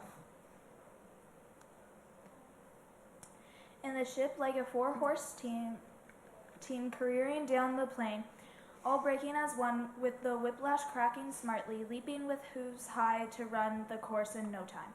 So the stern hove high and plunged with its seething rollers, crashing dark in her wake as on she surged, unwavering, never flagging, no, not even a darting hawk. The quickest thing on wings could keep her pace as on she ran, cutting the swells at top speed, bearing a man endowed with the god's own wisdom, one who had suffered 20 years of torment, sick at heart, cleaving his way through wars of men and pounding waves at sea. But now he slept in peace, the memory of his struggles laid to rest. And then, that hour, the star rose up, the clearest, brightest star that always heralds the newborn light of the day. The deep sea-going ship made landfall on the island, Ithaca, at last. There on the coast a haven lies, named for Phorcys, the old god of the deep, with 2 jutting headlands, sheered off at the seaweed side, but shelving towards the bay. That break the great waves whipped by the gales outside, so within the harbor ships can ride unmoored, whenever they come in mooring range of shore. At the harbor's head, at branching olive stands, with a welcome cave near by it, dank with sea mist, sacred to nymphs of the springs we call naiads.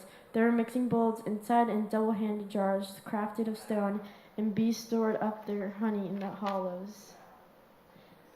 There are long stone looms as well, where the nymphs weave out their webs from clouds to see blue wool.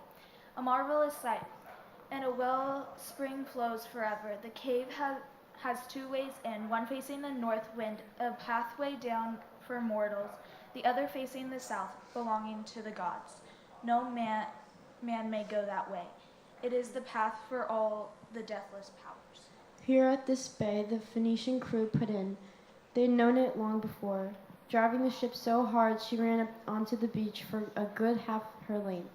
Such way the oarsmen's brawny arms had made. Up from the benches, swinging down to land, first they lifted Odysseus off the decks, linen and lustrous carpet too, and laid him down on the sand asleep, still dead to the world. Then hoisted out the treasures proud Phoenicians, urged by open-hearted Pallas, had lavished on him, setting him out for home. They heaped them by the olive's trunk, in a neat pile, clear of the road, for fear some passer-by might spot and steal Odysseus' hoard before he could awaken. Then pushing off, they pulled for home themselves. But now Poseidon, god of the earthquake, never once forgetting his first threats he leveled at the hero, probed almighty Zeus to learn his plans in full. Zeus, father, I will lose all my honor now among the immortals. Now there are mortal men who show me no respect. Phoenicians too, born of my own loins, I said myself that Odysseus would suffer long and hard before he made it home, but I never dreamed of blocking his return. Not absolutely, at least. Once you had pledged your word and bowed your head, but now they've swept him across the sea in their swift ship. They've set him down in Ithaca, sound asleep, and loaded the man with boundless gifts, bronze and hoards of golden robes. Aye, more plunder than he could have ever won from Troy if Odysseus had returned intact with his fair share. Incredible, Zeus who marshals the thunderheads replied. Earthshaker, you with your massive powers, why moaning so? The gods don't disrespect you. What a stir there'd be if they flung abuse at the oldest, noblest of all of them.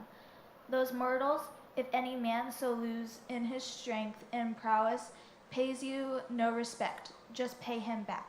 The power is always yours. Do what you like, whatever warms your heart. King of the dark cloud, the earthquake god agreed. I'd like to avenge myself at once, as you advise, but I've always feared your wrath and sheet away. But now I'll crush that fine Phoenician cutter out on the misty sea, now on our homeward run from the latest convoy. They will learn at last to seize and desist from escorting every man alive. I'll pile a huge mountain round about their port. Wait, dear brother, Zeus who collects the clouds had second thoughts. Here's what seems best to me. As the people all lean down from the city heights to watch her speeding home, strike her into a rock that looks like a racing vessel just offshore. Amaze all men with a marvel for the ages. Then pile your huge mountain round about their ports. Hearing that from Zeus, the god of the earthquake sped to Sycurina, the Phoenicians' island home, and waited there till the ship came sweeping in, scudding lightly along and surging close abreast. The earthquake god, with one flat stroke of his hand, struck her to stone, rooted her to the ocean floor, and made for open sea. The Phoenicians aghast, those lords for their long oars, the master mariners traded startled glances, sudden outcries. Look, who's pinned our swift ship to the sea, just racing for home, just hove into plain view. They might well wonder, blind to what had happened, till Enriches rose and made things all too clear. Oh no, my father's prophecy years ago. It all comes home to me with a vengeance now. He used to say Poseidon was vexed with us because he escorted all mankind and never came to grief. He said that one day, as a well-built ship of ours sailed home on the misty sea from such a convoy, the god would crush it, yes, and a huge mountain round about our port. So the old king foretold, now look, it all comes true. Hurry, friends, do as I say. Let us all comply. Stop our convoys for every castaway chancing on our city. As for Poseidon, sacrifice 12 bulls to the god at once, the pick of the herds. Perhaps he'll pity us. Pile no looming mountain ridge around our port. The people, terrified, prepared the bulls at once. So all the Phoenicians' islands, lords and captains, milling round the altar, lifted prayers to Poseidon, master of the sea. That very moment, great Odysseus woke from sleep on native ground at last. He'd been away for years, but failed to know the land, for the goddess Pallas Athena, Zeus's daughter, showered mist over all, so under cover she might change his appearance head to foot, as she told him every peril he'd meet at home. Keep him from being known by wife, townsmen, friends, till the suitors paid the price for all their outrage. And so to the king himself, all Ithaca looked strange. The winding, beaten paths, the coves where ships can ride, the steep rock face of the cliffs, and the tall leafy trees. He sprang to his feet, and scanning his own native country, groaned, slapped his thighs with his flat palms, and Odysseus cried in anguish, Man of misery, whose land have I lit on now? What are they here? Violent, savage, lawless, or friendly to strangers, God-fearing men? Where can I take this heap of treasure now, and where in the world do I wander off myself? If only the trove had stayed among the Phoenicians there, and I had made my way to some other mighty king who would have hosted me well and sent me home.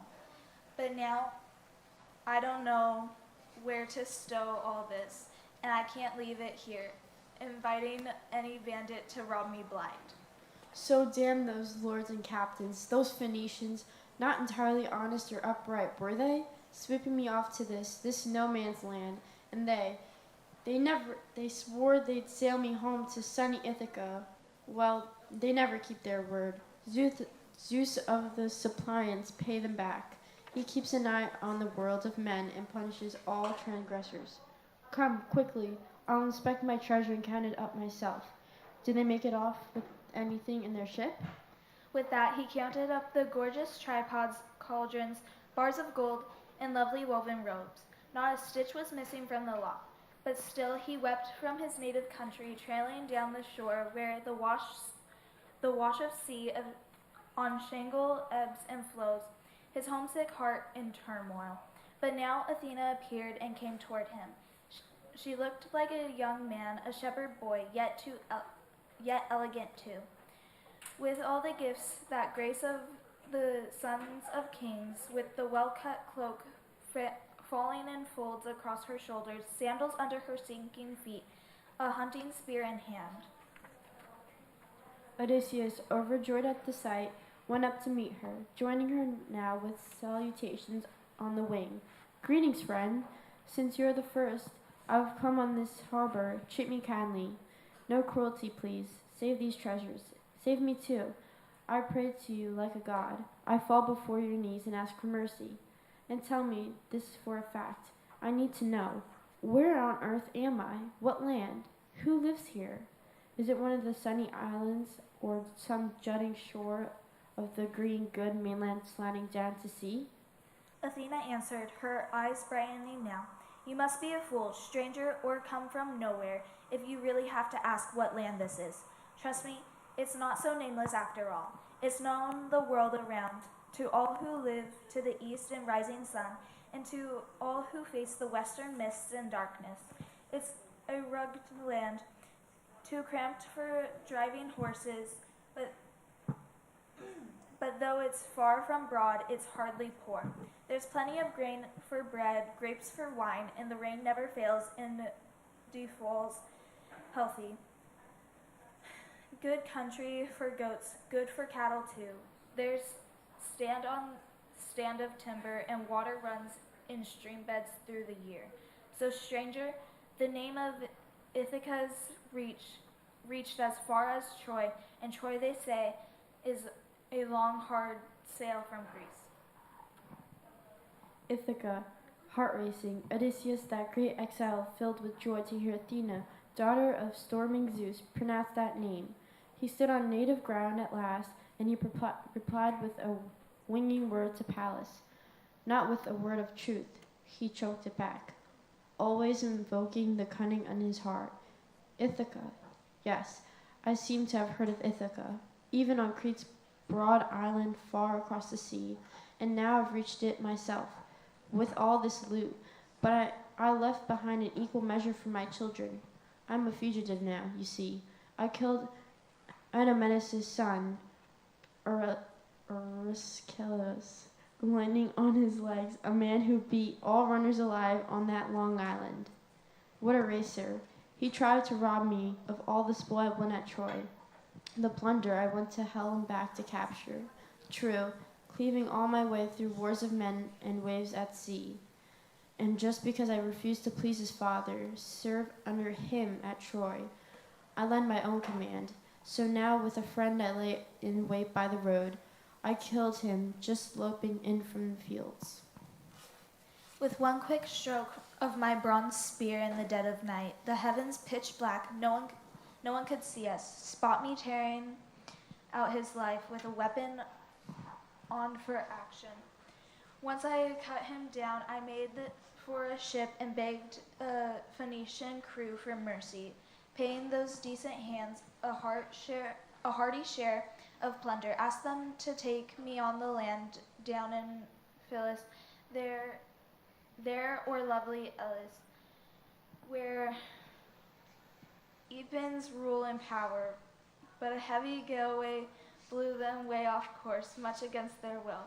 They'd no desire to cheat me. Driven afar, we reached this island here at the midnight hour, rowing for dear life.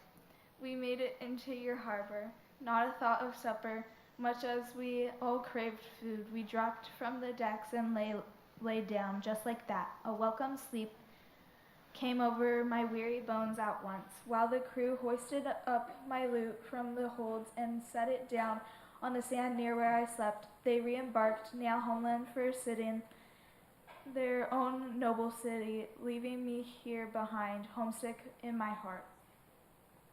As his story ended, Goddess Athena, gray eyes gleaming, broke into a smile and stroked him with her hand, and now she appeared a woman, beautiful, tall, and skilled at weaving lovely things. Her words went flying straight towards Odysseus. Any man, any god who met you would have to be some champion lying cheat to get past you for all-round craft and guile. You terrible man, foxy, ingenious, never tired of twists and tricks. So not even here, on native soil, would you give up those willy tales of that warm the cockles of your heart. Come, enough of this now. We're both old hands at the arts of intrigue. Here among mortal men, you're far the best at antics, spinning yarns, and I'm famous among the gods for wisdom, cunning wiles too. Ah, but you never recognized me, did you? Pallas Athena, daughter of Zeus, who always stands beside you, shields you in every exploit. Thanks to me, the Phoenicians all embraced you warmly, and now I'm here once more to weave a scheme with you and to hide the treasure trove Phoenicia's nobles lavished on you then. I willed it, planned it, so when you set out for home, and to tell you all the trials you must suffer in your palace, endure them, you must. You have no choice, and to no one, no man, no woman, not a soul, reveal that you are the wanderer home at last. No, in silence you must bear the world of pain, subject yourself to the cruel abuse of men. Ah, goddess, the cool tactician countered, you're so hard for a mortal man to know on sight. However shrewd he is, the shapes you take are endless. But I do know this, you were kind to me in the war years, so long as we men of Achaia soldiered on at Troy. But once we sacked King Priam's craggy city, boarded ship, and a god dispersed the fleet, from then on, daughter of Zeus, I never saw you, never glimpsed you striding along my decks to ward off some disaster. No, I wandered on, my heart forever torn to pieces inside my chest, till the gods released me from my miseries at last. That day in the fertile kingdom of Phoenicia, when you cheered me with your words in person, led me to their city. But now I beg you, by your almighty Father's name, for I can't believe I've reached my sunny Ithaca. I must be roaming around one more exotic land. You're mocking me, I know it, telling me tales to make me lose my way. Tell me the truth now. Have I really reached the land I love? Always the same. Your weary turn of mind, Athena exclaimed, her glances flashing warmly. That's why I can't forsake you in your troubles. You are so winning, so worldly wise, so self-poised. Anyone else come back from wandering long and hard would have hurried home at once, delighted to see his children and his wife. Oh, but not you. It's not your pleasure to probe for news of them. You must put your wife to proof yourself. But she waits in your halls, as always, her life an endless hardship, wasting away the nights, weeping away the days. I never had doubts myself, no. I knew down deep that you could return at last, with all your shipmates lost. But I could not bring myself to fight my father's brother Poseidon, quaking with anger at you, still enraged because you blinded the Cyclops, his dear son. But come, let me show you Ithaca's setting, I'll convince you. This haven, look around. It's named for Phorcys,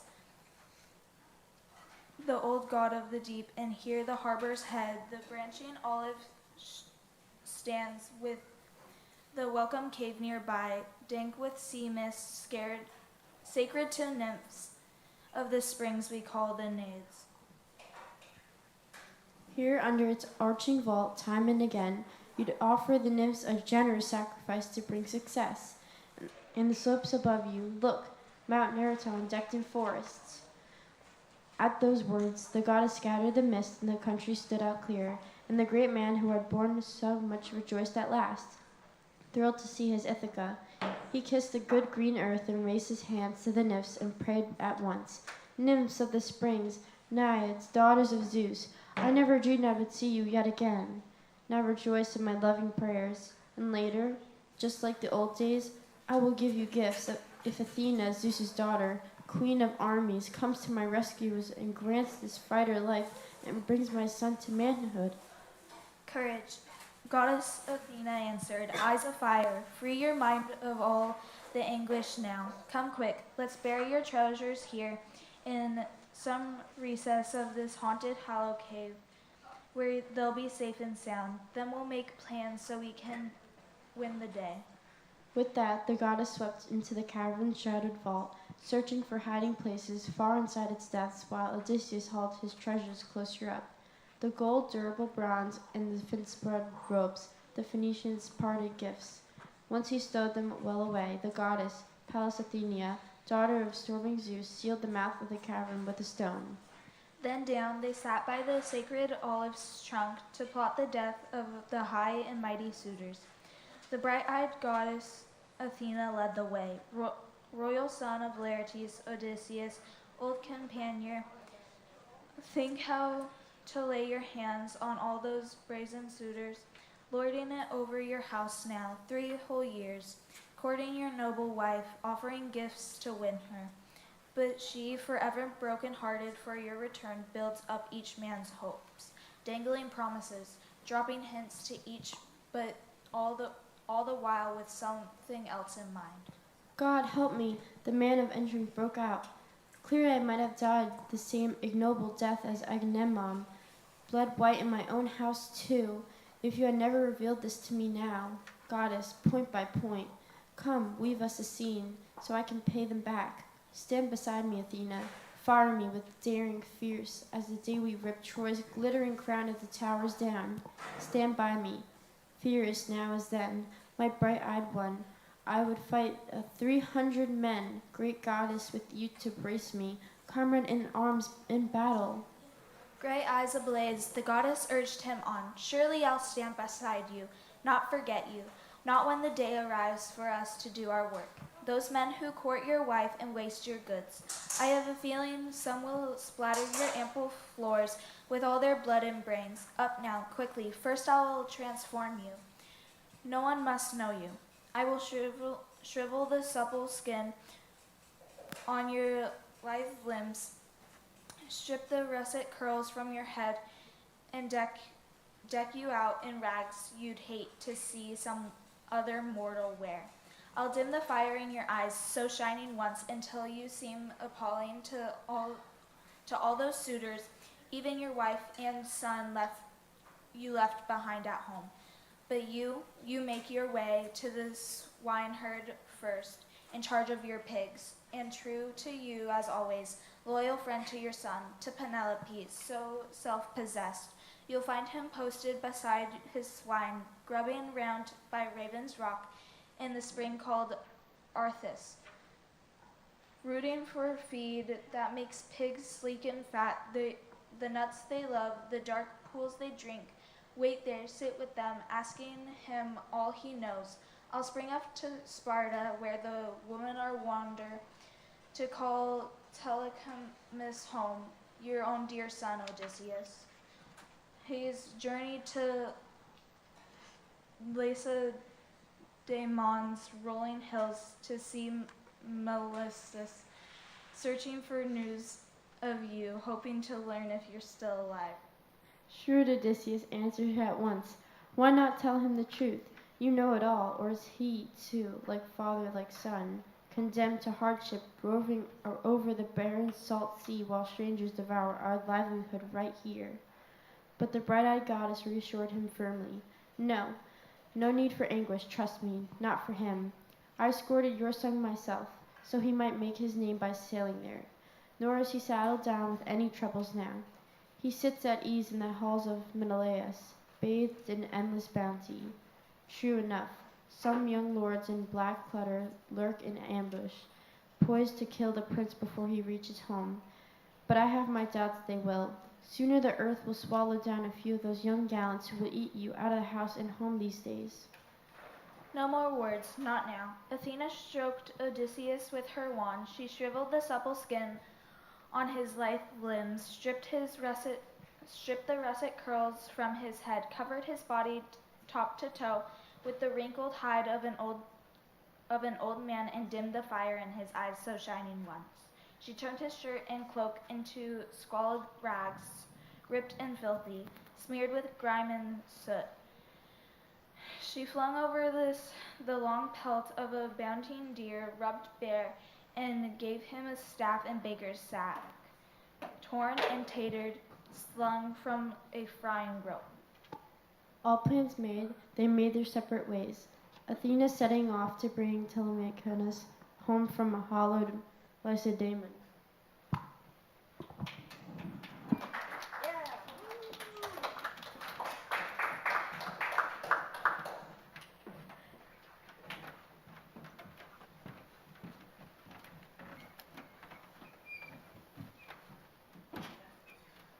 Book 14, The Loyal Swineherd. So up from the haven now, Odysseus climbed a rugged path through timber along high ground. Athena had shown the way to reach the swineherd's place, that fine loyal man who of all the household hands Odysseus ever had, cared the most for his master's worldly goods, sitting at the door of his lodge he found him, there in his farmstead, high-walled, broad and large, with its long view and its cleared rise of ground. The swineherd made those walls with his own hands to enclose the pigs of his master gone for years. Alone, apart from his queen or old Laertes, he built them up of quarreled blocks of stone, and coped them well with a fence of wild pear. Outside, he'd driven stakes and a long-line stockade, a ring of thickest paling split from an oak's dark heart. Within the yard, he built 12 sites, side by side, to bed his pigs, and in each one 50 brood sows slept aground, pinned and kept for breeding. The boars slept outside, but far fewer of them, thanks to the lordly suitors' feasts that kept on thinning the herd and kept the swineherd stepping, sending to town each day the best fat hog in sight. By now, they were down to 360 head, but guarding them all the time were dogs like savage beasts, a pack of 4, reared by the swineherd, 4 men of men. The man himself was fitting sandals to his feet, carving away at an ox hide, dark and supple. As for his men, 3 were off with their pigs, herding them here and there. Under orders, he'd sent a 4th to town with hog in tow for the gorging suitors to slaughter off and glut themselves with pork. Suddenly, those snarling dogs spotted Odysseus, charged him fast, a shatter of barks. But Odysseus sank to the ground at once. He knew the trick. The staff dropped from his hands, but here and now, on his own farm, he might have taken a shameful mauling. Yes, but the swineherd, quick to move, dashed for the gate. Flinging his ox hide down, rushed the guards with curses, scattered them left and right with flying rocks, and warned his master, "Lucky to be alive, old man. A moment more, my pack would have torn you limb from limb. Then you'd have covered me with shame, as if the gods had ever given me blows and groans aplenty. Here I sit, my heart aching, broken for him, my master, my great king, fattening up his own hogs for other men to eat, while he, starving for food, I wager, wanders the earth, a beggar adrift in strangers' cities, foreign-speaking lands, if he's still alive, that is, still sees the rising sun. Come, follow me into my place, old man, so you, at least, can eat your fill of bread and wine. Then you can tell me where you're from and all the pains you've weathered."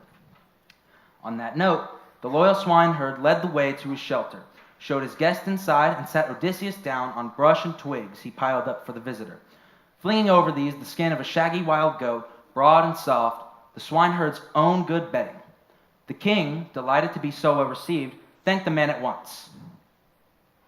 "My host, may Zeus and the other gods give you your heart's desire for the royal welcome you have shown me here." And you, replied Eumaeus, loyal swineherd, "It's wrong, my friend, to send any stranger packing, even one who arrives in worse shape than you. Every stranger and beggar comes from Zeus, and whatever scrap they get from the likes of us, they'll find it welcome. That's the best we can do, we servants, always cowed by our high and mighty masters, especially our young lords. But my old king, the gods, they must have blocked his journey home. He'd have treated me well. He would, with a house, a plot of land, and a wife you'd gladly prize. Goods that a kind lord will give a household hand who labors for him hard, whose work the gods have sped just as they speed the work I labor at all day. My master, I tell you, would have repaid me well if he'd grown old right here. But now he's dead. If only Helen and all her kind had died out too, brought to her knees just as she cut the legs from under troops of men. My king among them, he went off to the stallion land of Troy to fight the Trojans, save Agamemnon's honor. Enough. He brusquely cinched his belt around his shirt, strode out to the pens crammed with droves of pigs, picked out 2, bundled them in, and slaughtered both, singed them, sliced them down, skewered them through, and roasting all to a turn, set them before Odysseus, sizzling hot on the spits. Then, coating the meat with white barley groats, and mixing honeyed wine in a carved wooden bowl, he sat down across from his guests, inviting warmly, "Eat up now, my friend. It's all we slaves have got, scrawny pork, while the suitors eat the fatted hogs. No fear of the gods in their hard hearts, no mercy. Trust me, the blessed gods have no love for crime. They honor justice, honor the decent acts of men, even cutthroat bandits who raid foreign parts, and Zeus grants them a healthy share of plunder, ships filled to the brim and back they head for home. Even their dark hearts are stalked by the dread of vengeance. But the suitors know. They've caught some godsend rumor of master's grisly death.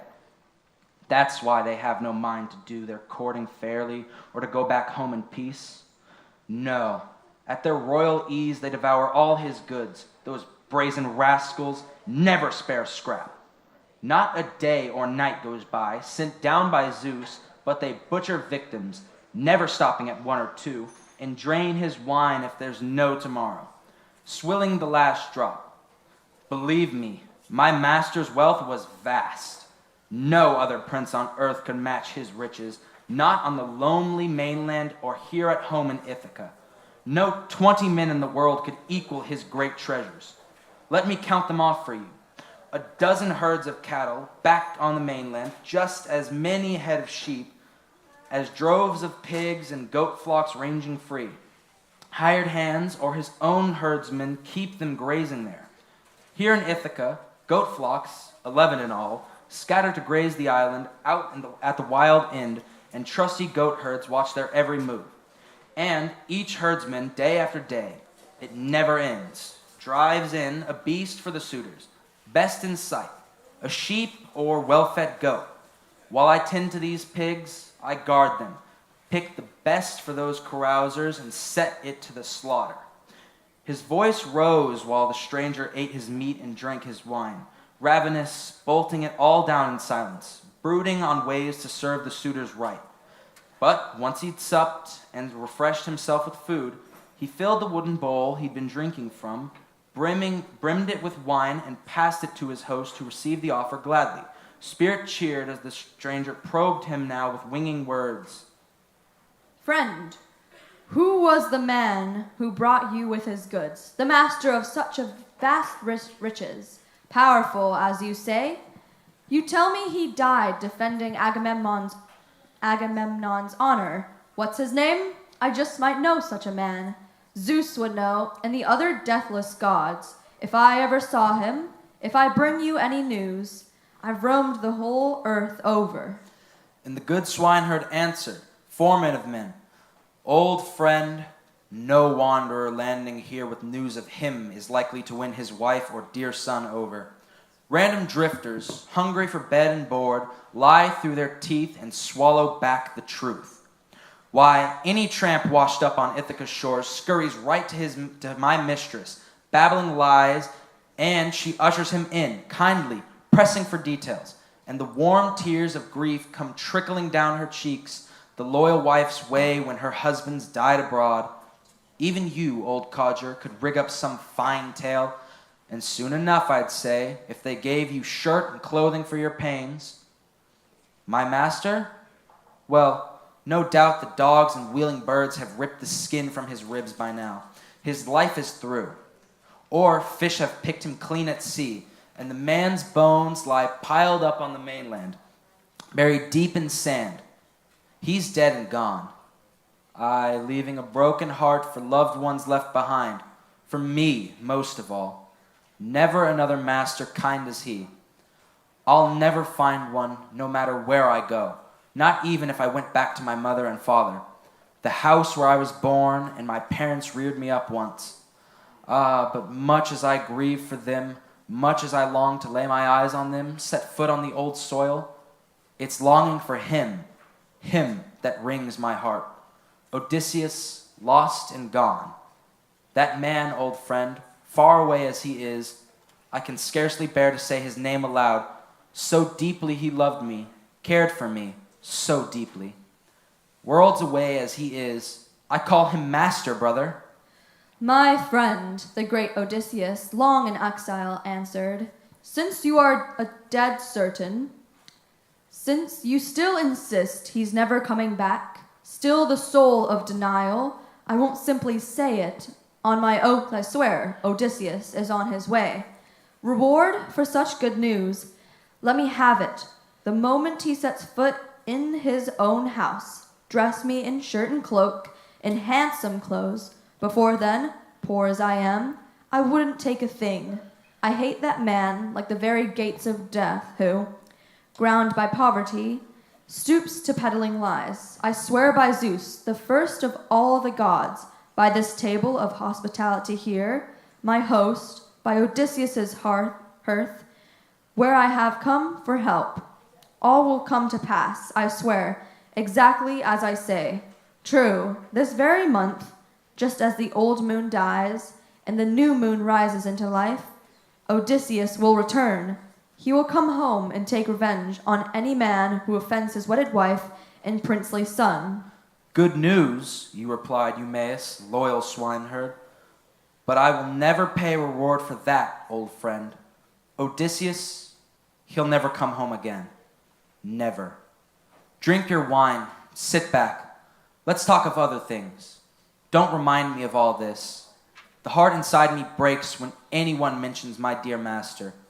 That oath of yours, we'll let it pass. Odysseus, oh come back! Just as I wish, I and Penelope, old Laertes too, Telemachus too, the godlike boy, how I grieve for him now.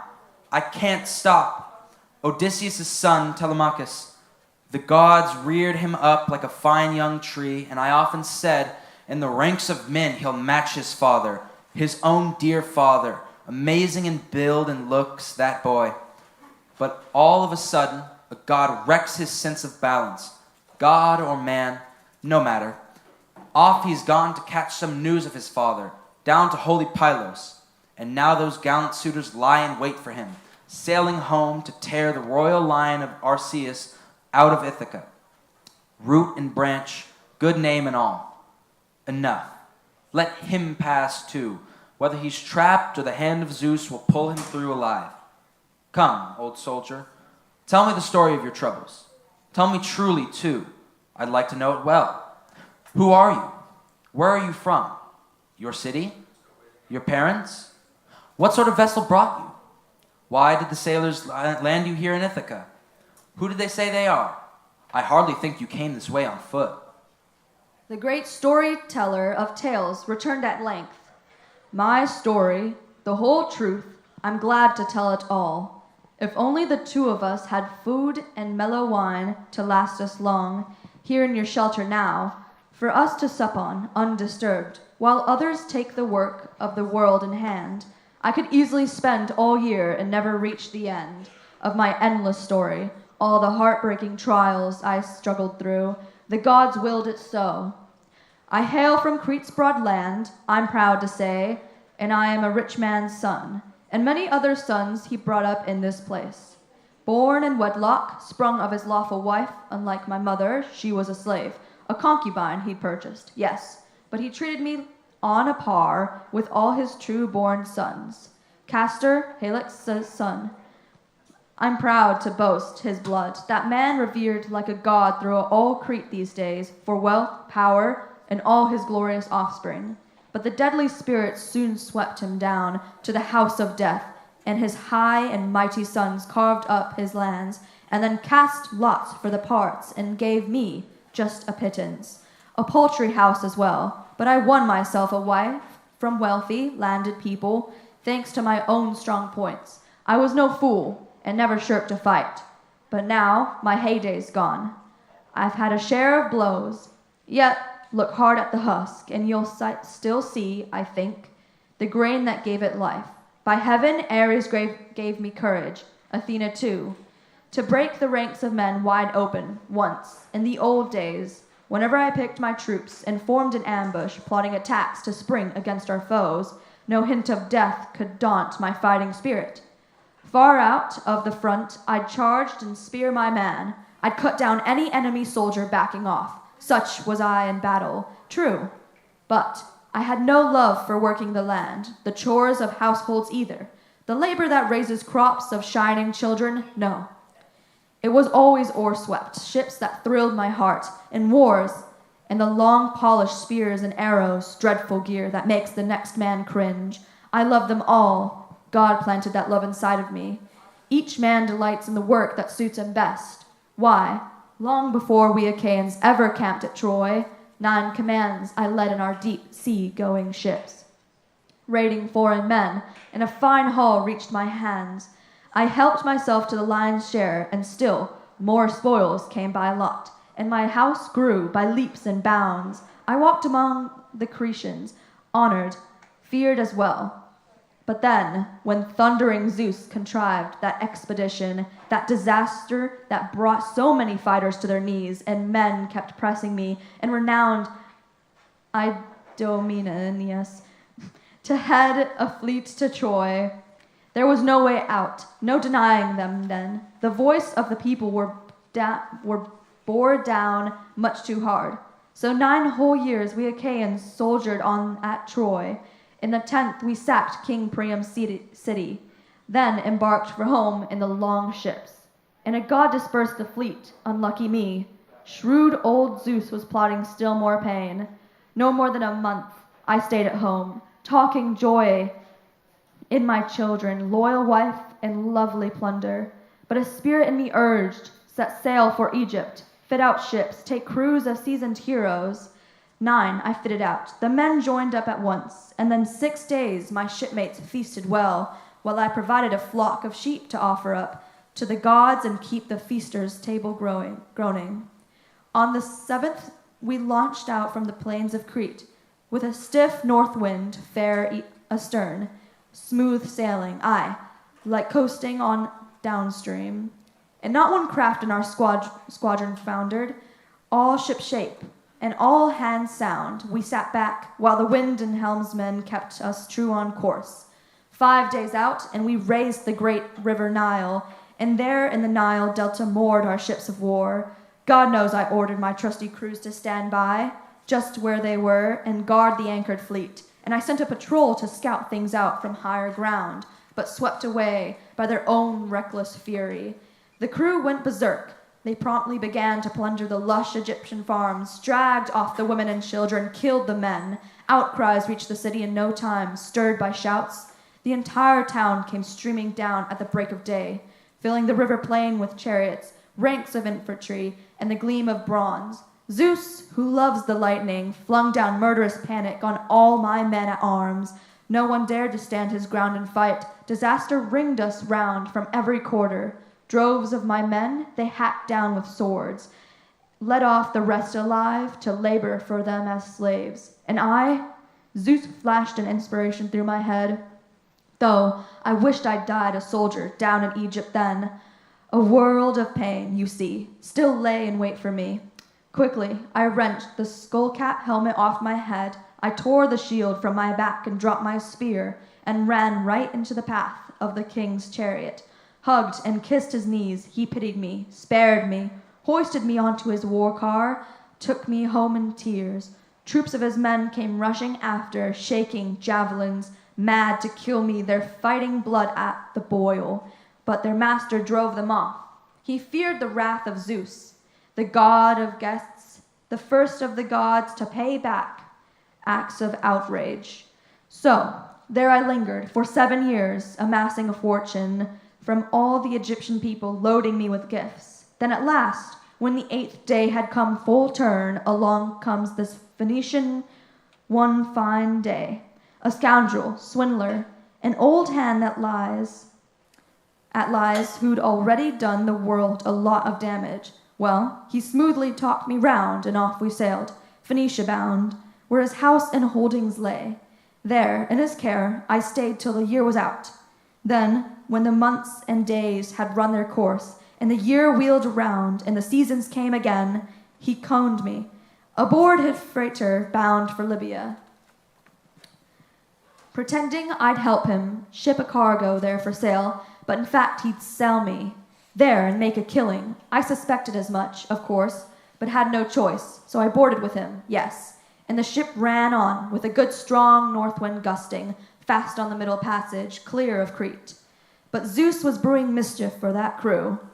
Once we'd left the island in our wake, no land at all in sight, nothing but sea and sky. Then Zeus, the son of Cronus, mounted a thunderhead above our hollow ship, and the deep went back black beneath it. Then, In the same breath, Zeus hit the craft with a lightning bolt and thunder.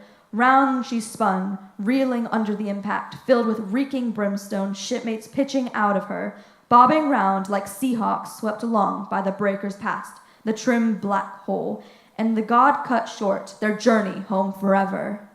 Not mine. Zeus himself, when I was just at the final gasp, thrust the huge mast of my dark proud vessel right into my arms so I might flee disaster one more time.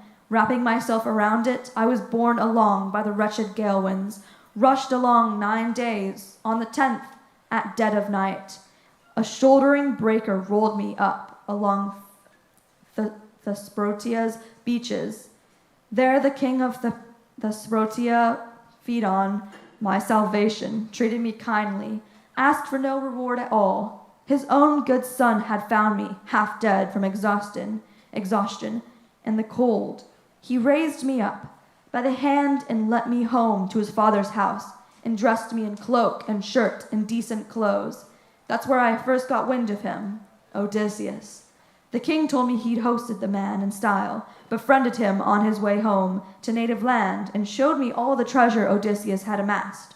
Bronze and gold, aplenty of hard-wrought iron, enough to last man and 10 generations of his heirs. So great the wealth had stored up for him in the king's vaults. But Odysseus, he made clear, was off at Dodona. Then, to hear the wail of Zeus that rustled forth from the god's tail, tall leafy oak, how should he return, after all the years away, to his own green land of Ithaca, openly or in secret? Phaedon swore to me. What's more, as the princely man poured out libations to his house, the ships hauled down and the crew set to sail to take Odysseus home to native land. But he shipped me off before. A Thesprotian cutter chanced to be heading for Dulcian, rich in wheat, so he told the crew to take me to the king. Acastus, treat me kindly too, but it pleased them more to scheme foul play against me, sink me into the very depths of pain. As soon as the ship was far off land, scuttling in mid-sea, they sprang their trap, my day of slavery then and there. They stripped me from my back, the shirt and cloak I wore, decked me out in a new suit of clothes, all rags, ripped and filthy. The rags you see now, but then, once they gained the fields of Ithaca, still clear in the evening light, they lashed me fast to the rowing benches, twisting a cable round me. All hands went ashore and rushed to catch their supper on the beach. But the gods themselves unhitched my knots at once. With the gods' own ease, I wrapped my head in rags, slid down the gangplank, polished smooth, slipped my body into the water, not a splash, chest high, then quick, launched out with both my arms and swam away. Out of the surf in no time, clear of the crew, I clambered upland into a flowery, fragrant brush, and crouched there, huddling low. They raised a hue and cry, wildly, beat by the bushes, but when it seemed no use to pursue the hunt, back they trudged again and boarded their empty ship.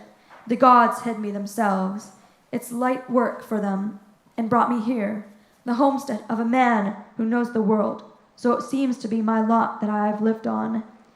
And you replied, Eumaeus, the loyal swineherd, so much misery, friend. You've moved my heart deeply with your long tale. Such blows, such roving, but one part's off the mark, I know. You'll never persuade me. What you say about Odysseus, a man your condition, who are you, I ask you, to lie for no good reason?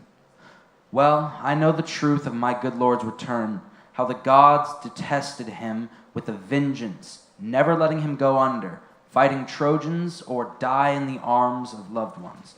Once he'd wound down the long coil of war. Then all united Achaia would have raised his tomb, and he would have won his son great fame for many years to come. But now the whirlwinds have ripped him away, no fame for him. And I live here, cut off from the world with all my pigs. I never go into town unless, perhaps, wise Penelope calls me back when news drops in from nowhere. There they crowd the messenger, cross-examine him, heart-sick for their long-lost lord, or all too glad to eat him out of house and home, scot-free. But I've no love for all that probing, prying, not since some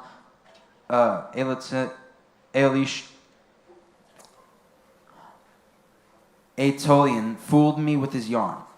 He killed a man, wandered over the face of the earth, stumbled onto my hut, and I received him warmly. He told me he'd seen Odysseus lodged with King Idomeneus down in Crete, refitting his ships hard hit by the gales. But he'd be home, he said, by summer or harvest time, his hulls freighted with treasure, manned by fighting crews. So you, old misery, seeing a god has led you here to me, don't try to charm me now. Don't spellbind me with lies. Never for that will I respect you, treat you kindly. No, it's my fear of Zeus, the god of guests, and because I pity you. Good God, the crafty man pressed on. What a dark, suspicious heart you have inside you. Not even my oath can win you over, make you see the light. Come, strike a bargain. All the gods of Olympus witness now our impact.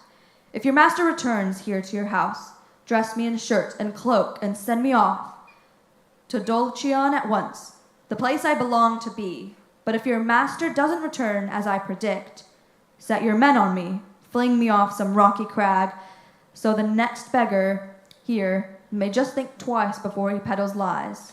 Surely, friend, the swineherd shook his head, and just think of the praise and fame I'd win among mankind, now and for all time to come, if I first took you under my roof. I treated you kindly as my guest, then cut you down and robbed you of your life. How keen I'd be to say my prayers to Zeus. But it's high time for a meal. I hope the men will be home at any moment, so we can fix a tasty supper in the lodge. As host and guest confided back and forth, the herdsmen came in, driving their hogs up close, pinning sows in their proper sites for the night, squealing for all their worth, shut inside their yard, and the good swineherd shouted to his men, "Bring in your fattest hog. I'll slaughter it for our guest from far abroad. We'll savor it ourselves. All too long we've sweated over these white-tusked boars, our wretched labor, while others wolf our work down free of charge." Calling out, as he split up kindling now with a good sharp axe, and his men hauled in Tusker 5 years old, rippling fat, and stood him steady by the hearth, the swineherd, soul of virtue, did not forget the gods. He began the rite by plucking tufts from the porker's head, threw them into the fire, and prayed to all the powers. Bring him home, our wise Odysseus, home at last. Then, raising himself full length, with an oak log he'd left unsplint, he clubbed and stunned the beast, and it gasped out its life. The men slashed its throat, singed its carcass, quickly quartered it all, and then the swineherd, cutting the first strips for the gods from every limb, spread them across the thighs, wrapped in sleek fat, and sprinkling barley over them, flung them onto the fire. They sliced the rest into pieces, pierced them with skewers, broiled them all to a turn, and, pulling them off the spits, piled the platters high. The swineherd, standing up to share the meat, his sense of fairness perfect, carved it all out into 7 equal portions. One he set aside, lifting up a prayer to the forest nymphs and Hermes, Maia's son, and the rest he handed on to each man in turn. But to Odysseus he presented the boar's long loin, and the cut of honor cheered his master's heart. The man, for all occasions, thanked his host. I pray, Eumaeus, you'll be as dear to Father Zeus as you are to me, a man in my condition. You honor me by giving me your best. You replied in kind, Eumaeus, swineherd. Eat, my strange new friend. Enjoy it now. It's all we have to offer. As for Father Zeus, one thing he will give and another he'll hold back, whatever his pleasure. All things are in his power. He burned choice parts for the gods who never die, and pouring glistening wine in a full libation, placed the cup in his guest's hands. Odysseus, raider of cities, and down he sat to his own share. Messalius served them bread, a man the swineherd purchased for himself in his master's absence, alone, apart from his queen or old Laertes, brought him from Taphians, bartered his own goods. They reached out for the spread that lay at hand, and when they put aside desire for food and drink, Messalius cleared the things away, and now, content with bread and meat, they made for bed at once. A foul night came on, the dark of the moon, and Zeus reigned from dusk to dawn, and a sodden west wind raged. Odysseus spoke up now, keen to test the swineherd. Would he take his cloak off, hand it to his guest, or at least tell one of his men to do the same? He cared for the stranger so, who ventured now. Listen, Eumaeus, and all you comrades here, allow me to sing my praises for a moment. Say, it's the wine that leads me on, the wild wine that sets the wisest man to sing at the top of his lungs. Laugh like a fool, it drives the man to dancing. It even tempts him to blurt out stories, better never told. But now that I am sounding off, I can't hold back. Oh, make me young again, and the strength inside me steady as a rock. Just as I was that day, we sprang a sudden ambush against the Trojans. Odysseus led the raid with Atreus' son, Menelaus. I was third in command. They'd chosen me themselves. Once we'd edged up under the city's steep ramparts, crowding the walls but sinking into thick brake, the reeds and marshy flats huddling under our armor, there we lay, and a foul night came. The north wind struck, freezing cold, and down from the skies the snow fell like frost, packed hard. The rims of our shields armored round with ice. There all the rest of the men wore shorts and cloaks, and hunching shields over their shoulders, slept at ease. Not I. I'd left my cloak at camp when I set out, idiot, never thinking it might turn cold. So I joined in with just the shield on my back, and a shining waistguard. But then at last, the night's third watch, the stars just wheeling down, I muttered into his ear, Odysseus, right beside me, nudging him with an elbow. He perked up at once. Royal son of Laertes, Odysseus, full of tactics, I'm not long for the living. The cold will do me in. See, I've got no cloak. Some spirits fooled me. I came out half dressed. Now there's no escape. I hadn't finished. A thought flashed in his mind.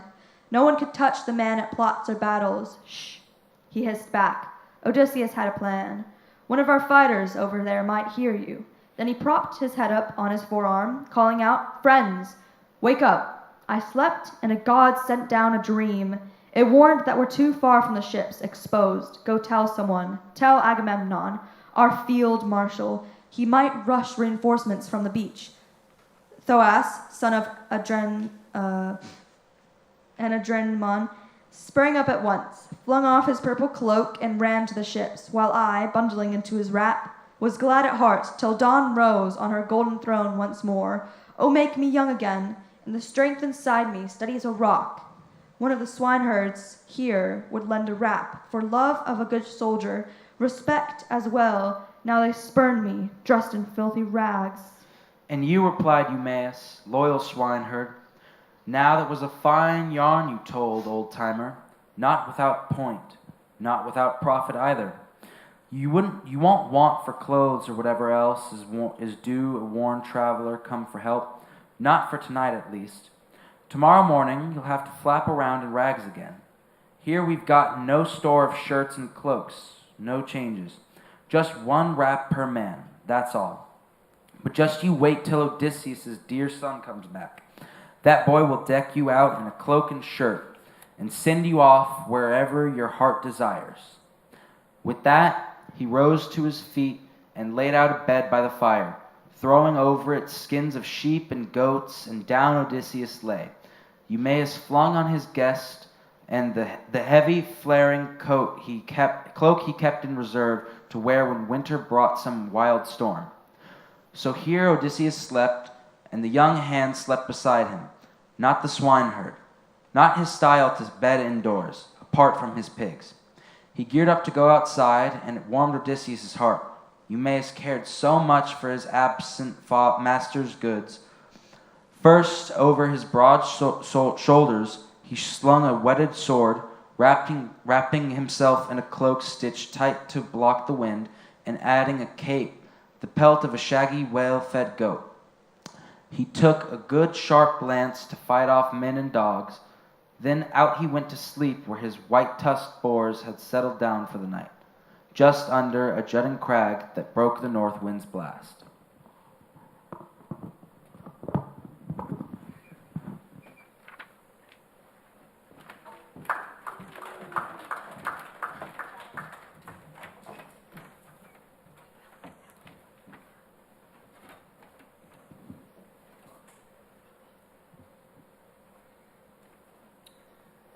Now south through the spacious dancing rings of Lacedaemon, Athena went to remind the hero's princely son of his journey home and spur him on his way. She found him there with Nestor's gallant son, bedded down in the porch of illustrious Menelaus, Pisistratus at least, overcome with deep sleep, but not Telemachus. Welcome sleep could not hold him. All through the god-sent night he lay awake, tossing with anxious thoughts about his father. Hovering over him, eyes ablaze, Athena said, "It's wrong, Telemachus, wrong to rove so far, so long from home, leaving your own holdings unprotected. Crowds in your palace so brazen, they'll carve up all your wealth, devour it all, and then your journey here will come to nothing. Quickly, press Menelaus, lord of the war cry, to see you home at once, if you want to find your irreproachable mother still inside your house." Even now, her father and brothers urge Penelope to marry Eurymachus, who excels all other suitors at giving gifts and drives the bride price higher. She must not carry anything off against your will. You know how the heart of a woman always works. She likes to build the wealth of her new groom, of the sons she bore, of her dear departed husband, not a memory of the dead, no questions asked. So sail home, I say. With your own hands, turn over all your goods to the one serving woman you can trust the most, till the gods bring to light your noble bride. And another thing, take it to heart, I tell you. Picked men of the suitors lie in ambush, grim set, in the straits between Ithaca and the rocky Somme, poised to kill you before you can reach home, but I have my doubts they will. Sooner the earth will swallow down a few of those young gallants who eat you out of house and home these days. Just give the Channel Islands a wide berth.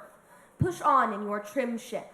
Sail night and day, and the deathless god who guards and pulls you through will send you a fresh fair wind from hard astern. At your first landfall, Ithaca's outer banks, speed ship and shipmates round to the city side. But you make your way to the swineherd first, in charge of your pigs, and true to you as always. Sleep the night there. Send him to town at once, to tell the news to your mother, wise Penelope. You've made it back from Pylos, safe and sound." Mission accomplished. She went to Olympus's heights as Telemachus woke Nestor's son from his sweet sleep. He dug a heel in his ribs and roused him briskly. "Up, Pisistratus, hitch the team to the chariot. Let's head for home at once." "No, Telemachus," Nestor's son objected. "Much as we long to go, we cannot drive a team in the dead of night. Morning will soon be here. So wait, I say. Wait till he loads our chariot down with gifts, the hero Atrides, Menelaus, the great spearman, and gives us warm salutes and sees us off like princes. That's the man a guest will remember all his days, a lavish host who showers him with kindness."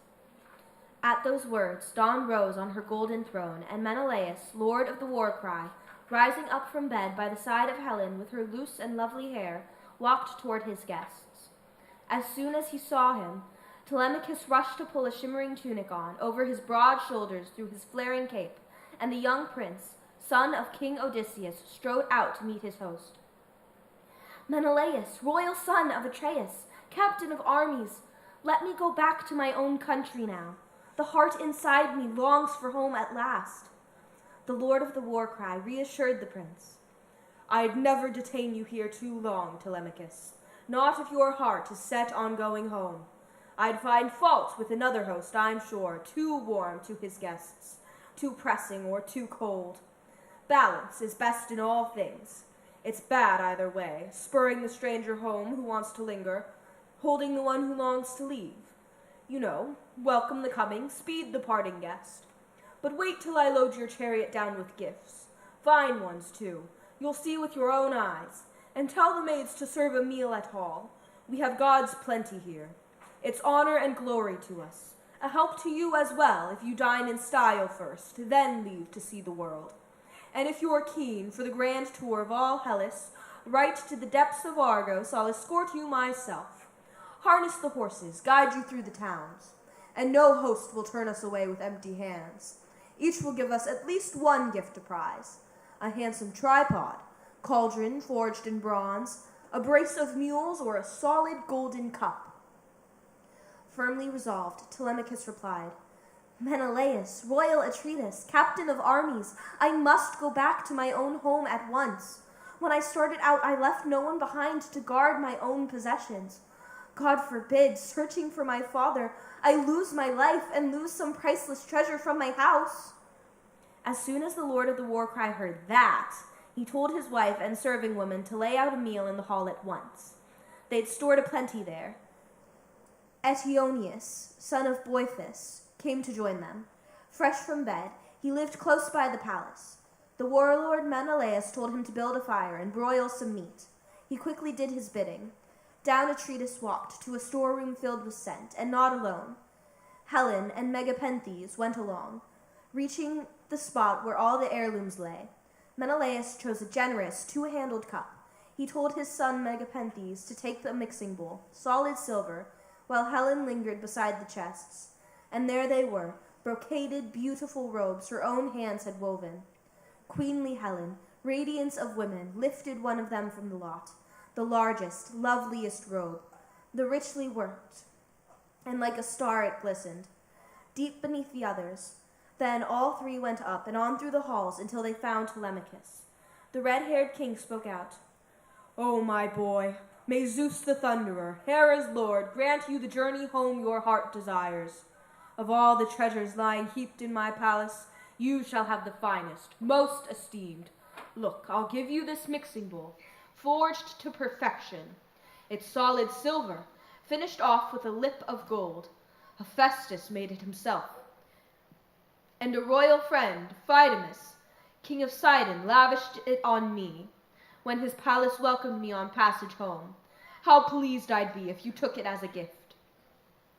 And the warlord placed the two-eared cup in his hands, while stalwart Megapenthes carried in the glittering silver bowl and set it down before him.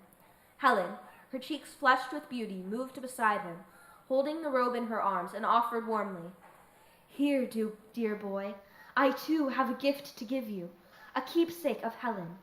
I wove it with my hands, for your own bride to wear when the blissful day of marriage dawns. Until then, let it rest in your mother's room, and may you return in joy, my parting wish, to your own grand house, your native land at last." With that, she laid the robe in his arms, and he received it gladly.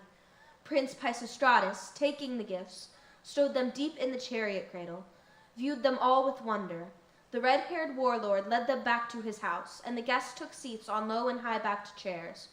A maid brought water soon in a graceful golden pitcher, and over a silver basin tipped it out so they might rinse their hands. Then pulled a gleaming table to their side. A staid housekeeper brought on bread to serve them, appetizers aplenty too, lavish with her bounty. Ready Eteonius carved and passed the meat. The son of illustrious Menelaus poured their wine. They reached out for the good things that lay at hand, and once they'd pushed aside desire for food and drink, Prince Telemachus and the gallant son of Nestor yoked their team, mounted the blazoned car, and drove through the gates and echoing colonnade. The red-haired King Menelaus followed both boys out, his right hand holding a golden cup of honeyed wine, so the two might pour libations forth at parting. Just in front of the straining team he strode, lifting his cup and pledging both his guests.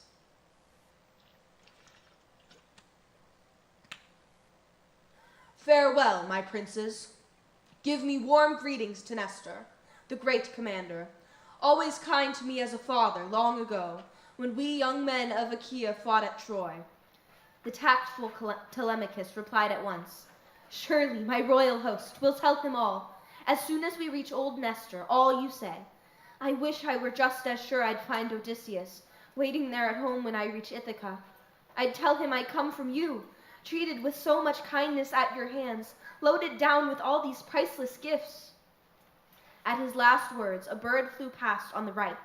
An eagle, clutching a huge white goose in its talons, plucked from the household yards, and all rushed after, shouting, men and women, and swooping towards the chariot now, the bird veered off to the right again before the horses.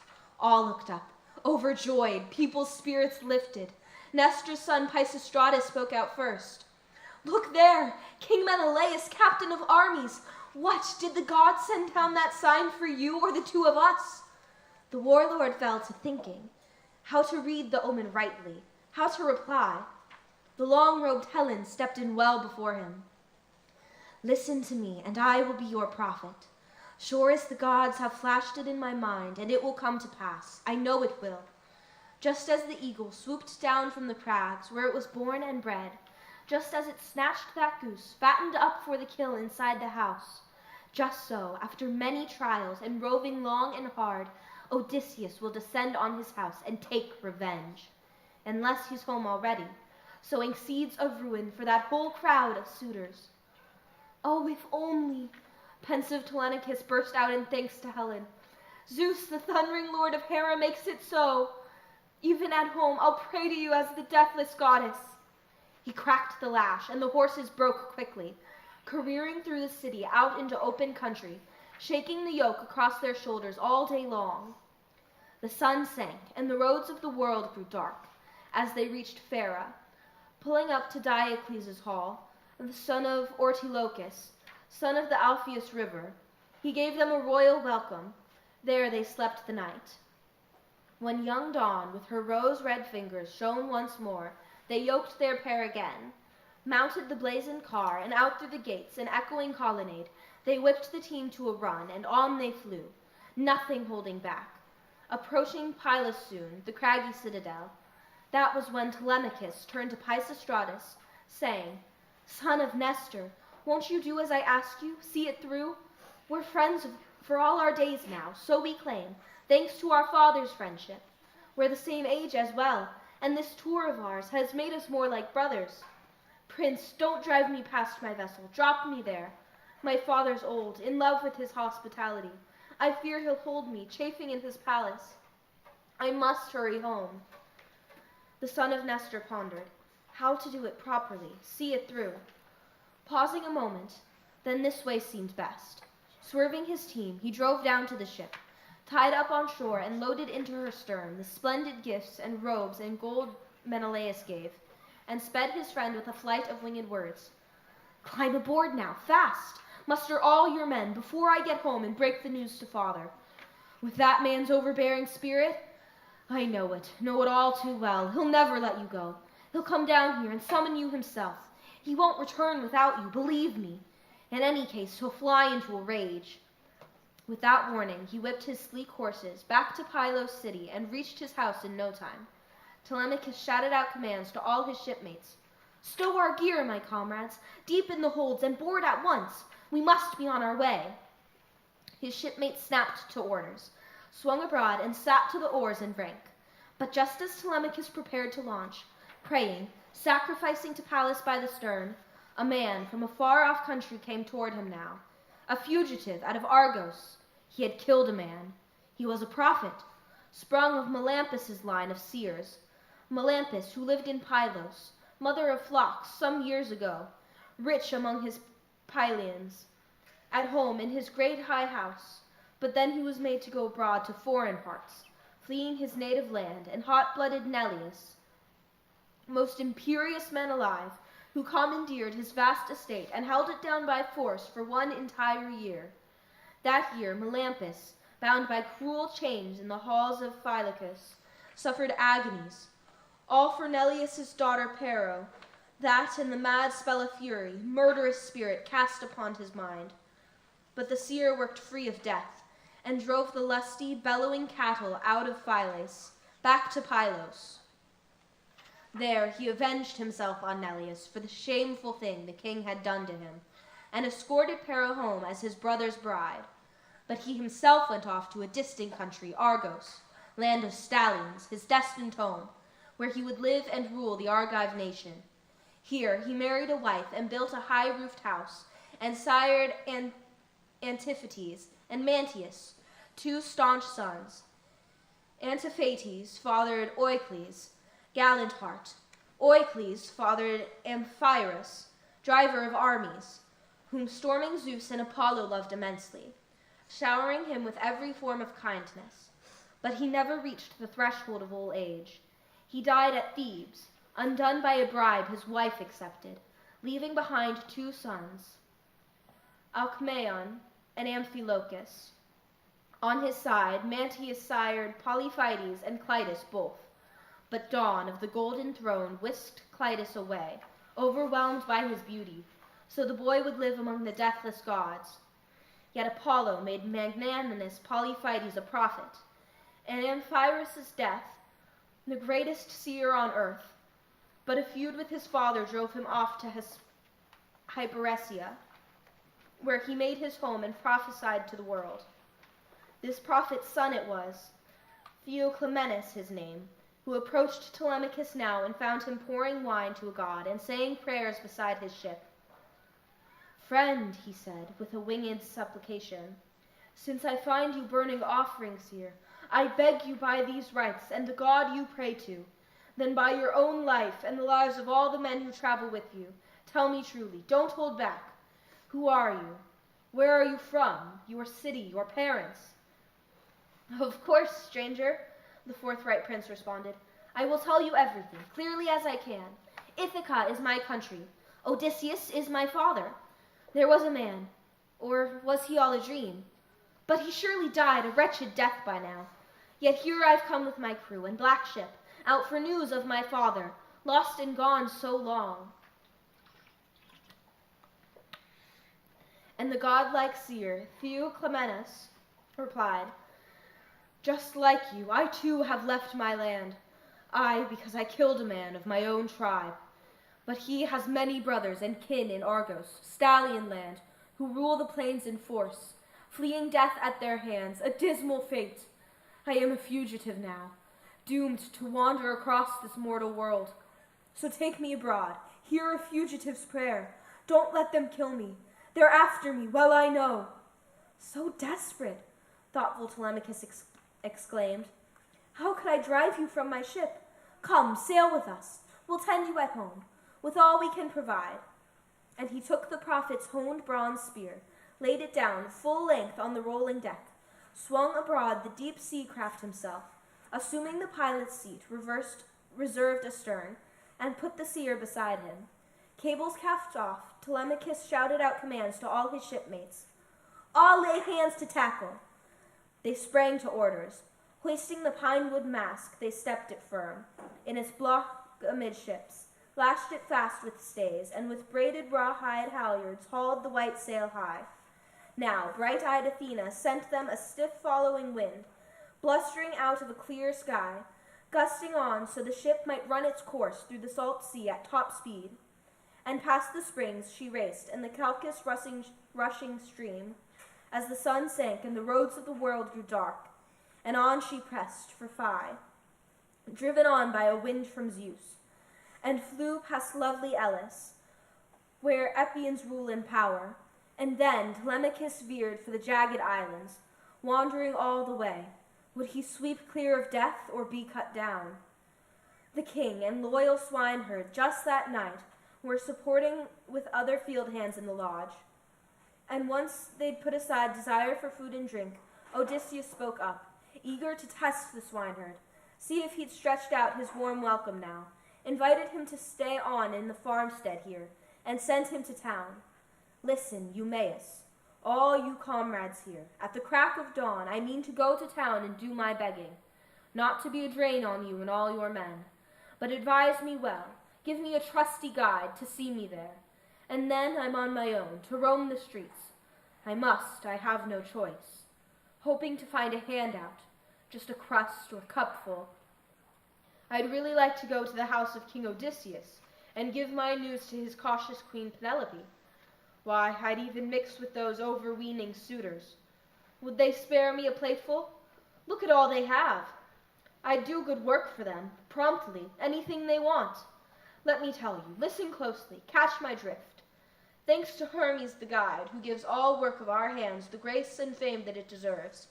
No one alive can match me at household chores, building a good fire, splitting kindling neatly, carving, roasting meat, and pouring rounds of wine, anything menials do to serve their noble masters. God's sake, my friend, you broke in now. Eumaeus, loyal swineherd, deeply troubled. What's got into your head? What crazy plan? You must be hell-bent on destruction, on the spot, if you're keen to mingle with that mob of suitors. Their pride and violence hit the iron skies. They're a far cry from you, the men who do their bidding. Young bucks, all rigged out in their fine robes and shirts, hair sleeked down with oil, faces always beaming, the ones who slave for them. The tables polished, sagging under the bread and meat and wine. No, stay here. No one finds you a burden, surely not I, nor any comrade here. You wait till Odysseus, dear son, comes back. That boy will deck you out in a cloak and shirt and send you off, wherever your heart desires. If only, Eumaeus, the way-worn exile said, you were as dear to Father Zeus as you are to me. You who stopped my pain, my endless homesick roving, tramping around the world. There's nothing worse for a man. But the fact is that men put up with misery to stuff their cursed bellies. But seeing you hold me here, urging me now to wait for him, the prince who's on his way. Tell me about the mother of King Odysseus, please. The father he left as well. On the threshold of old age, when he sailed off to war. Are they still alive, perhaps, still looking into the light of day? Or dead by now, and down in death's long house? Friend, the swineherd, foreman of men, assured his guest, I'll tell you the whole story, point by point. Laertes is still alive, but night and day he prays to Zeus, waiting there in his house for the life breath to slip away and leave his body. His heart so racked for his son, lost and gone these years, for his wife so fine, so wise. Her death is the worst blow he's had to suffer. It made him old before his time. She died of grief for her boy, her glorious boy. It wore her down, a wretched way to go. I pray that no one I love dies such a death, no island neighbor of mine who treats me kindly. While she was still alive, heartsick as she was, it always moved me to ask about her, learn the news. She'd reared me herself, and right beside her daughter, Sitimene, graceful girl with her long light gown, the youngest one she'd borne, just the two of us growing up together, the women tending me almost like her child, till we both reached the lovely flush of youth, and then her parents gave her away in marriage, yes, to the Samian man, and a haul of gifts they got. But her mother decked me out in cloak and shirt, good clothing she wrapped about me, gave me sandals, sent me here, this farm. She loved me from the heart. Oh, how I miss her kindness now. The happy gods speed the work that I labor at, that gives me food and drink to spare for the ones I value. But from Queen Penelope, I never get a thing, never a winning word, no friendly gesture, not since this plague has hit the house. These high and mighty suitors. Servants miss it, terribly, gossiping back and forth with the mistress, gathering scraps of news, a snack and a cup or two, then taking home to the field some little gift. It never fails to cheer a servant's heart. Imagine that, his canny master said. You must have been just a little fellow, Eumaeus, when you were swept so far from home and parents. Come, tell me the whole story, truly too. Was your city sacked? Some city filled with people and wide streets? Where your father and your mother made their homes? Or were you all alone, herding your sheep and cattle when pirates kidnapped, shipped and sold you off to this man's house, who paid a healthy price? My friend, the swineherd answered, foreman of men, you really want my story? So many questions. Well, listen in quiet, then, and take your ease. Sit back and drink your wine. The nights are endless now. We've plenty of time to sleep and savor our long tale. No need, you know, to turn in before the hour. Even too much sleep can be a bore. But anyone else who feels the urge can go to bed and then, at the crack of dawn, break bread, turn out and tend our master's pigs. We two will keep to the shelter here, eat and drink and take some joy in each other's heartbreaking sorrows, sharing each other's memories. Over the years, you know, a man finds solace even in old sorrows, true. A man who's weathered many blows and wandered many miles. My own story? This will answer all your questions. There's an island, Syri. You may have heard of it, off above Ortygia, out where the sun wheels around. Not so packed with people. Still a good place, though. Fine for sheep and cattle, rich in wine and wheat. Hunger never attacks the land, no sickness either, that always stalks the lives of us poor men. No, each generation grows old on the island. Down Apollo comes with his silver bow, with Artemis, and they shoot them all to the death with gentle arrows. 2 cities there are that split the land in half, and over them both my father ruled in force. Ormenus' son, Theseus, a man like the deathless god.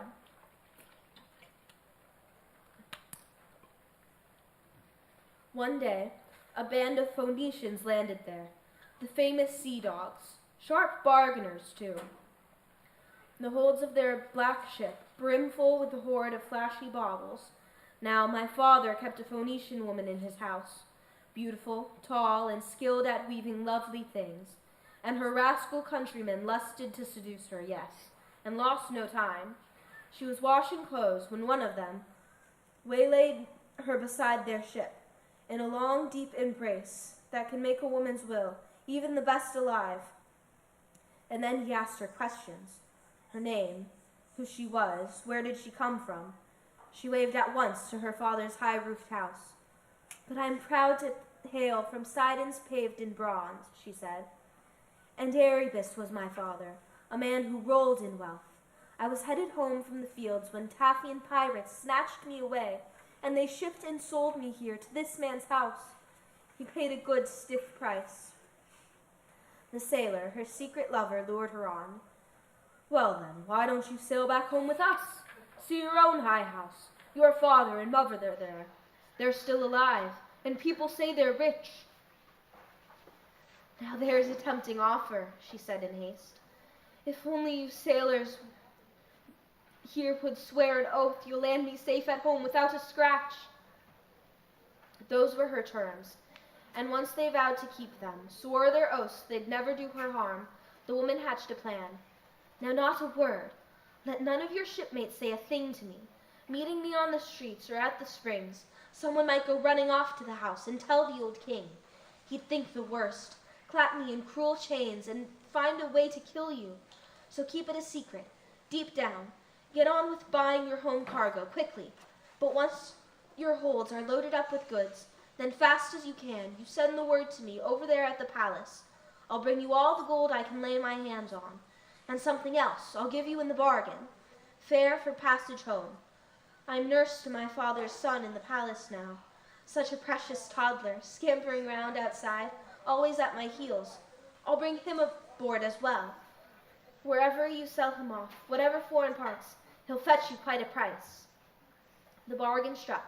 Back the woman went to our lofty halls, and the rovers stayed on with us 1 whole year, battering, piling up big hoards in their hollow ships, and once their holds were loaded full for sailing, they sent a messenger, fast, to alert the woman. Their crafty bandit came to my father's house, dangling a golden choker linked with amber beads, and while the maids at hall and my noble mother kept on fondling it, dazzled, feasting their eyes and making bids, he gave a quiet nod to my nurse. He gave her the nod and slunk back to his ship. Grabbing my hand, she swept me through the house, and there in the porch she came on cups and tables, left by the latest feasters, father's men of counsel, just gone off to the meeting grounds for full debate, and quick as a flash she snatched up 3 goblets, tucked them into her bosom. whisked them off, and I tagged along, lost in all my innocence. The sun sank. The roads of the world grew dark, and both on the run, we reached the bay at once, where the swift Phoenician's ship lay set to sail. Handing us up on board, the crewmen launched out on the foaming lanes, and Zeus sent wind astern. 6 whole days we sailed, 6 nights, non-stop. And then, when the god brought on the 7th day, Artemis, showering arrows, came and shot the woman. Head first in the bilge, she splashed like a diving tern, and the crewmen heaved her body out, over. A nice treat for the seals and fish, but left me alone, cowering, sick at heart, until, at last, the wind and current bore us on to Ithaca, here where Laertes bought me with his wealth. And so I first laid eyes on this good land. And royal King Odysseus answered warmly, Eumaeus, so much misery, you moved my heart deeply with your long tale. Such pain, such sorrow. True, but look at the good fortune Zeus sends you, hand in hand with the bad. After all your toil, you reached the house of a decent, kindly man who gives you all you need in meat and drink. He's seen to that, I'd say. It's a fine line you lead, better than mine.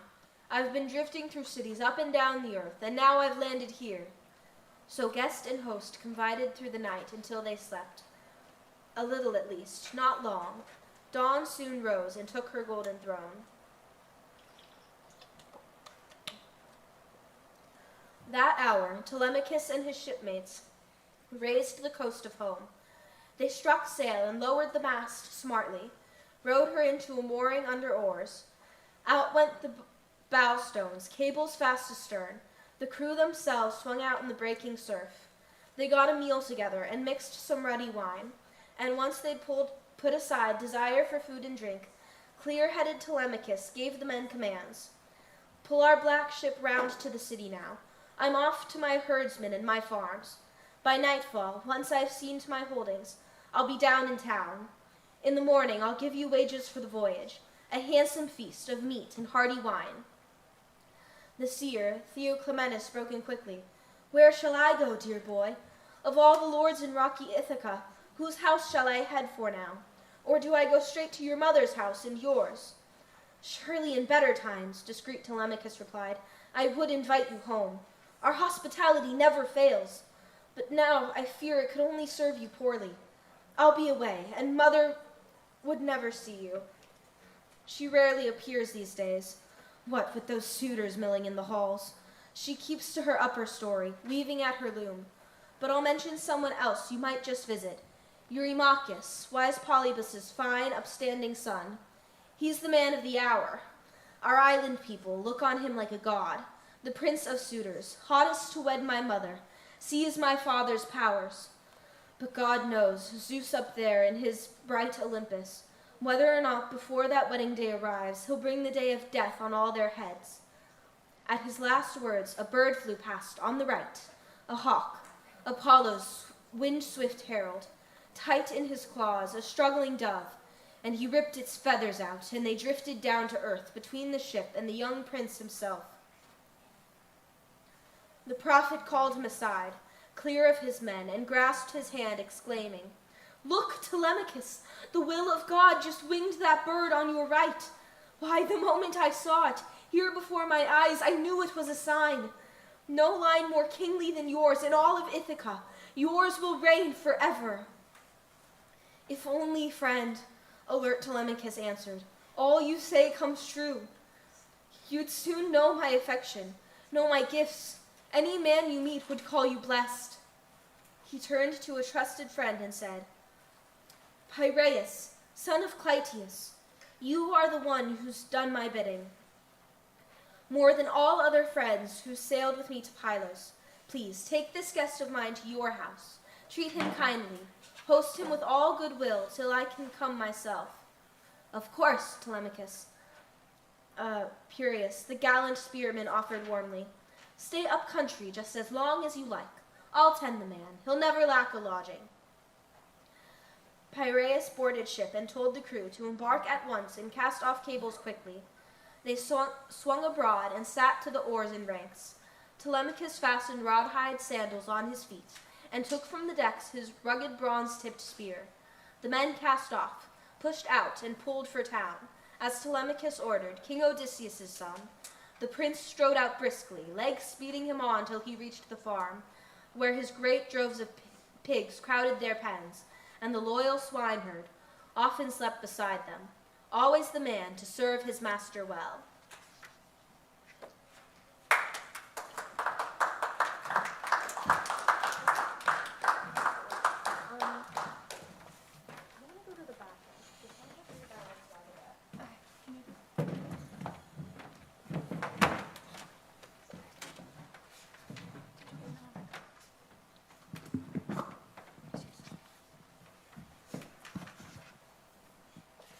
Book 16, Father and Son. As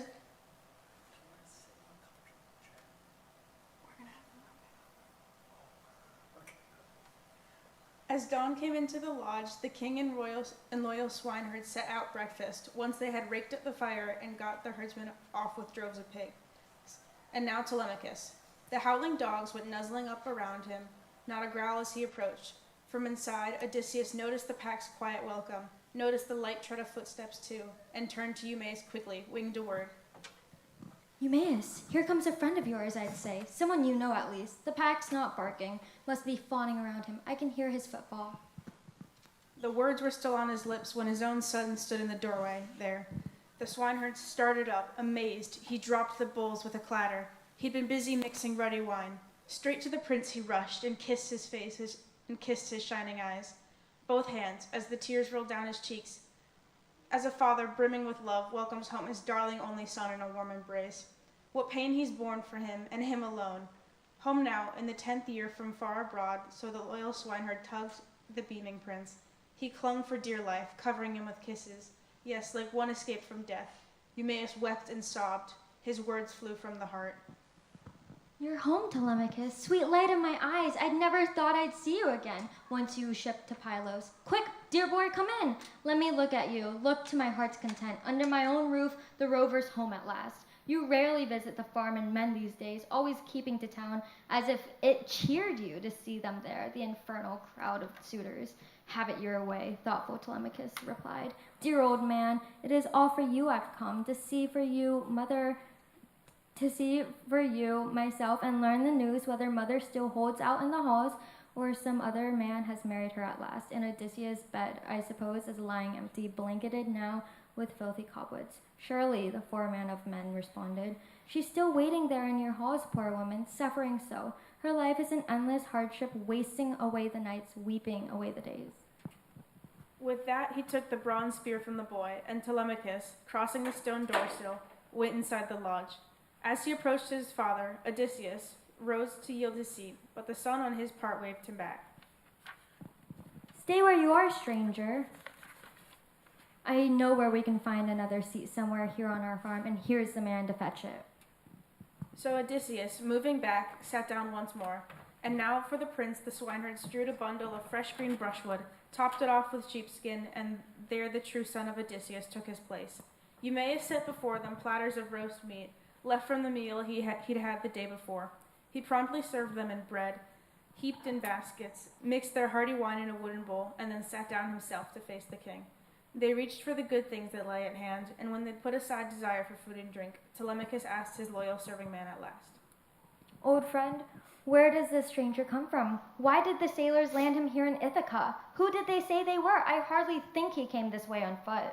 You answered him, Eumaeus, loyal swineherd. Here, my boy, I'll tell you the whole true story. He hails from Crete's broad land, he's proud to say, but he claims he drifted round through countless towns of men, roaming the earth, and so a god spun out his fate. He just now broke away from some Thesprotian ship and came to my farm. I'll put him in your hands. You tend to him as you like. He counts on you, he says, for care and shelter. Shelter?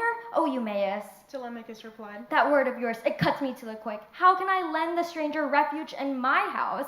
I'm young myself. I can hardly trust my hands to fight off any man who rises against me. Then my mother's wavering, always torn two ways, whether to stay with me and care for the household, true to her husband's bed, the people's voice as well, or leave her at long last with the best man in Achaia, who courts her in the halls, who offers the most. But our new guest, since he arrived at your house, I'll send him a shirt and a cloak to wear, good clothing. Give him a two-edged sword and sandals for his feet, and send him off wherever his heart desires. Or if you'd rather, keep him here for the farmstead. Tend to him here, and I'll send up clothes and full rations to keep the man in food. He'll be no drain on you and all your men. But I can't let him go down and join the suitors. They're far too abusive, reckless, no limits. They'll make a mockery of him. That would break my heart. It's hard for a man to win his way against a mob, even a man of iron. They're much too strong. Friend? The long-enduring Odysseus stepped in. Surely it is right for me to say a word at this point. My heart, by God, is torn to pieces hearing of this. Both of you telling how these reckless suitors there in your own house against your will plot your ruin, a fine young prince like you. Tell me though, do you let yourself be so abused, or do people round you, stirred by the prompting of some god, despise you? Or are your brothers at fault? Brothers a man can trust to fight beside one. True, no matter what deadly blood feud rages on, would I were young as you to match my spirit now, or I were the son of great Odysseus, or the king himself returned from all his roving. There's still room for hope. Then let some foreigner lop my head off if I fail to march right into Odysseus's royal halls and kill them all. And what if I went down, crushed by their numbers? I, fighting alone? I'd rather die cutting down in my own house than have to look on at their outrage day by day. Guests treated to blows, men dragging the serving women through the noble house, exploiting them all, no shame. And the gushing wine swelled and the food squandered, gorging for gorging's sake. And the courting game goes on, no end in sight. You're right, my friend. Sober Telemachus agreed. Now, will you let me tell you the whole story, first to last? It's not that all our people have turned against me, keen for a showdown, nor have I any brothers at fault. Brothers a man can trust to fight beside him, true, no matter what deadly blood feud rages on. Zeus made our line a line of only sons. Acrisius had only one son, Laertes, and Laertes had only one son, Odysseus, and I am Odysseus's only son. He fathered me. He left me behind at home, and from me he got no joy. So now our house is plagued by swarms of enemies, all the nobles who rule the islands round about. Dulichian and Somme and wooded Zacynthus too, and all who lord it in rocky Ithaca as well. Down to the last man they court my mother, and lay waste my house. And mother, she neither rejects a marriage she despises, nor can she bear to bring the courting to an end, while they continue to bleed my household white. Soon, you wait, they'll grind me down as well. But all lies in the lap of the great gods. Eumaeus, good old friend, go quickly to wise Penelope. Tell her I'm home from Pylos, safe and sound. I'll stay on right here, but you come back, as soon as you've told me the news of her alone. No other Achaean must hear. All too many plots to take my life. I know. You assured your prince Eumaeus, loyal swineherd. I see your point. There's sense in this old head. One thing more, and make your orders clear. On the same trip, do I go and give the news to King Laertes too? For many years, poor man, heartsick for his son, he'd always keep an eye on the farm and take his meals with the hired hands whenever he felt the urge to. Now, from the day you sailed away to Pylos, not a sip or a bite he's touched, they say, not as he did before. And his eyes are shut to all the farmyard labors, huddled over, groaning in grief and tears. He wastes away. The man's all skin and bones. So much the worse, Telemachus answered firmly. Leave him alone. Though it hurts us now, we must. If men could have all they want, free for the taking, I'd take first my father's journey home.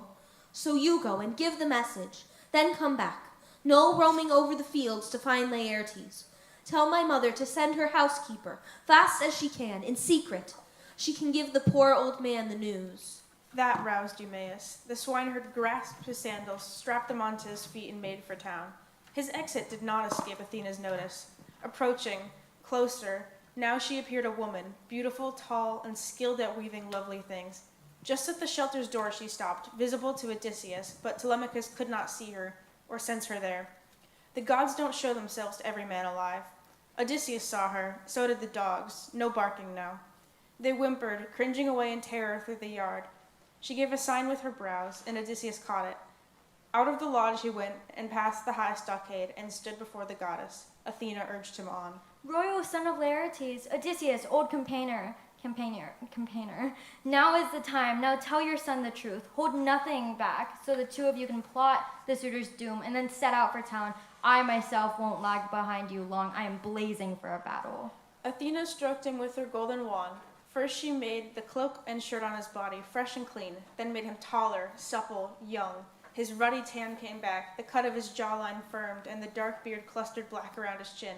Her work complete, she went her way once more, and Odysseus returned to the lodge. His own son gazed at him, wonderstruck, terrified too, turning his eyes away suddenly. This must be some god, and he let fly with a burst of exclamations. Friend, you are a new man, not what I saw before. Your clothes, they've changed. Even your skin has changed. Surely you are some god who rules the vaulting skies. Oh, be kind, and we will give you offerings, gifts of hammered gold to warm your heart. Spare us, please, I beg you. No, I am not a god. The long-enduring great Odysseus returned. Why confuse me with one who never dies? No, I am your father, the Odysseus you wept for all your days. You bore a world of pain, the cruel abuse of men. And with those words, Odysseus kissed his son, and the tears streamed down his cheeks and wet the ground, though before he'd always reined his emotions back. But still not convinced it was his father, Telemachus broke out, wild with disbelief. No, you're not Odysseus, not my father. Just some spirit spellbinding me now, to make me ache with sorrow all the more. Impossible for a mortal to work such marvels, not with his own devices, not unless some god comes down in person, eager to make that mortal young or old, like that. Why, just now, you were old, and wrapped in rags, but now, look, you seem like a god who rules the skies up there. Telemachus. Odysseus, man of exploits, urged on his son. It's wrong to marvel, carried away in wonder so to see your father here before your eyes. No other Odysseus will ever return to you. That man and I are one. The man you see here after many hardships, endless wanderings, after 20 years, I have come home to native ground at least. My changing so? Athena's work, the fighter's queen. She has that power. She makes me look as she likes. Now, like a beggar, the next moment a young man, decked out in handsome clothes about my body. It's light work for the gods who rule the skies to exalt a mortal man or bring him low. At that, Odysseus sat down again, and Telemachus threw his arms around his great father, sobbing uncontrollably. As the deep desire for tears welled up in both, they cried out, shrilling cries, pulsing sharper than birds of prey, eagles, vultures with hooked claws, when farmers plunder their nest of young, too young to fly. Both men so filled with compassion, eyes streaming tears, that now the sunlight would have set upon their cries if Telemachus had not asked his father all at once. What sort of ship, dear father, brought you here? Ithaca at last. Who did the sailors say they are? I hardly think you came back home on foot.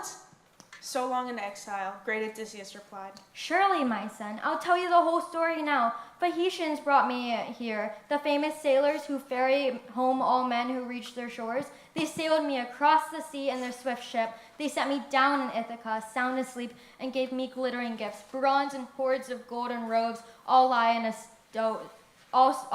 stowed in a cave thanks to the gods' help. And Athena's inspiration spurred me here now, so we could plan the slaughter of our foes. Come, give me the full tally of these suitors. I must know their numbers, gauge their strength, then I'll deploy this old tactician's wits. Decide if the two of us can take them on alone without allies, or we should hunt reserves to back us up. Father, clear-headed Telemachus countered quickly. All my life I've heard of your great fame, a braver man in war and a deep mind in council. But what you say dumbfounds me, staggers imagination. How on earth could two men fight so many and so strong? These suitors are not just 10 or 20. They're far more. You count them up for yourself. Take a moment. From Dulichian, 52 of them, picked young men, 6 servants in their troop. From Psalm, 24. From Zacynthus, 20 Achaeans, nobles all, and the 12 best lords from Ithaca itself. Medon, the heralds with them, a gifted bard, and 2 henchmen, skilled to carve their meat. If we pit ourselves against all these in the house, I fear the revenge you come back home to take will recoil on our heads. A bitter, deathly blow. Think, can you come up with a friend in arms? Some man to fight beside us? Some brave heart? Let me tell you, the old soldier said. Bear it in mind now. Listen to me closely. Think, will Athena, flanked by Father Zeus, do it for the 2 of us, or shall I rack my brains for another champion? Telemachus answered shrewdly, full of poise. 2 great champions. Those you name, it's true.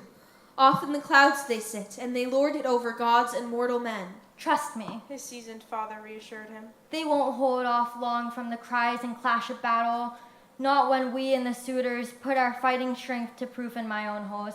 But now, with daybreak, home you go and mix with that overbearing crowd. The swineherd will lead me into the city later, looking old and broken, a beggar once again. If they abuse me in the palace, steel yourself. No matter what outrage I must suffer, even if they drag me through our house by the heels and throw me out, or pelt me with things they hurl, you look on, endure it. Prompt them to quit their wild, reckless ways. Try to win them over with friendly words. Those men will never listen. Now the day of doom is hovering at their heads. One more thing. Take it to heart, I urge you. When Athena, queen of tactics, tells me it's time, I'll give you a nod, and when you catch that signal, round up all the deadly weapons kept in the hall, stow them away upstairs in the storerooms, deep recess, all the arms and armor, and when the suitors miss them and ask you questions, put them off with a winning story. I stowed them away, clear of that smoke, a far cry from the arms Odysseus left when he went to Troy. Fire-damaged equipment, black with reeking fumes, and a god reminded me of something darker too. When you're in your cups, a quarrel might break out. You'd wound each other. Shame your feasting here, and cast a pall on your courting. Iron has powers to draw a man to ruin.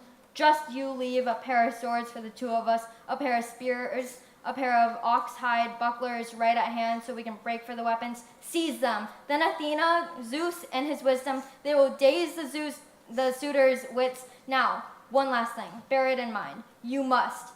If you are my own true son, born in my blood, let no one hear that Odysseus has come home. Don't let Laertes know, not Eumaeus, either, none in that household, not Penelope herself. You and I alone will assess the woman's mood, and we might test a few of the serving men as well. Where are the ones who still respect us both, who hold us in awe, who shirk their duties, slighting you because you are so young?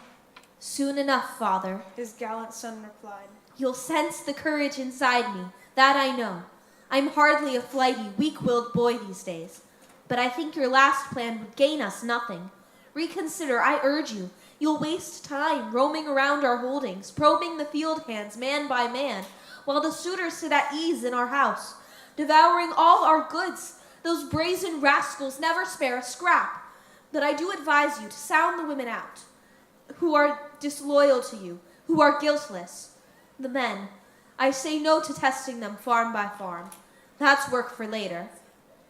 If you have really seen a sign from Zeus, whose shield is storm and thunder. Now as father and son conspired, shaping plans, the ship that brought the prince and shipmates back from Pylos was just approaching Ithaca, home port. As soon as they put into the harbor's deep bay, they hauled the black vessel up onto dry land, and eager deckhands bore away their gear, and rushed the priceless gifts to Clytius' house.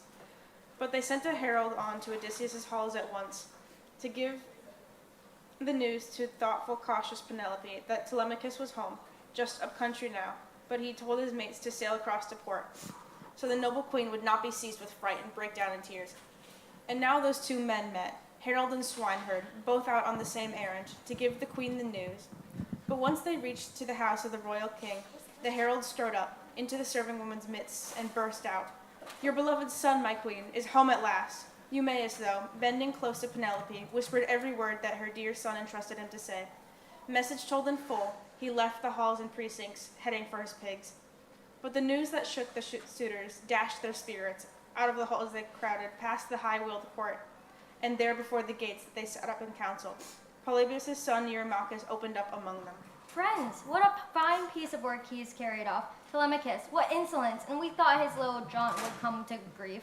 Up now, launch a black ship, the best we can find. Muster a crew of oarsmen, row the news to our friends in ambush. Fast, bring them back at once. And just then, he'd not quite finished with Amphimonius, wheeling round in his seat, saw their vessel moored in the deep harbor, their comrades striking sail and hoisting oars. He broke into hearty laughter, called his friends. No need for a message now. They're home. Look there. Some god gave them the news, or they saw the prince's ship go sailing past and failed to overtake her. Rising, all trooped down to the water's edge as the crew hauled the vessel up onto dry land, and the hot-blooded hands bore off their gear. Then in a pack they went to the meeting grounds, suffering no one else, young or old, to sit among them. Eupithes' son Antinous rose and harangued them all. What a blow! See how the gods have saved this boy from bloody death. And our lookouts all day long, stationed atop the windy heights, kept watch, shift on shift. And once the sun went down, we'd never sleep the night ashore. Never. Always aboard our swift ship, cruising till dawn, patrolling to catch Telemachus, kill him on the spot. And all the while, some spirit whisked him home. So here at home, we'll plot his certain death. He must never slip through our hands again, that boy. While he still lives, I swear we'll never bring our venture off. The clever little schemer. He does have his skills. And the crowds no longer show us favor, not at all. So act, before he can gather his people in assembly. He'll never give in an inch. I know, he'll rise and rage away, shouting out to them all how we schemed his sudden death, but never caught him. Hearing of our foul play, they'll hardly sing our praises. Why, they might do us damage, run us off our lands, drive us abroad to hunt from stranger shores. Strike first, I say, and kill him. Clear of town, in the fields, or on the road. Then we'll seize his estates, the worldly goods, carve them up between us, share and share alike. But as for his palace, let his mother keep it, she and the man she weds. There's my plan. If you find it offensive, if you want him living on in full command of his patrimony, gather here no more then, living the life of kings, consuming all his wealth. Each from his house must try to win her, showering her with gifts. Then she can marry the one who offers most, the man marked out by fate to be her husband. That brought them all to a hushed, stunned silence, till Amphimonius rose to have a say among them. The noted son of Nisus, King Aristius' grandson, the chief who led the suitors from Ducilion, land of grass and grains, and the man who pleased Penelope the most, thanks to his timely words and good clear sense. Concerned for their welfare now, he stood and argued. Friends, I have no desire to kill Telemachus. Not I. It is a terrible thing to shed the blood of kings. Wait, sound out the will of the gods, that first. If the decrees of mighty Zeus commend the work, I'll kill the prince myself and spur on all the rest. If the gods are against it, then I say hold back. So Amphimonius urged and won them over. They rose at once, returned to Odysseus' palace, entered and took their seats on burnished chairs. But now an inspiration took the discreet Penelope to face her suitors, brutal, reckless men. The queen had heard it all. How they plotted inside the house to kill her son. The herald Medon told her he'd overheard their schemes. And so, flanked by her ladies, she descended to the hall. That luster of woman, once she reached her suitors, drawing her glistening veil across her cheeks, paused now where a column propped up the sturdy roof, and rounding on Antinous, cried out against him. You, Antonius, violent, vicious, scheming, you, they say, are the best man your age in Ithaca? Best for eloquence, counsel. You're nothing of the sort, madman. Why do you weave destruction for Telemachus? Show no pity to those who need it. Those over whom Almighty Zeus stands guard. It's wrong, unholy, yes, weaving death for those who deserve your mercy. Don't you know how your father fled here once? A fugitive, terrified of the people, up in arms against him because he joined some Tapaian pirates out to attack Thesprotians, sworn allies of ours. The mobs were set to destroy him, rip his life out, devour his vast wealth to their heart's content. But Odysseus held them back. He kept their fury down. And this is the man whose house you waste, scot-free, whose wife you court, whose son you mean to kill. You make my life an agony. Stop, I tell you. Stop all this, and make this stop, too. But Polybius' son Eurymachus tried to calm her. Wise Penelope, daughter of Icarus, courage! Disabuse yourself of all these worries now. That man is not alive. He will never be, he never can be born, who will lift a hand against Telemachus, your son. Not while I walk the land, and I can see the light. I tell you this, so help me. It will all come true. In an instant, that man's blood will spurt around my spear. My spear, since time and again Odysseus dandled me on his knees. The great raider of cities fed me roasted meat and held the red wine to my lips. So to me, your son is the dearest man alive, and I urge the boy to have no fear of death, not from the suitors at least. What comes from the gods, there's no escaping that. Encouraging all the way, but all the while plotting the prince's murder in his mind. The queen, going up to her lofty, well-lit room, fell weeping for her Odysseus, her beloved husband, till watchful Athena sealed her eyes with welcome sleep. Returning just at dusk to Odysseus and his son, the loyal swineherd found they'd killed a yearling pig, and standing over it now were busy cooking supper. But Athena had approached Laertes' son Odysseus, tapped him with her wand, and made him old again. She dressed him in filthy rags too, for fear Eumaeus, recognizing his master face to face, might hurry back to shrewd Penelope, blurting out the news and never hide the secret in his heart. Telemachus was first to greet the swineherd. Welcome home, my friend. What's the talk in town? Are the swaggering suitors back from ambush yet, or still waiting to catch me coming home? You answered the prince, Eumaeus, loyal swineherd. I had no time to roam all through town digging round for that. My heart raced me on to get my message told and rush back here. But I met up with a fast runner there, sent by your crew, a herald, first to tell your mother all the news. And this I know, I saw with my own eyes. I was just above the city heading home, clambering over Hermes Ridge, when I caught sight of a trim ship pulling into the harbor, loaded down with a crowd aboard her. Shields and two-edged spears, I think. They're the men you're after. I'm not sure. At that, the young Prince Telemachus smiled, glancing towards his father, avoiding Eumaeus' eyes. And now, with the roasting done, the meal set out, they ate well, and no one's hunger lacked a proper share of supper. When they put aside desire for food and drink, they remembered bed and took the gift of sleep.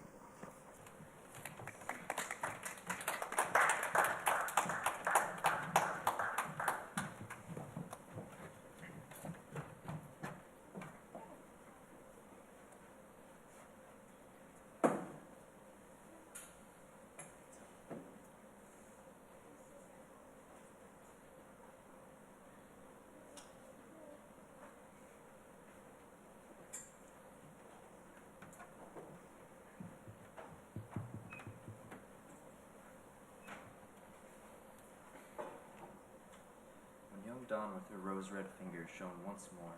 Telemachus strapped his rawhide sandals to his feet, and the young prince, the son of King Odysseus, picked up the rugged spear that fit his grip, and striking out for the city, told his swineherd, "I'm off to town, old friend, to present myself to mother.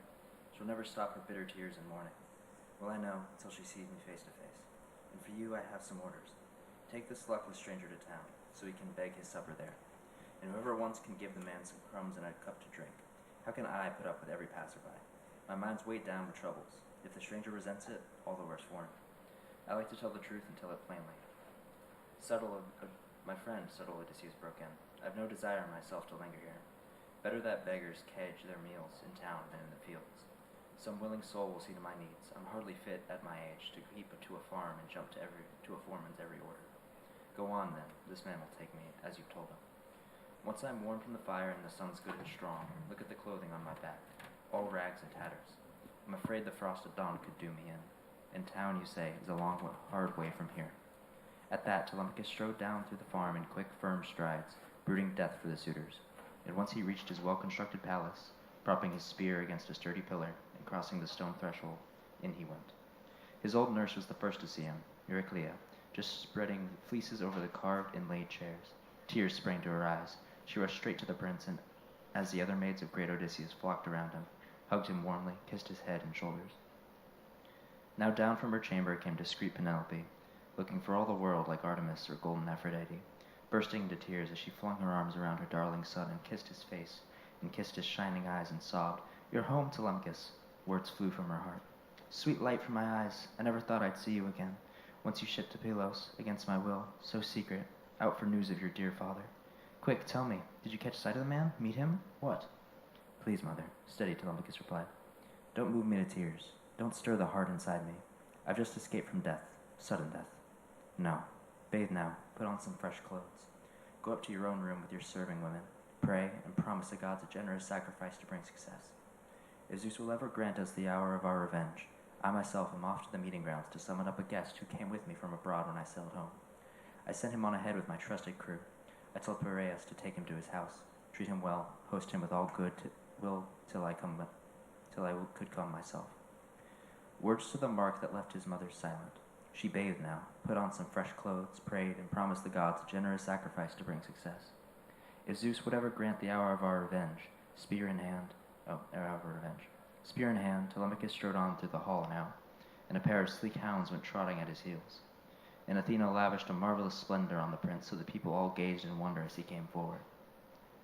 The swaggering suitors clustered, milling round him, welcome words on their lips and murder in their hearts. But he gave them a wide berth as they came crowding in, and there where Mentor sat, Antiphus, Halitherses too, his father's loyal friends from days gone by.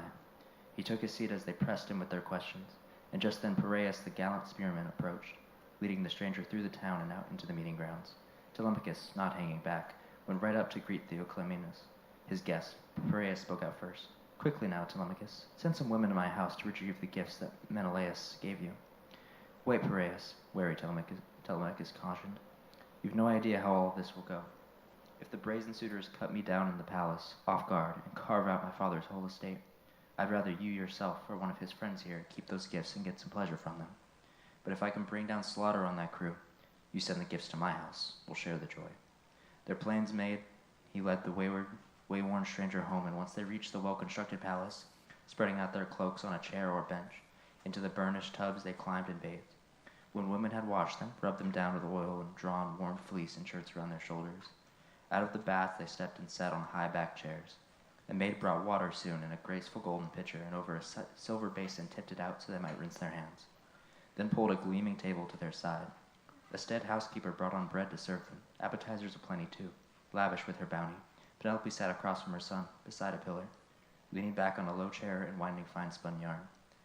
They reached out for the good things that lay at hand, and when they put aside desire for food and drink, the queen, for all her composure, said at last, Telemachus, I'm going back to my room upstairs and lie down on my bed. That bed of pain my tears have streaked year in, year out, from the day Odysseus sailed away to Troy with Atreus' 2 sons. But you never had the heart, before those insolent suitors crowd back to the house, to tell me clearly about your father's journey home, if you've heard any news. Of course, mother, thoughtful Telemachus reassured her quickly. I will tell you the whole true story now. We sailed to Pylos, to Nestor, the great king, and he received me there in his lofty palace, treating me well and warmly. Yes, as a father treats a long-lost son just home from voyaging, years abroad. Such care he showered on me, he and his noble sons. But of strong, enduring Odysseus, dead or alive, he's heard no news. He said, from any man on earth, he sent me on to the famous spearman, Aristotle, Menelaus, on with a team of horses drawing a bolted chariot, and there I saw her, Helen of Argos. All for her Achaeans and Trojans suffered so much hardship, thanks to the gods' decree. The lord of the war cry, Menelaus, asked at once what pressing need had brought me to lovely Lacedaemon. And when I told him the whole story, first to last, the king burst out, How shameful! That's the bed of the brave men of war they'd like to crawl inside, those spineless, craven cowards. Weak as the doe that beds down her fawns in a mighty lion's den, her newborn sucklings, then trails off to the mountain spurs and grassy bends to graze her fill. But back the lion comes to his own lair, and the master deals both fawns and ghastly, bloody death. Just what Odysseus will deal with that mob, ghastly death. Ah, if only, Father Zeus, Athena, and Lord Apollo, that man who years ago in the games at Lesbos rode to Philomedes' challenge, wrestled him, pinned him down with one tremendous throw, and the Argives roared with joy. If only that Odysseus sported with those suitors. A blood wedding, a quick death would take the lot. But what about the things you've asked me so intently? I'll skew and sidestep nothing, not deceive you, ever. Of all he told me, the old man of the sea who never lies, I'll hide or hold back nothing, not a single word. He said he'd seen Odysseus on an island, ground down in misery, off in a goddess's house. The nymph Calypso, who holds him there by force. He has no way to voyage home to his own native land, no trim ships in reach, no crew to ply the oars, and send him scudding over the sea's broad back. So Menelaus, the famous spearman, told me, my mission accomplished. Back I came at once, and the gods sent me a stiff following wind that sped me home to the native land I love. His reassurance stirred the queen to her depths, and the godlike seer Theoclymenus added firmly, noble lady, wife of Laertes' son, Odysseus, Menelaus can have no perfect revelations. Mark my words, I will make you a prophecy, quite precise, and I'll hold nothing back. I swear by Zeus, the first of all the gods, by this table of hospitality here, my host, by Odysseus' hearth, where I have come for help. I swear Odysseus is on native soil, here and now, poised or on the prowl, learning of these rank crimes, he's sowing seeds of ruin for all your suitors. So clear, so true, that bird sign I saw as I sat on the bench ship, and sounded out the future to the prince. If only, my friend, reserved Penelope exclaimed, everything you say would come to pass. You'd soon know my affection, know my gifts. Any man would meet would call you blessed. And so the three confided in the halls where all the suitors, before Odysseus' palace, amused themselves with discuss and long-throwing piers. Out on the level grounds, free and easy as always, full of swagger, when their dinner hour approached and sheep came home from pastures near and far, driven in by familiar drovers. Bedon called them all, their favorite herald, always present at their meals. My young lords, now you've played your game to your heart's content. Now back to the halls where we can fix your supper. Nothing's better than dining well on time.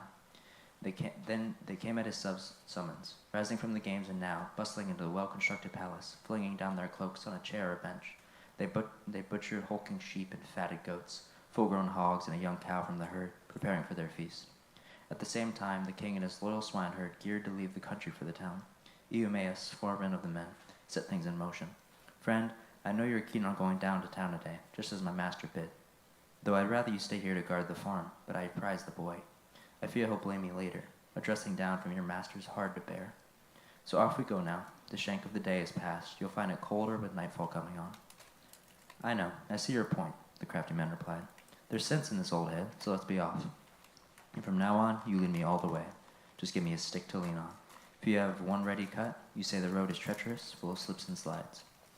With that, he flung his beggar sack across his shoulders, torn and tattered, slung from a fraying rope. Eumaeus gave him a staff that met his needs. When the two moved out, leaving behind them dogs and herdsmen to stay and guard the farm, and so the servant led his master toward the city, looking for all the world like an old and broken beggar hunched on a stick, his body wrapped in shameful rags. Down over the rugged road they went till hard by town till they reached the stone-rimmed fountain running clear where the city people came and drew their water. Ithacus built it once, with Herodotus and Polyctor. Round it a stand of poplar thrived on a dank soil, all in a nestling ring, and down from a rock ledge overhead, the cold water splashed, and crowning the fountain rose an altar stone erected to the nymphs. Where every traveler paused and left an offering, Herodotus, his son, Melanthius, crossed their path, herding his goats with a pair of drovers' help, the pick of his flocks to make the suitors' meal. As soon as he saw them there, he broke into a flood of brutal, foul abuse that made Odysseus' blood boil. Look, he sneered, one scum nosing another scum along. Dirt finds dirt by the will of God, and never fails. Wretched pig boy, where do you take your filthy swine, this sickening beggar who licks the pots at feasts? Hanging round the doorpost, rubbing his back, scavenging after scraps. No hero's swords and cauldrons, not for him. Hand him over to me. I'll teach him to work a farm, muck out my stalls, pitch feed to the young goats, weigh to drink and put some muscle on his hams. Oh no, he's learned his lazy ways too well. He's got no itch to stick to good hard work. He'd rather go scrounging around the countryside, begging for crust to stuff his greedy gut. Let me tell you, so help me, it's the truth. If he sets foot in King Odysseus' royal palace, salvos of footstools flung at his head by all the lords will crack his ribs as he runs a line of fire through the house. Wild, reckless taunts, and just as he passed Odysseus, the idiot lurched out with a heel and kicked his hip, but he couldn't knock the beggar off his path. He stood his ground so staunchly, Odysseus was torn. Should he wheel with his staff and beat the scoundrel senseless, or hoist him by the midriff, split his skull on the rocks? He steeled himself instead, his mind in full control. But Eumaeus glared at the goatherd, cursed him to his face, then lifted up his hands and prayed his heart out. O nymphs of the fountain, daughters of Zeus, if Odysseus ever burned you the long thighs of lambs or kids, covered with rich fat, now bring my pair to pass. Let that man come back, some god guide him now. He tossed to the winds the flashy show you make. Melanthius, so cocksure, always strutting around the town while worthless field hands leave your flocks a shambles. Listen to him, the goatherd shouted back. All bark and no bite from the vicious mutt. One fine day I'll ship him out in the black lugger, miles from Ithaca, sell him off for a good stiff price. Just let Apollo shoot Telemachus down with his silver bow. Today in the halls where their suitors snuff his life out. As sure as I know, the day of the king's return is blotted out. The king is worlds away. With his parting shot, he left them trudging on and reached the royal house in no time. Slipping in, he took a seat among the suitors. Facing Eurymachus, who favored him the most, the carver set before him his plate of meat. A staid housekeep brought the man his bread. And now at last the king and loyal swineherd, drawing near the palace, halted just outside as the lyre's rippling music drifted round them. Timaeus struck up a song for assembled guest, and the master seized his servant's hand, exclaiming, "Friend, what a noble house, Odysseus' house, it must be. No mistaking it. You could tell it among a townful. Look." One building linked to it the next, and the courtyard wall is finished off with a fine coping. The double doors are battle-proof. No man could break them down. I can tell a crowd is feasting there in force. Smell the savor of roast, the ringing lyre. Listen, the lyre that God has made the friend of feasts. An easy guest, you said, Eumaeus, swineherd. For a man as keen as you at every turn, put heads together. What do we do next? Either you're the first one into the palace, mix with the suitors, leave me where I am, or if you like, stay put, and I'll go first myself. Don't linger long. Someone might spot you here outside, knock you down or pelt you. Mark my words. Take care. The man who'd borne long years abroad replied, Well, I know, remember, there's sense in this old head. You go in, you first, while I stay here behind. Stones and blows and I are hardly strangers. My heart is steeled by now. I've had my share of pain in the waves and wars. Add this to the total. Bring the trial on. But there's no way to hide the belly's hungers. What a curse, what mischief it brews in all our lives. Just for hunger we rig and hide our long-fenced ships on the barren salt sea, speeding death to enemies. Now as they talked on, a dog that lay there lifted up his muzzle, pricked his ears. It was Argos, long-enduring Odysseus' dog he trained as a puppy once. But little joy he got, since all too soon he shipped to sacred Troy. In the old days, young hunters loved to set him coursing after the wild goats and deers and hares.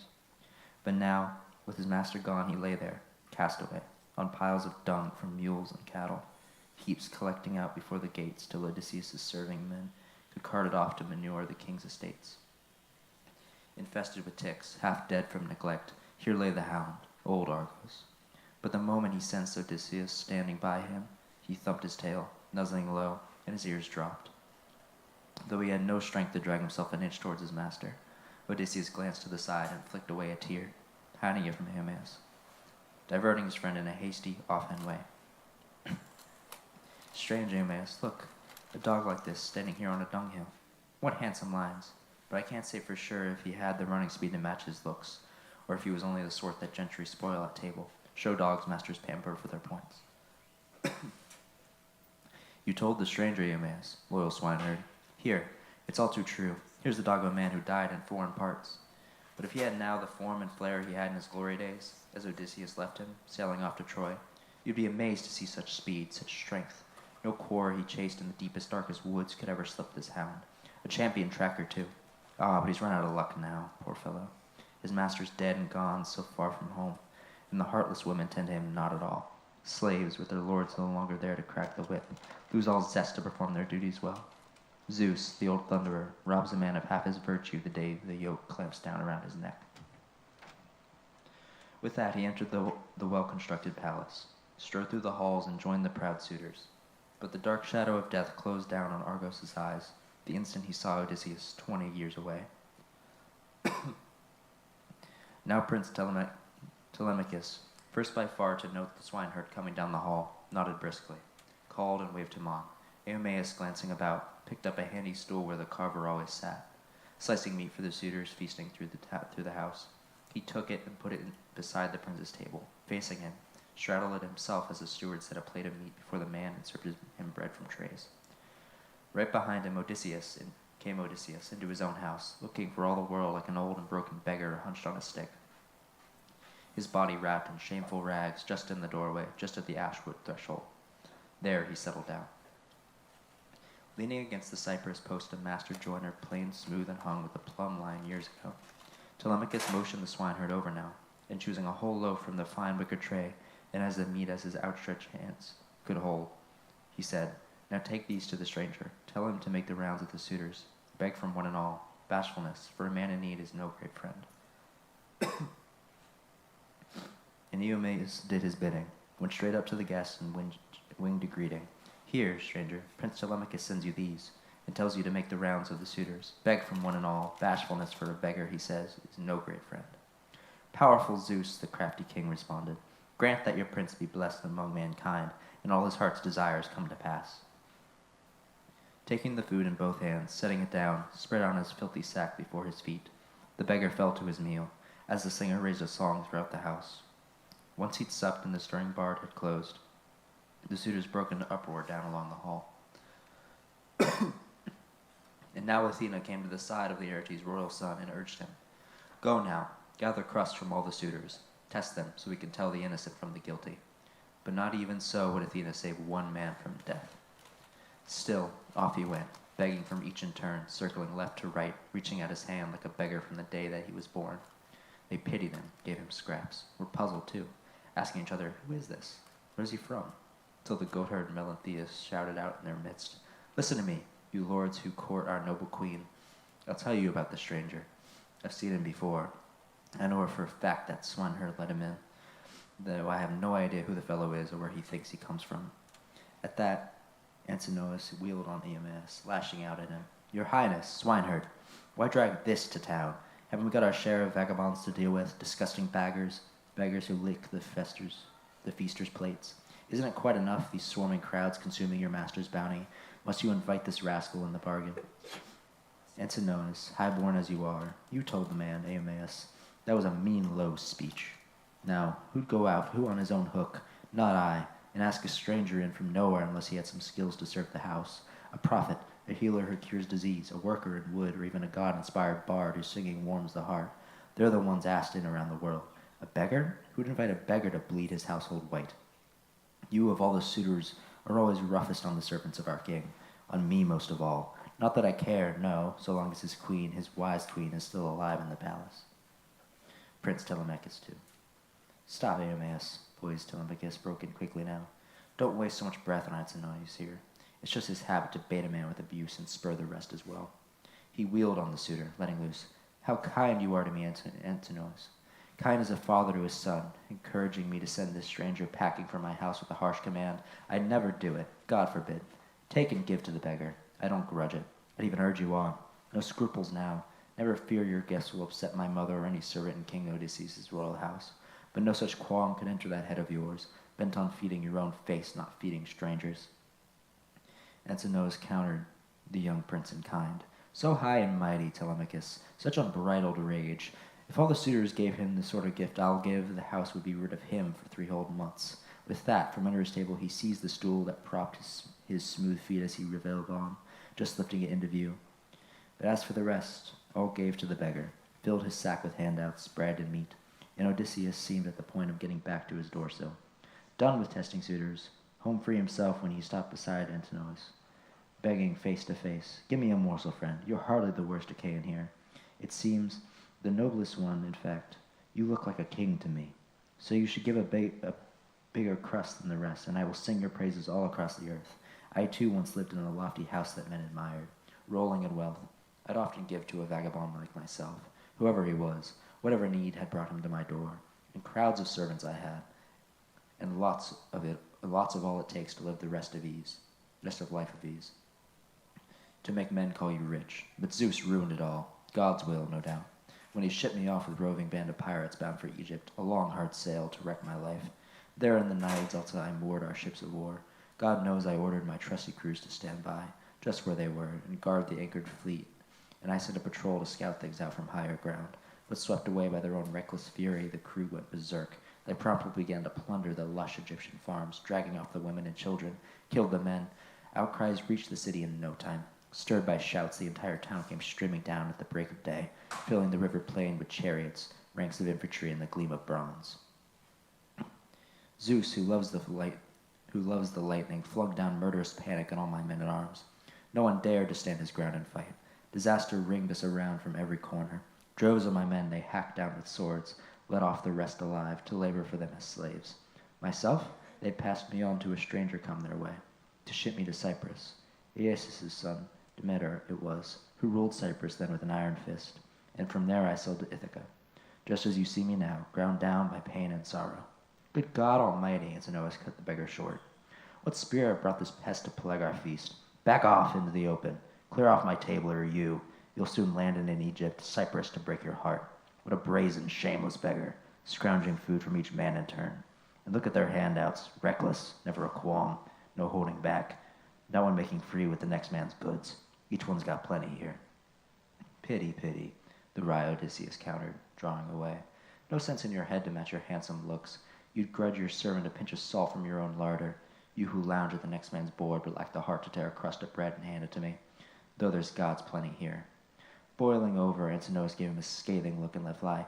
Now you won't get out of the hall unscarred. I swear, not ever such a filthy string of insults. With that he seized the stool and hurled it. Square in the back it struck Odysseus, just under the right shoulder, but he stood up against it, steady as a rock, unstaggered by Antinous' blow. Just shook his head, silent, his mind churning with thoughts of bloody work. Back he went to the doorsill, crouched, and sitting down, his sack about to burst, he faced his suitors, saying, Hear me out, you lords who court the noble queen. I must say what the heart inside me urges. There's nothing to groan about. No hurt when a man takes a blow as he fights to save his own possessions, cattle or shining flocks. But Antinous struck me all because of my good-for-nothing belly. That curse which makes pain for us poor men. But if beggars have their gods and furies too, let Antinous meet his death before he meets his bride. Enough, stranger, Antinous volleyed back. Sit there and eat in peace, or go get lost. Or else for the way you talk, these young men will hale you up and down the halls, by your hands or feet until you're skinned alive. Naked threats, but the rest were outraged, even those brash suitors. One would say to another, Look, Antinous, that was a crime to strike the luckless beggar. Your fate is sealed if he's some god from the blue. And the gods do take on the looks of strangers dropping in from abroad, disguised in every way as they roam and haunt our cities, watching over us, all our foul play, all our fair play too. So they warned, but Antinous paid no heed, and the anguish welled up in Telemachus' breast for the blow his father took. Yet he let no tears go rolling down his face. He just shook his head, silent, his mind churning with thoughts of bloody work. But then, when cautious Queen Penelope heard how Antinous struck the stranger, there in the hall she cried out, with her serving woman round her, May Apollo the archer strike you just as hard.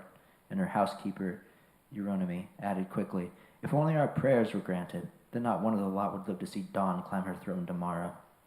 Dear old woman, alert Penelope replied, They're all hateful, plotting their vicious plots. Antinous is the worst of all. He's Black Death himself. Here's this luckless stranger, wandering down the halls and begging scraps, hard pressed by need, and the rest all give the man his fill of food, but that one gives him a footstool hurled as his right shoulder, hits his back. While she exclaimed among her household women, sitting there in her room, Odysseus bent to supper. Penelope called in the swineherd in and gave instructions. Go, good Aeneas, tell the stranger to come at once. I'd like to give him a warm welcome. Ask the man if he's heard some news about my gallant husband or seen him in the flesh. He seems like one who's roved around the world. My queen, you answered, Aeneas, loyal swineherd. If only the lords would hold their peace a moment. Such stories he tells, he'd charm you to their depths. 3 nights, 3 days I kept him in my shelter. I was the first the fellow stumbled into, fleeing from some ship, but not even so could he bring his tales of troubles to an end. You know how you can stare at a bard and wonder, trained by the gods to sing and hold men spellbound. How you can long to sit there listening all your life when the man begins to sing. So he charmed my heart, I tell you. Huddling there beside at my fire, he and Odysseus' father go way back. He says, sworn friends. And the stranger hails from Crete, where the stock of old King Minos still lives on. And from Crete he made his way, racked by hardship, tumbling on like a rolling stone until he turned up here. He swears he's heard of Odysseus, just in reach, enriched the Ospertian country, still alive, laden with treasure, heading home at last. Go, the cautious queen responded. Call him here so he can tell me his own tale face to face. Our friends could sit at the gates or down the halls and play their games, debauched to their heart's content. Why not? Their own stories, the bread and seasoned wine, lie intact at home. Food for their serving men alone. But they infest our palace day and night. They butcher our cattle, our sheep, our fat goats, feasting themselves sick, swilling our glowing wine as if there's no tomorrow. All of it squandered. No, there is no man like Odysseus in command to drive his curse from the house. Dear God, if only Odysseus came back home to native soil now. He and his son would avenge the outrage of these men, like that. At her last words, Telemachus shook with a lusty sneeze, like a thunderclap resounding up and down the halls. The queen was seized with laughter, calling out to Eumaeus winged words, "Quickly go! Bring me the stranger now, face to face." You hear how my son sealed all I said with a sneeze? So let death come down with grim finality on these suitors. One and all, not a single man escaped his sudden doom. And another thing, mark my words, I tell you. If I'm convinced all he says is true, I'll dress him in shirt and cloak and handsome clothes. Off the swineherd went, following her instructions, made his way to the stranger's side and winged a word. "Old friend, our queen, wise Penelope summons you. The prince's mother, the spirit moves her now, heartsick as she is, to ask a question or two about her husband, as if she's convinced that all you say is true. She'll dress you in shirt and cloak. That's what you need. That most of all now. Bread you can always beg around the country, fill your belly well. They'll give you food, whoever has mine to." "Gladly, Eumaeus," the patient replied. "I'll tell her the whole truth and nothing but. Icarius' daughter, your wise queen Penelope. I know all about that man. It's been my lot to suffer what he suffered. But I fear the mob's abuse. Those rough young bucks, their pride and violence hit the iron skies. Just now that scoundrel, as I went down the halls, harming no one, up and dealt me a jolting blow. And who would raise a hand to save me? Telemachus? Anyone else? No one. So tell Penelope now, anxious as she may be, to wait in the halls until the sun goes down. Then she can ask me all she likes about her husband's journey home. But let her give me a seat close by the fire. The clothes on my back are tatters. Well, you are the first I begged for care and shelter." Back the swineherd went, following his instructions. Penelope, just as he crossed her threshold, broke out, "Didn't you bring him? What's in the vagrant's mind? Fear of something? Embarrassed by something else? Here in the house? Is the fellow bashful? A bashful man will make a sorry beggar." "You answered your queen, Eumaeus, the loyal swineherd. He talks to the point. He thinks as the next man would want who wants to dodge their blows. That brutal crew, he tells you to wait here until the sun goes down. What's better for you, my queen? Then you can talk with the man in private, hear the stranger's news." "Nobody's fool, that stranger," wise Penelope said. "He sees how things could go. Surely no man on earth can match that gang for reckless, deadly schemes." So she agreed, and now, mission accomplished, back the loyal swineherd went to mix with the suitors. Moving next to the prince, he whispered a parting word, their heads close together so no one else could hear. "Dear boy, I must be off to see to the pigs and the whole farm. You're living, mine as well. You're the one to tend to all things here. Look out for your own skin first. Do take care. You mustn't come to grief. Crowds of your own countrymen plot your death. Let Zeus wipe out the lot before they kill us all." "Right you are, old friend," the canny prince replied. "Now off you go once you've had your supper, but come back bright and early. Bring some good sound boars for slaughter. Yes, I'll tend all things here, I and the deathless gods." And the swineherd sat down again on his polished stool, and once he'd supped and drunk to his heart's content, back he went to the pigs, leaving the royal precinct still filled with feasters, all indulging now in the joys of dance and song. The day was over. Dusk was falling fast.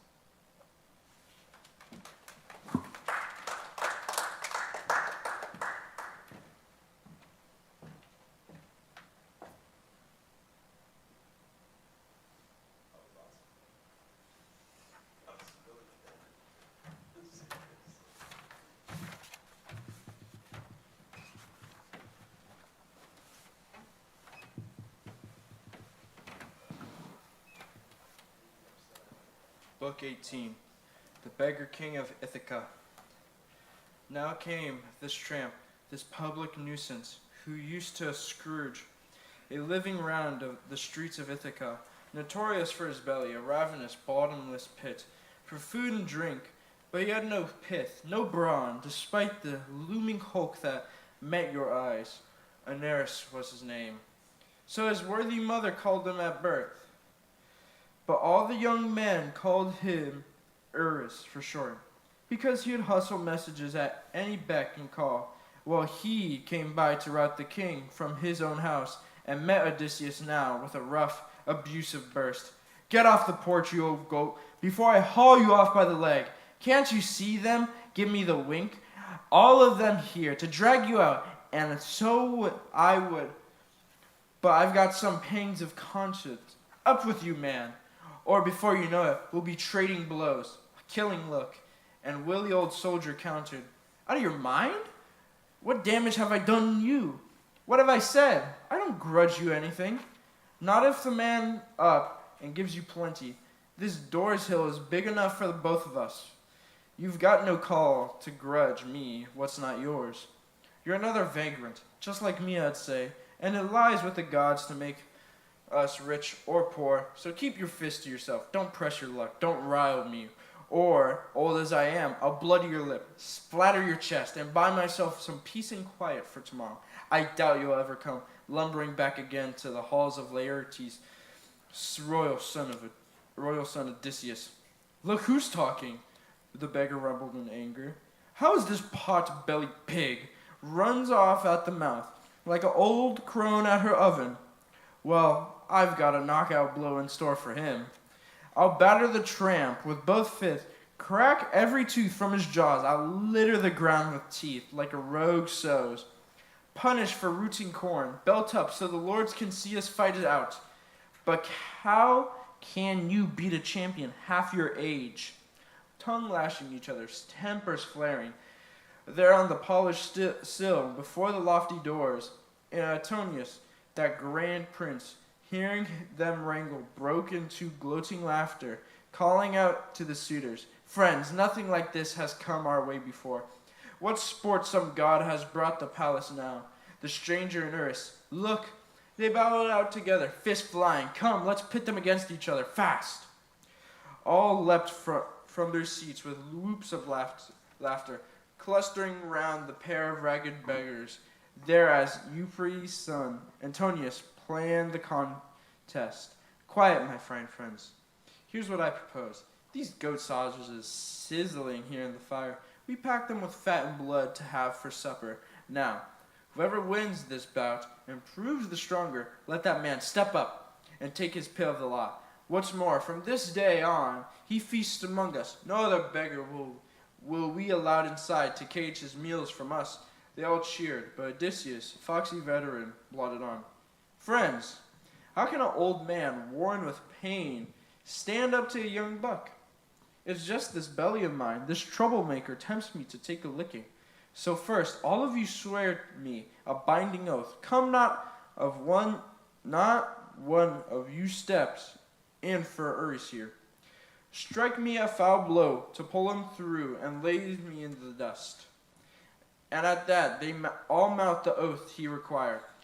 And once they vowed they'd never interfere. Prince Telemachus drove the matter home. Stranger, if your spine and fighting pride prompt you to go against this fellow now, have no fear of any suitor in the pack. Whoever fouls you will have to face the crowd. Count on me, your host, and 2 lords back me up. Antonius and Eurymachus, both are men of sense. They all shouted approval of the prince as Odysseus belted up, roping his rags around his loins, bearing his big rippling thighs, his boxer broad shoulders, and his massive chest and burly arms on full display, as Athena stood beside him, fleshing out the limbs of the great commander. Despite their swagger, the suitors were amazed, gaping at one another, trading force casts. Iris will soon be ironed out for good. He's in for the beating he begged all along. Look at the hams of that old-timer. Just under his rags, each outcry jolted Urus to the core. Too late. The servants trussed his clothes up, dragged him on, and the flesh on his body quaking now from terror. Antonius rounded on him, flinging insults. You clumsy ox. You're better off dead, or never born at all. If you cringe at him, paralyzed, with the fear of an old, broken hulk, ground down by the pains that hound his steps, mark my word, so help me, I'll make it good if that old relic whips you and wins the day. I'll toss you into a black ship and sail you off to Herodotus, the mainland king who wrecks all men alive.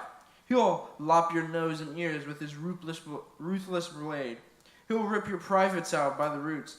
He will and serve them to his dogs to bolt down raw. That threat shook his knees with a stronger fit, but they hauled him into the ring. Both men put up their fists. With the seasoned fighter Odysseus deeply torn now, should he knock him senseless, leave him dead where he dropped, or just stretch him out on the ground with a light jab? As he mulled things over, that way seemed the best. A glancing blow, the suitors would not detect him. The 2 men squared off. and Eris hurled a fist at Odysseus' right shoulder as he came through with a hook below the ear, pounding Eris' neck, smashing the bones inside. Suddenly, red blood came spurting out of his mouth, and headlong down he pitched in the dust, howling, teeth locked in a grin, feet beating the ground. And the princely suitors, flinging their hands in the air, died laughing.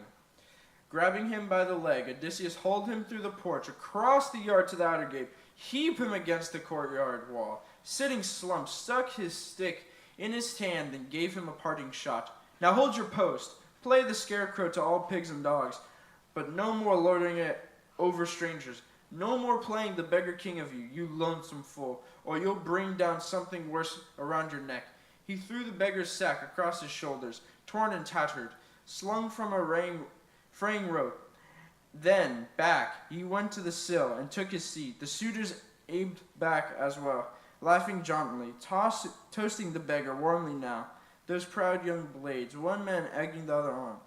Stranger friend, may Zeus and all the other deathless gods fill up your sack with blessings. All your heart's desires. You knocked him out of action, that insatiable tramp, that parasite in land. Ship him off to Herodotus, fast, the mainland king who racks all men alive. Welcome words, and a lucky omen too. Odysseus' heart leapt up, and Tunius laid before him a generous goat sausage, bubbling fat and blood. And Pomonius took 2 loaves from the wicker tray, and set them down beside him, drank his health in a gold cup, and said, Cheers, old friend, old father, saddled now as you are with so much trouble. Here's to your luck, great days from this day on. And the one who knew the world replied at length, Epimonius, you seem like a man of good sense to me, just like your father. At least, I've heard his praise. Nicias of Diloton, a righteous man and rich. You're his son, they say. You seem well spoken too. So I will tell you something. Listen closely. Of all the breaths and crawls across the earth, our mother earth breeds nothing feebler than a man. So as long as the gods grant him power, spring in his knees, he thinks he will never suffer affliction down the years. But then, when the happy gods bring on the long, hard times, bear them he must, along against his will, and steel his heart. Our lives, our mood, and mind, as we pass across the earth, turn as the days turn, as the Father of men and gods make each day dawn. I too seem destined to be a man of fortune. Once in a while the wicked swath I cut, indulge my lust for violence, staking all on my father and my brothers. Look at me now. And so, I say, let no man ever be lawless in his life. Just take in peace what gifts the gods will send. True, but here I see you suitors plotting your reckless work, carving away at the wealth, affronting the loyal wife of a man who won't be gone from kin and country long. I say he's right at hand, and may some power save you, spirit you home before you meet him face to face. The moment he returns to native ground, under his roof, he and your friends, believe you me, won't part till blood has flowed. With that, he poured out honeyed wine to the gods and drank deeply, then restored his cup to the young prince's hands, and Prometheus made his way back through the hall, his heart sick with anguish, shaking his head, fraught with grave forebodings. But not even he could escape his fate. Even then, Athena had bound him fast to death at the hands of Prince Telemachus and his spear. Now back he went to the seat that he'd left empty. But now the goddess Athena, with her glistening eyes, inspired Penelope, Arcadius' daughter, wary, poised to display herself to her suitors. Fan their hearts, inflame them more, and make sure even more esteemed by her husband and her son than she had been before. Forcing a laugh, she called her maid, Eurynome. Eurynome, my spirit longs, though it never did till now, to appear before my suitors. Loathe them as I do. I'd say a word to my son too, for his own good, not to mix so much with that precurious crowd, so glib with their friendly talk, but plotting wicked plots they'll hatch tomorrow. Well said, my child. The old woman answered, all to the point. Go to the boy and warn him now. Hold nothing back. But first, you should bathe yourself. Give a gloss to your face. Don't go down like that. Your eyes dimmed, your cheeks streaked with tears. It makes things worse. This grieving on and on. Your son's now come of age. Your fondest prayers to deathless gods to see him wear a beard. You're numb, discreet Penelope objected. Don't try to coax me. Care for me as you do, to bathe myself, to refresh my face with oils. Whatever glow I had died long ago. The gods of Olympus snuffed it out that day my husband sailed away in the hollow ships. But please, have Autono and Hippodamia come and support me in the hall. I'll never brave those men alone. I'd be too embarrassed.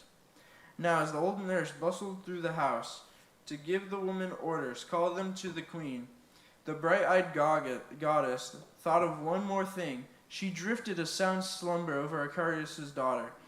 Back she sank and slept. Her limbs fell limp, and still reclining there on her couch. All while Athena, luminous goddess, lavished immortal gifts on her to make her suitors lose themselves in wonder. The divine ingent first. She cleansed her cheeks, her brow, and fine eyes with ambrosia. Smooth as the oils the goddess love applies, donning her crown of flowers whenever she joins the Graces' captivating dances. She made her taller, fuller in form to all men's eyes, her skin whiter than ivory freshly carved.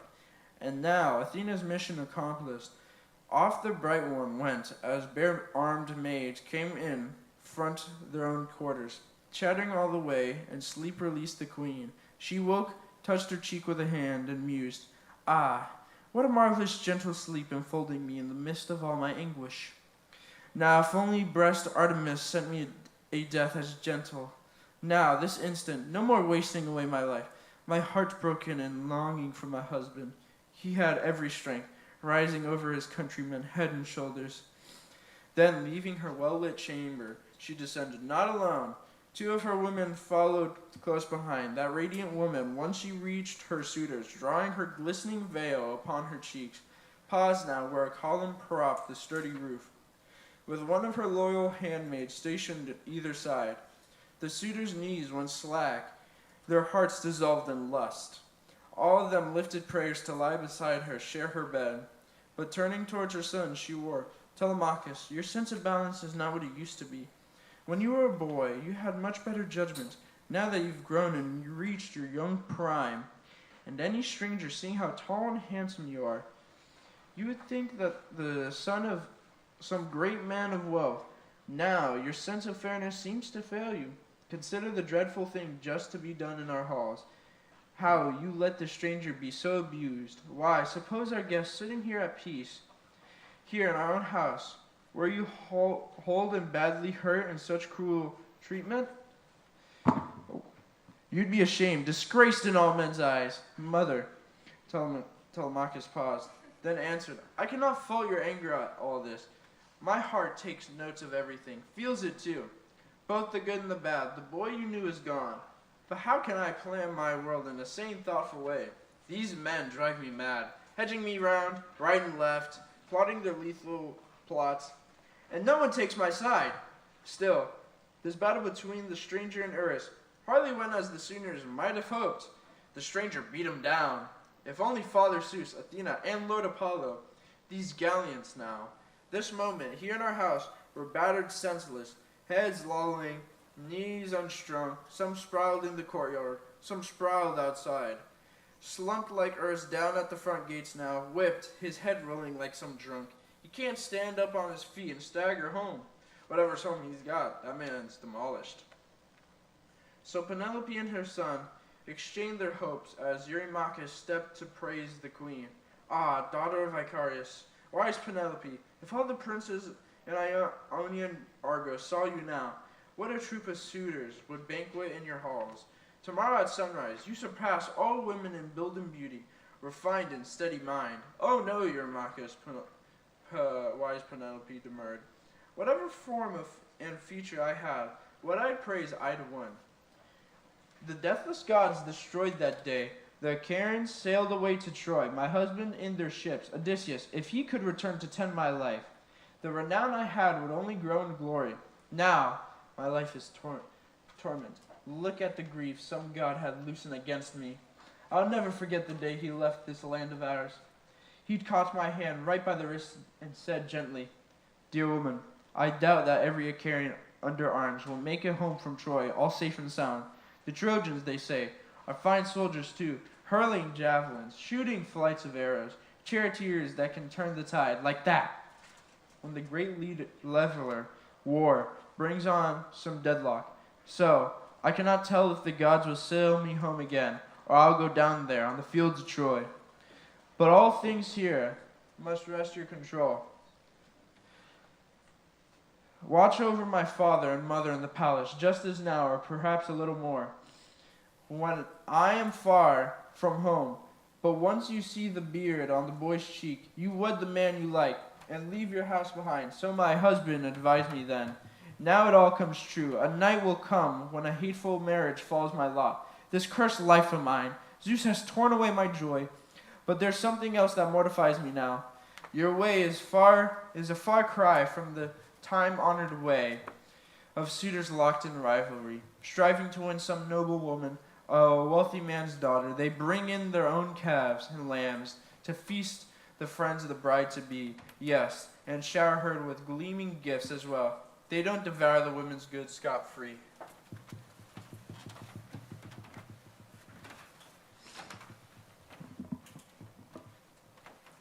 Staunch Odysseus glowed with joy to hear all this. His wife's trickery luring gifts from her suitors now, enchanting their hearts with suave, seductive words, but all the while with something else in mind. Eupeithes' son, Antinous, took her point at once. Daughter of Icarius, sensible Penelope, whatever gifts your suitors would like to bring, accept them. How ungracious to turn those gifts away. We won't have to go back to our own estates or anywhere else, till you have wed the man you find the best. So he proposed, and all the rest agreed. Each suitor sent a page to go and get a gift.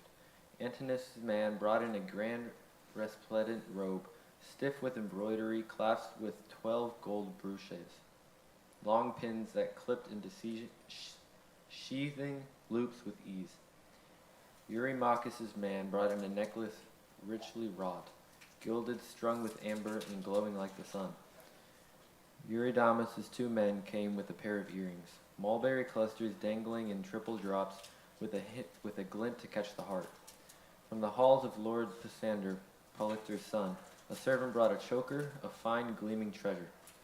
And so each suitor in turn laid on a handsome gift.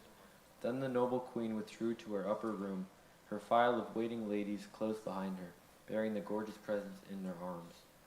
Now the suitors turned to dance and song, to the lovely beat and sway, waiting for dusk to come upon them, and the dark night came upon them, lost in pleasure.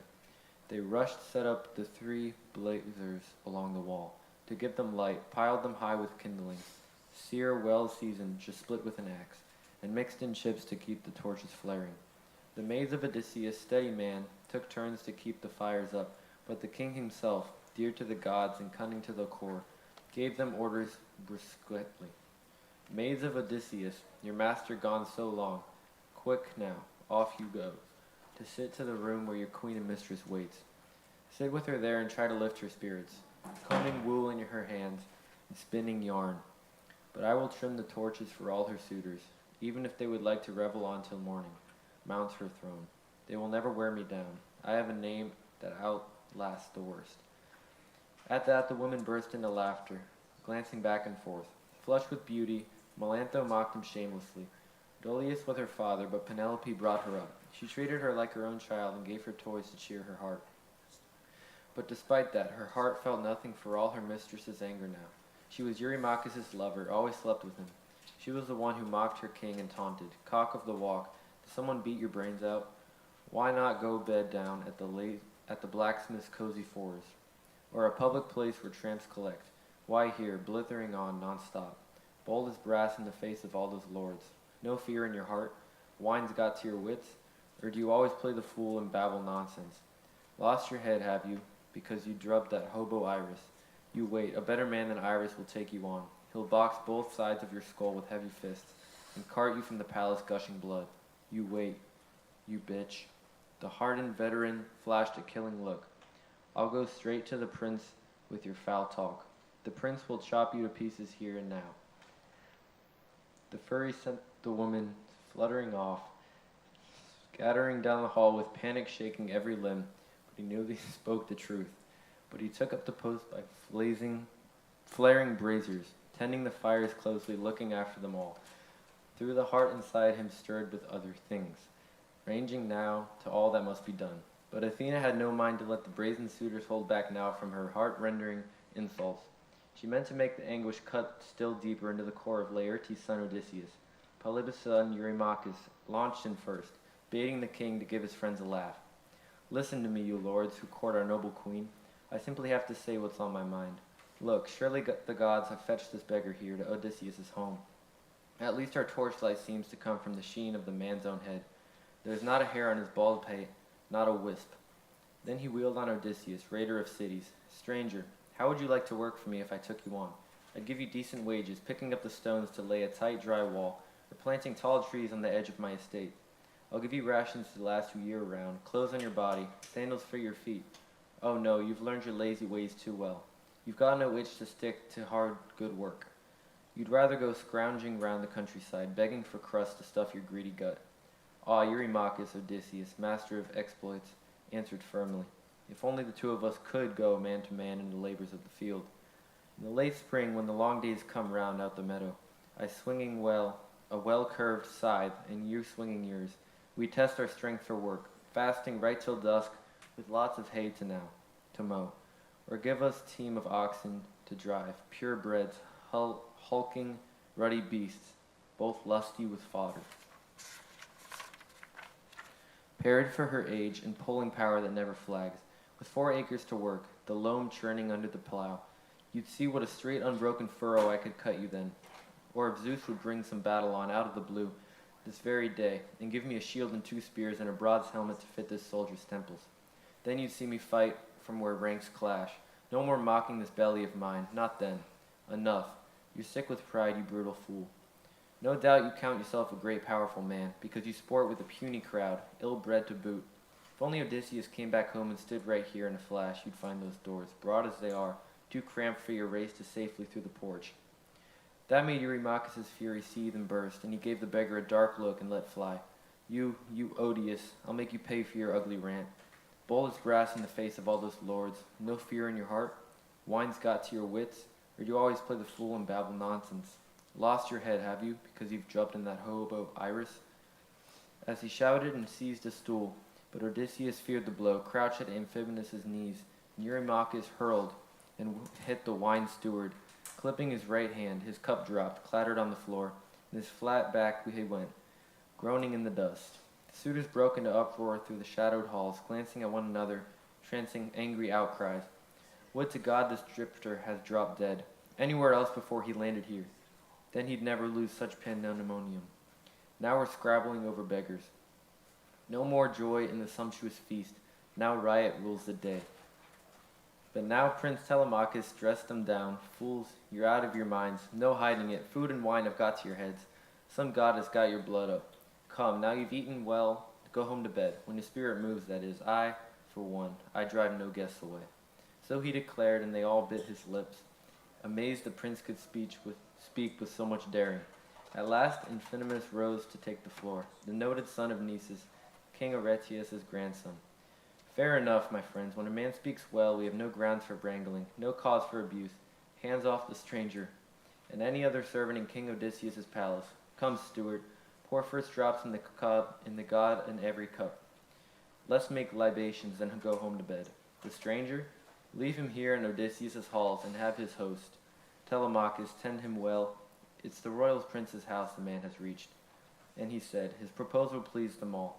And gallant Mulius, a herald of Dulichian, friend in arms of Lord Amphinomus too, mixed the men a bowl, and hovering closely poured full rounds for all. They tipped cups to the blissful gods, and then libations made. They drank the heady wine to their heart's content, and went their ways to bed, each suitor to his house.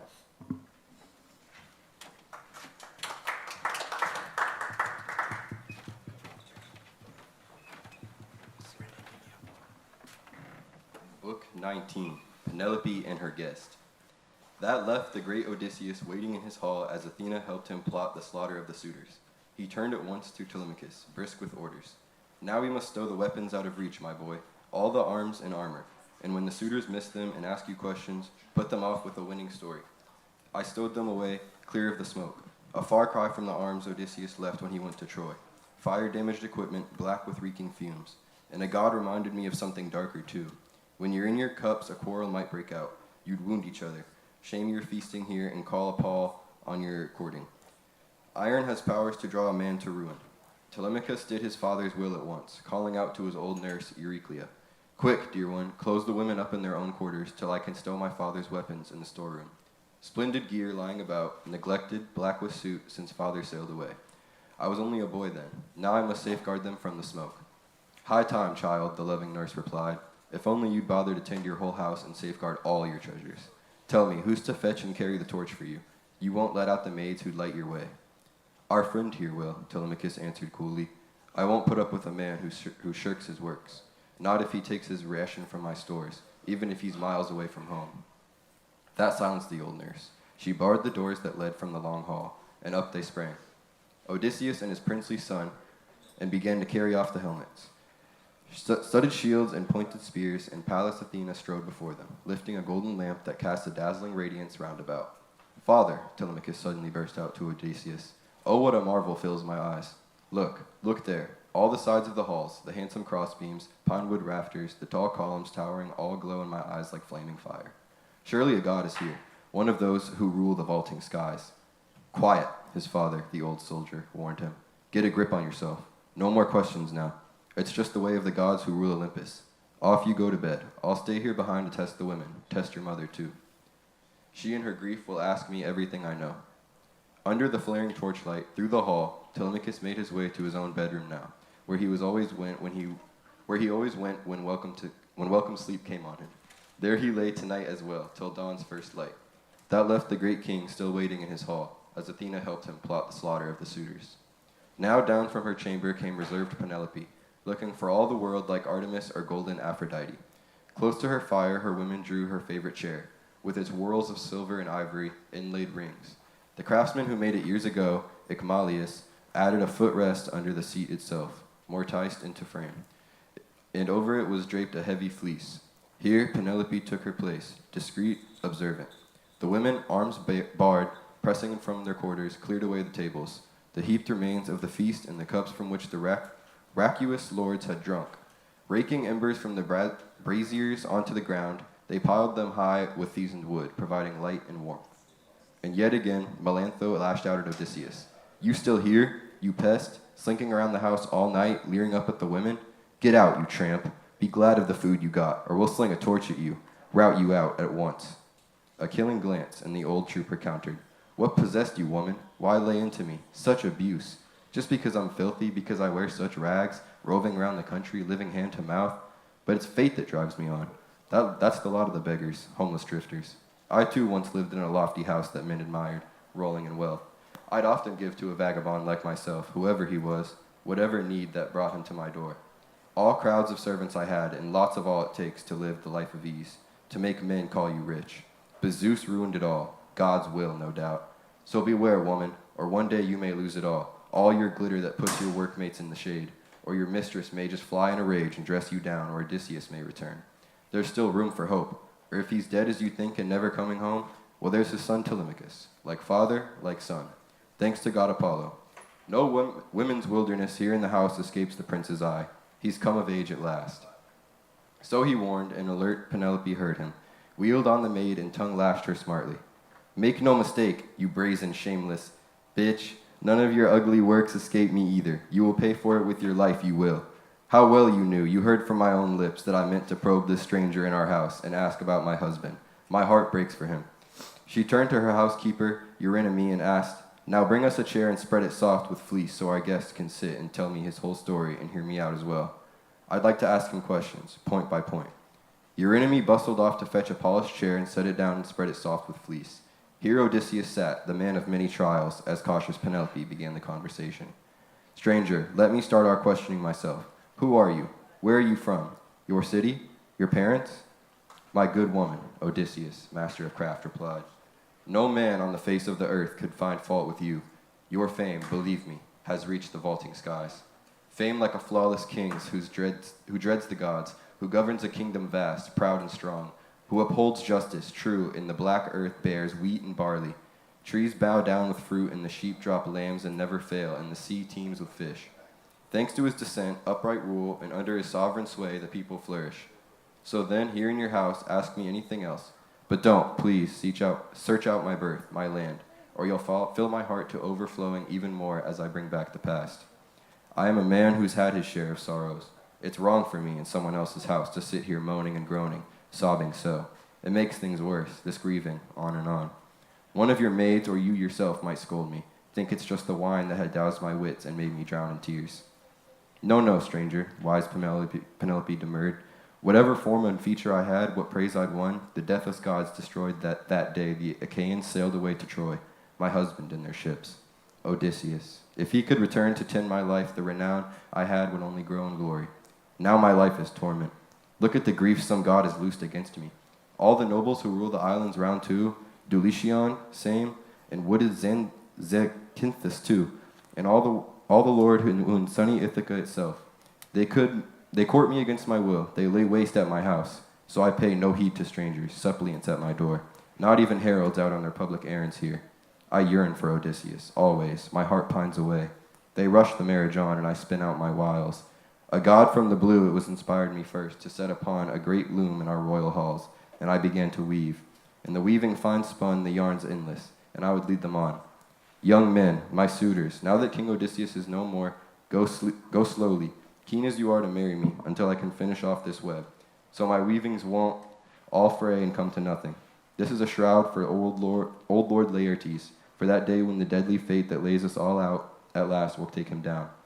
I dread the shame my countrywomen would heap upon me. Yes, if a man of such wealth should lie in a state without a shroud for cover. My very words, and despite their pride and passion, they believed me. So by day I'd weave in my great growing web, by night, by the light of torches set beside me, I would unravel all I'd done. 3 whole years I deceived them blind, seduced them with this scheme. Then, when the wheeling seasons brought the 4th year on, and the months waned and the long days came round once more, then thanks to my maids, the shameless, reckless creatures, the suitors caught me in the act, denounced me harshly. So I finished it off, against my will, they forced me. And now I cannot escape a marriage, nor can I contrive a deft way out. My parents urge me to tie the knot, and my son is galled as they squander his estate. He sees it all. He's a grown man by now, equipped to tend his own royal house and tend it well. Zeus grants my son that honor. But for all that, now, tell me who you are. Where do you come from? You've hardly sprung from a rock or oak like some old man of legend. The master improviser answered slowly. My lady, wife of Laertes' son, Odysseus. Will your questions about my family never end? All right then, here's my story, even though it plunges me into deeper grief than I feel now. But that's the way of the world. When one has been so far from home, so long as I, roving over many cities of men, enduring many hardships, still, my story will tell you all you need to know. There is a land called Crete, ringed by the wine-dark sea with rolling whitecaps. Handsome country, fertile, thronged with people well past counting, boasting 90 cities, language mixing with language side by side. First come the Achaeans, then the native Cretans, hardly gallant in action, then Sidonian clansmen, Dorians living in 3 tribes, and the proud Pelasgians last. Central to all those cities is magnificent Knossos, the site where Minos ruled and each 9th conferred with almighty Zeus himself. Minos, father of my father, Deucalion, that bold heart. Besides myself, Deucalion sired Prince Idomeneus, who set sail for Troy in his beaked ships of war, escorting Atreus' son. My own name is A-Thon. I am the younger born, my older brother a better man than I am. Now it was there in Knossos that I saw him, Odysseus, and we traded gifts of friendship. A heavy gale had landed him on our coast and driven him off course, rounding Malea's Cape when he was bound for Troy. He anchored him in Amnesis, hard by the goddess's cave of childbirth and labor. That rough harbor, barely riding out of the storm, he came into town at once, asking for Idomeneus, claiming to be my brother's close, respected friend. Too late. 10 or 11 days had passed since he set sail for Troy in his beaked ships. So I took Odysseus back to my house, gave him a hero's welcome, treated him in style. Stores in our palace made for pricely entertainment. As for his comrades, all who'd shipped with him, I dipped into public stock to give them barley, ruddy wine, and fine cattle for slaughter, beef to their heart's content. A dozen days stayed with me there. Those brave Achaeans, penned up by the north wind, so stiff that a man even on dry land could never keep his feet. Some angry spirit raised that blast, I'd say. Then on the 13th day the wind died down, and they set sail for Troy. Falsehoods, all, but he gave his falsehoods all the ring of truth. As she listened on, her tears flowed and soaked her cheeks as the heavy snow melts down from the high mountain ridges. Snow the west wind piles there, and the warm east wind thaws on the snow. Melting swells the rivers to overflow their banks. So she dissolved in tears, streaming down her lovely cheeks, weeping for him. Her husband sitting there beside her. Odysseus' heart went out to his grief-stricken wife, but under his lids his eyes remained stock still. They might have become horn or iron. His guile forced back his tears. And she, once she had her fill of grief and weeping, turned again to her guest with this reply. Now, stranger, I think I'll test you, just to see if there in your house, with all his friends in arms, you actually entertained my husband as you say. Come, tell me, what sort of clothing he wore? What cut of man was he? What of the men who followed in his train? Ah, good woman, Odysseus, the great master of subtlety, returned. How hard it is to speak after so much time apart. Why, some 20 years have passed since he left my house and put my land behind him. Even so, imagine the man as I portray him. I can see him now. King Odysseus. He was wearing a heavy woolen cape, sea purple in double folds, with a golden brooch to clasp it. Twin sheaths for the pins, on the face a work of art. A hound clinching a dappled fawn in its front paws, slashing as it writhed. All marveled to see it, solid gold as it was.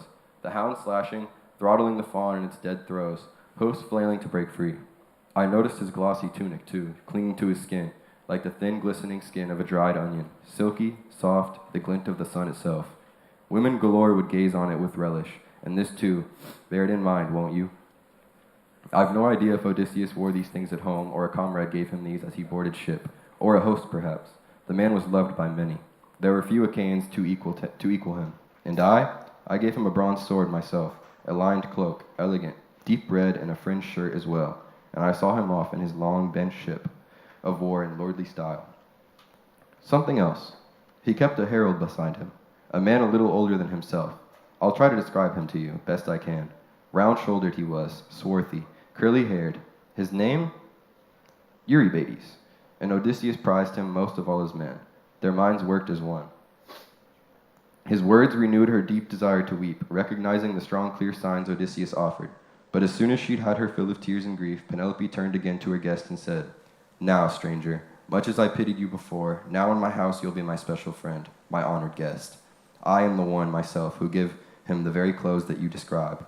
I brought them up from the storeroom, folded them neatly, fastened the golden brooch to adorn my husband, Odysseus. Never again will I embrace him, striding home to his own native land. A black day it was when he took that ship to see the cursed city. Destroy, I call it. I hate to say its name. Ah, my queen, the man of craft assured her, noble wife of Laertes' son, Odysseus, ravage no more your lovely face with tears or consume your heart with grieving for your husband. Not that I'd blame you, ever. Any woman will mourn the bridegroom she has lost, laden with love and borne his children too. Even though he was no Odysseus, a man like a god, they say. But dry your tears and take my words to heart. I will tell you the whole truth and hide nothing. I have heard that Odysseus now, at last, is on his way. He's just in reach, in rich Thesprotian country. The man is still alive, and he's bringing home a royal hoard of treasure, gifts he'd won from the people of those parts. His crew? He's lost his crew, in hollow ship on the wine-dark waters of Thrinacia Island. Zeus and Helios raged, had killed the cattle of the sun, so down to the last hand they drowned in crashing seas. But not Odysseus, clinging tight to his ship's keel. The breakers flung him out onto dry land, on Scheria, the land of Phaeacians, close kin to the god themselves, and with all their hearts they prized him like a god, and showered the man with gifts, and they'd have gladly sailed him home unscathed. In fact, Odysseus would have been here besides you long ago, but he thought it the better, shrewder course to recoup his fortunes, roving through the world. At sly profit turning, there's not a man alive to touch Odysseus. He's got no rival there. So I learned from Phaedon, king of Thesprotia, who swore to me as he poured libations over in his house. The ships hauled down and the shipmates set to sail, to take Odysseus home to native land. But he shipped me off before. A Thesprotian cutter chanced to be heading for Dolicreon, rich in wheat. But he showed me all the treasure Odysseus had amassed, enough to last a man and 10 generations of his heirs. So great the wealth stored up for him in the king's vaults. But Odysseus, he made clear, was off at Dodona, then to hear the will of Zeus that rustles forth from the gods' tall leafy oak. How should he return, after all years away, to his own beloved Ithaca, openly or in secret?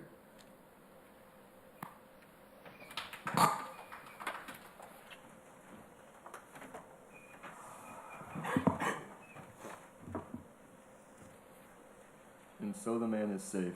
As you can see, and he's coming home, soon he's close at hand.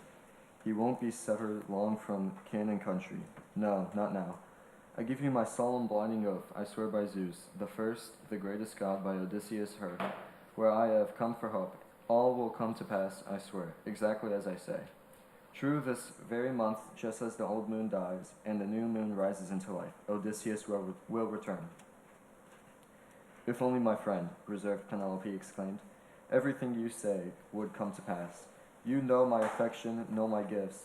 Any man you meet would call you a bless. But my heart can sense the way it will go. Odysseus, I tell you, is never coming back, nor will you ever gain your passage home, for we have no masters in our house like him, at welcoming in or sending off an honored guest, Odysseus. There was a man, or was he all a dream? But come, woman, wash the stranger, and make his bed, with bedding, blankets, and lustrous spreads to keep him warm till dawn comes up and takes her golden throw. Then tomorrow at daybreak, bathe him well and rub him down with oil, so he can sit beside Telemachus in the hall. Enjoy his breakfast there. And anyone who offends our guest beyond endurance, he defeats himself. He's doomed to failure here, no matter how raucously he raves and blusters on. For how can you know, my friend, if I surpass all women in thoughtfulness and shrewd good sense, if I'd allow you to take your meals at whole, so whether be in, clad in rags and tatters. Our lives are much too brief. If a man is cruel by nature, cruel in action, the mortal world will call down curses on his head while he is alive, and will mock his memory after death. But then, if a man is kind by nature, kind in action, his guest will carry his fame across the earth, and people will praise him from the heart. Wait, my queen, the crafty man objected. Noble wife of Laertes' son Odysseus, blankets and glossy spreads, they are not my style. Not from the day I launched out in my long-oared ship, and the snowy peaks of Crete went fading far astern. I'll lie as I've done through sleepless nights before. Many a night I've spent on rugged beds afield, waiting for dawn to mount her lovely throne. Nor do I pine for any foot baths either. Of all women who serve your household here, not one will touch my feet, unless perhaps there is some old retainer, the soul of trust, someone who's borne as much as I have borne. I wouldn't mind if she would touch my feet. Dear friend, the discreet Penelope replied, never has any man so thoughtful of all the guests in my place come from foreign parts, been as welcome as you, so sensible, so apt as every word you say. I have just such an old woman, seasoned, wise, who carefully tended my unlucky husband, reared him, took him into her arms the day his mother bore him. Frail as the woman is, she'll wash your feet. Up with you now, my good old Euryclea. Come and wash your masters equal in years. Odysseus must have feet and hands like his by now. Hardship can age a person overnight. At that name, the old retainer buried her face in both hands, burst into warm tears, and wailed out in grief. Oh, my child, how helpless I am to help you now. How Zeus despised you, more than all other men, God-fearing man that you were. Never did any mortal burn down the old thunderer, such rich thigh bones, offerings charred and choice. Never as many as you did, praying always to reach a ripe old age and raise a son to glory. Now you alone, he's robbed of your homecoming day. Just so the woman must have mocked my king, far away, when he'd stop at some fine house, just as all these bitches, stranger, mock you here. And because you shrink from their taunts, their wicked barbs, you will not let them wash you. The work is mine. Icarius' daughter, wise Penelope, bids me now, and I am too glad. I will wash your feet, both for my own dear queen and for yourself. Your sorrows wring my heart, and why? Listen to me closely, mark my words. Many a way-worn guest has landed here, but never, I swear, has one so struck my eyes. Your build, your voice, your feet, you're like Odysseus to the life. Old woman, wily Odysseus countered.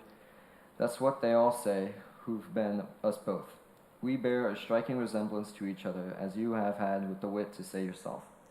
The old woman took up a burnished basin she used for washing feet and poured in bowls of fresh cold water before she stirred in hot.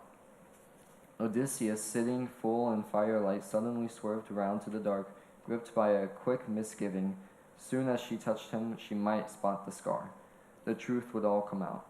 Bending closer, she started to bathe her master. Then in a flash, she knew the scar. The old wound made years ago by a boar's white tusk, when Odysseus went to Parnassus, out to see Autolycus and his sons. And the man was his mother's noble father, one who excelled the world at thievery, and subtle, shifty oaths. Hermes gave him the gift, and overjoyed by the thighs of lambs and kids he burned in the god's honor. Hermes, the ready partner in his crimes. Now Autolycus once visited Ithaca's fertile land to find his daughter's son, who had just been born. Euryclea set him down on the old man's knees as he finished dinner, urging him, Autolycus, you must find a name for your daughter's darling son. The baby comes as the answer to our prayers. You, my daughter, and you, my son-in-law, Autolycus replied, give the boy the name I tell you now. Just as I have come from afar, creating pain for many men and women across the good green earth, so let his name be Odysseus, the son of pain, a name he'll earn in full. And when he has come of age and pays his visit to Parnassus, the great estate of his mother's line, where all my treasures lie, I will give him enough to cheer his heart, then speed him home to you. And so in time Odysseus went to collect the splendid gifts. Autolycus and his sons of Autolycus warmed him, and with eager hands-claps, hearty words of welcome. His mother's mother, Amphithea, hugged the boy and kissed his face and kissed his shining eyes. Autolycus told his well-bred son to prepare a princely feast. They followed orders gladly, herded an ox inside at once. 5 years old, skinned it and split the carcass in quarters, deftly cut it in pieces, skewered the spits, roasted all to a turn, and served the portions out. So all day long, till the sun went down as they feasted, consuming equal shares to their hearts' content. Then when the sun had set and night came on, they turned to bed and took the gift of sleep. As soon as young dawn with her rose-red fingers shone once more, they all moved out for the hunt, Hans in the lead, Autolycus' sons, and Prince Odysseus in their ranks, climbing Parnassus ridges thick with timber. They quickly reached the mountain windy folds, and just as the sun began to strike the plowlands, rising out of the deep, calm flow of the ocean river, the beaters came to a wooded glen. The hounds broke, not on a trail, and right behind the pack they came, Autolycus' son, Odysseus out in front now, pressing the dogs, brandishing high his spear with its long shadow waving. Then and there a great boar lay in wait, in a thicket lair, so dense that the sodding gusty winds could never pierce it, nor could the sun's sharp rays invade its depths, nor a downpour drench it through and through, so dense, so dark, and piled with fallen leaves. Here, as the hunters closed in for the kill, crowding the hounds, the tramp of men and dogs came in, drumming round the boar. He crashed from his lair, his razor back bristling, his eyes flashing fire, and charging up to the hunt he stopped, at bay, and Odysseus rushed him first, shaking his long spear in a sturdy hand, while to strike the boar struck faster. Lunging in on the slant, a tusk thrusting up over the boy's knees, gouging a deep strip of flesh, but it never hit the bone. Odysseus thrust and struck, stabbing the beast's right shoulder. A glint of bronze, the point ripped clean through, and down in the dust he dropped, grunting out his breath as his life ringed away. The sons of Autolycus, working over Odysseus, skillfully binding up his open wound, the gallant, godlike prince, chanted an old spell that stanched the blood and quickly bore him home to their father's palace. There, in no time, Autolycus and the sons of Autolycus healed him well, and showering him with splendid gifts, sped Odysseus back to his native land to Ithaca, a young man filled with joy. His happy parents, his father and noble mother, welcomed him home and asked him of all of his exploits, boy by boy. How did he get that wound? He told his tale with style, how the white tusk of a boar had gashed his leg hunting on Parnassus with Autolycus and his sons.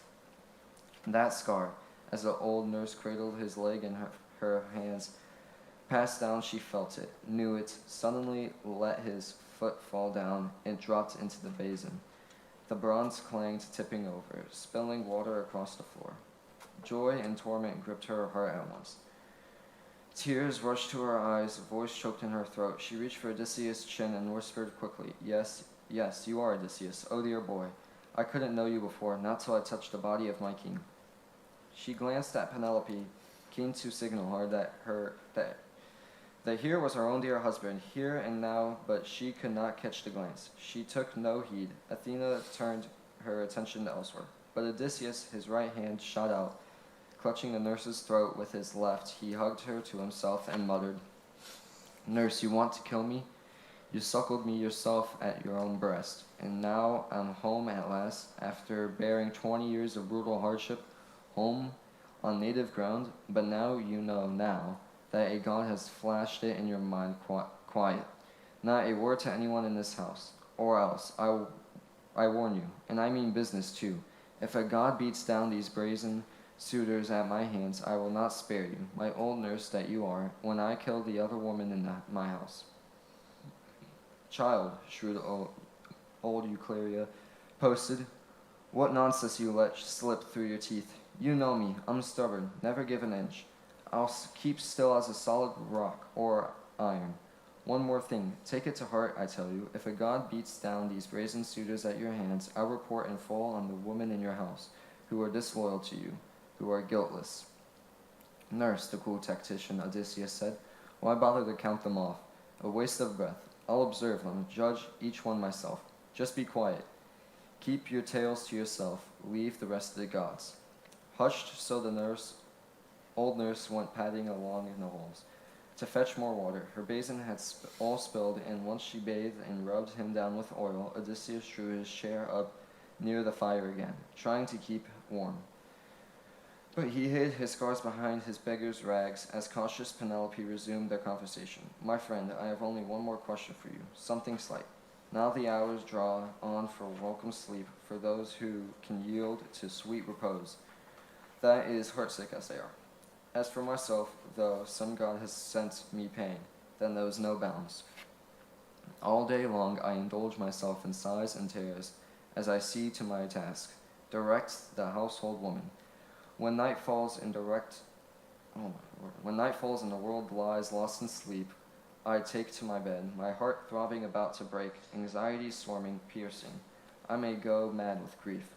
Like Pandareus' daughter, the nightingale in the green woods, lifting her lovely song at the first warm rush of spring, perched in the treetops, rustling leaves of pouring forth her music, shifting, trilling and sinking, rippling high to burst in grief for Italus, her beloved boy, King Zethus, son whom she in innocence once cut down with bronze. So my wavering heart goes shuttling back and forth.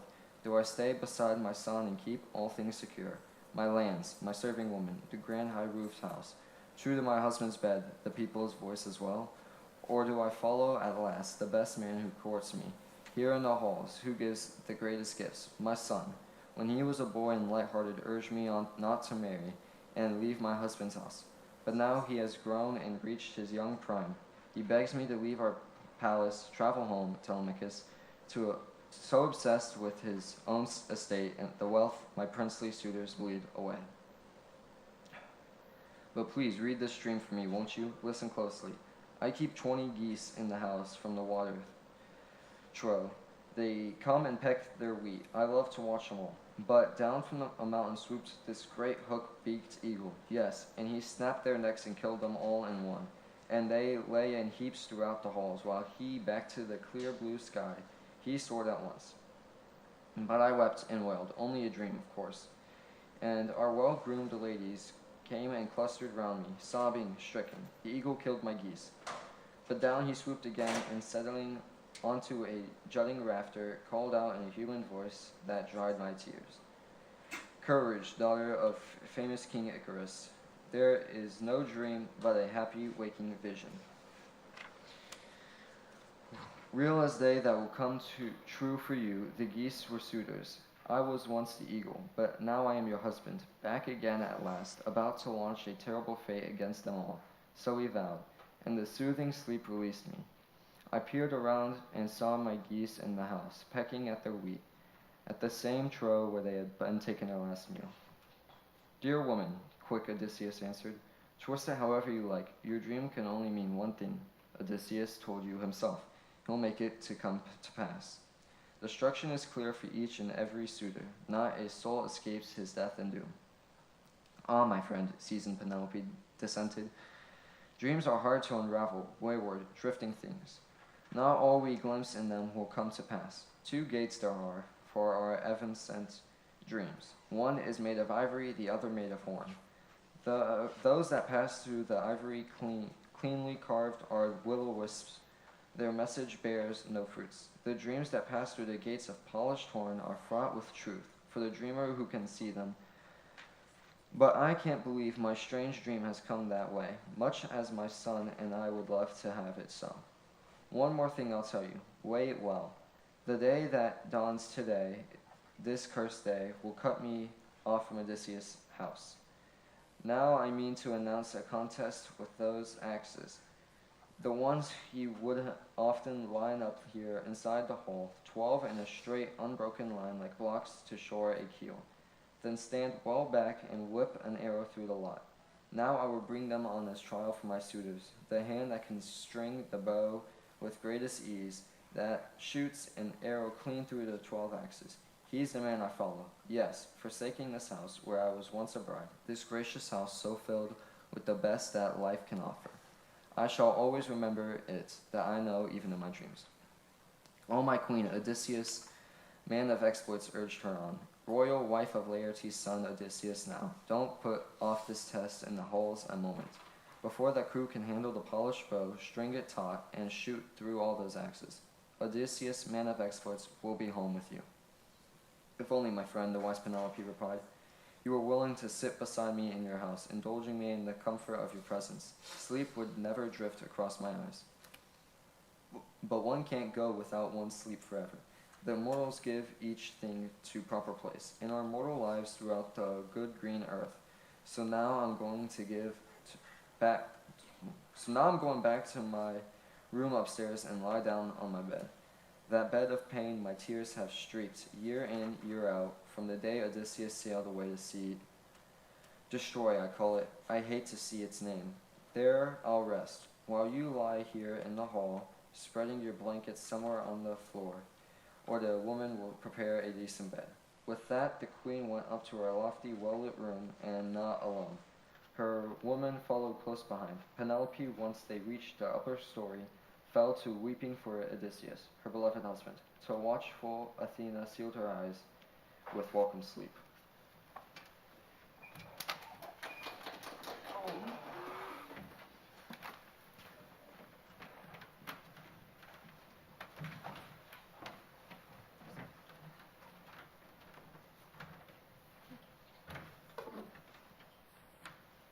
Book 20, Curtains Gathered.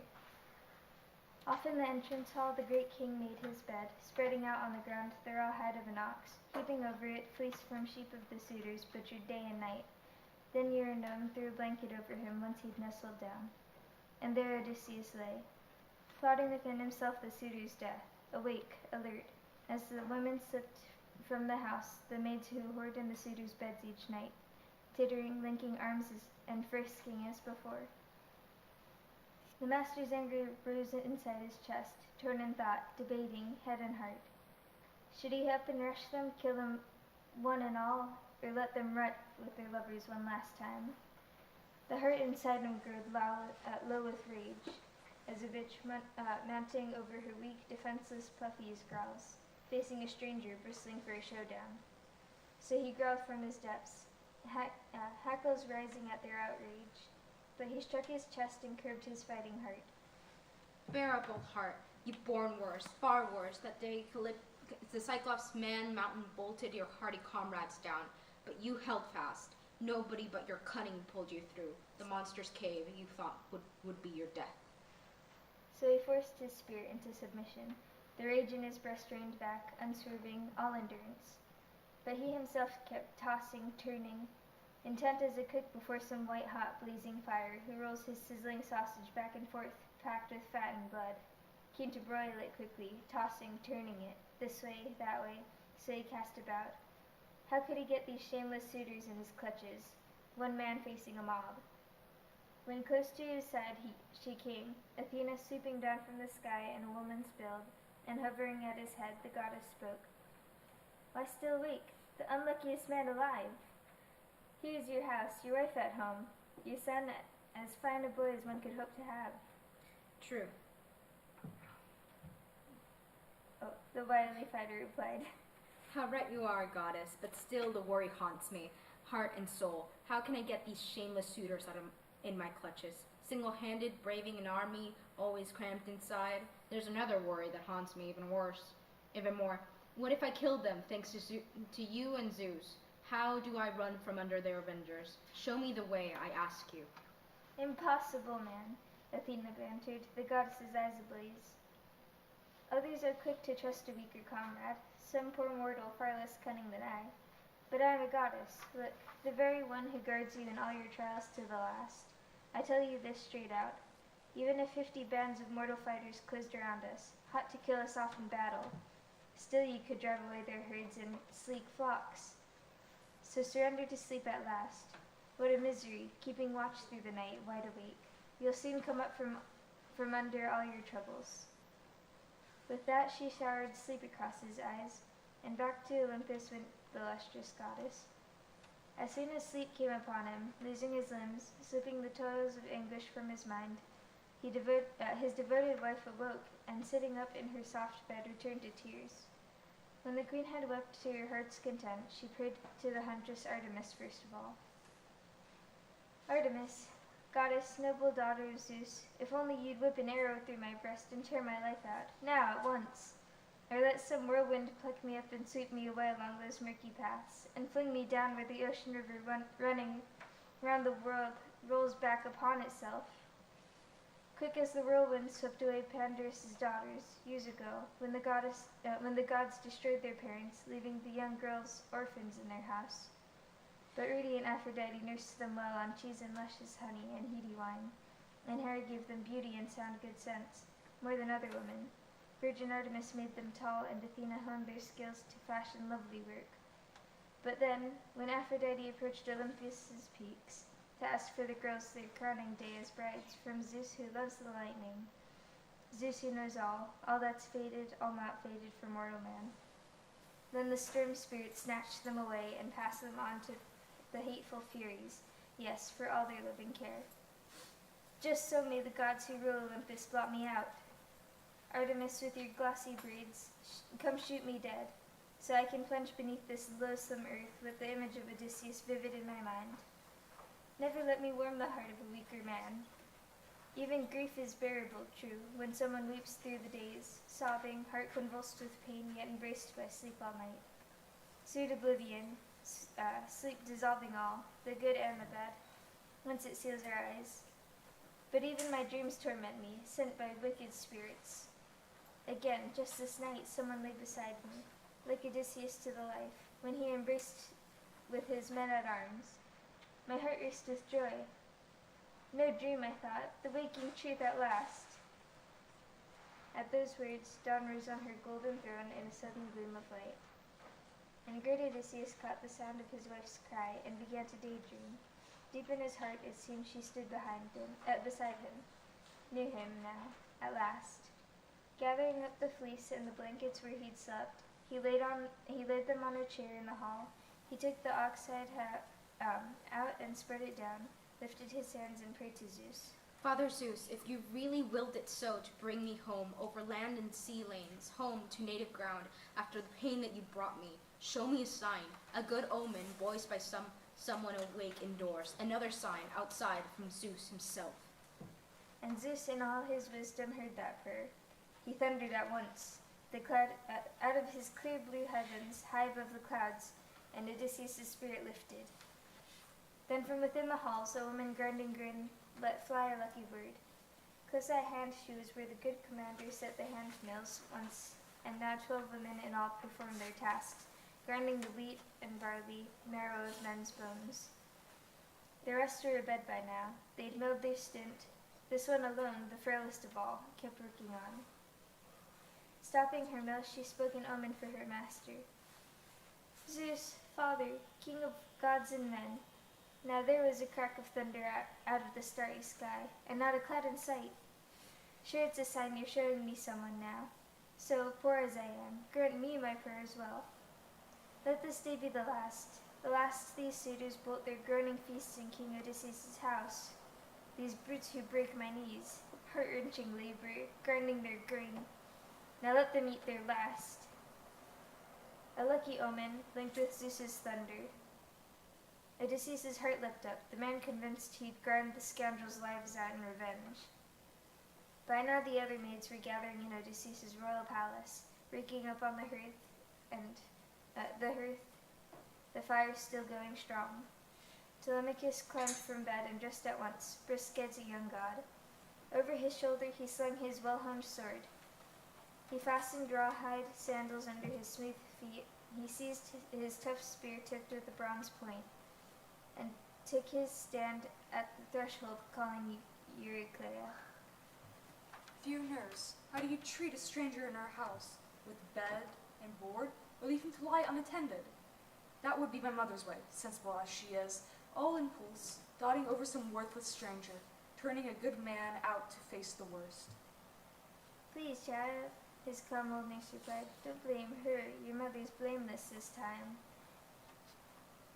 He sat and drank his wine till he'd had his fill. Food, he's lost his hunger, but she asked him. And when it was time to think of turning in, she told the maids to spread a decent bed, but he, so down and out, poor soul, so dogged by fate, said no to snuggling into a bed between covers. No, sir, the man lay down in the entrance hall, on the raw hide of an ox and a sheep's fleece. We threw a blanket over him, so we did. Hearing that, Telemachus strode out through the palace, spear in hand, and a pair of sleek hounds went trotting at his heels. He made for the meeting grounds to join the island lords, while Euryclea, the daughter of Ops, Pisanor's son, the best of women, gave the maids their orders. Quick now, look alive, sweep at the house, wet down the floors.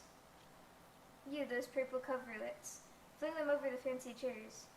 All those tables, sponge them down. Score the wine bowls, burnished cups.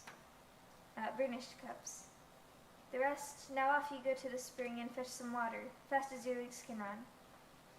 Our young gallants won't be long from the palace. They'll be bright and early. Today's a public feast. They hung on their words and ran to do her bidding. Full 20 scurried off to the spring's dark water. Others bent to do the housework, all good hands. Then in they trooped, the strutting serving men, who split the firewood cleanly now as the women bustled in from the spring, the swineherd at their heels, driving 3 fat porkers, the best of all his herds. And leaving them to root in the broad courtyard, up he went to Odysseus, hailed him warmly. Friend, do the suitors show you more respect or treat you like the dregs of the earth as always? Good, Eumaeus, the crafty man replied. If only the gods would pay back their outrage, wild and reckless young cubs, conniving here in another's house. They've got no sense of shame. And now the two confided in each other. The goatherd Melanthius sauntered toward them, herding his goats with a pair of drovers' help, the pick of his flocks to make the suitors' meal. Under the echoing porch he tethered these, then turned on Odysseus once again with cutting insults. Still alive? Hounding your betters? begging around the house? Why don't you cart yourself away? Get out. We'll never part, I swear, till we taste each other's fist. Riff-raff. You and your begging makes us sick. Get out. We're hardly the only bankrupt on this island. No reply. The wily one just shook his head, silent, his mind churning with thoughts of bloody work. There too arrived was Herodotus, that good cowherd, prodding in for the crowd heifer and fat goats. Boatmen had brought them over from the mainland, crews who ferry across all travelers too, whoever comes for passage. Under the echoing porch he tethered all heads well, and then approached the swineherd, full of questions. Who is this stranger, Eumaeus? Just come to the house? What roots does the man claim? Who are his people? Where are his blood kin? Where his father's fields? Poor beggar. But what a build! Royal kings! Once the gods weave trouble into our lives, they drive us across the earth. They down us all in pain, even kings of the realm. And with that thought, he walked up to Odysseus, gave him his right hand, and winged a greeting. Cheers, old friend, old father. Here's to your luck. Great days from this day on. Saddled now as you are with so much trouble. Father Zeus, no gods more deadly than you. No mercy for men. You give them life yourself, then plunge them into misery. Brutal hardship. I broke into sweat, my friend, when I first saw you. See, my eyes still brim with tears, remembering him, Odysseus. He must wear such rags, I know it, knocking about, drifting through the world if he's still alive and sees the light of day. If he's dead already, lost in the house of death, my heart aches for Odysseus, my great lord and master.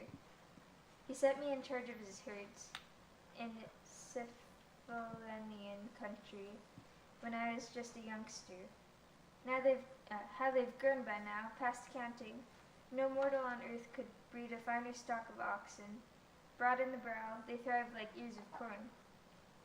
But just look, these interlopers tell me to drive them in their own private feasts.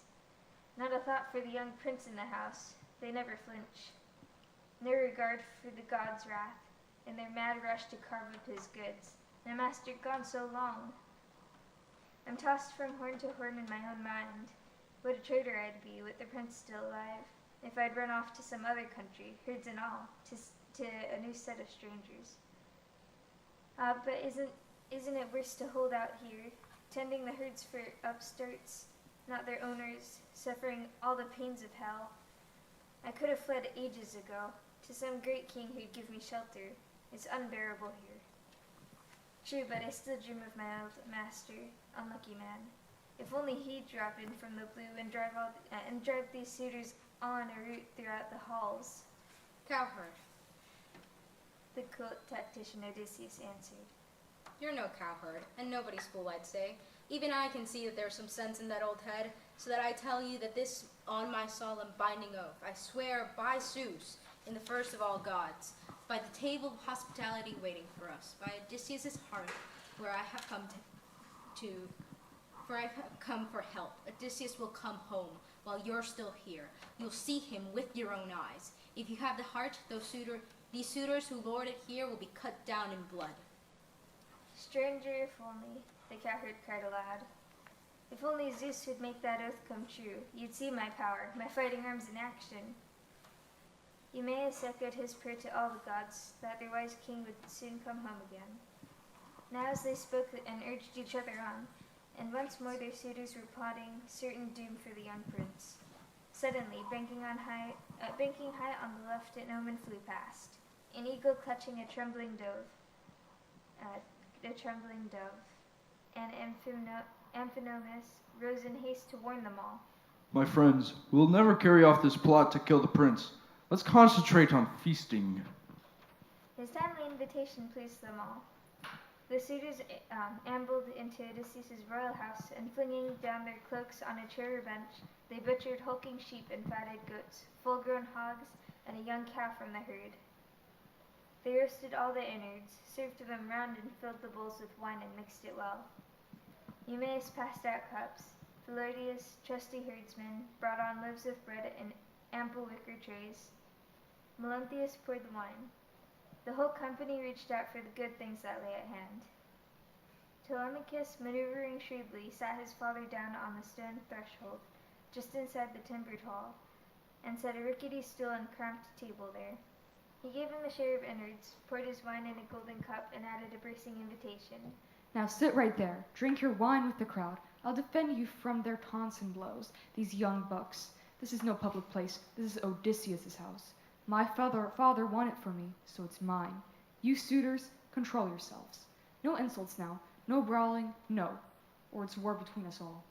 So he declared, and they all bit their lips, amazed the prince could speak with so much daring. Only Eupeithes' son Antinous ventured. Fighting words, but let's knuckle under to our prince. Such abuse, such naked threats, but clearly Zeus has foiled us. Or long before we would have shut his mouth for him in the halls, fluent and flowing as he is. So he mocked. Telemachus paid no heed. And now through the streets the heralds passed, leading the beasts marked out for sacrifice on Apollo's grand festival day. And the islanders with their long hair were filing into the god's shady grove, the distant deadly archer. Those in the palace, once they'd roasted the prime cuts, pulled them off the spits, and sharing out the portions, fell to the royal feast. The men who served them gave Odysseus his share, as fair as the helping they'd received themselves. So Telemachus ordered the king's own son. But Athena had no mind to let the brazen suitors hold back now from their heart-rending insults. She meant to make the anguish cut still deeper into the core of Laertes' son Odysseus. There is one among them, a lawless boor, Ctesippus was his name. He made his home in Sam, a fellow so impressed with his own astounding wealth he courted the wife of Odysseus, gone for years. Now the man harangued his swaggering comrades.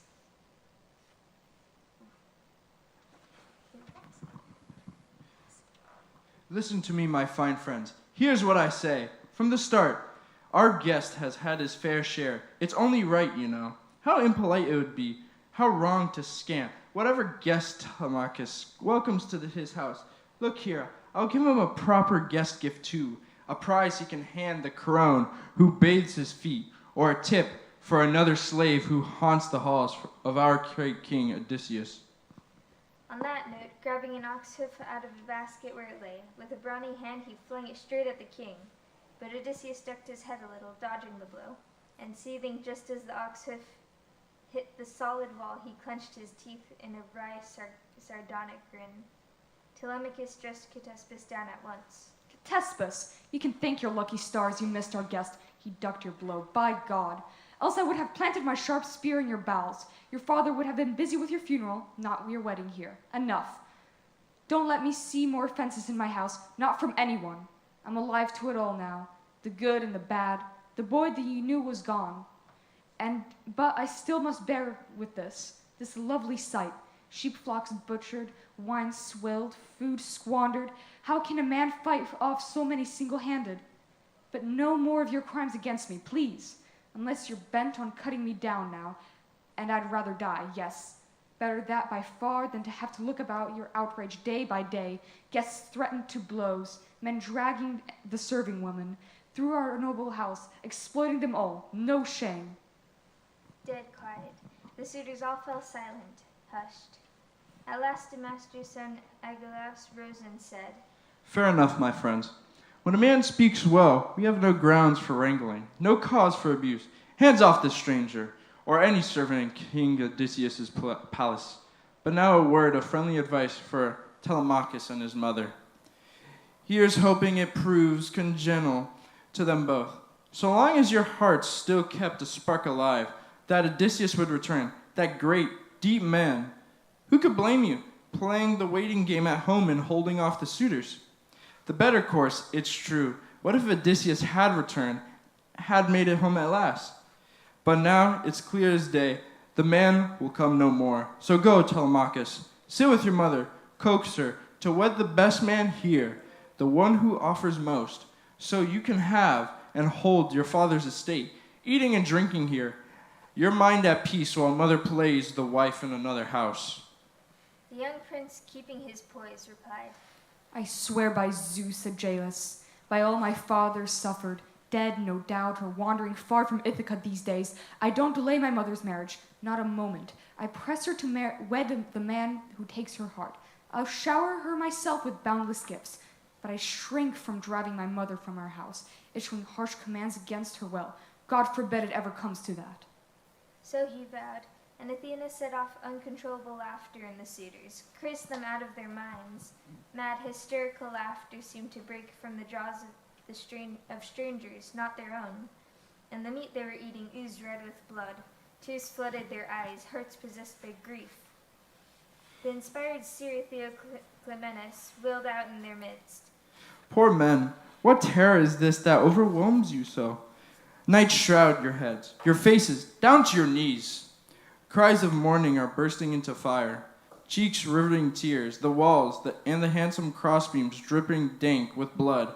Ghosts look, thronging the entrance, thronging the court, go trooping down to the world of death and darkness. The sun is blotted out of the sky. Look there, a lethal mist spreads all across the earth.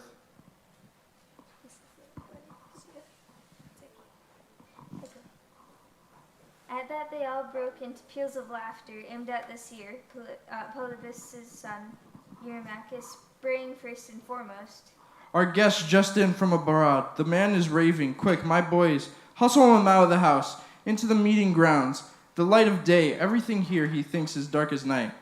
Eurymachus, the inspired prophet, countered. When I want your escort, I'll ask for it myself. I have eyes and ears, and both my feet still, and a head that's fairly sound, nothing to be ashamed of. These will do to take me past those doors. Oh, I can see it now, the disaster closing in on you all. There's no escaping it, no way out. Not for a single one of you suitors, wild, reckless fools, plotting outrage here. The halls of Odysseus, great and strong as God. With that he marched out of the sturdy house and went home to Piraeus, the host who warned him in. Now all the suitors, trading their snide glances, started heckling Telemachus, made a mockery of his guest. One or another brash young gallant scoffed. Telemachus, no one's more unlucky with his guest. Look what your men dragged in, this mangy tramp, scrapping for bread and wine. Not fit for good work, hard work, the bag of bones, a useless dead weight on land. And then this charlatan ups and apes the prophet. Take it from me, you'll be better off by far toss your friends in the slave ship. Pack 'em off to Sicily, fast. They'll fetch you one sweet price. So they jeered, but the prince paid no attention. Silent, eyes riveted on his father, always waiting the moment he'd lay hands on that outrageous mob. And all the while Icarus's daughter, wise Penelope, had placed her carved chair within earshot at the door, so she could catch every word they uttered in the hall. Laughing rowdily, men prepared their noonday meal, succulent, rich. They'd butchered quite a herd. But as for supper, what could be less enticing than what a goddess and a powerful man would spread before them soon? A groaning feast, for they'd been first to plot their vicious crimes.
The time had come.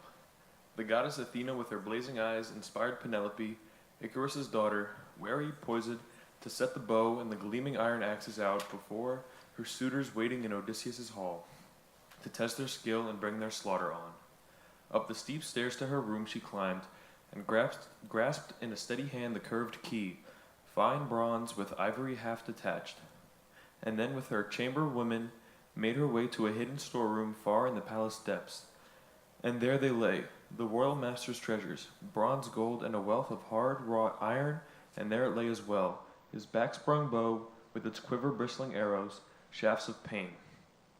Gifts from the old days, from a friend he'd met in Lacedaemon.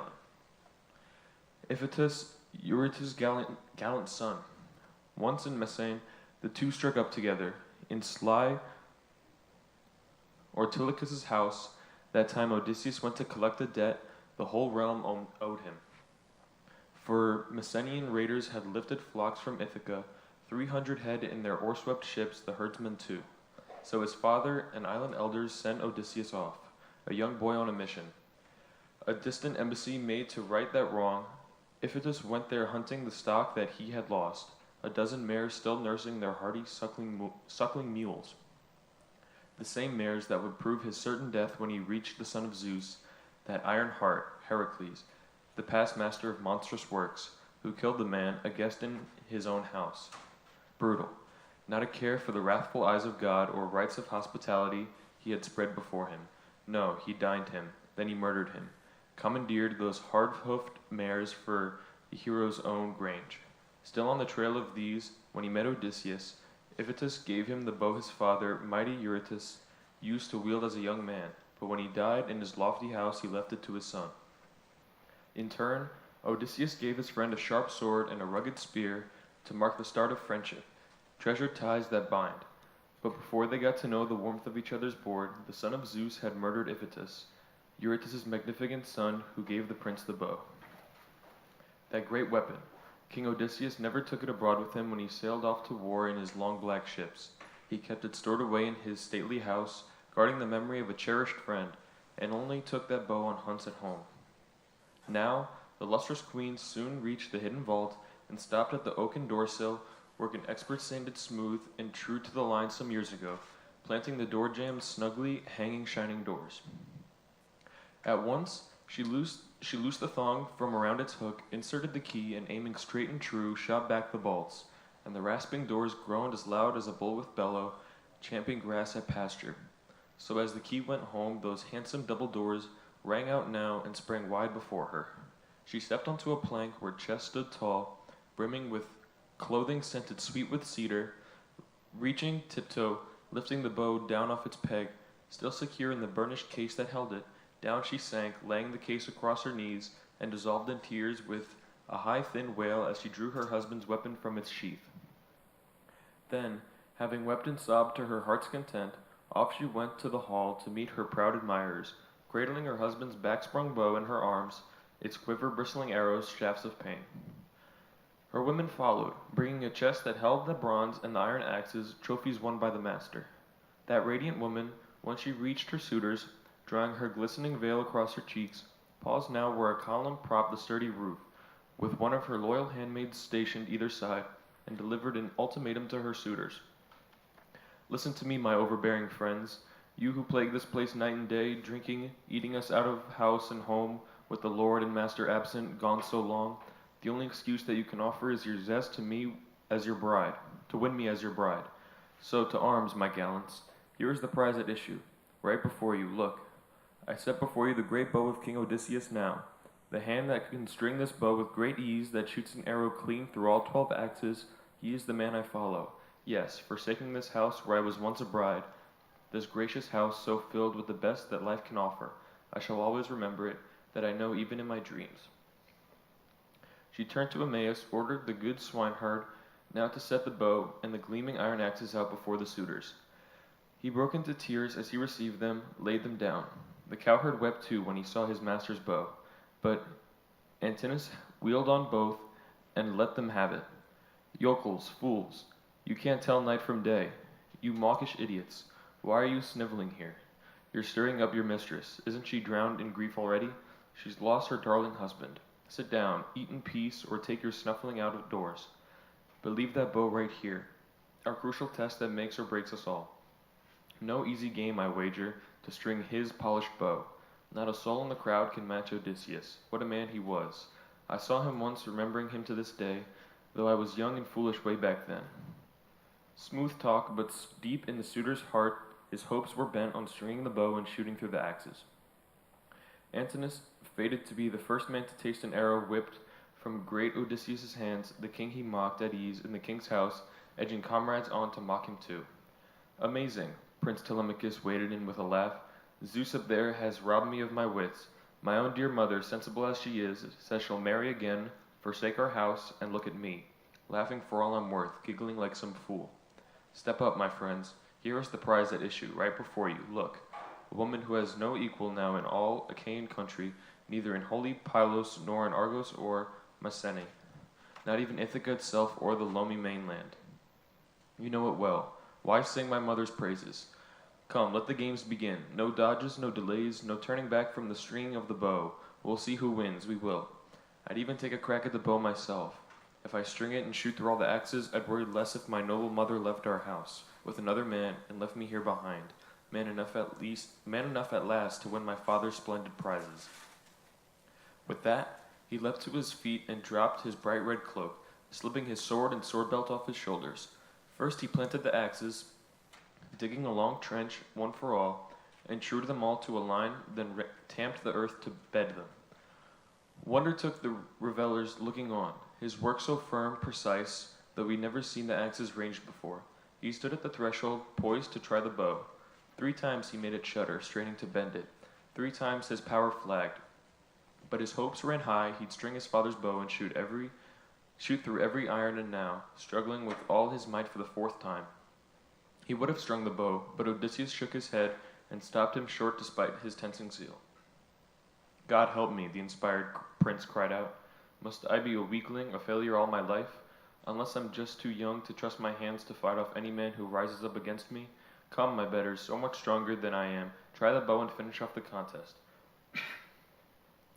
He propped his father's weapon on the ground, tilting it up against the polished, well-hung doors and resting a shaft aslant the bow's fine horn. Then back he went to the seat that he had left. Up, friends, Antinous called, taking over, one man after another, left to right, starting from where the steward pours the wine. So Antinous urged, and all agreed. The first man up was Leotus, Onup's son, a seer who could see the future in the smoke, who always sat by the glowing wine bowl well back, the one man in the group who loathed their reckless ways, appalled by all their outrage. His turn first. Picking up the weapon now, in swift arrow, he stood at the threshold, poised to try the bow, but failed to bend it. As soon as he tugged the string, his hands went slack, his soft, uncalloused hands, and he called back to the suitors, "Friends, I can't bend it. Take it, someone, try.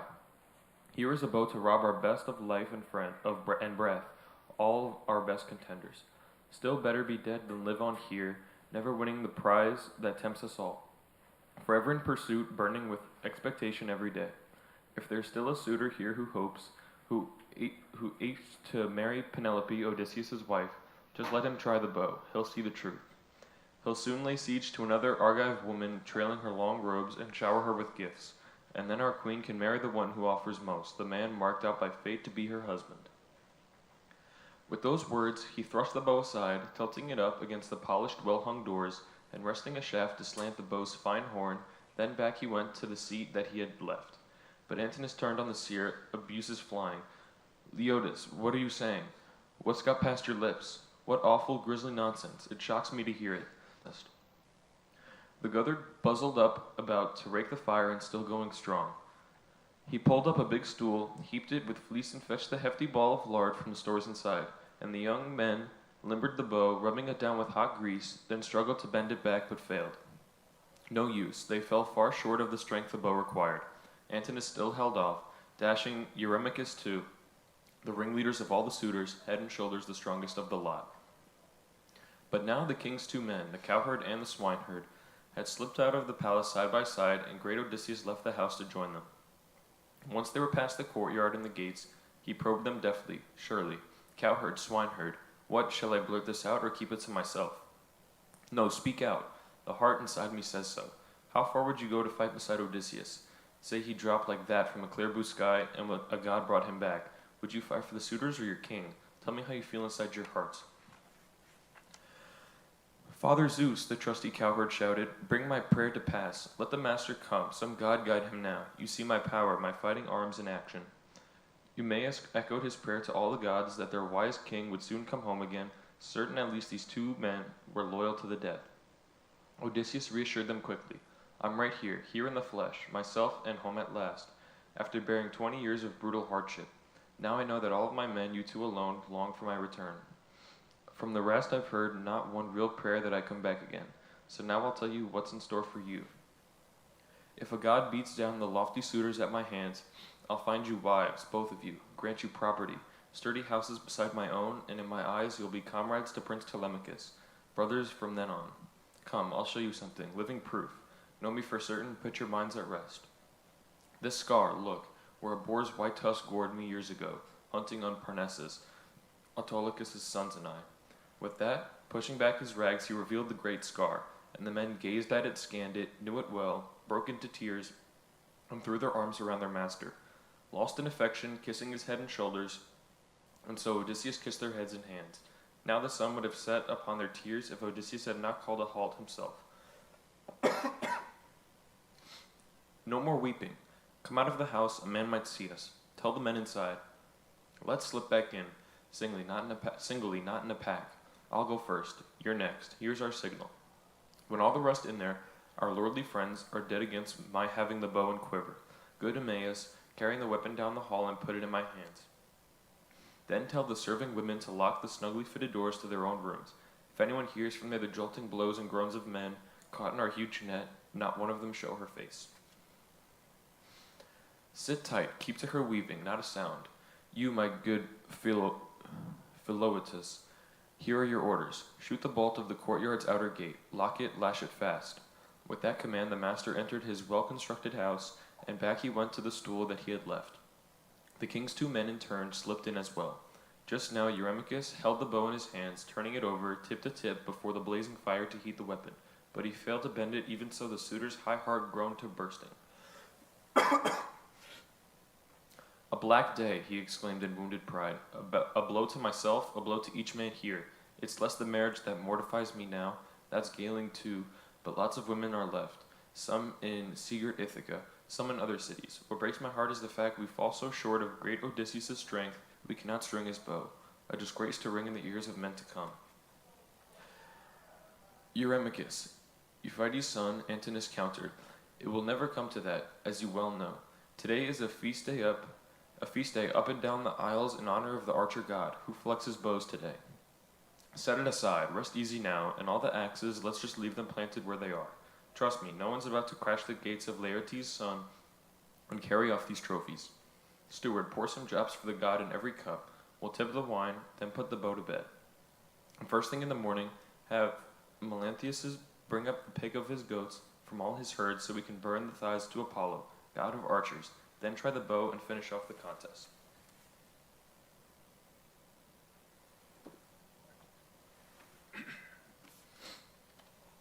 Welcome advice, and again they all agreed.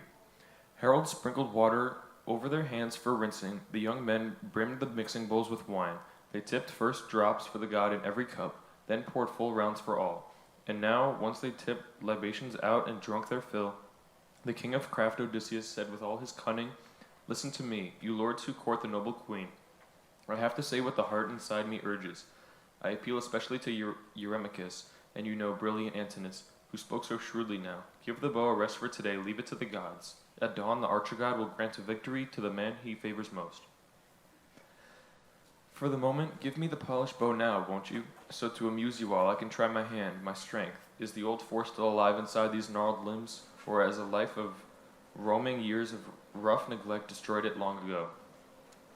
Modest words that sent them all into a hot, indignant rage, fearing he just might string the polished bow. So Antinous rounded on him, dressed him down.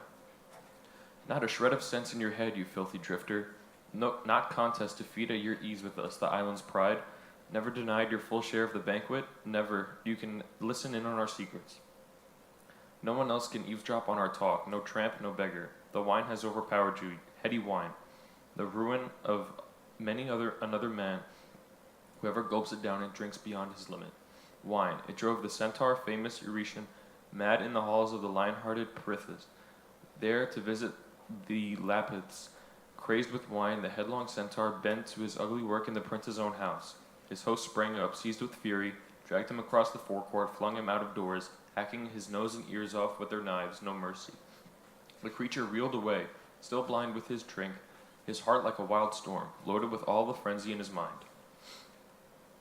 And so, the feud between mortal men and centaurs had its start, but the drunk was first to bring disaster on himself by drowning in his cups. You too, I promise you no end of trouble if you should string that bow. You'll meet no kindness in our part of the world. We'll sail you off in a black ship to Herodotus, the mainland king who wrecks all men alive. Nothing can save you from his royal grip, so drink but hold your peace. Don't take on the younger, stronger men. Antinous, watchful Penelope stepped in. How impolite it would be, how wrong, to scant whatever guest Telemachus welcomes to his house. You really think, if the stranger trusts so to his hands and strength, that he strings Odysseus' great bow, he'll take me home and claim me as his bride? He never dreamed of such a thing, I'm sure. Don't let that ruin the feast or for any reveler here. Unthinkable. Nothing could be worse. Polybus' son, Eurymachus, had an answer. Wise Penelope, daughter of Icarius, do we really expect the man to wed you? Unthinkable, I know. But we do recoil at the talk of men and women. On the island's meaner sort will mutter, look at the riffraff courting a king's wife. Weaklings, look, they can't even string his bow. But along came this beggar, drifting out of the blue, strung his bow with ease and shot through all the axes. Gossip will fly. We'll hang our heads in shame. Shame, alerted Penelope, protested. How can you hope for any public fame at all? You who disgrace to devour a great man's house and home? Why hang your heads in shame over next to nothing? Our friend here is a strapping, well-built man and claims to be the son of a noble father. Come, hand him the bow now, let's just see. I'll tell you this, and I'll make good my word. If he strings the bow and Apollo grants him glory, I'll dress him in shirt and cloak and handsome clothes. I'll give him a good sharp lance to fight off men and dogs, give him a two-edged sword and sandals for his feet, and send him off wherever his heart desires. Mother, poor Telemachus broke in now, my father's bow. No Achaean on earth has more right than I to give it or withhold it, as I please. Of all the lords in Ithaca's rocky heights or the islands facing Elis grazed by horses, not a single one will force or thwart my will. Even if I decide to give our host this bow, a gift outright to carry off himself. So, mother, go back to your quarters, tend to your own tasks, the distaff and the loom, and keep the women working hard as well. As for the bow now, men will see to that, but I most of all. I hold the reins of power in this house. Astonished, she withdrew to her own room. She took to heart the clear good sense in what her son had said. Climbing up the lofty chamber with her women, she fell to weeping for Odysseus, her beloved husband, till watchful Athena sealed her eyes with welcome sleep. And now the loyal swineherd had lifted up the bow, was taking it toward the king, when all the suitors burst out in an ugly uproar through the palace. Brash young bullies, this or that one heckling. Where on earth are you going with that bow? You grubby swineherd, are you crazy? The speedy dogs you reared will eat your corpse. Out there with your pigs, out in the cold, alone. If only Apollo and all the gods shine down on us. Eumaeus froze in his tracks, put down the bow, panicked by every outcry in the hall. Telemachus shouted too from the other side, and full of threats. Carry on with the bow, old boy. If you serve too many masters, you'll soon suffer. Look sharp, or I'll pelt you back to your farm with flying rocks. I may be younger than you, but I'm much stronger. If only I had the edge and fists and brawn over all this courting crowd, I'd soon dispatch them, licking their wounds at last, clear of our palace where they plot their vicious plots. His outburst sent them all into gales of laughter, blithe and oblivious, that dissolved their pique against the prince. The swineherd took the bow, carried it down the hall to his ready-waiting king, and standing by him placed it in his hands. Then he called the nurse aside and whispered, Good Euryclea, Telemachus commands you now to lock the snugly fitted doors to your own rooms. If anyone hears from there the jolting blows and groans of men caught in our huge net, not one of you should show your face. Sit tight, keep your weaving, not a sound. That silenced old nurse. She barred the doors that led from the long hall. The cowherd quietly bounded out of the house to lock the gates of the high stockaded court. Under the portico lay a cable, ship's tough gear. He lashed the gates with this, then slipped back in and ran and sat on the stool that he'd just left, eyes riveted on Odysseus. Now he held the bow in his hands, turning it over tip to tip, testing it this way that way, fearing worms had bored through the weapon's horn with the master gone abroad. A suitor would glance at his neighbor, jeering, taunting. Look at our connoisseur of bows. Sly old fox, maybe he's got bows like it stored in his house. That, or he's bent on making one himself. Look how he twists and turns it in his hands. The clever tramp means trouble. I wish him luck, some cocksure lord chimed in. As good as luck in bending back that weapon. So they mocked. But Odysseus, mastermind in action, once he'd handled the great bow and scanned every inch, then like an expert singer skilled at lyre and song, who strains a string to a new peg with ease, making the pliant sheep gut fast at either end, so with his virtuoso ease Odysseus strung his mighty bow. Quickly his right hand plucked the string to test its pitch, and under his touch it sang out clear and sharp as a swallow's cry. Horror swept through the suitors, faces blanching white, and Zeus cracked the sky with a bolt, his blazing sign, and the great man who had borne so much rejoiced at last that the son of cunning Cronus flung that omen down for him. He snatched a wing arrow lying bare on the board, the rest still bristled deep inside the quiver. Soon to be tasted by all the feasters there, setting a shaft on the hand grip, drawing the notch and bowstring back, right from his stool, just as he sat, but aiming straight and true, he let fly, and never missing an axe from the first axe handle clean on through to the last, and out the shaft with its weighted brazen head shot free. Telemachus, Odysseus looked to his son and said, your guest, sitting here in your house, has not disgraced you. No missing the mark, look, and no long labor spent to string the bow. My strength's not broken yet, not quite so frail as the mocking suitors thought, but the hour has come to serve our masters right. Supper in broad daylight, then to other revels, song and dancing, all that crowns a feast. He paused with a warning nod, and that sign Prince Telemachus, son of King Odysseus, girding his sharp sword on, clamping hand to spear, took his stand by a chair that flanked his father, his bronze spear point glinting now like a fire.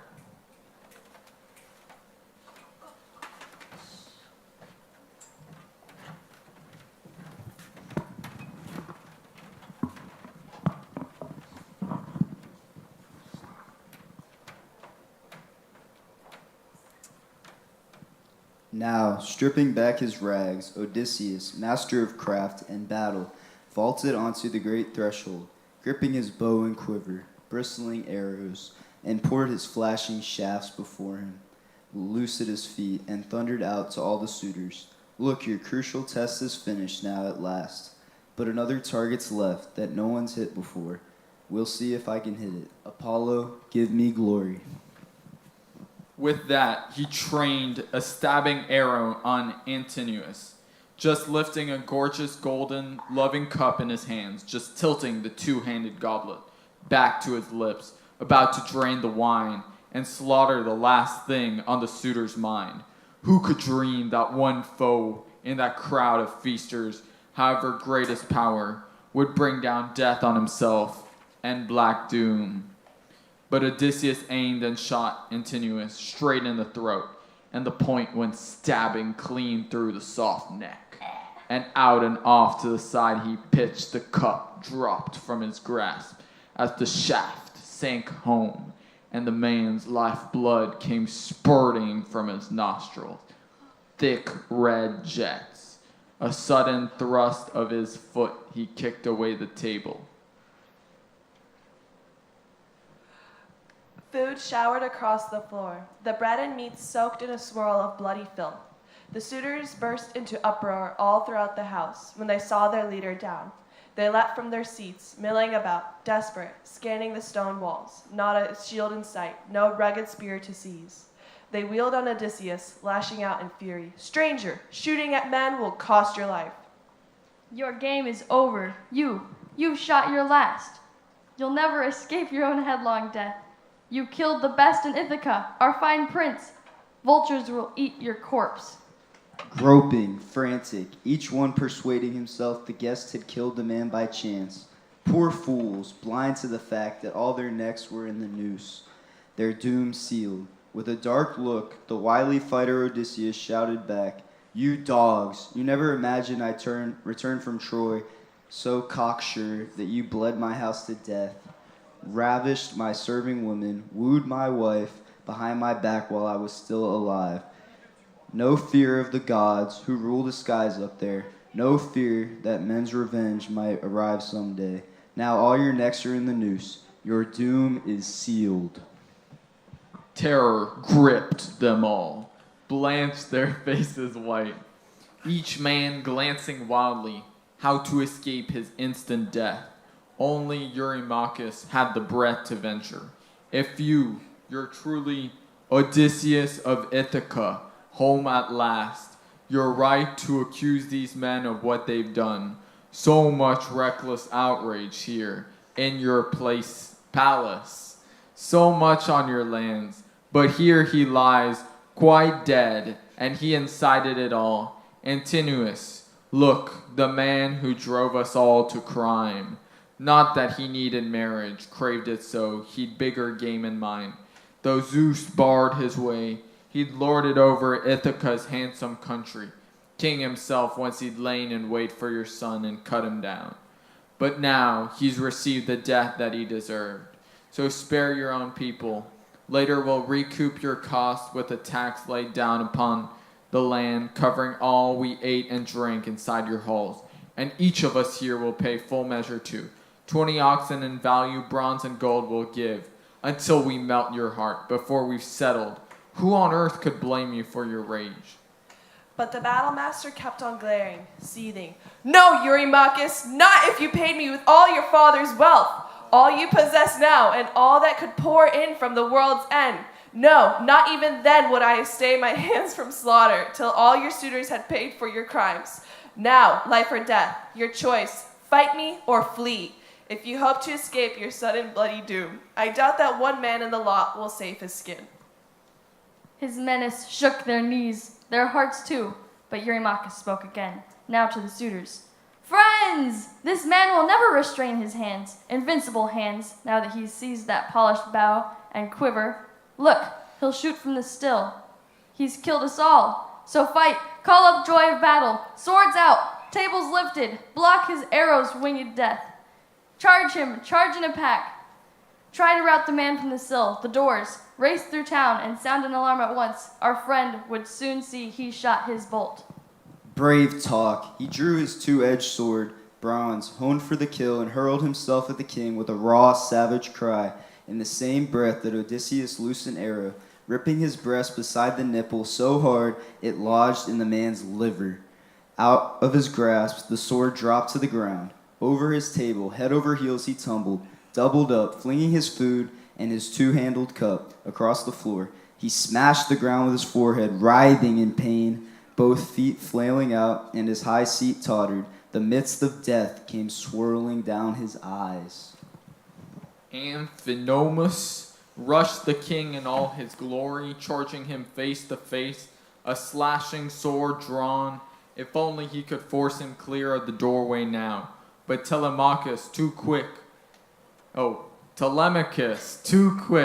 stabbed the man from behind, plunging his bronze spear between the suitor's shoulders, and straight on through his chest the point came jutting out. Down he went with a thud. His forehead slammed the ground. Telemachus swerved aside, leaving his long spear shaft lodged in Amphinomus, fearing some suitor just might lunge in from behind as he tugged the shaft, impale him with a sword, or hack him down, crouching over the corpse.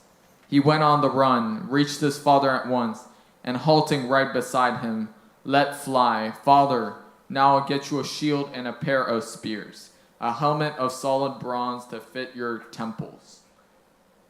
I'll arm myself on the way back and hand out arms to the swineherd. Arm the cowherd too. We'd better fight equipped. Run, fetch them, the wily captain urged, while I've got arrows left to defend me, or they'll force me from the doors while I fight on alone. Telemachus moved to his father's orders smartly. Off he ran to the room where the famous arms lay stored. Took up 4 shields, 8 spears, 4 bronze helmets, ridged with horsehair crests, and, loaded with these, ran back to reach his father's side in no time. The prince was first to chase himself in bronze, and his servants followed suit, both harnessed up, and all 3 flanked Odysseus, mastermind of war.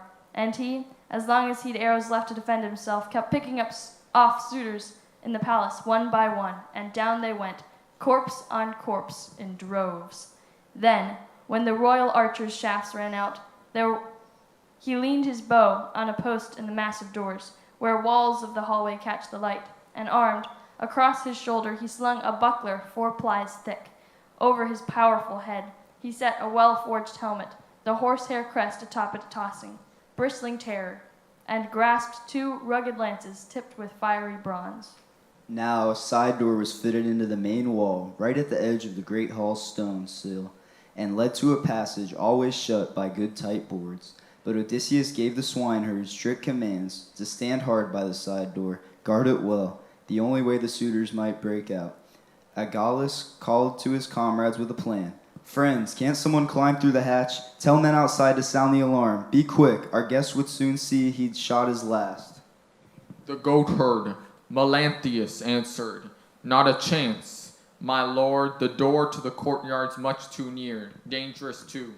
The mouth of the passage cramped. One strong man could block us, one and all. No, I'll fetch you some armor to harness on, out of the storeroom, there. Nowhere else, I'm sure. The king and his gallant son have stowed their arm. With that, the goatherd clambered up through the smoke ducts, high on the wall, and scurried into Odysseus' storeroom, bundled with a dozen shields and as many spears and helmets rigged with horsehair crests, and, loaded with these, rushed back to the suitors, quickly issued arms. Odysseus' knees shook, his heart too. When he saw them buckling on their armor, brandishing long spears, here was a battle looming, well he knew. He turned at once to Telemachus, warnings flying. A bad break in the fight, my boy. One of the women's tipped odds against us, or could it be the goatherd? My fault, father, the cool, clear prince replied. The blame's all mine. That snug door to the vault, I left it ajar. They've kept a better watch than I. Go, Eumaeus, shut the door to the storeroom. Check and see if there's no women's tricks or Dolius' son Melanthius. He's our man, I'd say. And even as they conspired, back the goatherd climbed to room to fetch more burnished arms. But Eumaeus spotted him, quickly, told his king who stood close by, Odysseus, wily captain, there he goes again, the infernal nuisance, just as we suspected. Back to the storeroom. Give me a clear command. Do I kill the man if I can take him down, or drag him back to you, here, to pay in full for the vicious work he's plotted in your house? Odysseus, master of tactics, answered briskly, I and the prince will keep these brazen suitors crammed in the hall. For all their battle fury, you two wrench Melanthius' arms and legs behind him, fling him down in the storeroom, lash his back to a plank, and strap a twisted cable fast to the scoundrel's body. Hoist him up a column until he hits the rafters. Let him dangle in agony, still alive for a good long time.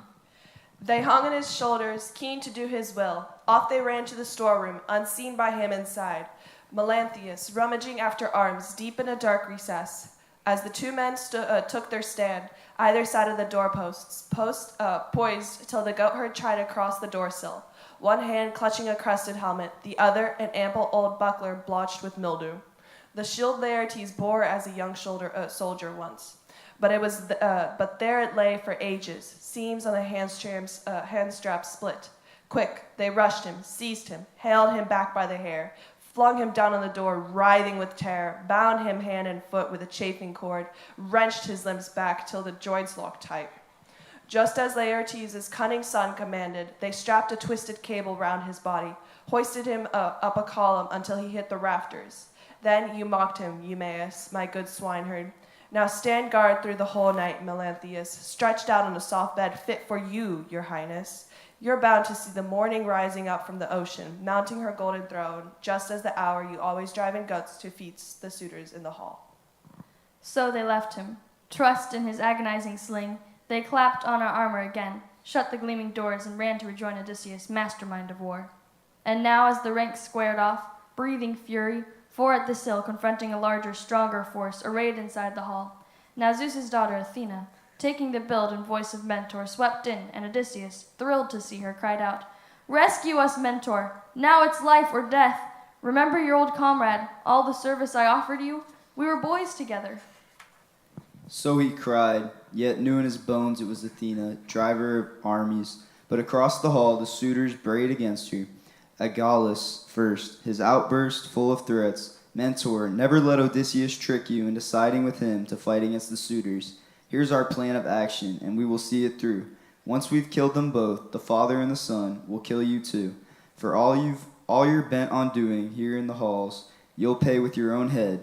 And once our swords have stopped your violence cold, all your property, all in your house, your fields, we'll lump it all with Odysseus' rich estate, and never let our sons live on in your halls, or free your wife and daughters to walk through town. Naked threats, and Athena hit new heights of rage. She lashed out at Odysseus now with blazing accusations. Where's it gone, Odysseus, your power, your fighting heart? The great soldier who fought for famous white-armed Helen, battling Trojans 9 long years, non-stop, no mercy, mowing their armies down in grueling battle. You who seized the broad streets of Troy with your fine strategic stroke. How can you, now you've returned to your own house, your own wealth, bewail the loss of your combat strength in a war with suitors? Come, old friend, stand by me, you'll see action now. See how Mentor, the son of Alcimus, that brave fighter, kills your enemies, pays you back for service. Rousing words, but she gave no all-out turning of the tide. Not yet. She kept on testing Odysseus and his gallant son, putting their force and fighting heart to proof. For all the world like a swallow in their sight, she flew on high to perch on the great hall's central roof beam, black with smoke. But the suitors closed ranks, commanded now by Damastor's son, Agelaus, flanked by Eurynomus, Demoptolemus, and Amphimedon, Pisander, Polyctor's son, and Polybus ready, waiting head and shoulder, the best and bravest of the lot, still left to fight for their lives. Now that the pelting shafts had killed the rest, Agelaus spurred his comrades on with battle plans. Friends, at last the man's invincible hands are useless. Mentor has mouthed some empty boasts and flitted off. Just four are left to fight at the front doors. So now, no wasting your long spears. All at a single hurl, just 6 of us launch out in the first wave. If Zeus is willing, we may hit Odysseus. Carry off the glory. The rest are nothing, once the captain's down. At his command, concentrating their shots, all 6 hurled as one, but Athena sent the whole salvo wide of the mark. One of them hit the jamb of the great hall's doors, another the massive door itself, and the heavy bronze point of a third ashen javelin crashed against the wall. Seeing his men untouched by the suitors' flurry, steady Odysseus leapt to take command. Friends, now it's for us to hurl at them. I say into this ruck of suitors, topping all their crimes, they're mad to strip the armor off of our bodies. Taking aim at the ranks, all 4 let fly as one, and the lances struck home. Odysseus killed Demoptolemus, Telemachus killed Euryades, the swineherd Alatus, and the cowherd cut Pisander down in blood. They bit the dust of the broad floor all as one. Back to the great hall's far recess, the others shrank as the 4 rushed in and plucked up spears from corpses. And again the suitors hurled their whetted shafts, but Athena sent the better part of the salvo wide. One of them hit the jamb of the great hall's doors, another the massive door itself, and the heavy bronze point of a third ashen javelin crashed against the wall. True, Amphimedon nicked Telemachus on the wrist. The glancing blade just barely broke his skin. Cestippus sent a long spear sailing over Eumaeus' buckler, grazing his shoulder blade, but the weapon skittered off and hit the ground. And again, those led by the brilliant battle master hurled their razor spears at the suitors' ranks. And now Odysseus, raider of cities, hit Eurydamus. Telemachus hit Amphimedon, Eumaeus, Polybus, and the cowherd stabbed Cestippus right in the man's chest and triumphed over his body. Love your mockery, do you? Son of that blowhard Polytherses. No more shooting off your mouth, you idiot. Such big talk. Leave the last word to the gods. They're much stronger. Take this spirit, this guest gift for the cow's hoof you once gave King Odysseus begging in his house. So the master of long-horned cattle had his say. As Odysseus, fighting at close quarters, ran Agelaus through with a long lance. Telemachus speared Leocritus so deep in the groin the bronze came punching out his back, and the man crashed head first, slamming the ground full face. And now Athena, looming out of the rafters high above them, brandished her man-destroying shield of thunder, terrifying the suitors out of their minds. And down the hall they panicked, wild like herds stampeding, driven mad as the darting gadfly strikes in the late spring when the long days come round. The attackers struck like eagles, crook, clawed, hook-beaked, swooping down from a mountain ridge to harry smaller birds that skim across the flat land, cringing under the clouds.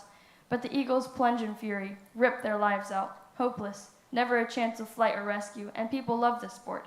So the attackers routed suitors headlong down the hall, wheeling into the slaughter, slashing left and right, and grisly screams broke from skulls cracked open, the whole floor awash with blood. Laertes now. He flung himself at Odysseus, clutched his knees, crying out to the king with a sudden, winging prayer. I hug your knees, Odysseus. Mercy, spare my life.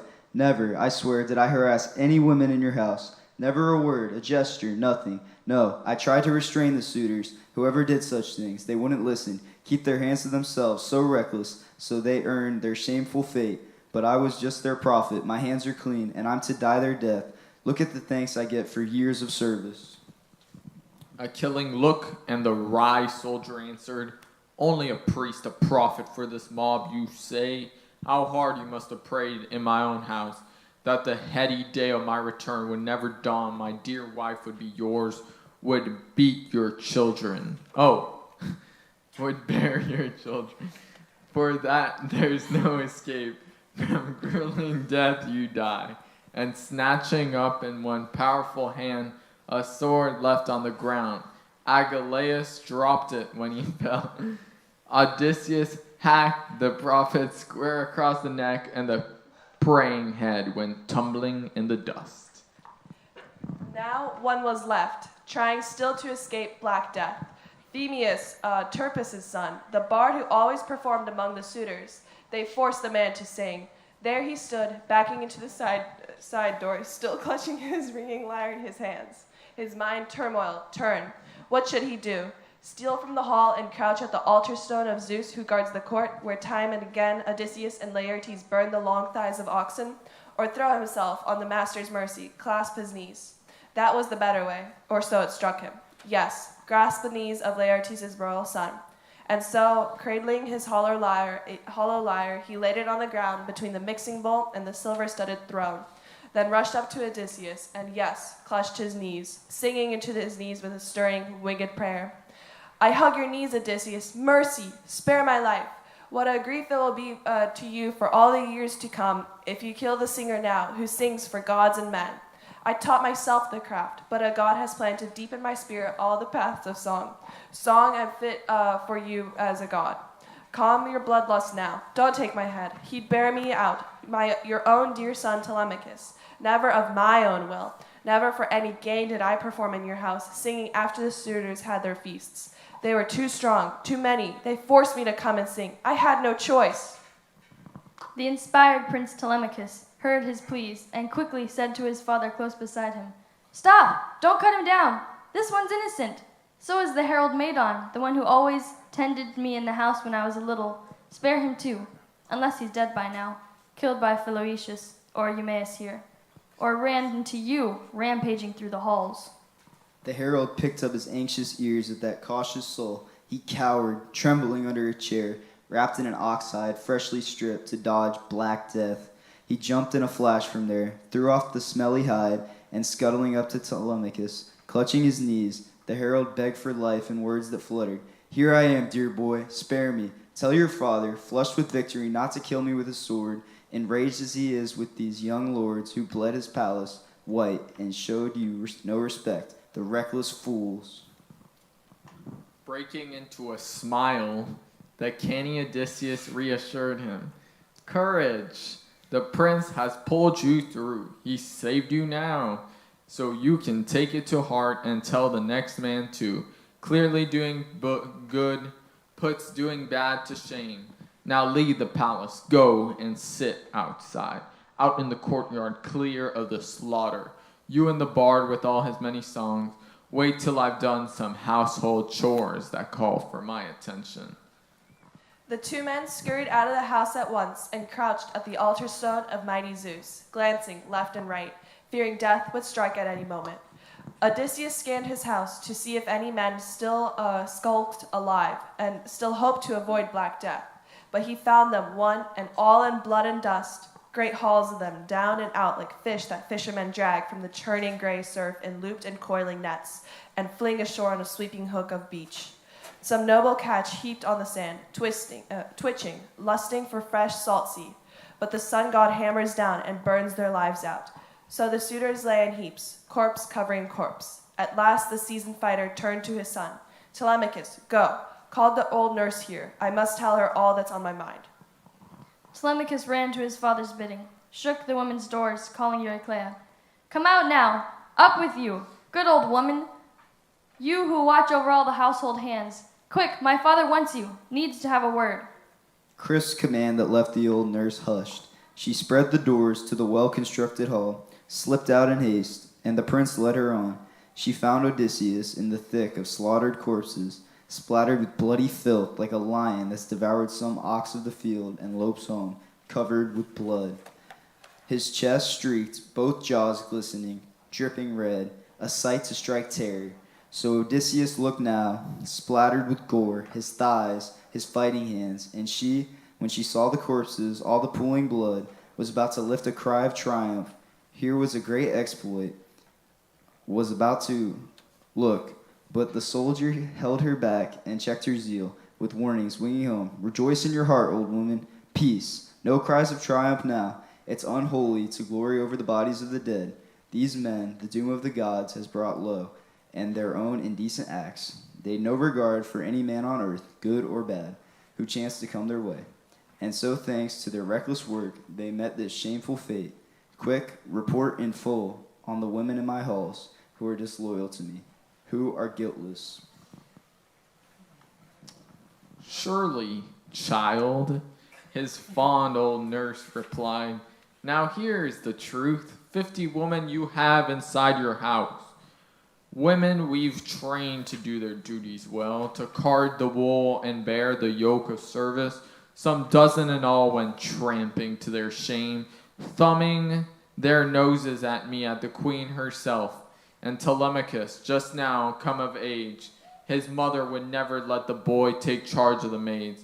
But let me climb to her well-lit room upstairs and tell your wife the news. Some god has put the woman fast asleep. Don't wake her yet, the crafty man returned. You tell those women to hurry here at once, just the ones who've shamed us all along. Away the old nurse bustled through the house to give the women orders, rushing them to the king. Odysseus called Telemachus over, both herdsmen too, with strict commands. Start cleaning away the bodies, make the women pitch into chairs and tables. Scrub them down with sponges, rinse them clean, and once you've put the entire house in order, march the women out of the great hall, between the roundhouse and the courtyard's strong stockade, and hack them with your swords, slash out all their lives, blot out their minds in the joys of love they relished on their suitors' bodies, rotten on the sly. The women crowded in, huddling all together, wailing convulsively, streaming live warm with tears. First, they carried out the bodies of the dead and propped them under the courtyard colonnade, standing them one against the other. Odysseus shouted commands himself, moving things along, and they kept bearing out the bodies. They were forced. Next, they scrubbed down the elegant chairs and tables, washed them with sopping sponges, rinsed them clean. Then Telemachus and the herdsmen scraped smooth the packed earth floor of the royal house with spades, as the women gathered up the filth and piled it outside. And then, at last, once the entire house was put in order, they marched the women out of the great hall, between the roundhouse and the courtyard's strong stockade, crammed them into a dead end, no way out from there. And stern Telemachus gave the men their orders. No clean death for the likes of them, by God, not for me. They showered abuse on my head, my mother's too. You sluts, the suitors' whores, With that, taking a cable used on a dark, proud ship, he coiled it over the roundhouse, lashed it fast to a column, hoisting it up so high no toes could touch the ground. Then, as doves or thrushes, beating their spread wings against some snare, rigged up in thickets, flying in for a cozy nest, but a grisly bed receives them, so the women's heads were trapped in a line, nooses yanking their necks up one by one. So all might die a pitiful, ghastly death. They kicked up heels for a little, not for long. Melanthius, they hauled him out through the doorway into the court, lopped his nose and ears with a ruthless knife, tore his genitals out for the dogs to eat raw, and in manic fury hacked off hands and feet. Then, once they'd washed their own hands and feet, they went inside again to join Odysseus. Their work was done with now, but the king turned to devoted Eurycleia, saying, "Bring sulfur, nurse, to scour all this pollution. Bring me fire too, so I can fumigate the house. And call Penelope here with all her women. Tell all the maids to come back in at once." Well said, my boy, the old nurse replied, right to the point. But wait, let me fetch you a shirt and cloak to wrap you. No more dwaddling round the palace, nothing but rags to cover those broad shoulders. It's a scandal. Fire first, the good soldier answered. Light me a fire to purify this house. The devoted nurse snapped to his command, brought her master fire and brimstone. Odysseus purged his palace halls and court with cleansing fumes. Then, back through the royal house, the old nurse went to tell the women the news and bring them in at once. They came crowding out of their quarters, torch in hand, flung their arms around Odysseus, hugged him, home at last, and kissed his head and shoulders, seized his hands, and he, overcome by a lovely longing, broke down and wept. Deep in his heart, he knew them, one and all.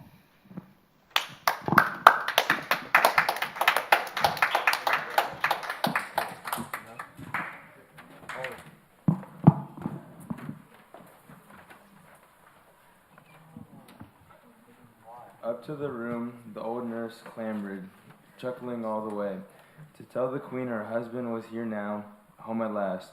Her knees bustling, her feet shuffling over each other, till hovering at her mistress' head she spoke. "Penelope, child, wake up and see for yourself, with your own eyes, all you dreamed of all your days. He's here, Odysseus, he's come home, at long last. He's killed the suitors swaggering your brutes, who plagued his house, wolfed his cattle down, rode rough-shod over his son." "Dear old nurse," weary Penelope replied, "the gods have made you mad. They have that power, putting laudancy into the clearest head around, or settling a half-wit on the path to sense. They've unhinged you, and you were once so sane. Why do you mock me? Haven't I wept enough? Telling such wild stories, interrupting my sleep, sweet sleep that held me, sealed my eyes just now. Not once have I slept so soundly since the day Odysseus sailed away to see that cursed city. Odysseus sailed away, destroy, I call it. I hate to say its name. Now down you go, back to your own quarters. If any other woman of mine had come to me, rousing me out of a sleep with such a tale, I'd have her bundled back to her room in pain. It's only your old gray head that spares you that." "Never," the fond old nurse kept pressing on. "Dear child, I've never mocked you. No, it's all true. He's here, Odysseus. He's come home, just as I tell you. He's the stranger they all manhandled in the hall. Telemachus knew he was here for days and days, but he knew enough to hide his father's plans so he could pay whose vipers back in kind." Penelope's heart burst in joy. She leapt from bed, her eyes streaming tears. She hugged the old nurse and cried out with an eager, winging word, "Please, dear one, give me the whole story. If he's really home again, just as you tell me, how did he get those shameless suitors in his clutches, single-handed, braving an army always camped inside?" "I have no idea," the devoted nurse replied. I didn't see it. I didn't ask. All I heard was choking groans of men cut down in blood. We crouched in terror, a dark nook of our quarters. All of us locked tight behind those snug doors till your boy Telemachus came and called me out. His father rushed him there to do just that. And then I found Odysseus in the thick of slaughtered corpses. There he stood, all around him, over the beaten floor, the bodies sprawled in heaps, lying one on another. How it would have thrilled your heart to see him, splattered with bloody filth, a lion with his kill. And now they're all stacked at the courtyard gates. He's lit a roaring fire.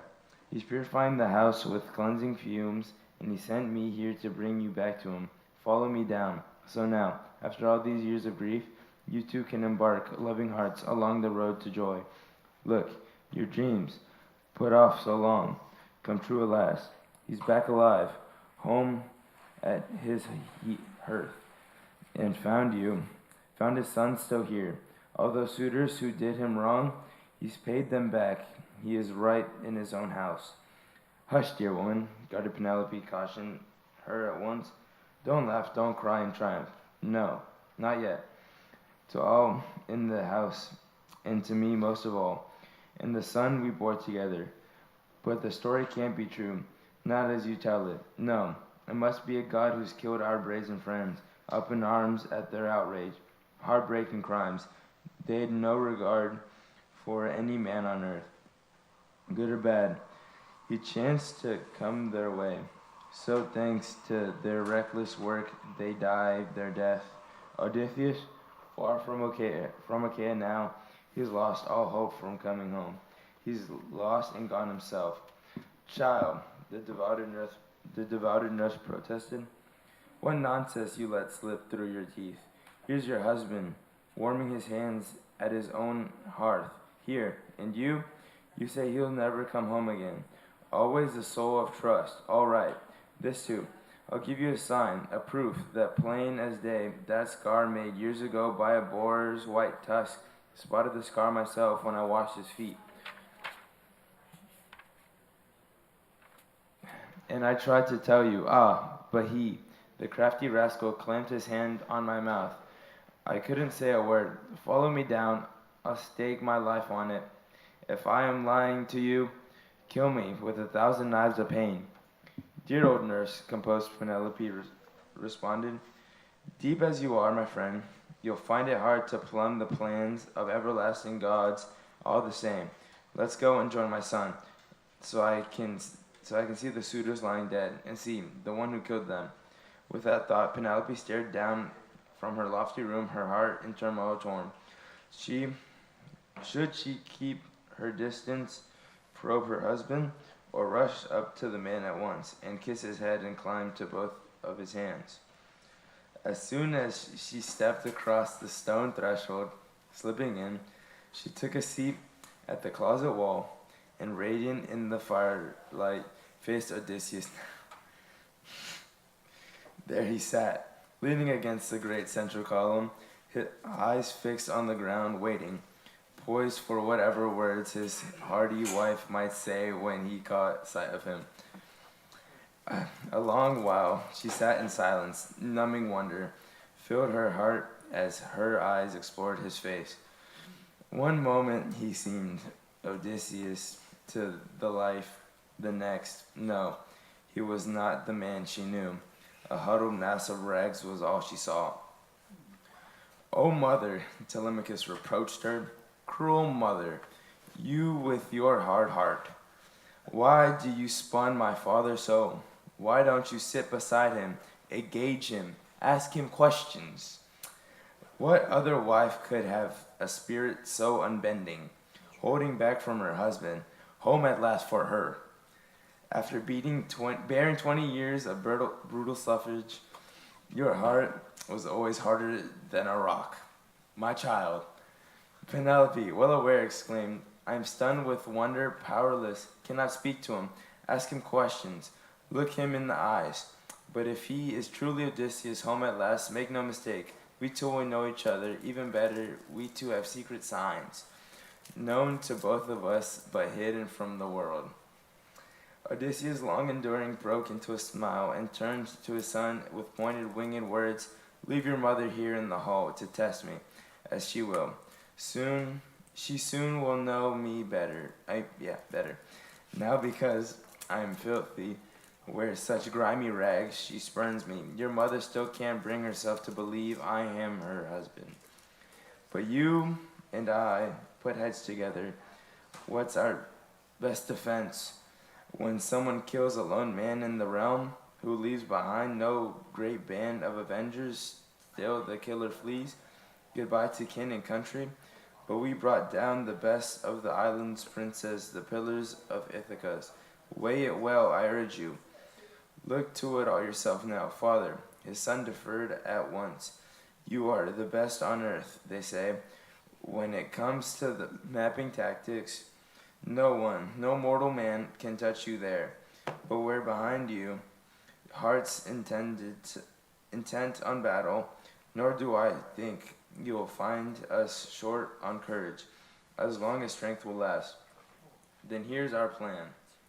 The master of tactics said, I think it's best, first go and wash, and put fresh tunics on, and tell the maids in the hall to dress well too. And let the inspired bard take up his ringing lyre, and lead off for us all to dance so full of heart, that whoever hears the strain outside the gate, a passerby on the road, a neighbor round about, will think it's a wedding feast that's underway. No news of suitors' deaths spread through the town, till we have slipped away to our own estate, our orchard, green trees. There we'll see what winning strategy Zeus will hand to us. They hung on the words and moved the orders smartly. First, they washed and pulled fresh tunics on. The women arrayed themselves. An inspired bard struck up his resounding lyre and stirred it all, a desire for dance and song. The lovely leading beat till the great house echoed round, the measured tread of dancing men in motion. Women sashed and lithe, and whoever heard the strength outside would say, a miracle, someone's married the queen at last.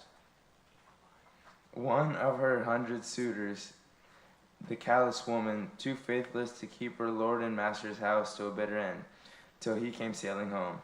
So they said, blind to what had happened. The grey-hearted Odysseus was home again at last. The maid Eurynomé bathed him, rubbed him down with oil, and drew around him a royal cape and choice tunic too. And Athena crowned the man with beauty, head to foot, made him taller to all eyes, his build more massive, yet and down from his brow the great goddess ran his curls, like thick Hynatian clusters, full of blooms. A master craftsman washes gold over beating silver, a man the god of fire, and Queen Athena trained in every fine technique, and finishes off his latest effort of handsome work. So she lavished splendor over his head and shoulders now. He stepped from his bath, glistening like a god, and back he went to the seat he had left, and facing his wife declared, strange woman, so hard the god of Olympus made you harder than any woman in the world. What other wife could have the spirit so unbending, holding back from her husband, home at last for her, after bearing 20 years in brutal struggle? Come, nurse, make me a bed. I'll sleep alone. She has a heart iron in her breast. Strange man, worried Penelope said, I'm not so proud, so scornful, nor am I overwhelmed by your quick change. You look how well I know the way he looked, setting sail from Ithaca years ago, abroad the long-oared ship. Come, Euryclida, move the sturdy bedstead out of our bridal chamber, the room master built with his own hands. Take it out now, sturdy bed that is, and spread with deep with fleece. Blankets and lustrous throws keep him warm.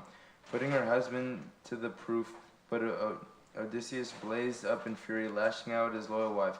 Woman, your words, they cut me to the core. even for some skilled craftsman, unless a god came down in person, quick to lend a hand, lifted it out with ease and moved it elsewhere. Not a man on earth, not even a peak strength, would find it easy to prise it up and shift it to. No great sign of hallmark lies in its construction. I know, I built it myself, no one else. There was a branching olive tree inside our court, grown to its full prime, the bole like a column, thickest. Around it I built my bedroom, finished off the walls with good tight stonework, roofed it over soundly and added doors hung well and snugly wedged. I lopped a leafy crown of olives, clean cutting stump bare from roots up. Planting it round with a bronze smoothing aids. I had the skill. I shaped it plumb to the line to make my bedpost bored with holes it needed with an auger. Working from there, I built my bed, start to finish.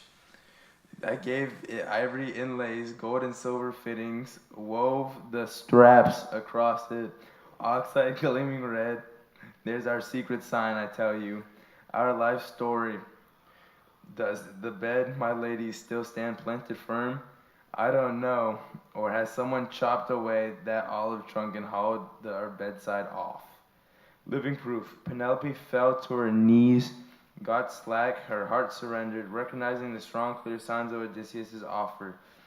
She dissolved in tears, rushed to Odysseus, flung her arms around his neck and kissed his head and cried out, Odysseus, don't flare up at me now. Now, not you, always the most understanding man alive. The gods, it was the gods who sent us sorrow.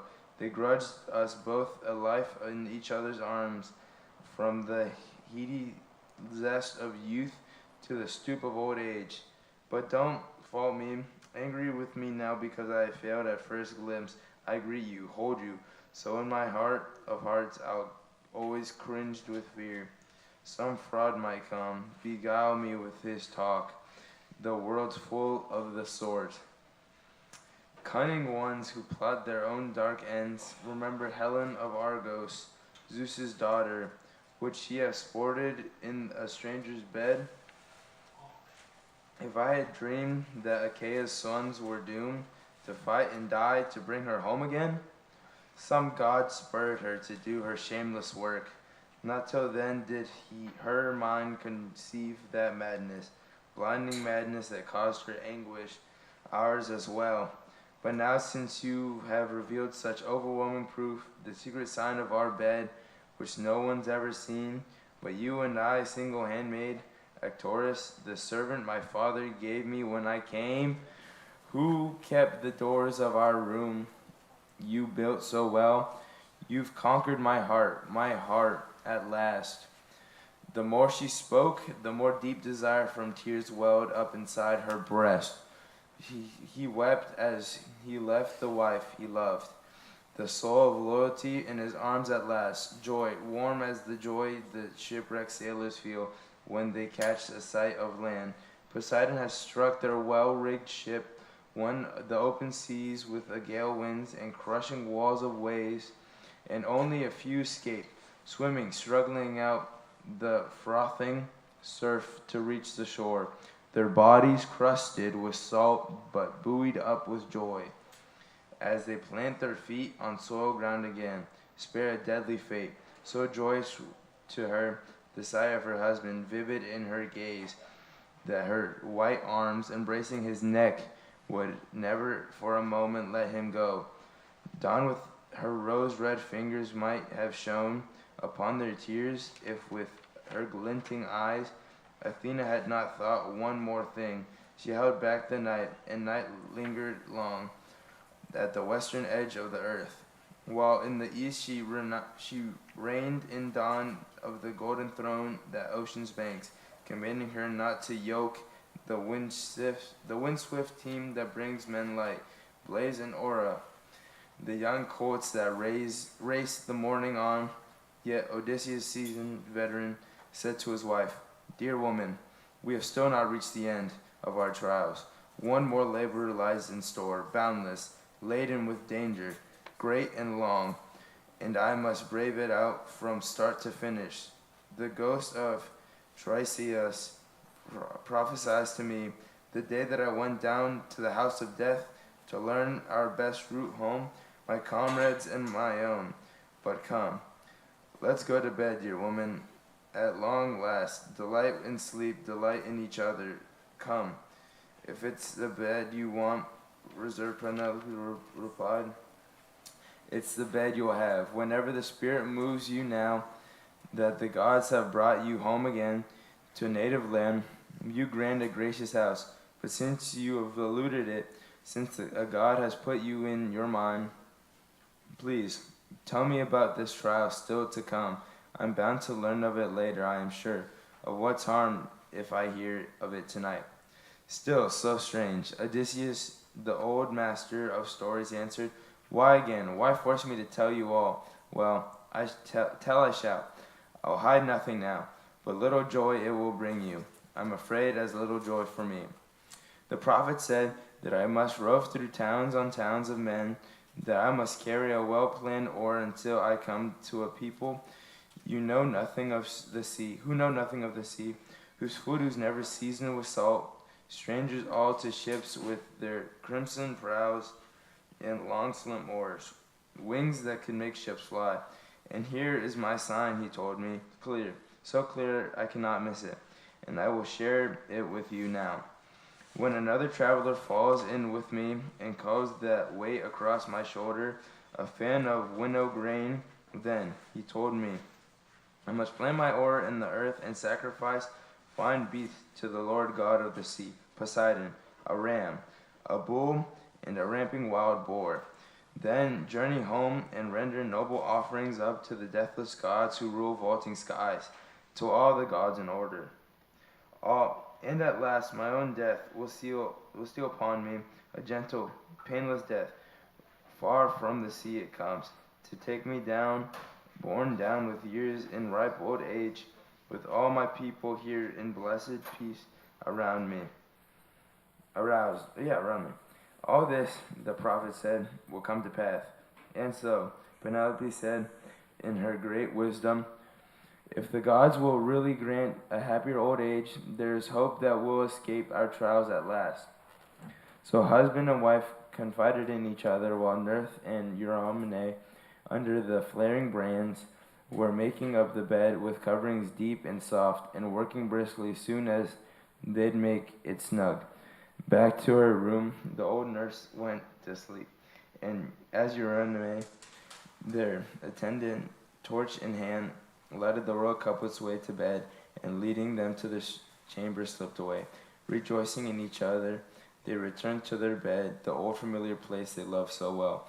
Now Telemachus, the cowherd, and the swineherd rested in their dancing feet, and had the woman do the same, and across the shadowed hall the men lay down to sleep. But the royal couple, once they revealed in all, the longed-for joy of love, revealed in each other's stories, the radiant woman telling of all she'd borne at home, watching them there, the infernal crowd of suitors, slaughtering herds of cattle and good fat sheep, while keen to win her hand, draining the brooches vats dry of vintage wine, and great Odysseus, his wife, told his wife of all the pains he had dealt out to other men, and all the hardships he endured himself, his story first to last, and she listened on, enchanted. Sleep never sealed her eyes till all was told. He launched in with how he fought the Cercenes down, then how he came to the Lotus Eater's lush green land, then all crimes of the Cyclops, and how he paid him back, for the gallant men demonstrate without qualm, then how he visited Aeolus, who gave him hero's welcome, then sent him off.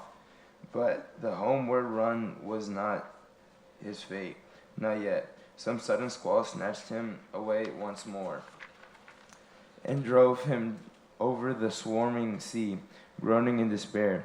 Then how he moored at Telepilas, where the Laestrogons wrecked his fleet, and killed his men at arms. He told her of Circe's cunning magic wiles, and how he voyaged down in his long bent ship to the moldering house of death to consult Tiresias, ghostly seer of Thebes. And he saw his old comrades there, and he saw his mother, who bore and reared him as a child. He told how he caught the sirens' voices throbbing in the wind, and how he scudded past the clashing rocks, past grim Charybdis, past Scylla, whom no rover had ever coasted by, home free, and how his shipmates slaughtered the cattle of the sun, and Zeus, the king of thunder, split his racing ship with a reeking bolt and killed his handy comrades, all his fighting men at a stroke. But he alone escaped death at sea. He told how he reached Ogygia's shores, and the nymph Calypso held him back, deep in her arching caverns, craving him for a husband, cherished him, vowed to make him immortal, ageless all his days. Yes, but she never won the heart inside of him, never. Then how he reached the Phaeacians, heavy sailing there, who with all their hearts had prized him like a god, and sent him off in a ship to his own beloved land, giving him bronze and hoards of gold and robes, that was the last he told her, just as sleep overcame him, sleep losing his limbs, slipping the toils of anguish from his mind. Athena, her eyes afire, had fresh plans. Once she thought he'd had his heart content of love and sleep at his wife's side, straightway she roused young Dawn from ocean's banks to her golden throne, to bring men light, and roused Odysseus too, who rose from his soft bed and advised his wife in parting, "Dear woman, we both had our fill of trials. You in our house, weeping over my journey home, fraught with storms and torment, true, and I pinned down in pain by Zeus and other gods, for all my desire, blocked from reaching home.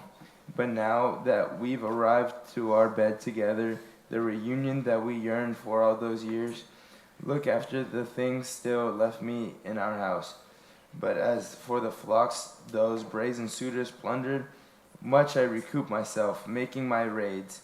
The rest our fellow Ithacans will supply, till my folds are full of sheep again. But now I must be off to to the upland farm, our orchard green with trees, to see my father, good old man, weighed down with such grief for me. And you, dear woman, sensible as you are, I would advise you still. Quick as the rising sun, the news will spread of the suitors that I killed inside the house. So climb to your lofty chamber with your women, sit tight there, see no one, question no one. He strapped his burnished armor round his shoulders, roused Telemachus the cowherd and the swineherd, and told them to take up weapons honed for battle. They snapped to comrades hastened up in bronze, opened the doors, and strode out. Odysseus is in the lead by now. The daylight covered the land, but Pallas, shrouding them all in darkness, quickly led the four men out of town.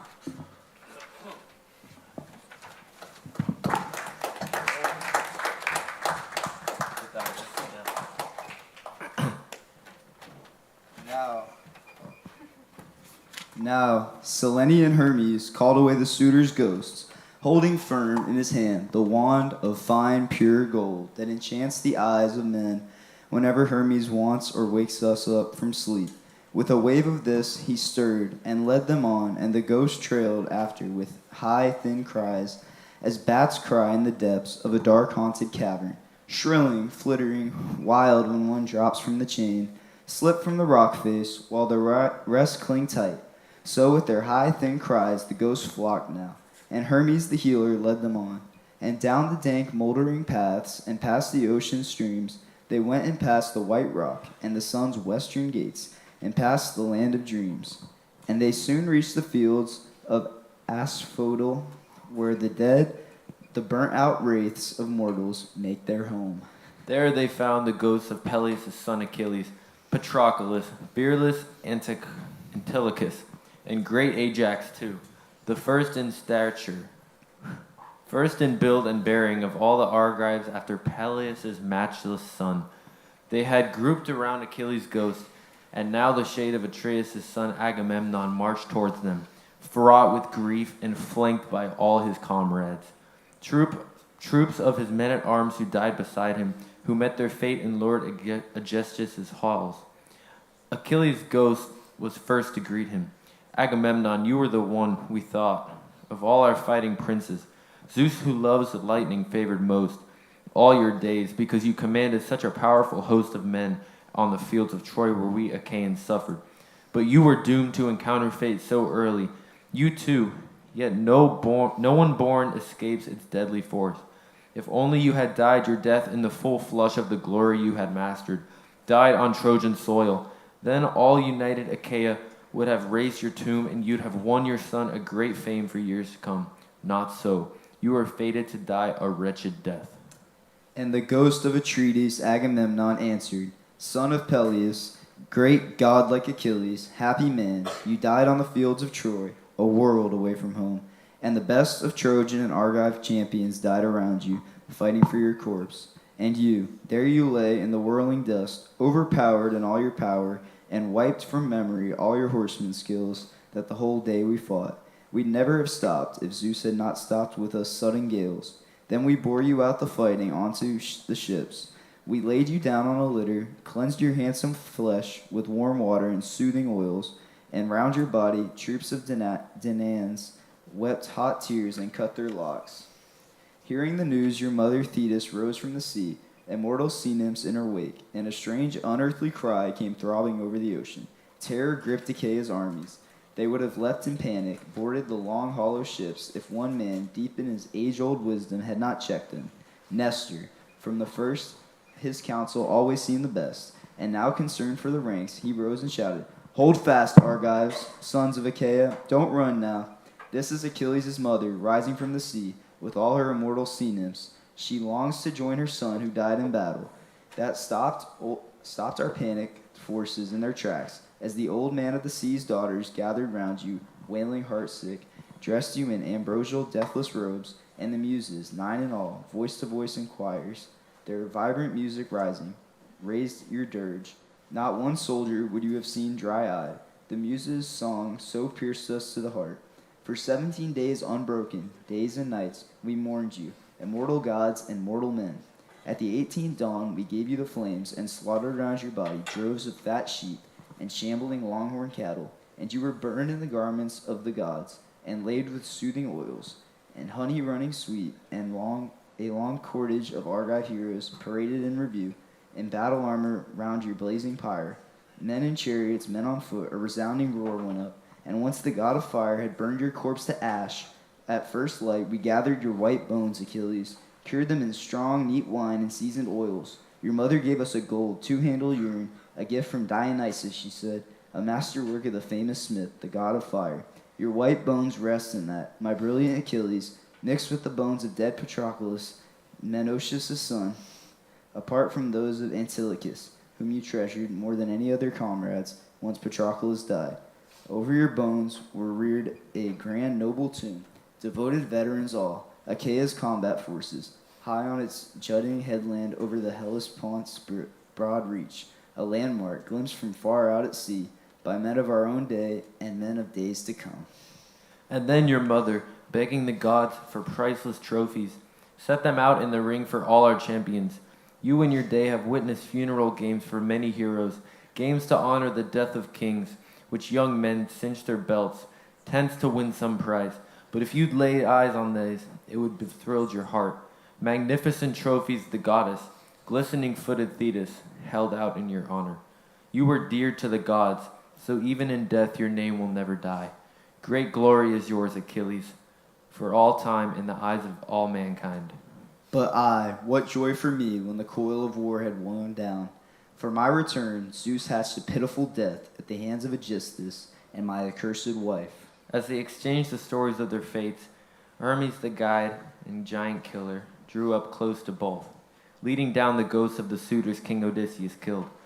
Struck by the sight, the two went up to them right away, and the ghost of Atreus, his son Agamemnon, recognized the noted prince Agamemnon, Menelaus' dear son, who received him once in Ithaca at his home. And Atreus' ghost called out to his old friend now, Agamemnon, what disaster brings you down to the dark world?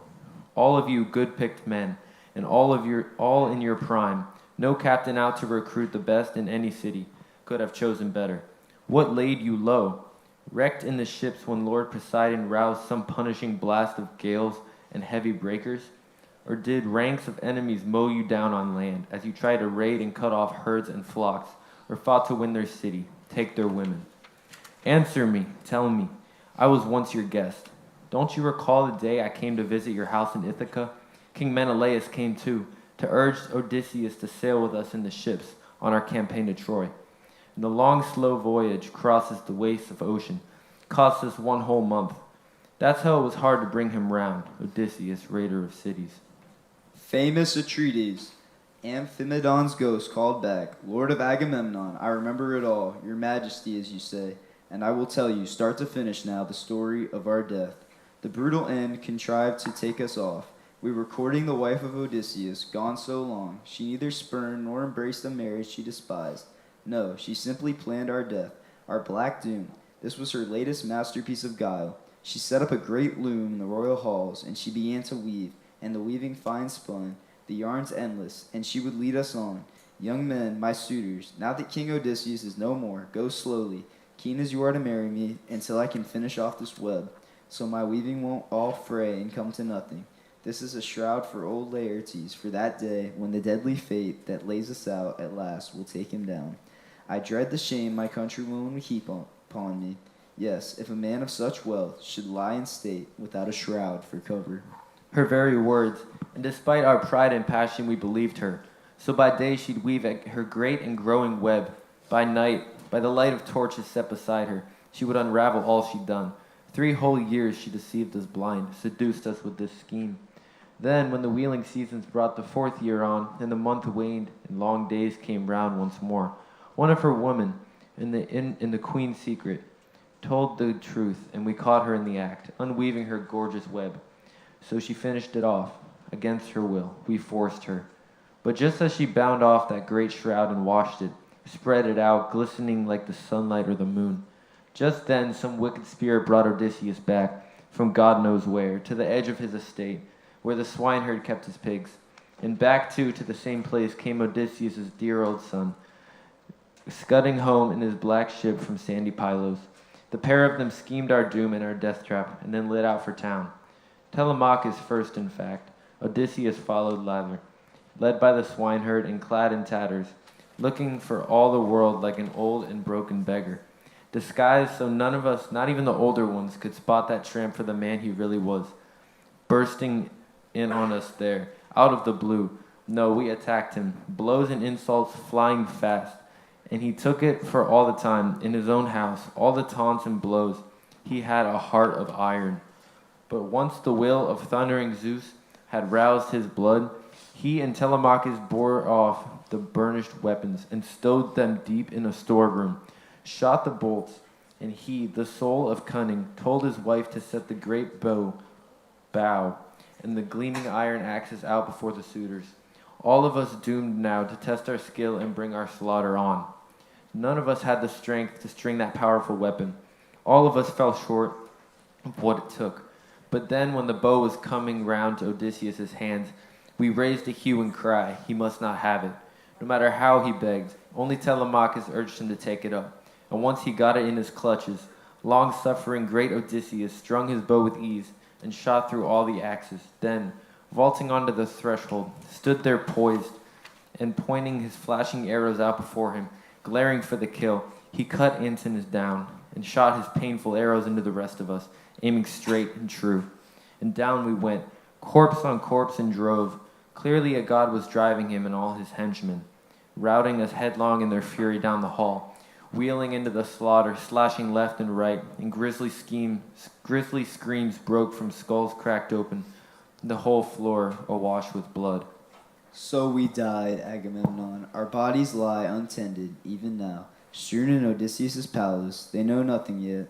The kin in our houses, who might wash our wounds of clotted gore and lay us out and mourn us. These are the solemn honors owed the dead.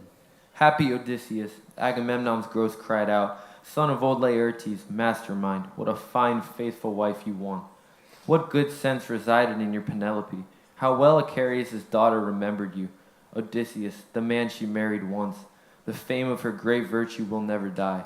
The immortal gods will lift a song for all mankind, a glorious song in praise of self-possessed Penelope. A far cry from the daughter of Tynandrus, Clemenstria. What outrage she committed, killing the man she married once. Yes, and the song men sing of her will ring with loathing. She brands which a foul name of the breed of womankind, even the honest ones to come.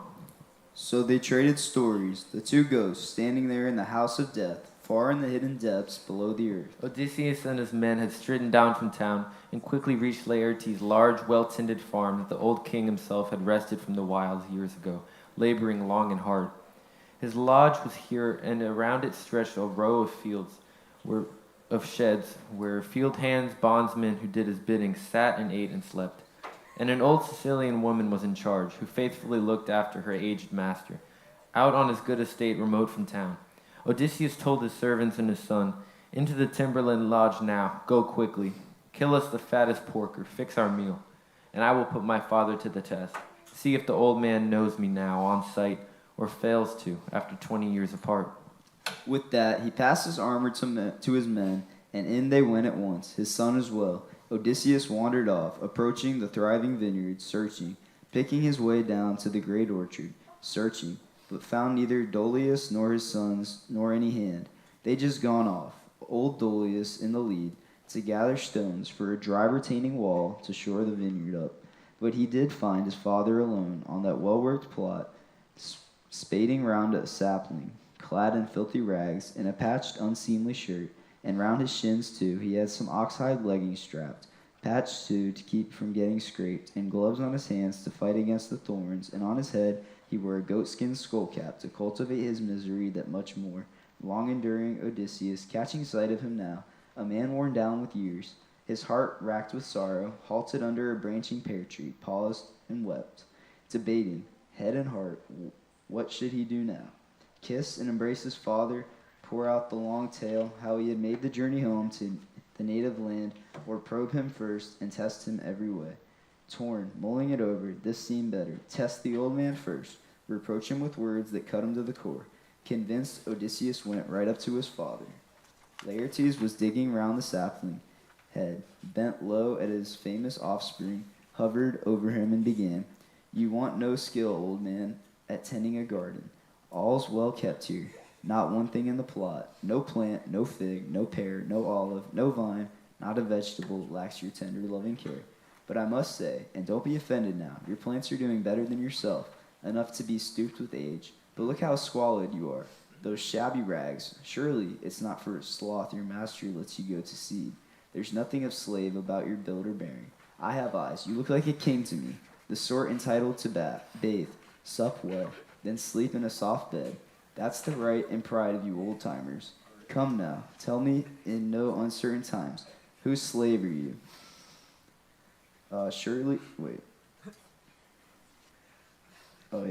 Whose orchard are you tending? And tell me this, I must be absolutely sure. This place I've reached, is it truly Ithaca? Just as that fellow told me, just now. I fell in with him on the road here. Clumsy, none too friendly, couldn't trouble himself to hear me out or give me a decent answer.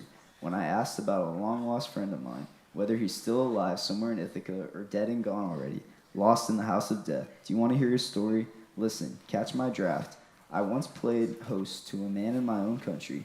He'd come to my door, the most welcome guest from foreign parts I ever entertained. He claimed he came of a good Ithacan stock. Said his father was Arcesius' son Laertes. So I took the new arrival under my own roof. I gave him a hero's welcome, treated him in style, stores in our palace made for princely entertainment, and I gave my friend some gifts to fit his station, handed him 7 bars of well-wrought gold, a mixing bowl of solid silver, etched with flowers, a dozen cloaks unlined and light, a dozen rugs, and as many full-cut capes and shirts as well. And to top it off, 4 women, perfect beauties, skilled in crafts. He could pick them out himself. Stranger, his father answered, weeping softly, the land you've reached is the very one you're after. True, but it's in the grip of reckless, lawless men. And as for the gifts you showered on your guest, you gave them all for nothing. But if you'd found him alive here in Ithaca, he would have replied in kind, with gift for gift, and entertained you warmly before he sent you off. That's the old custom, when one has led the way. But tell me, please, in no uncertain terms, how many years ago did you host the man, that unfortunate guest of yours, my son? There was a son, or was he all a dream? The most unlucky man, whom now I fear, far from his own soil and those he loves. The fish has swallowed down on the high seas of birds and beasts on land, have made their meal. Nor could the ones who bore him, mother, father, wrap his corpse in a shroud and mourn him deeply.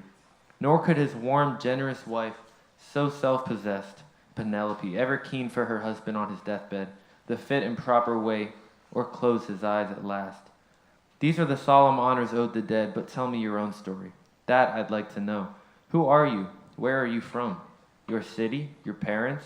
Where does the ship lie moored that you brought here, your hardy shipmates to? Or did you arrive as a passenger aboard some stranger's craft, and men who put you ashore have pulled away? The whole tale, his crafty son replied. I'll tell you start to finish. I come from Homer-A-Thon. My home's a famous place. My father's unsparing, son of old King Pain, and my name's Man of Strife. I sailed from Sicily. Aye, but some ill wind blew me there, off course, much against my will, and my ship lies, moored off farmlands, far from town. And as for Odysseus, well, 5 years have passed since he left my house and put my land behind him. A luckless man, but the birds were good as he launched out, all on the right, and I rejoiced as I sent him off, and he rejoiced in sailing. We had high hopes we'd meet again as guests, as old friends, and trade some shining gifts. At those words, a black cloud of grief came shrouding over Laertes. Both hands clawing the ground for dirt and grime, he poured it over his grizzled head, sobbing in spasms. Odysseus' heart shuddered. A sudden twinge went shooting up through his nostrils. Watching his dear father struggle, he sprang toward him, kissed him, hugged him, crying, Father, I am your son myself, the man you're seeking. Home, after 20 years, on native ground at last. Hold back your tears, your grief. Let me tell you the news, but we must hurry. I've cut the suitors down in our house. I've paid them back their outrage, vicious crimes. Odysseus, Laertes catching his breath, found words to answer. You're truly my son, Odysseus, home at last. Give me a sign, some proof, I must be sure. This scar first. Quick to the mark, his son said, Look at this, the wound I took from the boar's white tusk on Mount Parnassus. There you'd sent me, you and mother, to see her old father, Autolycus, and collect the gifts he vowed to give me, once, when he came to see us here. Or these trees. Let me tell you the trees you gave me years ago. Here on this well-worked plot, I begged you for everything I saw, a little boy trailing you through the orchard, picking our way among these trees, and named them one by one. You gave me 13 pear, 10 apple trees, and 4